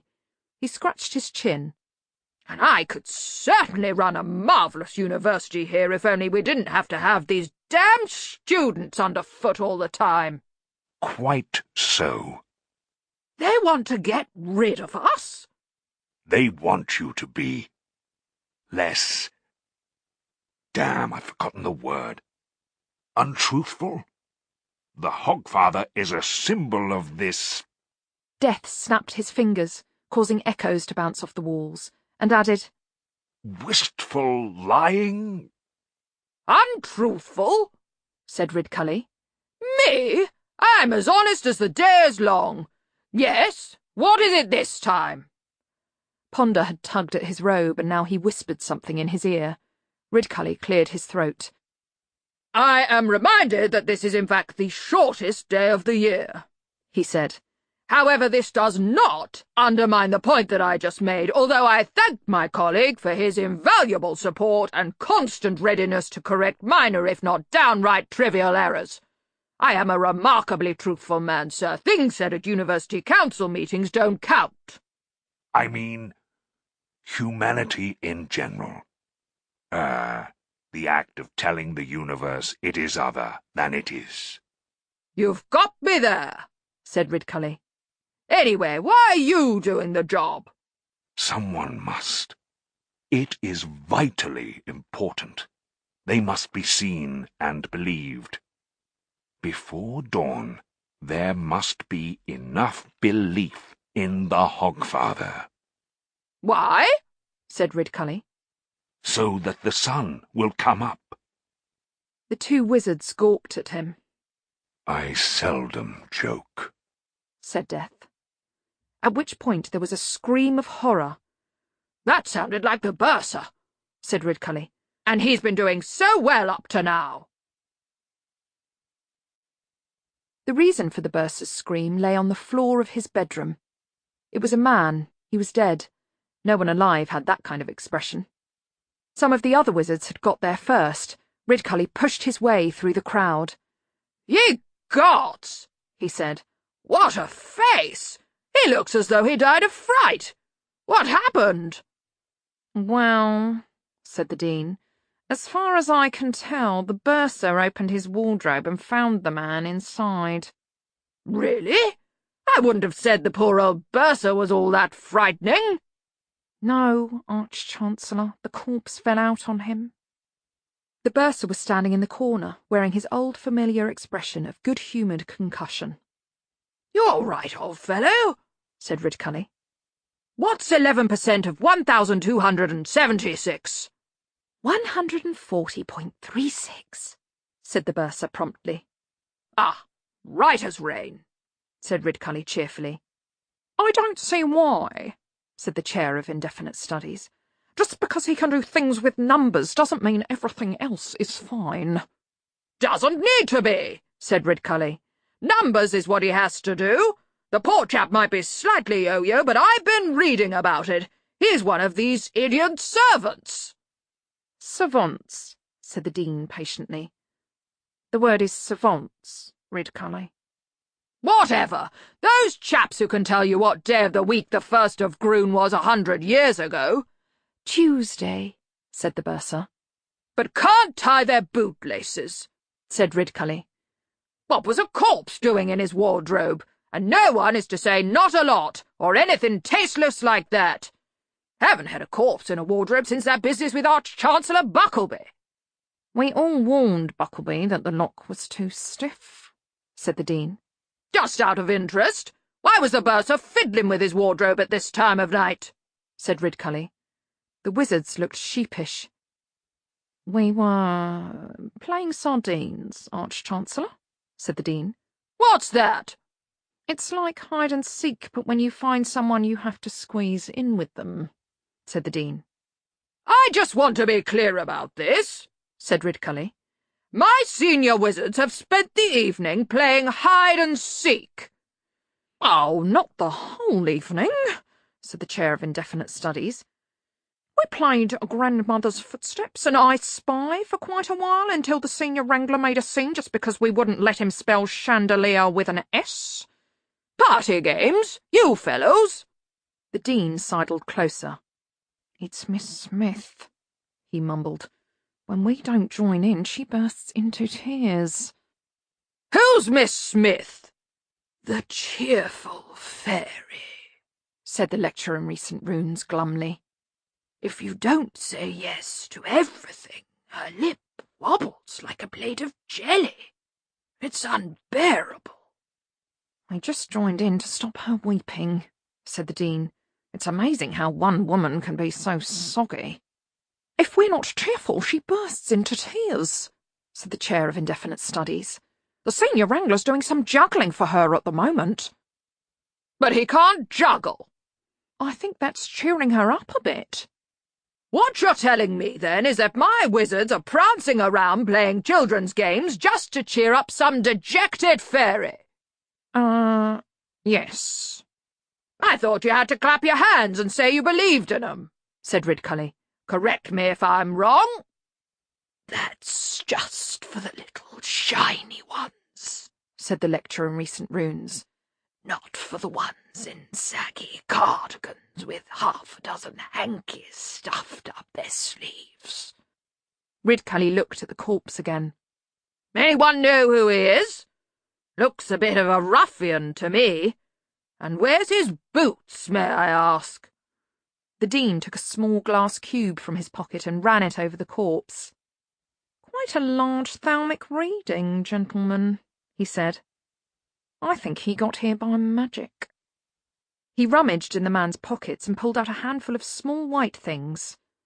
Oh, he said. Teeth? Said Ridcully. Who goes around with a pocket full of teeth? A very bad fighter? Said the chair of indefinite studies. I'll go and get Mojo to take the poor fellow away, shall I? If we can get a reading off the thermometer, perhaps Hex, Ridcully began. Now, Ridcully, said the Dean, I really think there must be some problems that can be resolved without having to deal with that damn thinking mill. Death looked up at Hex. A machine for thinking? Yes, sir, said Ponder Stibbons. You see, when you said... Well, you see, Hex believes everything. But look, the sun really will come up, won't it? That's its job. Leave us. Ponder backed away and then scurried out of the room.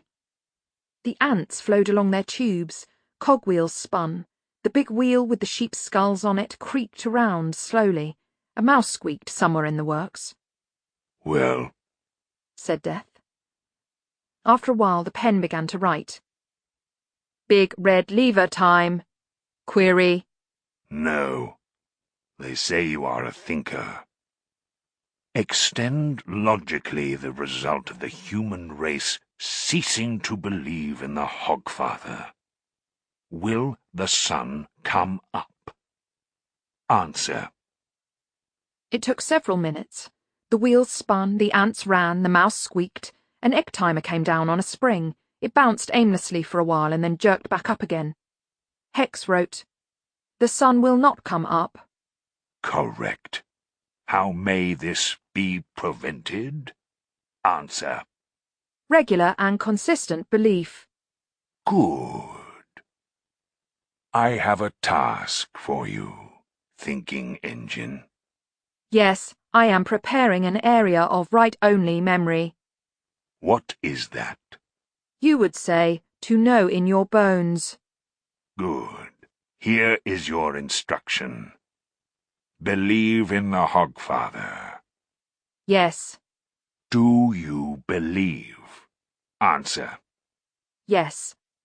Do you believe? Answer. Yes. There was a change in the ill-assembled heap of pipes and tubes that was Hex. The big wheel creaked into a new position. From the other side of the wall came the hum of busy bees. Good. Death turned to leave the room, but stopped when Hex began to write furiously. He went back and looked at the emerging paper. Dear Hogfather, for Hogswatch I want... Oh no, you can't write Death paused and then said, You can, can't you? Yes, I am entitled. Death waited until the pen had stopped and picked up the paper. But you are a machine. Things have no desires.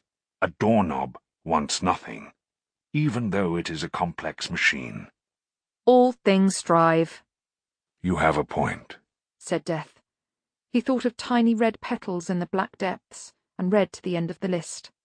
I don't know what most of these things are. I don't think the sack will, either. I regret this, But we will do the best we can. said Death. Frankly, I shall be glad when tonight's over. It is much harder to give than to receive. He rummaged in his sack. Let me see. How old are you? Susan crept up the stairs, one hand on the hilt of the sword. Ponder Stibbons had been worried to find himself as a wizard awaiting the arrival of the Hogfather. It's amazing how people define roles for themselves and put handcuffs on their experience and are constantly surprised by the things a roulette universe spins at them. Here am I, they say, a mere wholesale fishmonger, at the controls of a giant airliner because, as it turns out, all the crew had the coronation chicken. Who'd have thought it? Here am I, a housewife who merely went out this morning to bank the proceeds of the Playgroup Association's car boot sale, on the run with $1 million in stolen cash and a rather handsome man from the Battery Chickens Liberation Organisation. Amazing! Here am I, a perfectly ordinary hockey player, suddenly realising I'm the son of God, with 500 devoted followers in a nice little commune in Empowerment, Southern California. Who'd have thought it? Here am I, thought Susan, a very practically minded governess who can add up faster upside down than most people can the right way up, climbing up a tooth-shaped tower belonging to the Tooth Fairy and armed with a sword belonging to Death. Again, I wish 1 month, just one damn month, could go by without something like this happening to me. She could hear voices above her. Someone said something about a lock. She peered over the edge of the stairwell. It looked as though people had been camping out up here. There were boxes and sleeping rolls strewn around. A couple of men were sitting on boxes, watching a third man who was working on a door in one curved wall. One of the men was the biggest Susan had ever seen. One of those huge fat men who contrive to indicate that a lot of the fat under their shapeless clothes is muscle. The other "Hello," said a cheerful voice by her ear. "What's your name?" She made herself turn her head slowly. First she saw the grey, glinting eye. Then the yellow-white one with the tiny dot of a pupil came into view. Around them was a friendly pink and white face topped by curly hair. It was actually quite pretty, in a boyish sort of way, except that those mismatched eyes staring out of it suggested that it had been stolen from someone else. She started to move her hand, but the boy was there first, dragging the sword scabbard out of her belt. He chided, turning and fending her off as she tried to grab it. Well, well, well. My word. White bone handle, rather tasteless skull and bone decoration. Death himself's second favourite weapon, am I right? Oh my, this must be Hogswatch. And this must mean that you are Susan Stowe Hellett. Nobility. I'd bow, he added, dancing back, but I'm afraid you do something dreadful. There was a click and a little gasp of excitement from the wizard working on the door. Yes, yes! Left-handed using a wooden pick. That's simple. He saw that even Susan was looking at him and coughed nervously. I've got the 5th lock open, Mr. Teatime. Not a problem. They're just based on Woadley's occult sequence. Any fool could do it if they knew that. I know it, said Teatime, without taking his eyes off Susan. It was not technically audible, but nevertheless Susan could almost hear the wizard's mind backpedaling. Up ahead was the conclusion that Teatime had no time for people he didn't need. With interesting subtleties, he said slowly. Yes, very tricky. I'll just have a look at number 6. How do you know who I am? Said Susan. Oh, easy, said Teatime. Twerp's Peerage. Family motto, non temitis messer. We have to read it, you know, in class. Old Merisette calls it The Guide to the Turf. No one laughs except him, of course. Oh, yes, I know about you. Quite a lot. Your father was well known. Went a long way very fast. As for your grandfather... Honestly, that motto. Is that good taste? Of course you don't need to fear him, do you? Or do you? Susan tried to fade. It didn't work. She could feel herself staying embarrassingly solid. I don't know what you're talking about, she said. Who are you, anyway? I beg your pardon. My name is Teatimmer, Jonathan Teatimmer, at your service. Susan lined up the syllables in her head. You mean like around 4 o'clock in the afternoon, she said. No, I did say Teatimmer, said Teatime. I spoke very clearly. Please don't try to break my concentration by annoying me. I only get annoyed at important things. How are you getting on, Mr. Sidney? If it's just according to Woadley's sequence, number 6 should be copper and blue-green light, unless, of course, there are any subtleties. Doing it right now, Mr. Teatime. Do you think your grandfather will try to rescue you? Do you think he will? But now I have his sword, you see, I wonder. There was another click. 6 o'clock, Mr. Teatime. Really? Don't you want me to start on the 7th? Oh, well, if you like. Pure white light will be the key, said Teatime, still not looking away from Susan. But it may not be all important now. Thank you anyway. You've been most helpful. Yes, you may go. Susan noticed that Sidney didn't even bother to pick up his books and tools, but hurried down the stairs as if he expected to be called back and was trying to run faster than the sound. Is that all you're here for? She said. A robbery? He was dressed like an assassin, after all, and there was always one way to annoy an assassin. Like a thief. Teatime danced excitedly. A thief? Me? I'm not a thief, madam. But if I were, I would be the kind that steals fire from the gods. We've already got fire. There must be an upgrade by now. No, these gentlemen are thieves. Common robbers. Decent types, although you wouldn't necessarily want to watch them eat, for example. That's Medium Dave, and Exhibit B is Banjo. He can talk. Medium Dave nodded at Susan, She saw the look in his eyes. Maybe there was something she could use. She'd need something. Even her hair was a mess. She couldn't step behind time, she couldn't fade into the background, and now even her hair had let her down. She was normal. Here, she was what she'd always wanted to be. Bloody, bloody damn. Sidney prayed as he ran down the stairs. He didn't believe in any gods, since most wizards seldom liked to encourage them, but he prayed anyway, the fervent prayers of an atheist who hopes to be wrong. But no one called him back, and no one ran after him. So, being of a serious turn of mind under his normal state of subcritical fear, he slowed down in case he lost his footing. It was then that he noticed that the steps underfoot weren't the smooth whiteness they had been everywhere else, but were very large pitted flagstones.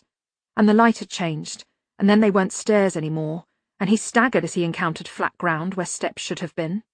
His outstretched hand brushed against a crumbling brick, and the ghosts of the past poured in, and he knew where he was.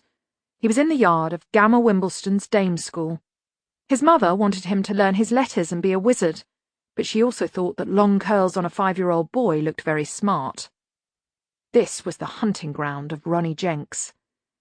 Adult memory and understanding said that Ronnie was just an unintelligent, bullet-headed 7-year-old bully with muscles where his brain should have been. The eye of childhood, rather more accurately, dreaded him as a force, like a personalised earthquake with one nostril bunged up with bogies, both knees scabbed, both fists balled, and all 5 brain cells concentrated in a kind of cerebral grunt. Oh, gods. There was the tree Ronnie used to hide behind. It looked as big and menacing as he remembered it. But if somehow he'd ended up back there, gods knew how. Well, he might be a bit on the skinny side, but he was a damn sight bigger than Ronnie Jenks now. Gods, yes, he'd kick those evil little trousers all the... And then, as a shadow blotted out the sun, he realised he was wearing curls. Tea-Time looked thoughtfully at the door. "I suppose I should open it," he said. "After coming all this way." "You're controlling children by their teeth," said Susan. "It does sound odd, doesn't it, when you put it like that?" said Tea-Time. "But that's sympathetic magic for you. Is your grandfather going to try to rescue you, do you think? But no, I don't think he can. Not here, I think. I don't think that he can come here. So he sent you, did he?" "Certainly not. Susan stopped. Oh, he had, she told herself, feeling even more of a fool. He certainly had. He was learning about humans all right. For a walking skeleton, he could be quite clever. But how clever was Tea-Time? Just a bit too excited at his cleverness to realise that of death. She tried to stamp on the thought just in case Tea-Time could read it in her eyes. "I don't think he'll try," she said. "He's not as clever as you, Mr. Tea-Time." "Tea Timmer," said Tea-Time automatically. "That's a shame. Do you think you're going to get away with this?" Oh, dear. Do people really say that? And suddenly Tea-Time was much closer. "I've got away with it. No more Hogfather. And that's only the start. We'll keep the teeth coming in, of course. The possibilities." There was a rumble like an avalanche a long way off. The dormant banjo had awakened, causing tremors on his lower slopes. His enormous hands, which had been resting on his knees, started to bunch. "What's this?" he said. Tea-Time stopped and for a moment looked puzzled. "What's this what?" "You said no more Hogfather." He stood up, like a mountain range rising gently in the squeeze between colliding continents. His hands still stayed in the vicinity of his knees. Tea-Time stared at him and then glanced at Medium Dave. "He does know what we've been doing, does he?" he said. "You did tell him." Medium Dave shrugged. "There's got to be a Hogfather," said Banjo. "There's always a Hogfather." Susan looked down. Grey blotches were speeding across the white marble. She was standing in a pool of grey. So was Banjo. And around Tea-Time the dots bounced and recoiled like wasps around a pot of jam. Looking for something, she thought. "You don't believe in the Hogfather, do you?" said Tea Time. "A big boy like you?" "Yeah," said Banjo. "So what's this? No more Hogfather." Tea Time pointed at Susan. "She did it," he said. "She killed him." The sheer playground effrontery of it shocked Susan. "No, I didn't," she said. "He did. Didn't. Did." Banjo's big bald head turned towards her. "What's this about the Hogfather?" he said. "I don't think he's dead," said Susan. "But Tea Time has made him very ill." "Who cares?" said Tea Time, dancing away. "When this is over, Banjo, you'll have as many presents as you want. Trust me." "There's got to be a Hogfather," Banjo rumbled. "Else there's no Hogswatch." "It's just another solar festival," said Tea Time. Medium Dave stood up. He had his hand on his sword. "We're going, Tea Time," he said. "Me and Banjo are going. I don't like any of this. I don't mind robbing. I don't mind thieving. But this isn't honest. Banjo, you come with me right now." "What's this about no more Hogfather?" said Banjo. Tea Time pointed to Susan. "You grab her, Banjo. It's all her fault." Banjo lumbered a few steps in Susan's direction and then stopped. "Our mam said no hitting girls," he rumbled. "No pulling their hair." Tea Time rolled his one good eye. Around his feet the greyness seemed to be boiling in the stone, following his feet as they moved. And it was around Banjo, too. Searching, Susan thought. It's looking for a way in. "I think I know you, Tea Time," she said as sweetly as she could for Banjo's sake. "You're the mad kid they're all scared of, right?" "Banjo!" snapped Tea Time. "I said grab her!" "Our mam said—" "The giggling, excitable one even the bullies never touched, because if they did he went insane and kicked and bit," said Susan. "The kid who didn't know the difference between chucking a stone at a cat and setting it on fire." To her delight, he glared at her. "Shut up," he said. "I bet no one wanted to play with you," said Susan. "Not the kid with no friends. Kids know about a mind like yours, even if they don't know the right words for it." "I said shut up. Get her, Banjo." That was it. She could hear it in Tea Time's voice. There was a touch of vibrato that hadn't been there before. "The kind of little boy," she said, watching his face, "who looks up dolls' dresses." "I didn't." Banjo looked worried. "Our mam said—" "Oh, to blazes with your mam!" snapped Tea Time. There was a whisper of steel as Medium Dave drew his sword. "What did you say about our mam?" he whispered. Now he's having to concentrate on 3 people, Susan thought. "I bet no one ever played with you," she said. "I bet there were things people had to hush up, eh?" "Banjo, you do what I tell you!" Tea Time screamed. The monstrous man was beside her now. She could see his face twisted in an agony of indecision. His enormous fists clenched and unclenched, and his lips moved as some kind of horrible debate raged in his head. Our mam said—" The grey marks flowed across the floor and formed a pool of shadow, which grew darker and higher with astonishing speed. It towered over the 3 men and grew a shape. "Have you been a bad boy, you little perisher?" The huge woman towered over all 3 men. In one meaty hand it was holding a bundle of birch twigs as thick as a man's arm. The thing growled. Medium Dave looked up into the enormous face of Ma Lillywhite. Every paw was a pothole, every brown tooth was a tombstone. "You been letting him get into trouble, our Davy? You have, ain't you?" He backed away. No, Mum. You need a good hiding, Banjo. You been playing with girls again." Banjo sagged onto his knees, tears of misery rolling down his face. Sorry, Mum. Sorry, Mum. No, Mum, sorry. Then the figure turned to Medium Dave again. The sword dropped out of his hand. His face seemed to melt. Medium Dave started to cry. No, Mum, no, Mum, no, Mum, no, Mum. He gave a gurgle and collapsed, clutching his chest, and vanished. Tea Time started to laugh. Susan tapped him on the shoulder and, as he looked round, hit him as hard as she could across the face. That was the plan, at least. His hand moved faster and caught her wrist. It was like striking an iron bar. "Oh, no," he said. "I don't think so." Out of the corner of her eye, Susan saw Banjo crawling across the floor to where his brother had been. Ma Lillywhite had vanished.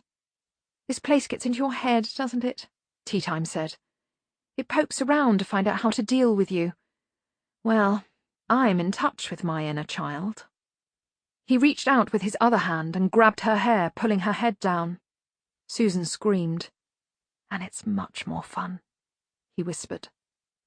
There was a wet thump like a piece of steak hitting a slab, and Tea Time went past her on his back. "No pulling girls' hair," rumbled Banjo. "That's bad." Tea Time bounced up like an acrobat and steadied himself on the railing of the stairwell. Then he drew the sword. The blade was invisible in the bright light of the tower. "It's true what the stories say, then," he said. "So thin you can't see it. I'm going to have such fun with it." He waved it at them. "So light. You wouldn't dare use it. My grandfather will come after you," said Susan, walking towards him. She saw one eye twitch. "He comes after everyone, but I'll be ready for him," said Tea Time. "He's very single-minded," said Susan, closer now. "Ah, a man after my own heart. Could be, Mr. Tea Time." He brought the sword around. She didn't even have time to duck, and she didn't even try to when he swung the sword back again. "It doesn't work here," she said, as he stared at it in astonishment. "The blade doesn't exist here. There's no death here." She slapped him across the face. "Hi," she said brightly. "I'm the inner babysitter." She didn't punch. She just thrust out an arm, palm first, catching him under the chin and lifting him backwards over the rail. He somersaulted. She never knew how. He somehow managed to gain purchase on clear air. His free arm grabbed at hers, her feet came off the ground, and she was over the rail. She caught it with her other hand, although later she wondered if the rail hadn't managed to catch her instead. Tea Time swung from her arm, staring upwards with a thoughtful expression. She saw him grip the sword hilt in his teeth and reach down to his belt. The question, "Is this person mad enough to try to kill someone holding him?" was asked and answered very, very fast. She kicked down and hit him on the ear. The cloth of her sleeve began to tear. Tea Time tried to get another grip. She kicked again and the dress ripped. For an instant he held on to nothing, and then, still wearing the expression of someone trying to solve a complex problem, he fell away, spinning, getting smaller. He hit the pile of teeth, sending them splashing across the marble. He jerked for a moment, and vanished. A hand like a bunch of bananas pulled Susan back over the rail. "You can get into trouble hitting girls," said Banjo.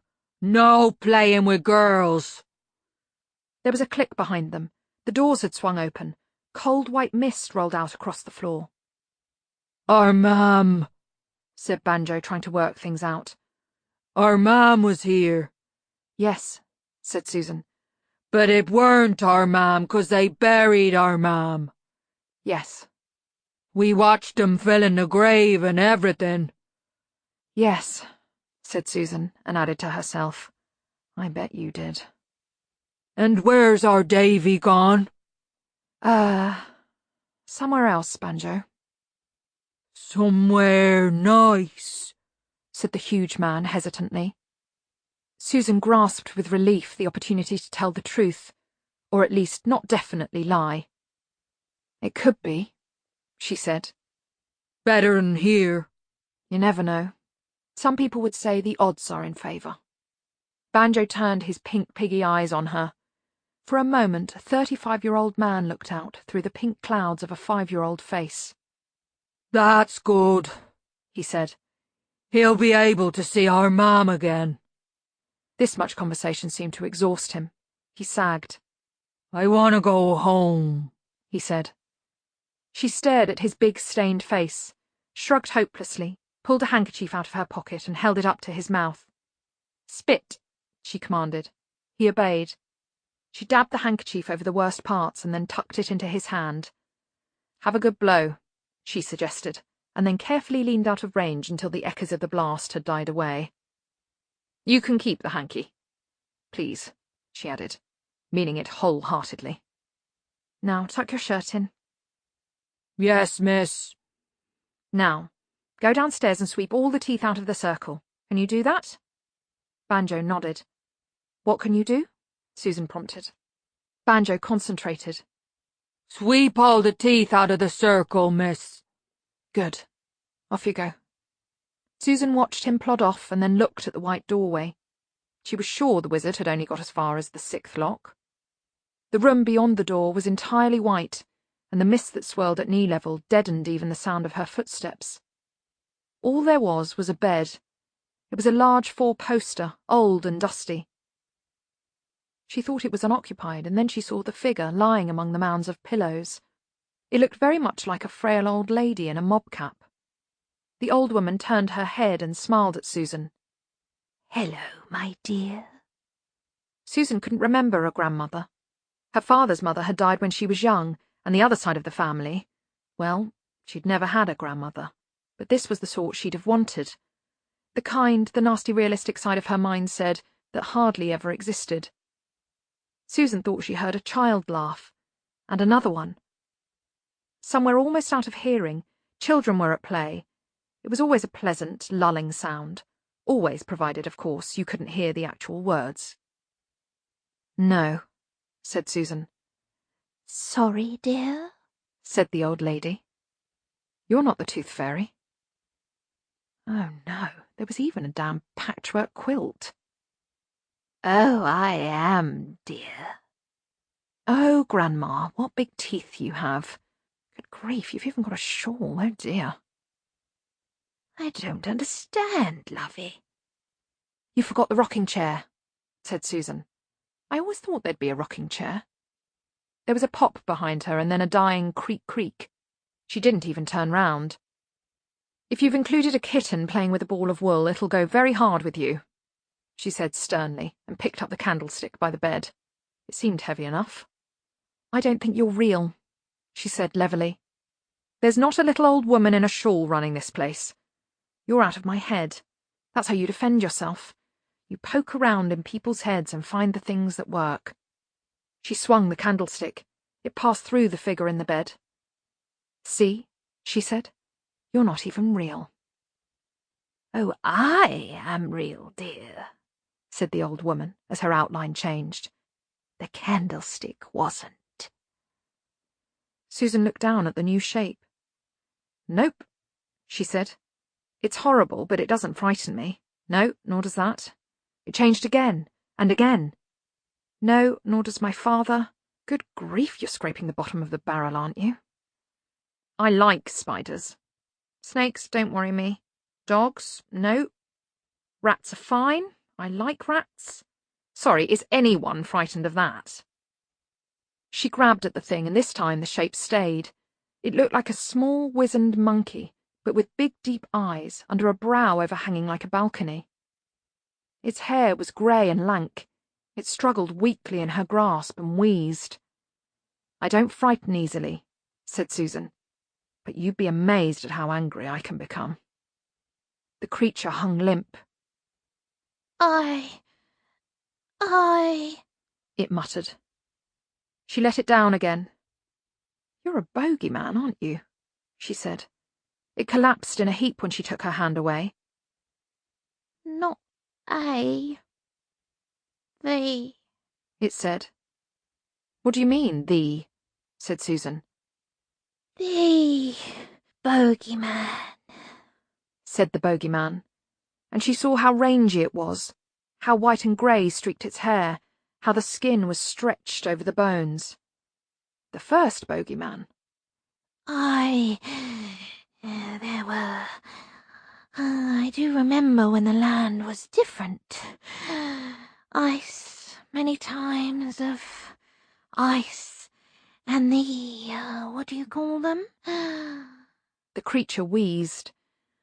The lands, the big lands, all different. Susan sat down on the bed. You mean continents? All different. The black sunken eyes glinted at her, and suddenly the thing reared up, bony arms waving. I was the dark in the cave, I was the shadow in the trees.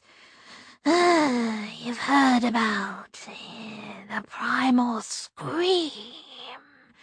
That was at me. I was. It folded up and started coughing. And then that thing, you know, that thing. All light and bright, lightning you could carry, hot little sunshine. And then there was no more dark, just shadows, and then you made axes in the forest, and then... Susan sat down on the bed. There's still plenty of bogeymen, she said. Hiding under beds, lurking in cupboards, but... It fought for breath.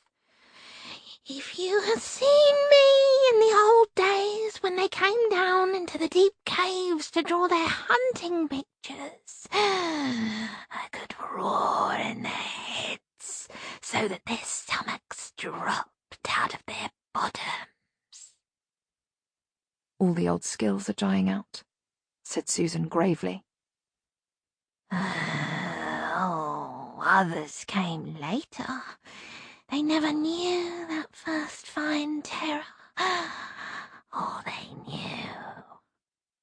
Even whispering, the bogeyman managed to get a sneer in its voice. Was dark corners. I had been the dark. I was there first, and now I was no better than them, frightening maids, curdling cream, hiding in shadows at the stub of the year. And then one night I thought, why? Susan nodded. Bogeymen weren't bright. The moment of existential uncertainty probably took a lot longer in heads where the brain cells bounced so very slowly from one side of the skull to the other. But Grandad had thought like that. You hung around with humans long enough and you stopped being what they imagined you to be and wanted to become something of your own. Umbrellas and silver hairbrushes. You thought, what was the point of it all? She said. Oh, frightening children, lurking. And then I started to watch them. Didn't really used to be children back in the ice times, just big humans, little humans, not children. And there was a different world in their heads. In their heads, that's where the old days were now. The old days, when it was all young. You came out from under the bed. I watched over them, kept them safe. Susan tried not to shudder. And the teeth? Oh, you can't leave teeth around. Anyone might get them, do terrible things. I liked them. I didn't want anyone to hurt them. It bubbled. I never wanted to hurt them. I just used to watch. I kept the teeth all safe. And sometimes I just sit here listening to them. It mumbled on. Susan listened in embarrassed amazement, not knowing whether to take pity on the thing or, and this was a developing option, to tread on it. And the teeth, they remember. It started to shake. The money? Susan prompted. I don't see many rich bogeymen around. Oh, money everywhere, buried in holes, old treasure, back of sofas. It adds up. Investments. Money for the tooth, very important. Part of the magic makes it safe, makes it proper. Otherwise it's thieving. Then I labelled them all and kept them safe. And then I was old, but I found people. The tooth fairy sniggered, and for a moment Susan felt sorry for the men in the ancient caves. They don't ask questions, do they? It bubbled. You give them money and they all do their jobs and they don't ask questions. It's more than their job's worth, said Susan. And then they came, stealing. Susan gave in. Old gods do new jobs. You look terrible. Thank you very much. I mean ill. Very old. All those men. Too much effort. The bogeyman groaned. You don't die here. It panted. Just get old. Listening to the laughter. Susan nodded. It was in the air. She couldn't hear words, just a distant chatter, as if it was at the other end of a long corridor. And this place, it grew up round me. The trees, said Susan, and the sky, out of their heads. Dying. The little children. You've got to. The figure faded. Susan sat for a while, listening to the distant chatter. Worlds of belief, she thought, just like oysters. A little piece of shit gets in, and then a pearl grows up around it. She got up and went downstairs. Banjo had found a broom and mop somewhere. The circle was empty, and with surprising initiative, the man was carefully washing the chalk away. Banjo? Yes, miss. You like it here? There's trees, miss. That probably counts as a yes, Susan decided. The sky doesn't worry you? He looked at her in puzzlement. No, miss. Can you count, Banjo? He looked smug. Yes, miss. On my fingers, miss. So you can count up to... Susan prompted. 13, miss, said Banjo proudly. She looked at his big hands. Good grief. Well, she thought, and why not? He's big and trustworthy, and what other kind of life has he got? I think it would be a good idea if you did the Tooth Fairy's job, Banjo. Will that be all right, miss? Won't the Tooth Fairy mind? You do it until she comes back. All right, miss. I'll, get people to keep an eye on you until you get settled in.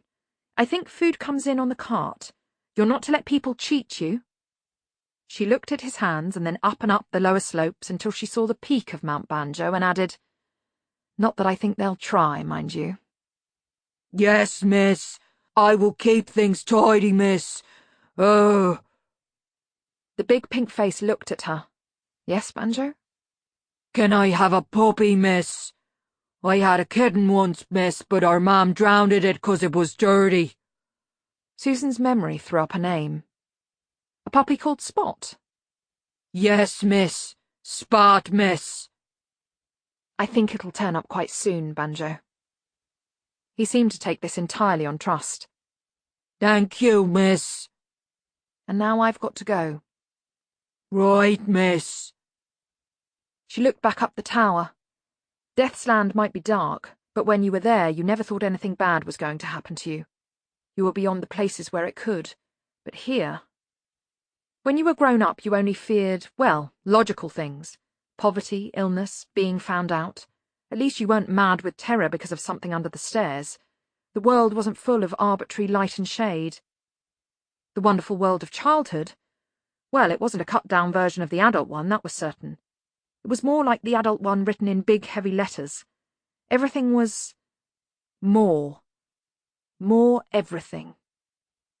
She left Banjo to his sweeping and stepped out into the perpetually sunlit world. Bilious and Violet hurried towards her. Bilious was waving a branch like a club. "You don't need that," said Susan. She wanted some sleep.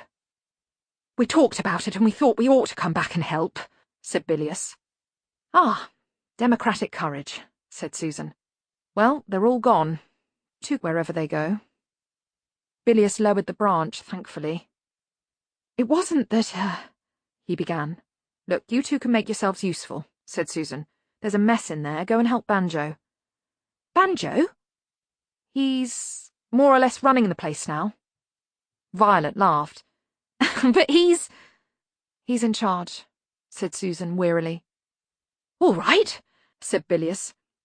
"Anyway, I'm sure we can tell him what to do." "No. Too many people have told him what to do. He knows what to do. Just help him get started, all right? But, if the Hogfather comes back now, you'll vanish, won't you?" She didn't know how to phrase the question. "I'm, giving up my old job," said Bilious. I'm going to go on working as a holiday relief for the other gods." He gave her a pleading look. "Really?" Susan looked at Violet. "Oh, well, maybe if she believes in him at least. It might work. You never know." "Good," she said. "Have fun. Now I'm going home. This is a hell of a way to spend Hogswatch." She found Binky waiting by the stream. The auditors fluttered anxiously, and, as always happens in their species when something goes radically wrong and needs fixing instantly, they settled down to try to work out who to blame. One said, "It was..." and then it stopped. The auditors lived by consensus, which made picking scapegoats a little problematical. It brightened up. After all, if everyone was to blame, then it was no one's actual fault. That's what collective responsibility meant, after all. It was more like bad luck or something. Another said, "Unfortunately, people might get the wrong idea. We may be asked questions."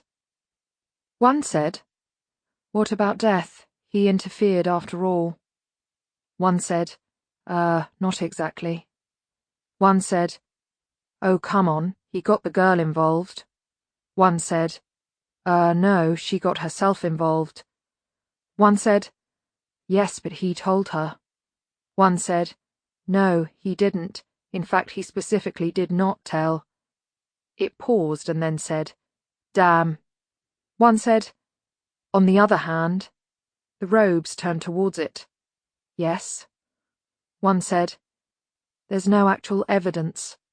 Nothing written down. Some humans got excited and decided to attack the Tooth Fairy's country. This is unfortunate, but nothing to do with us. We are shocked, of course." One said, "There's still the Hogfather. Things are going to be noticed. Questions may be asked."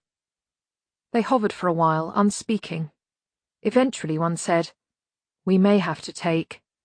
It paused, loath even to think the word, but managed to continue. "A risk." Bed, thought Susan as the mists rolled past her. And in the morning, decent human things like coffee and porridge. And bed. Real things. Binky stopped.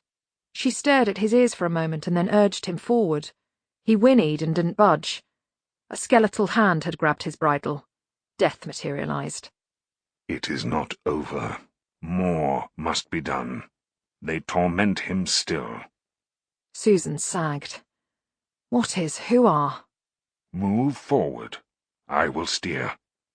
Death climbed into the saddle and reached around her for the reins. "Look, I went—" Susan began.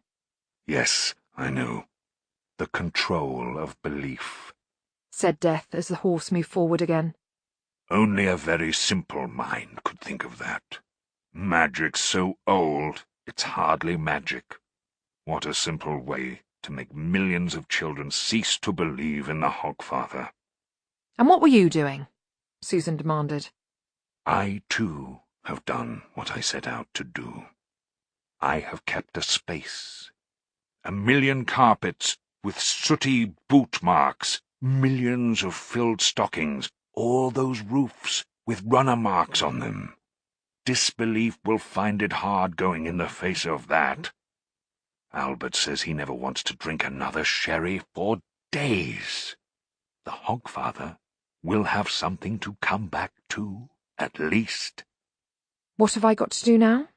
You must bring the Hogfather back. "Oh, must I? For peace and goodwill and the tinkling of fairy bells? Who cares?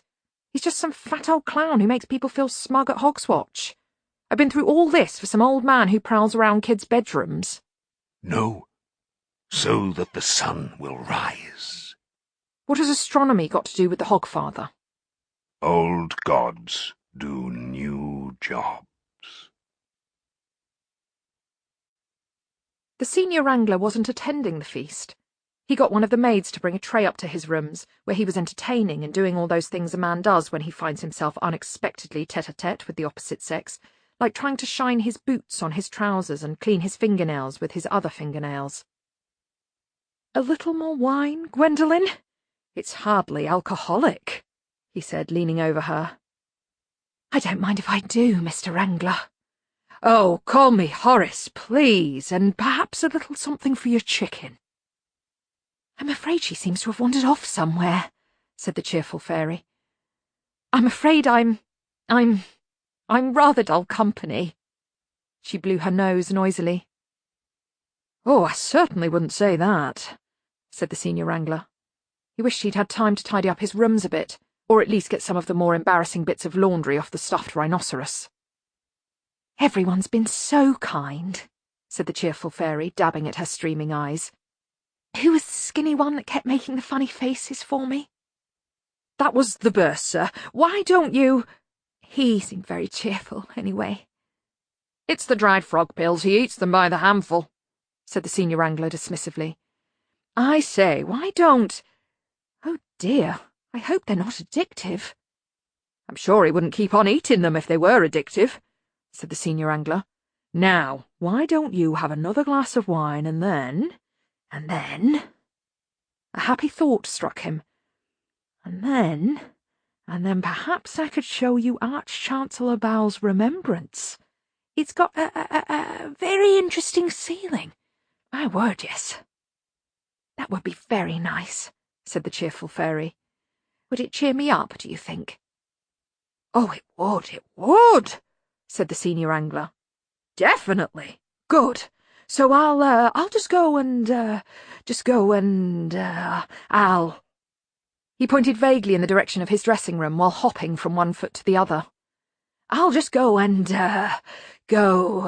just—" He fled into the dressing room and slammed the door behind him. His wild eyes scanned the shelves and hangers. "Clean robe," he mumbled. "Comb, face wash, socks, fresh hair. Where's that instead of shave lotion?" From the other side of the door came the adorable sound of the cheerful fairy blowing her nose. From this side came the sound of the senior wrangler's muffled scream as, made careless by haste and a very poor sense of smell, he mistakenly splashed his face with the turpentine he used for treating his feet. Somewhere overhead, a very small, plump child with a bow and arrow and ridiculously unaerodynamic wings buzzed ineffectually against a shut window in which the frost was tracing the outline of a rather handsome Oriental lady. The other window already had an icy picture of a vase of sunflowers. In the great hall, one of the tables had already collapsed. It was one of the customs of the feast that, although there were many courses, each wizard went at his own speed, a tradition instituted to prevent the slow ones holding everyone else up. And they could also have seconds if they wished, so that if a wizard was particularly attracted to soup, he could go round and round for an hour before starting on the preliminary stages of the fish courses.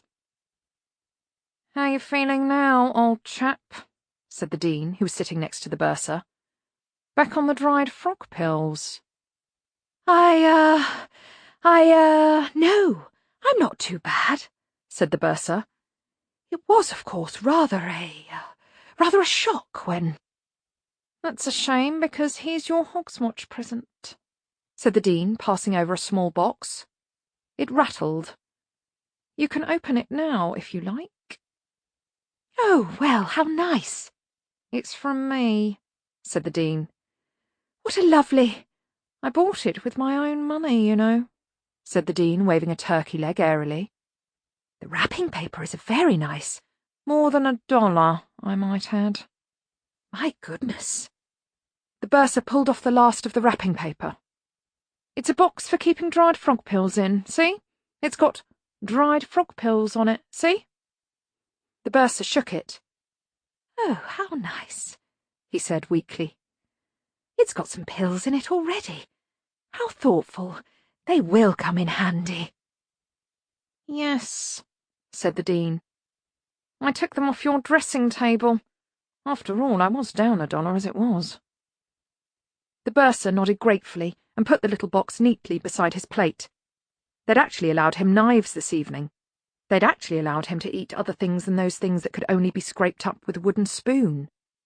He eyed the nearest roast pig with nervous anticipation and tucked his napkin firmly under his chin. Excuse me, Mr. Stibbons, he quavered. Would you be so good as to pass me the apple sauce tankard? There was a sound like coarse fabric ripping somewhere in the air in front of the bursar, and a crash as something landed on top of the roast pig. Roast potatoes and gravy filled the air. The apple that had been in the pig's mouth was violently expelled and hit the bursar on the forehead. He blinked, looked down, and found he was about to plunge his fork into a human head. Ah, he murmured, as his eyes started to glaze. The wizards heaved aside the overturned dishes and smashed crockery. He just fell out of the air. Is he an assassin? Not one of their student pranks, is it? Why is he holding a sword without a sharp bit? Is he dead? I think so. I didn't even have any of that salmon mousse. Will you look at it? His foot's in it. It's all over the place. Do you want yours? Ponder Stibbons fought his way through the throng. He knew his more senior fellows when they were feeling helpful. They were like a glass of water to a drowning man. Give him air, he protested. How do we know if he needs any? Said the Dean. Ponder put his ear to the fallen youth's chest. He's not breathing.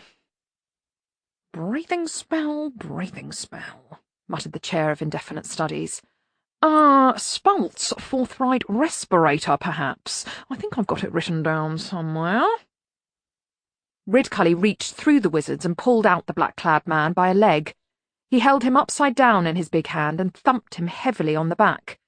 He met their astonished gaze. Used to do this on the farm, he said. Works a treat on baby goats. Oh, no, really, said the Dean. I don't. The corpse made a noise, somewhere between a choke and a cough. Make some space, you fellows, the Arch-Chancellor bellowed, clearing an area of table with one sweep of his spare arm. Hey, I hadn't had any of that prawn-ness coffee, said the lecturer in recent runes. I didn't even know we had any, said the Chair of Indefinite Studies. Someone, and I name no names, Dean, shoved it behind the soft-shelled crabs so they could keep it for themselves. I call that cheap. Teatime opened his eyes. It said a lot for his constitution that it survived a very close-up view of Ridcully's nose, which filled the immediate universe like a big pink planet. Excuse me, said Ponder, leaning over with his notebook open, but this is vitally important for the advancement of natural philosophy. Did you see any bright lights? Was there a shining tunnel? Did any deceased relatives attempt to speak to you? What word most describes the... Ridcully pulled him away. What's all this, Mr. Stibbons?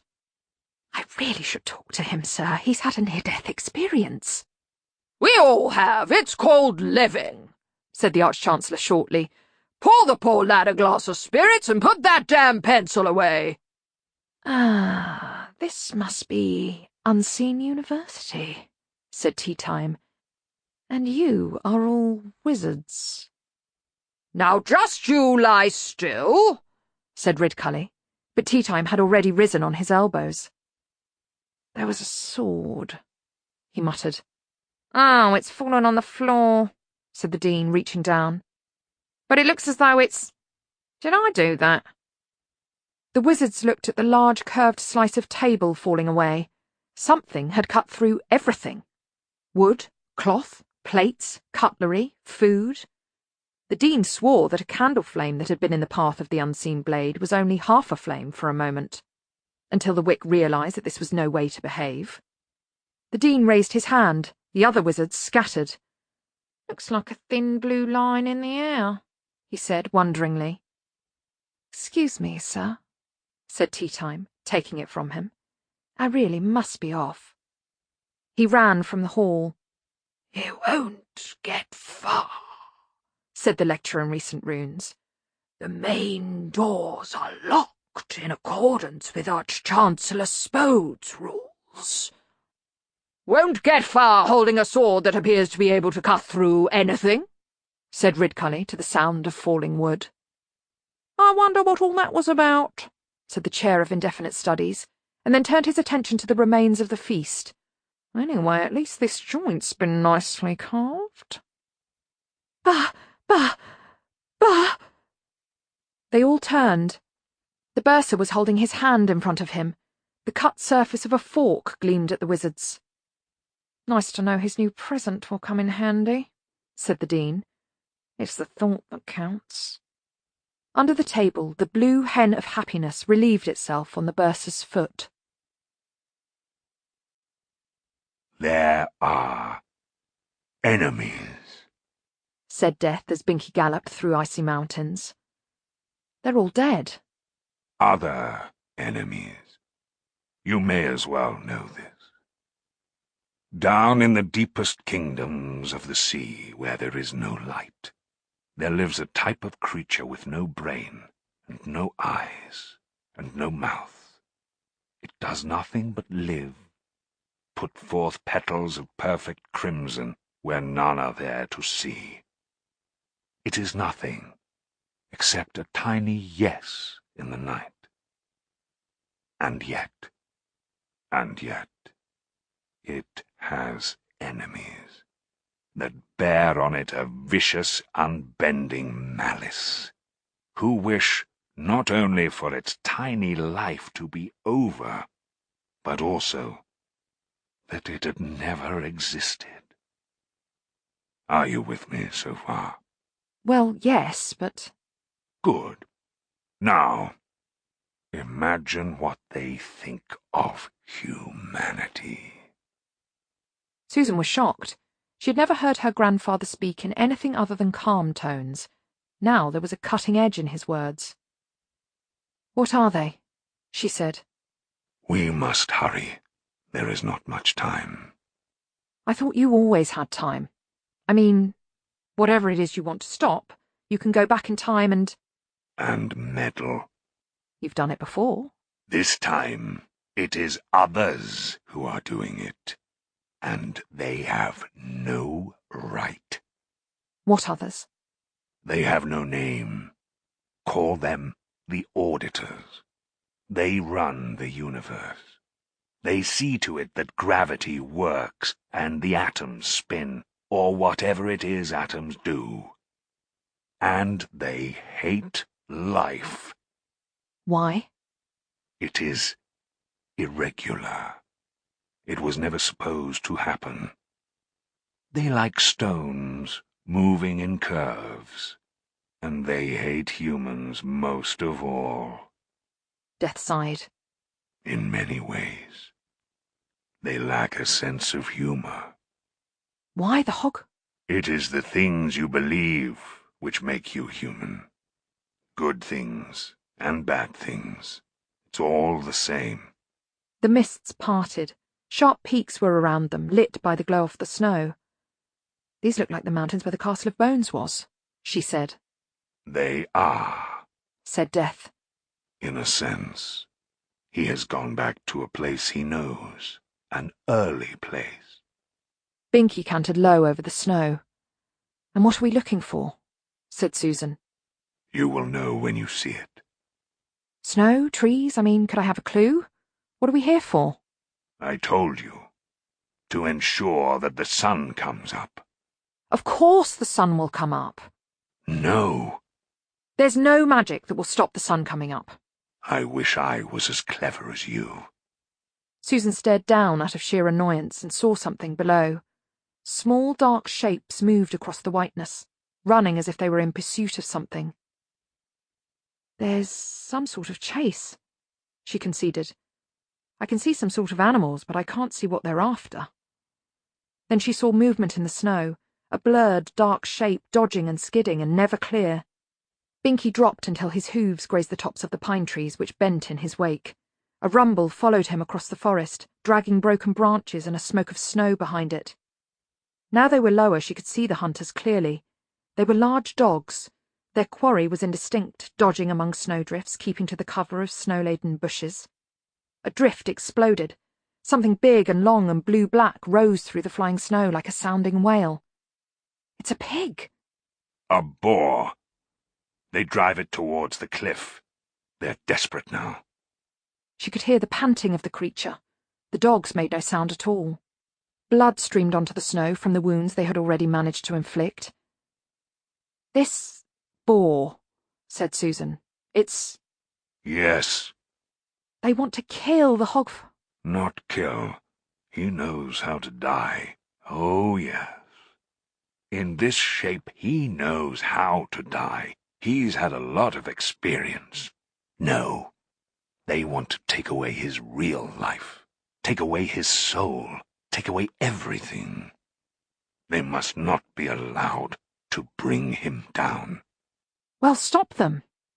You must. This is a human thing. The dogs moved oddly. They weren't running, but flowing, crossing the snow faster than the mere movement of their legs would suggest. They don't look like real dogs. No. What can I do? Death nodded his head towards the boar. Binky was keeping level with it now, barely a few feet away. Realization dawned. I can't ride that, said Susan. Why not? You have had an education. Enough to know that pigs don't let people ride them. Mere accumulation of observational evidence is not proof. Susan glanced ahead. The snowfield had a cut-off look. You must, said her grandfather's voice in her head. When he reaches the edge, there he will stand at bay. He must not. Understand? These are not real dogs. If they catch him, he won't just die. He will never be. Susan leapt. For a moment she floated through the air, dress streaming behind her, arms outstretched. Landing on the animal's back was like hitting a very, very firm chair. It stumbled for a moment and then righted itself. Susan's arms clung to its neck, and her face was buried in its sharp bristles. She could feel the heat under her. It was like riding a furnace, and it stank of sweat and blood and pig. A lot of pig. There was a lack of landscape in front of her. The boar ploughed into the snow on the edge of the drop, almost flinging her off, and turned to face the hounds. There were a lot of them. Susan was familiar with dogs. They'd had them at home like other houses had rugs, and these weren't that big floppy sort. She rammed her heels in and grabbed a pig's ear in each hand. It was like holding a pair of hairy shovels. "Turn left!" she screamed and hauled. She put everything into the command. It promised tears before bedtime if disobeyed. To her amazement, the boar grunted, pranced on the lip of the precipice, and scrambled away, the hounds floundering as they turned to follow. This was a plateau. From here it seemed to be all edge, with no way down except the very simple and terminal one. The dogs were flying at the boar's heels again. Susan looked around in the grey, lightless air. There had to be somewhere, some way. There was. It was a shoulder of rock, a giant knife edge connecting this plain to the hills beyond. It was sharp and narrow, a thin line of snow with chilly depths on either side. It was better than nothing. It was nothing with snow on it. The boar reached the edge and hesitated. Susan put her head down and dug her heels in again. Snout down, legs moving like pistons, the beast plunged out onto the ridge. Snow sprayed up as its trotters sought for purchase. It made up for lack of grace by sheer manic effort, legs moving like a tap dancer climbing a moving staircase that was heading down. That's right. A trotter slipped. For a moment the boar seemed to stand on two, the others scrabbling at icy rock. Susan flung herself the other way, clinging to the neck, and felt the dragging abyss under her feet. There was nothing there. She told herself, "He'll catch me if I fall, he'll catch me if I fall, he'll catch me if I fall." Powdered ice made her eyes sting. A flailing trotter almost slammed against her head. An older voice said, "No, he won't. If I fall now, I don't deserve to be caught." The creature's eye was inches away. And then she knew. Out of the depths of eyes, of all but the most unusual of animals, comes an echo. Out of the dark eye in front of her, someone looked back. A foot caught the rock, and she concentrated her whole being on it, kicking herself upward in one last effort. Pig and woman rocked for a moment, and then a trotter caught a footing, and the boar plunged forward along the ridge. Susan risked a look behind. The dogs still moved oddly. There was a slight jerkiness about their movements, as if they flowed from position to position rather than moved by ordinary muscles. Not dogs, she thought. Dog shapes. There was another shock underfoot. Snow flew up, the world tilted. She felt the shape of the boar change when its muscles bunched and sent it soaring as a slab of ice and rock came away and began the long slide into darkness. Susan was thrown off when the creature landed and tumbled into deep snow. She flailed around madly, expecting at any minute to begin sliding. Instead, her hand found a snow-encrusted branch. A few feet away, the boar lay on its side, steaming and panting. She pulled herself upright. The spur here had widened out into a hill, with a few frosted trees on it. The dogs had reached the gap and were milling around, struggling to prevent themselves slipping. They could easily clear the distance, she could see. Even the boar had managed it with her on its back. She put both hands around the branch and heaved. It came away with a crack like a broken icicle, and she waved it like a club. "Come on," she said. "Jump! Just you try it! Come on!" One did. The branch caught it as it landed, and then Susan spun and brought the branch around on the upswing, lifted the dazed animal off its feet and out over the edge. For a moment the shape wavered, and then, howling, it dropped out of sight. She danced a few steps of rage and triumph. "Yes! Yes! Who wants some? Anyone else?" The other dogs looked her in the eye, decided that no one did, and that there wasn't. Finally, after one or two nervous attempts, they managed to turn, still sliding, and tried to make it back to the plateau. A figure barred their way. It hadn't been there a moment ago, but it looked permanent now. It seemed to have been made of snow, 3 balls of snow piled on one another. It had black dots for eyes. A semicircle of more dots formed the semblance of a mouth. There was a carrot for the nose, and for the arms, 2 twigs. At this distance, anyway. One of them was holding a curved stick. A raven, wearing a damp piece of red paper, landed on one arm. "Bob, bob, bob," it suggested. "Merry solstice, Tweety tweet. What are you waiting for? Hog's watch!" The dogs backed away. The snow broke off the snowman in chunks, revealing a gaunt figure in a flapping black robe. Death spat out the carrot. Ho, ho, ho! The grey bodies smeared and rippled as the hounds sought desperately to change their shape. You couldn't resist it, in the end. A mistake, I fancy. He touched the scythe. There was a click as the blade flashed into life. It gets under your skin, life, said Death, stepping forward. Speaking metaphorically, of course. It's a habit that's hard to give up. One puff of breath is never enough. You'll find you want to take another. A dog started to slip on the snow and scrabbled desperately to save itself from the long, cold drop. And you see, the more you struggle for every moment, the more alive you stay. Which is where I come in, as a matter of fact. The leading dog managed for a moment to become a grey-cowled figure before being dragged back into shape. Fear, too, is an anchor, said Death. All those senses, wide open to every fragment of the world. That beating heart, that rush of blood. Can you not feel it? Dragging you back. Once again the auditor managed to retain a shape for a few seconds, and managed to say, "You cannot do this. There are rules." Yes, there are rules. But you broke them. How dare you? How dare you? The scythe blade was a thin blue outline in the grey light. Death raised a thin finger to where his lips might have been, and suddenly looked thoughtful. And now there remains only one final question, he said. He raised his hands and seemed to grow. Light flared in his eye sockets. When he spoke next, avalanches fell in the mountains. Have you been naughty or nice? Ho, ho, ho! Susan heard the wails die away. The boar lay in white snow that was now red with blood. She knelt down and tried to lift its head. It was dead. One eye stared at nothing. The tongue lolled. Sobs welled up inside her. The tiny part of Susan that watched, the inner babysitter, said it was just exhaustion and excitement, and the backwash of adrenaline. She couldn't be crying over a dead pig. The rest of her drummed on its flank with both fists. "No, you can't! We saved you! Dying isn't how it's supposed to go." A breeze blew up. Something stirred in the landscape, something under the snow. The branches on the ancient trees shook gently, dislodging little needles of ice. The sun rose. The light streamed over Susan like a silent gale. It was dazzling. She crouched back, raising her forearm to cover her eyes.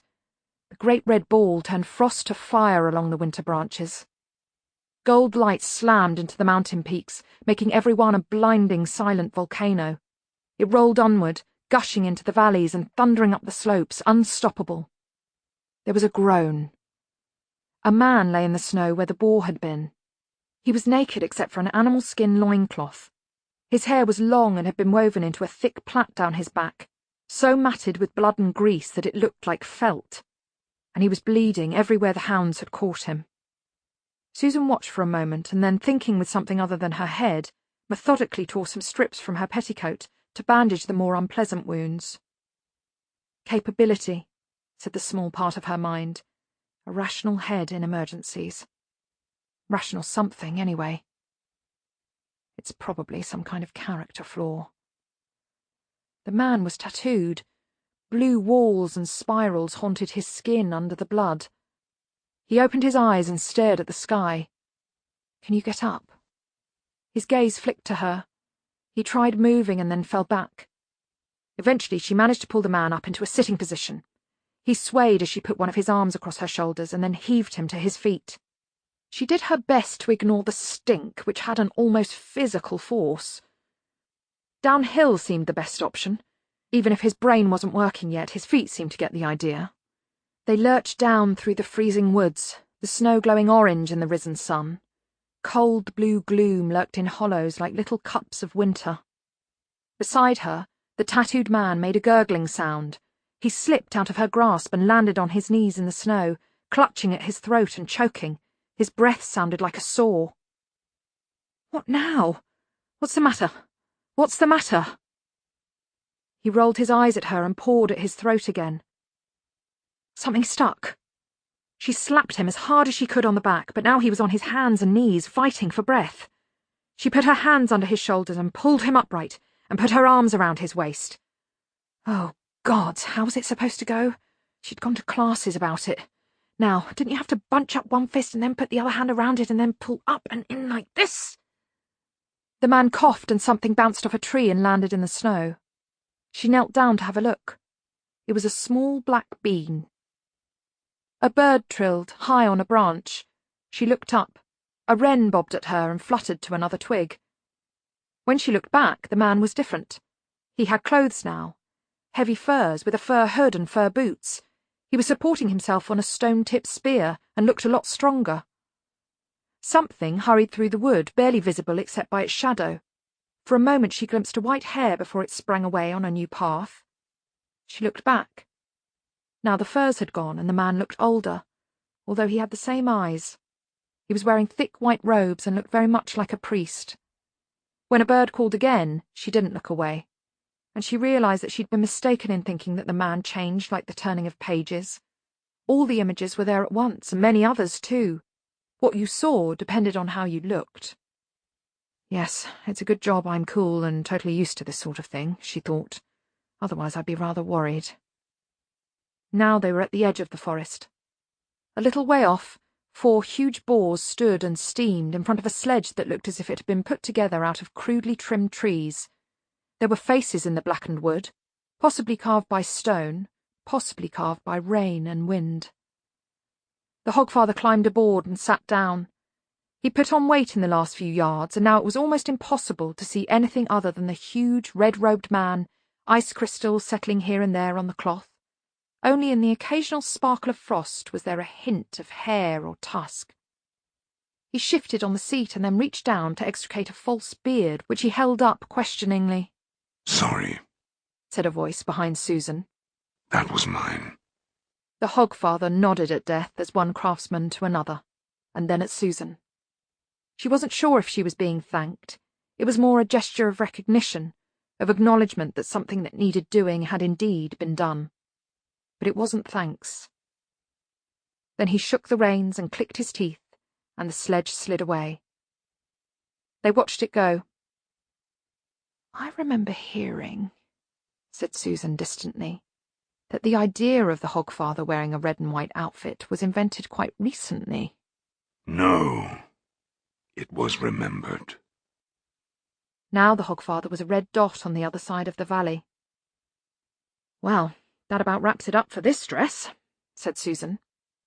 "I'd just like to ask, just out of academic interest, you were sure I was going to survive, were you?"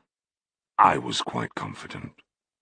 "Oh, good," "I will give you a lift back," said Death after a while. "Thank you. Now, tell me—" "What would have happened if you hadn't saved him?" Yes. The sun would have risen just the same, yes? No. Oh, come on.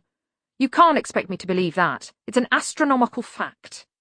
The sun would not have risen. She turned on him. It's been a long night, Grandfather. I'm tired, and I need a bath. I don't need silliness. The sun would not have risen. Really? Then what would have happened, pray? A mere ball of flaming gas would have illuminated the world. They walked in silence for a moment. "Ah," said Susan dully. "Trickery with words. I would have thought you'd have been more literal-minded than that." I am nothing if not literal-minded. Trickery with words is where humans live. "All right," said Susan. "I'm not stupid. You're saying humans need fantasies to make life bearable." Really? As if it was some kind of pink pill? No. Humans need fantasy to be human. To be the place where the falling angel meets the rising ape. Tooth fairies, Hogfathers, little...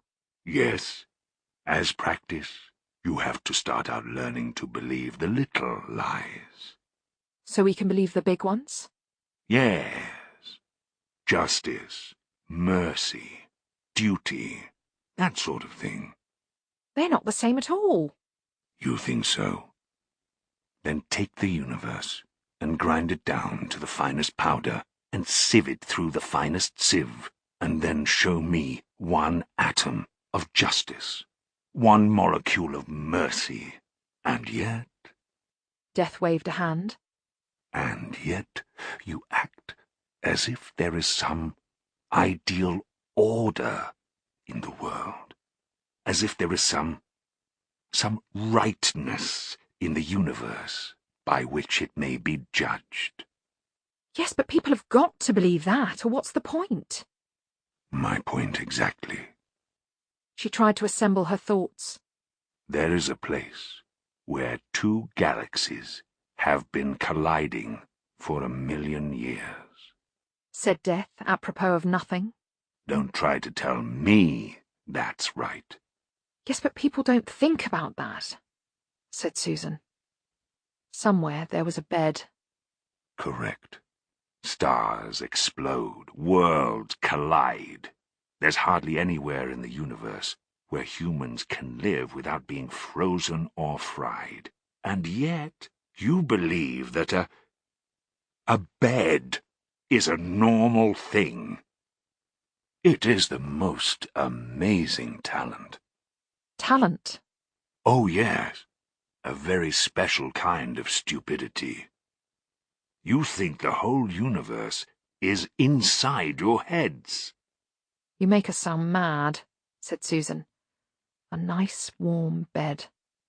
No. You need to believe in things that aren't true. How else can they become? Said Death, helping her up onto Binky. These mountains, said Susan as the horse rose. Are they real mountains or some sort of shadows? Yes. Susan knew that was all she was going to get. I lost the sword. It's somewhere in the Tooth Fairy's country. Death shrugged. I can make another. Can you? Oh, yes. It will give me something to do. Don't worry about it. The senior wrangler hummed cheerfully to himself as he ran a comb through his beard for the second time and liberally sprinkled it with what would turn out to be a preparation of weasel extract for demon removal rather than, as he had assumed, a pleasant masculine scent. It was, in fact, a pleasant masculine scent, but only to female weasels. Then he stepped out into his study. "Sorry for the delay, but, he began. There was no one there. Only, very far off, the sound of someone blowing their nose mingling with the glingle, glingle, glingle of fading magic. The light was already gilding on the top of the Tower of Art when Binky trotted to a standstill on the air beside the nursery balcony. Susan climbed down onto the fresh snow and stood uncertainly for a moment. When someone has gone out of their way to drop you home, it's only courteous to ask them in. On the other hand... Would you like to visit for Hogswatch dinner? Said Death. He sounded hopeful. Albert is frying a pudding. Frying a pudding? Albert understands frying, and I believe he's making jam. He certainly kept talking about it.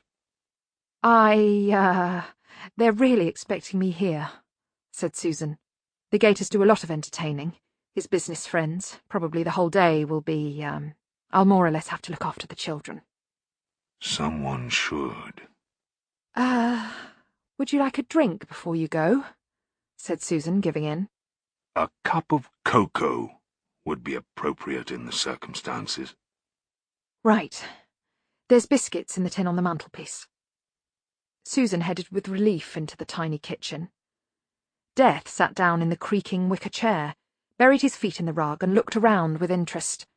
He heard the clatter of cups, and then a sound like indrawn breath, and then silence. Death helped himself to a biscuit from the tin. There were 2 full stockings hanging from the mantelpiece. He prodded them with professional satisfaction, and then sat down again and observed the nursery wallpaper. It seemed to be pictures of rabbits in waistcoats, among other fauna. He was not surprised. Death occasionally turned up in person even for rabbits, simply to see that the whole process was working properly. He'd never seen one wearing a waistcoat. He wouldn't have expected waistcoats. At least, he wouldn't have expected waistcoats if he hadn't had some experience of the way humans portrayed the universe. As it was only a blessing they hadn't been given gold watches and top hats as well.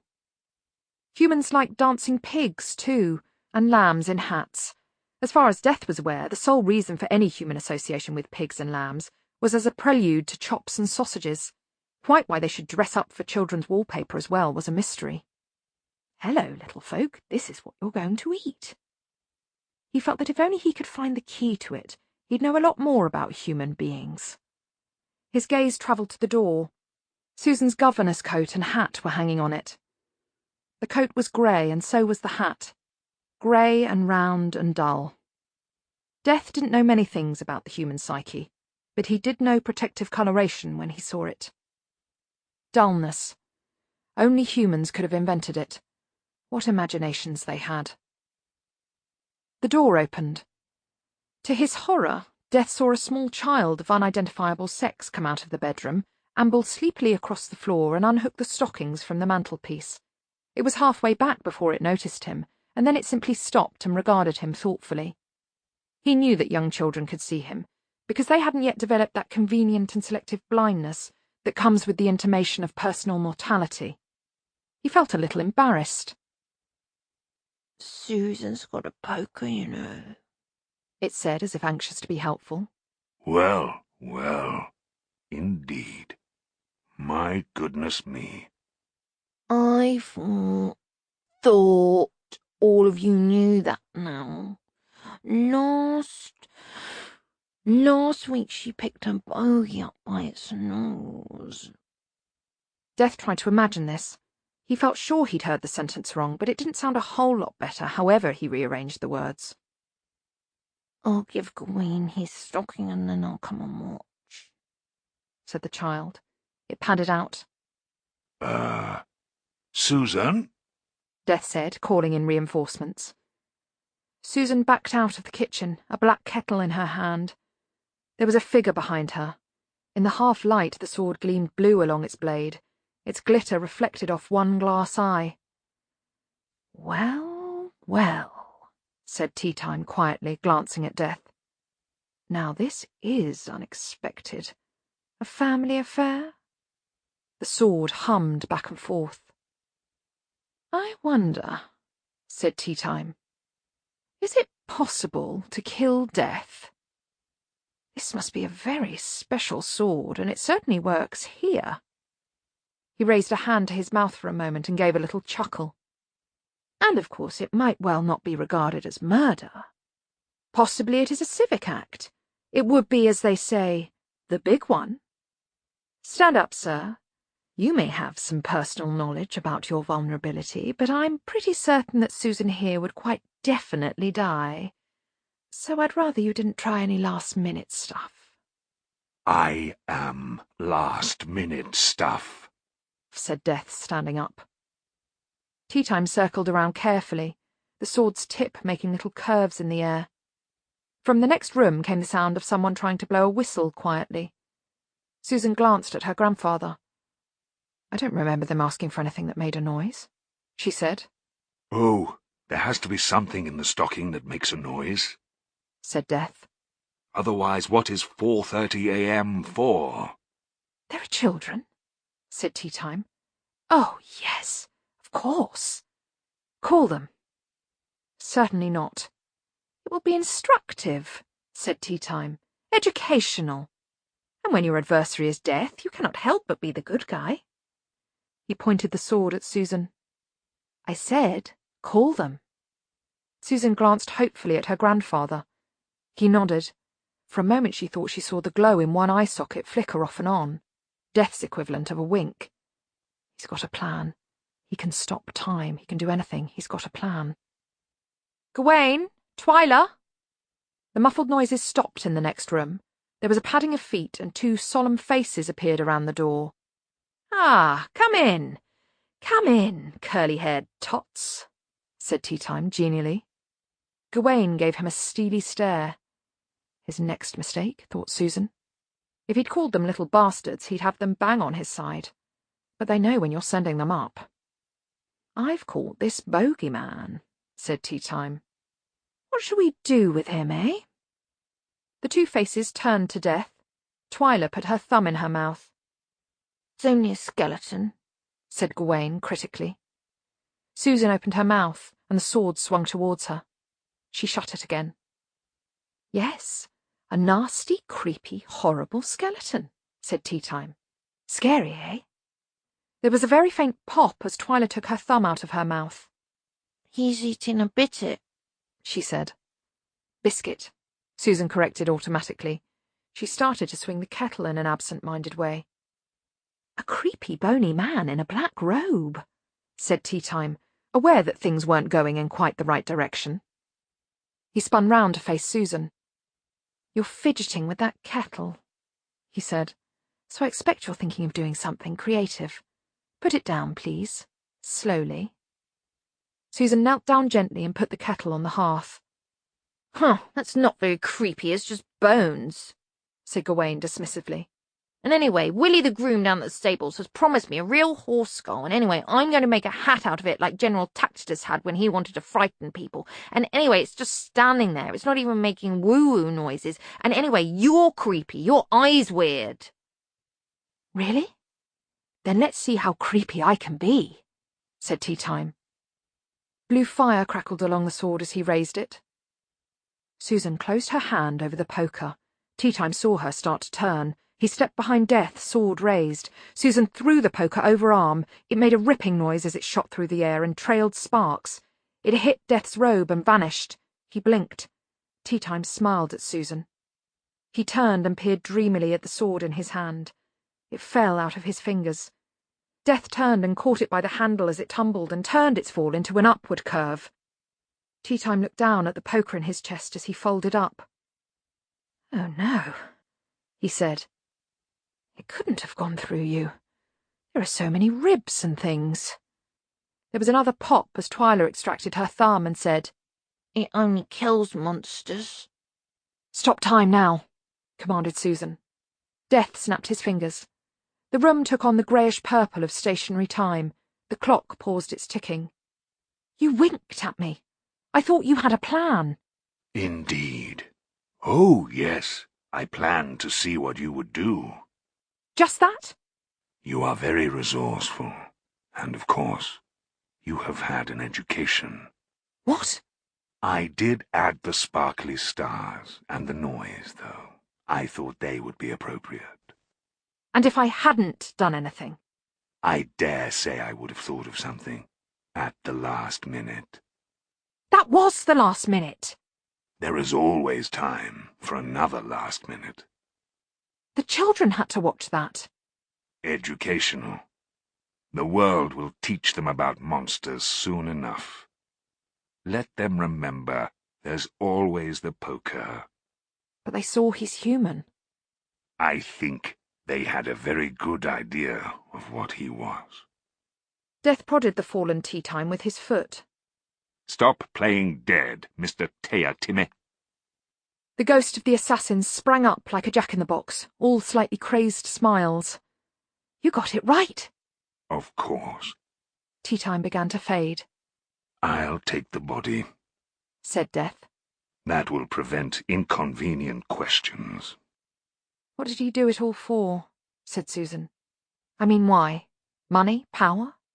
Some people will do anything for the sheer fascination of doing it, said Death. Or for fame, or because they shouldn't. Death picked up the corpse and slung it over his shoulder. There was a sound of something bouncing on the hearth. He turned and hesitated. Ah, you did know the poker would go through me. Susan realised she was shaking. Of course. In this room it's pretty powerful. You were never in any doubt? Susan hesitated and then smiled. I was quite confident, she said. Ah. Her grandfather stared at her for a moment and she thought she detected just the tiniest flicker of uncertainty. Of course, of course. Tell me, are you likely to take up teaching on a larger scale? I hadn't planned to. Death turned towards the balcony and then seemed to remember something else. He fumbled inside his robe. I have made this for you. She reached out and took a square of damp cardboard. Water dripped off the bottom.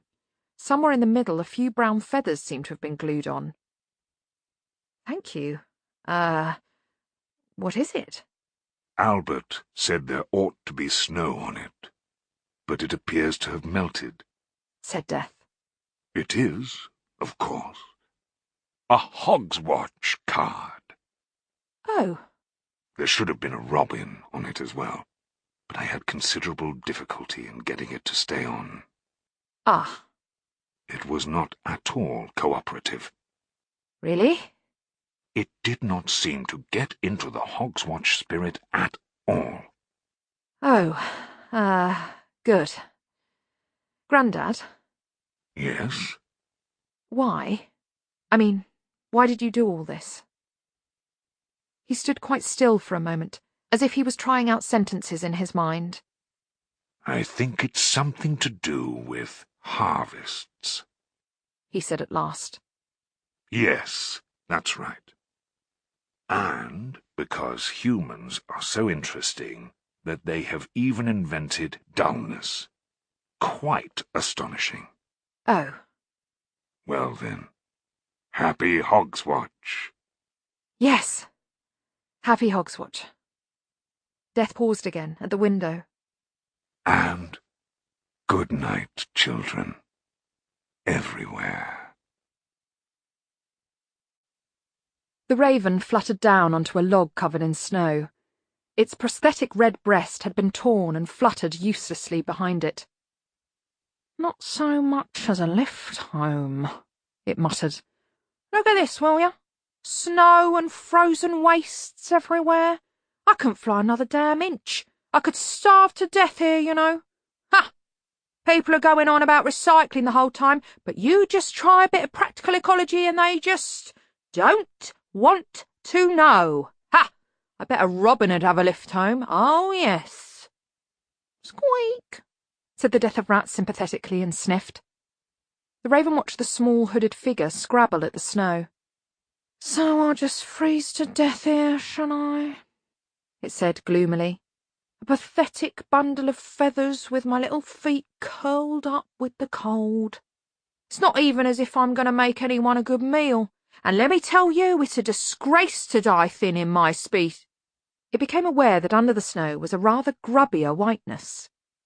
Further scraping by the rat exposed something that could very possibly have been an ear. The raven stared. It's a sheep, it said. The Death of Rats nodded. A whole sheep. Which had died in its sleep, of natural causes, at a great age, after a long and happy life, insofar as a sheep can be happy, and would probably be quite pleased to know that it could help somebody as it passed away. Squeak!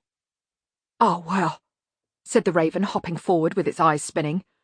Hey, it's barely cool. The Death of Rats patted it happily on a wing. Squeak, eek, eek, squeak. Why, thanks, and the same to you. Far, far away, and a long, long time ago, a shop door opened. The little toy maker bustled in from the workshop in the rear and then stopped, with amazing foresight, dead. You have a big wooden rocking horse in the window, said the new customer. Ah, yes, yes, yes. The shopkeeper fiddled nervously with his square-end spectacles. He hadn't heard the bell, and this was worrying him. But I'm afraid that's just for show. That is a special order for Lord— No. I will buy it. No, because you see— There are other toys. Yes, indeed, but— Then I will take the horse. How much would this lordship have paid you? We'd agreed $12, but— I will give you 50, said the customer. The little shopkeeper stopped in mid-remonstrate and started up in mid-greed. There were other toys, he told himself quickly, and this customer, he thought with considerable prescience, looked like someone who did not take no for an answer, and seldom even bothered to ask the question. Lord Sir Larchy would be angry, but Lord Sir Larchy wasn't here. The stranger, on the other hand, was here. Incredibly here. Well, in the circumstances, shall I wrap it up for you? No, I will take it as it is. Thank you. I will leave via the back way, if it's all the same to you. How did you get in? Said the shopkeeper, pulling the horse out of the window. Through the wall. So much more convenient than chimneys, don't you think? The apparition dropped a small clinking bag on the counter and lifted the horse easily. The shopkeeper wasn't in a position to hold on to anything. Even yesterday's dinner was threatening to leave him. The figure looked at the other shelves. You make good toys. Thank you, Incidentally, said the customer as he left. there is a small boy out there with his nose frozen to the window. Some warm water should do the trick. Death walked out to where Binky was waiting in the snow and tied the toy horse behind the saddle. Albert will be very pleased. I can't wait to see his face. Ho, ho, ho! As the light of Hogswatch slid down the towers of Unseen University, the librarian slipped into the great hall with some sheet music clenched firmly in his feet. As the light of Hogswatch lit the towers of Unseen University, the Arch-Chancellor sat down with a sigh in his study and pulled off his boots. It had been a damn long night, no doubt about it. Lots of strange things. First time he'd ever seen the Senior Wrangler burst into tears, for one thing. Ridcully glanced at the door to the new bathroom. Well, he'd sorted out the teething troubles, and a nice warm shower would be very refreshing. And then he could go along to the organ recital all nice and clean. He removed his hat, and someone fell out of it with a tinkling sound. A small gnome rolled across the floor. Oh, another one? I thought we'd got rid of you fellows, said Ridcully. And what are you? The gnome looked at him nervously. You know, whenever there was another magical appearance, you heard the sound of, bells, it said. Its expression suggested it was owning up to something it just knew was going to get it a smack. Yes? The gnome held up some rather small handbells and waved them nervously. They went glingle, glingle, glingle, in a very sad way. Good, eh? That was me. I'm the Glingle, Glingle, Glingle Fairy. Get out! I also do sparkly fairy dust effects that go twing, too, if you like. Go away! How about the bells of St. Ungulance? Said the gnome desperately. Very seasonal, very nice. Why not join in? It goes, the bells, clong, of St. clang. Ridcully scored a direct hit with the rubber duck, and the gnome escaped through the bath overflow. Cursing and spontaneous handbell ringing echoed away down the pipes. In perfect peace at last, the Arch-Chancellor pulled off his robe. The organ storage tanks were wheezing at the rivets by the time the librarian had finished pumping. Satisfied, he knuckled his way up to the seat and paused to survey, with great satisfaction, the keyboards in front of him. Bloody Stupid Johnson's approach to music was similar to his approach in every field that was caressed by his genius, in the same way that a potato field is touched by a late frost. Make it loud, he said. Make it wide. Make it all-embracing. And thus, the great organ of Unseen University was the only one in the world where you could play an entire symphony scored for thunderstorm and squashed toad noises. Warm water cascaded off Mustrum Ridcully's pointy bathing cap. Mr. Johnson had, surely not on purpose, designed a perfect bathroom, at least perfect for singing in. Echoes and resonating pipeways smoothed out all those little imperfections and gave even the weediest singer a rolling dark brown voice. And so Ridcully sang. As I walked out one, da-da-da-da-da-da, for to something or other and to take the da-da-da-da, I did espy a fair pretty maiden, I think it was, and I... The organ pipes hummed with pent-up energy. The librarian cracked his knuckles. This took some time. Then he pulled the pressure release valve. The hum became an urgent thrumming. Very carefully, he let in the clutch. Ridcully stopped singing as the tones of the organ came through the wall. Bath-time music, eh? He thought. Just the job. It was a shame it was muffled by all the bathroom fixtures, though. It was at this point he espied a small lever marked Musical Pipes. Ridcully, never being a man to wonder what any kind of switch did when it was so much easier and quicker to find out by pulling it, did so. But instead of the music he was expecting, he was rewarded simply with several large panels sliding silently aside, revealing row upon row of brass nozzles. The librarian was lost now, dreaming on the wings of music. His hands and feet danced over the keyboards, picking their way towards the crescendo which ended the first movement of Bubbler's Catastrophe Suite. One foot kicked the afterburner lever, and the other spun the valve of the nitrous oxide cylinder. Ridcully tapped the nozzles. Nothing happened. He looked at the controls again and realised that he'd never pulled the little brass lever marked Organ Interlock. He did so. This did not cause a torrent of pleasant bath-time accompaniment, however. There was merely a thud and a distant gurgling which grew in volume. He gave up and went back to soaping his chest. Running of the deer, the playing of... Huh? What? Later that day he had the bathroom nailed up again and a notice placed on the door on which was written, "Not to be used in any circumstances. This is important." However, when Modo nailed the door up, he didn't hammer the nails in all the way, but left just a bit sticking up so that his pliers would grip later on when he was told to remove them. He never presumed, and he never complained. He just had a good working knowledge of the wizardy mind. They never did find the soap. Ponder and his fellow students watched Hex carefully. "It can't just, stop," said Adrian Mad Drongo Turnipseed. "The ants are just standing still," said Ponder. He sighed. "All right, put the wretched thing back." Adrian carefully replaced the small fluffy teddy bear above Hex's keyboard. Things immediately began to whir. The ants started to trot again. The mouse squeaked. They'd tried this 3 times. Ponder looked again at the single sentence Hex had written. Mine. Wah! "I don't actually think," he said gloomily, "that I want to tell the Arch-Chancellor that this machine stops working if we take its fluffy teddy bear away. I just don't think I want to live in that kind of world." Said Mad Drongo. "You could always, sort of say it needs to work with the FTB enabled."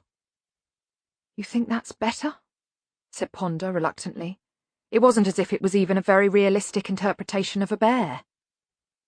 "You mean better than Fluffy Teddy Bear?" Ponder nodded. "It's better," he said. Of all the presents he got from the Hogfather, Gawain told Susan the best of all was the marble. And she'd said, "What marble?" And he'd said, "The glass marble I found in the fireplace. It wins all the games. It seems to move in a different way." The beggars walked their erratic and occasionally backward walk along the city streets while fresh morning snow began to fall. Occasionally one of them belched happily. They all wore paper hats except for foul old Ron, who'd eaten his. A tin can was passed from hand to hand. It contained a mixture of fine wines and spirits, and something in a can that Arnold Sideways had stolen from behind a paint factory in Phaedra Road. "The goose was good," said the Duckman, picking his teeth. I'm surprised you wet it, what with that duck on your head, said Coffin Henry, picking his nose. "What duck?" said the Duckman. What with that greasy stuff, said Arnold Sideways. "That, my dear fellow, was pâté de foie gras, all the way from Genua, I'll wager, and very good too." "Doesn't half make you fart, don't it?" "Ah, the world of haute cuisine," said the Duckman happily. They reached, by fits and starts, the back door of their favourite restaurant. The Duckman looked at it dreamily, eyes filmy with recollection. "I used to dine here almost every night," he said. "Why'd you stop?" said Coffin Henry. I don't really know," said the Duckman. "It's rather a blur, I'm afraid. Back in the days when I think I was someone else. But still," he said, patting Arnold's head, "as they say, better a meal of old boots where friendship is than a stalled ox and hatred therewith. Forward, please, Ron." They positioned foul old Ron in front of the back door and then knocked on it. When a waiter opened it, foul old Ron grinned at him, exposing what remained of his teeth and his famous halitosis, which was still all there. "Millennium Man and shrimp," he said, touching his forelock. "Compliments of the season," the Duckman translated. The man went to shut the door, but Arnold Sideways was ready for him and had wedged his boot in the crack. Arnold had no legs, but since there were many occasions when a boot was handy on the streets, Coffin Henry had affixed one to the end of a pole for him. He was deadly with it, and any muggers hard-pressed enough to try to rob the beggars often found themselves kicked on the top of the head by a man 3 feet high.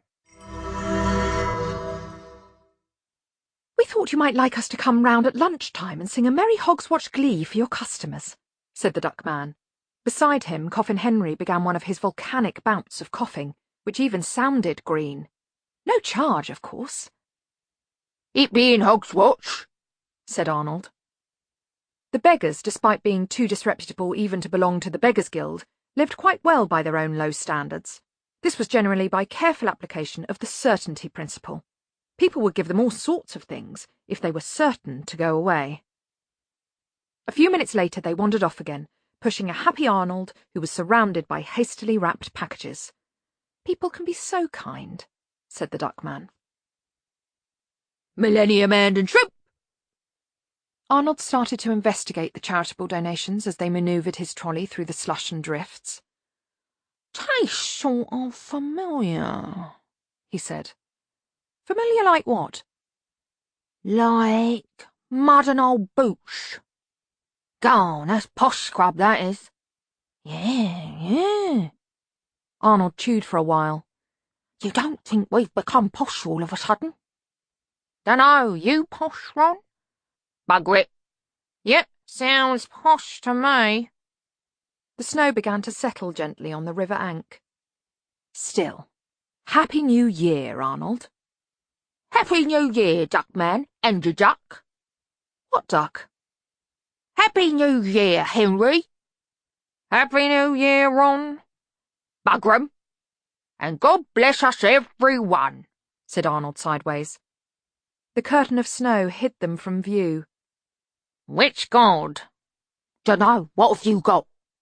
"Duckman?" "Yes, Henry." "You know that stalled ox you mentioned?" "Yes, Henry." "How come it had stalled? Run out of grass or something?" "Ah, it was more a figure of speech, Henry." "Not an ox?" "Not exactly. What I meant was—" And then there was only the snow. After a while, it began to melt in the sun. The end.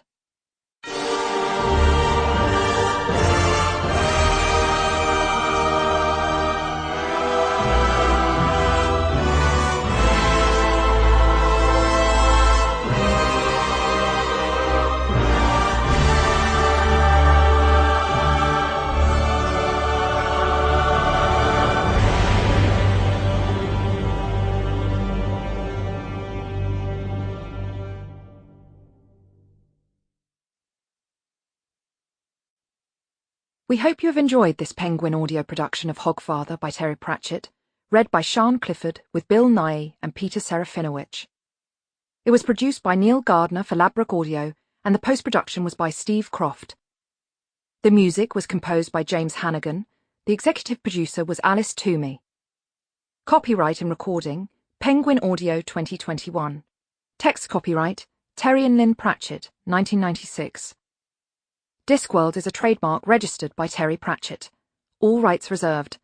The moral rights of the author have been asserted.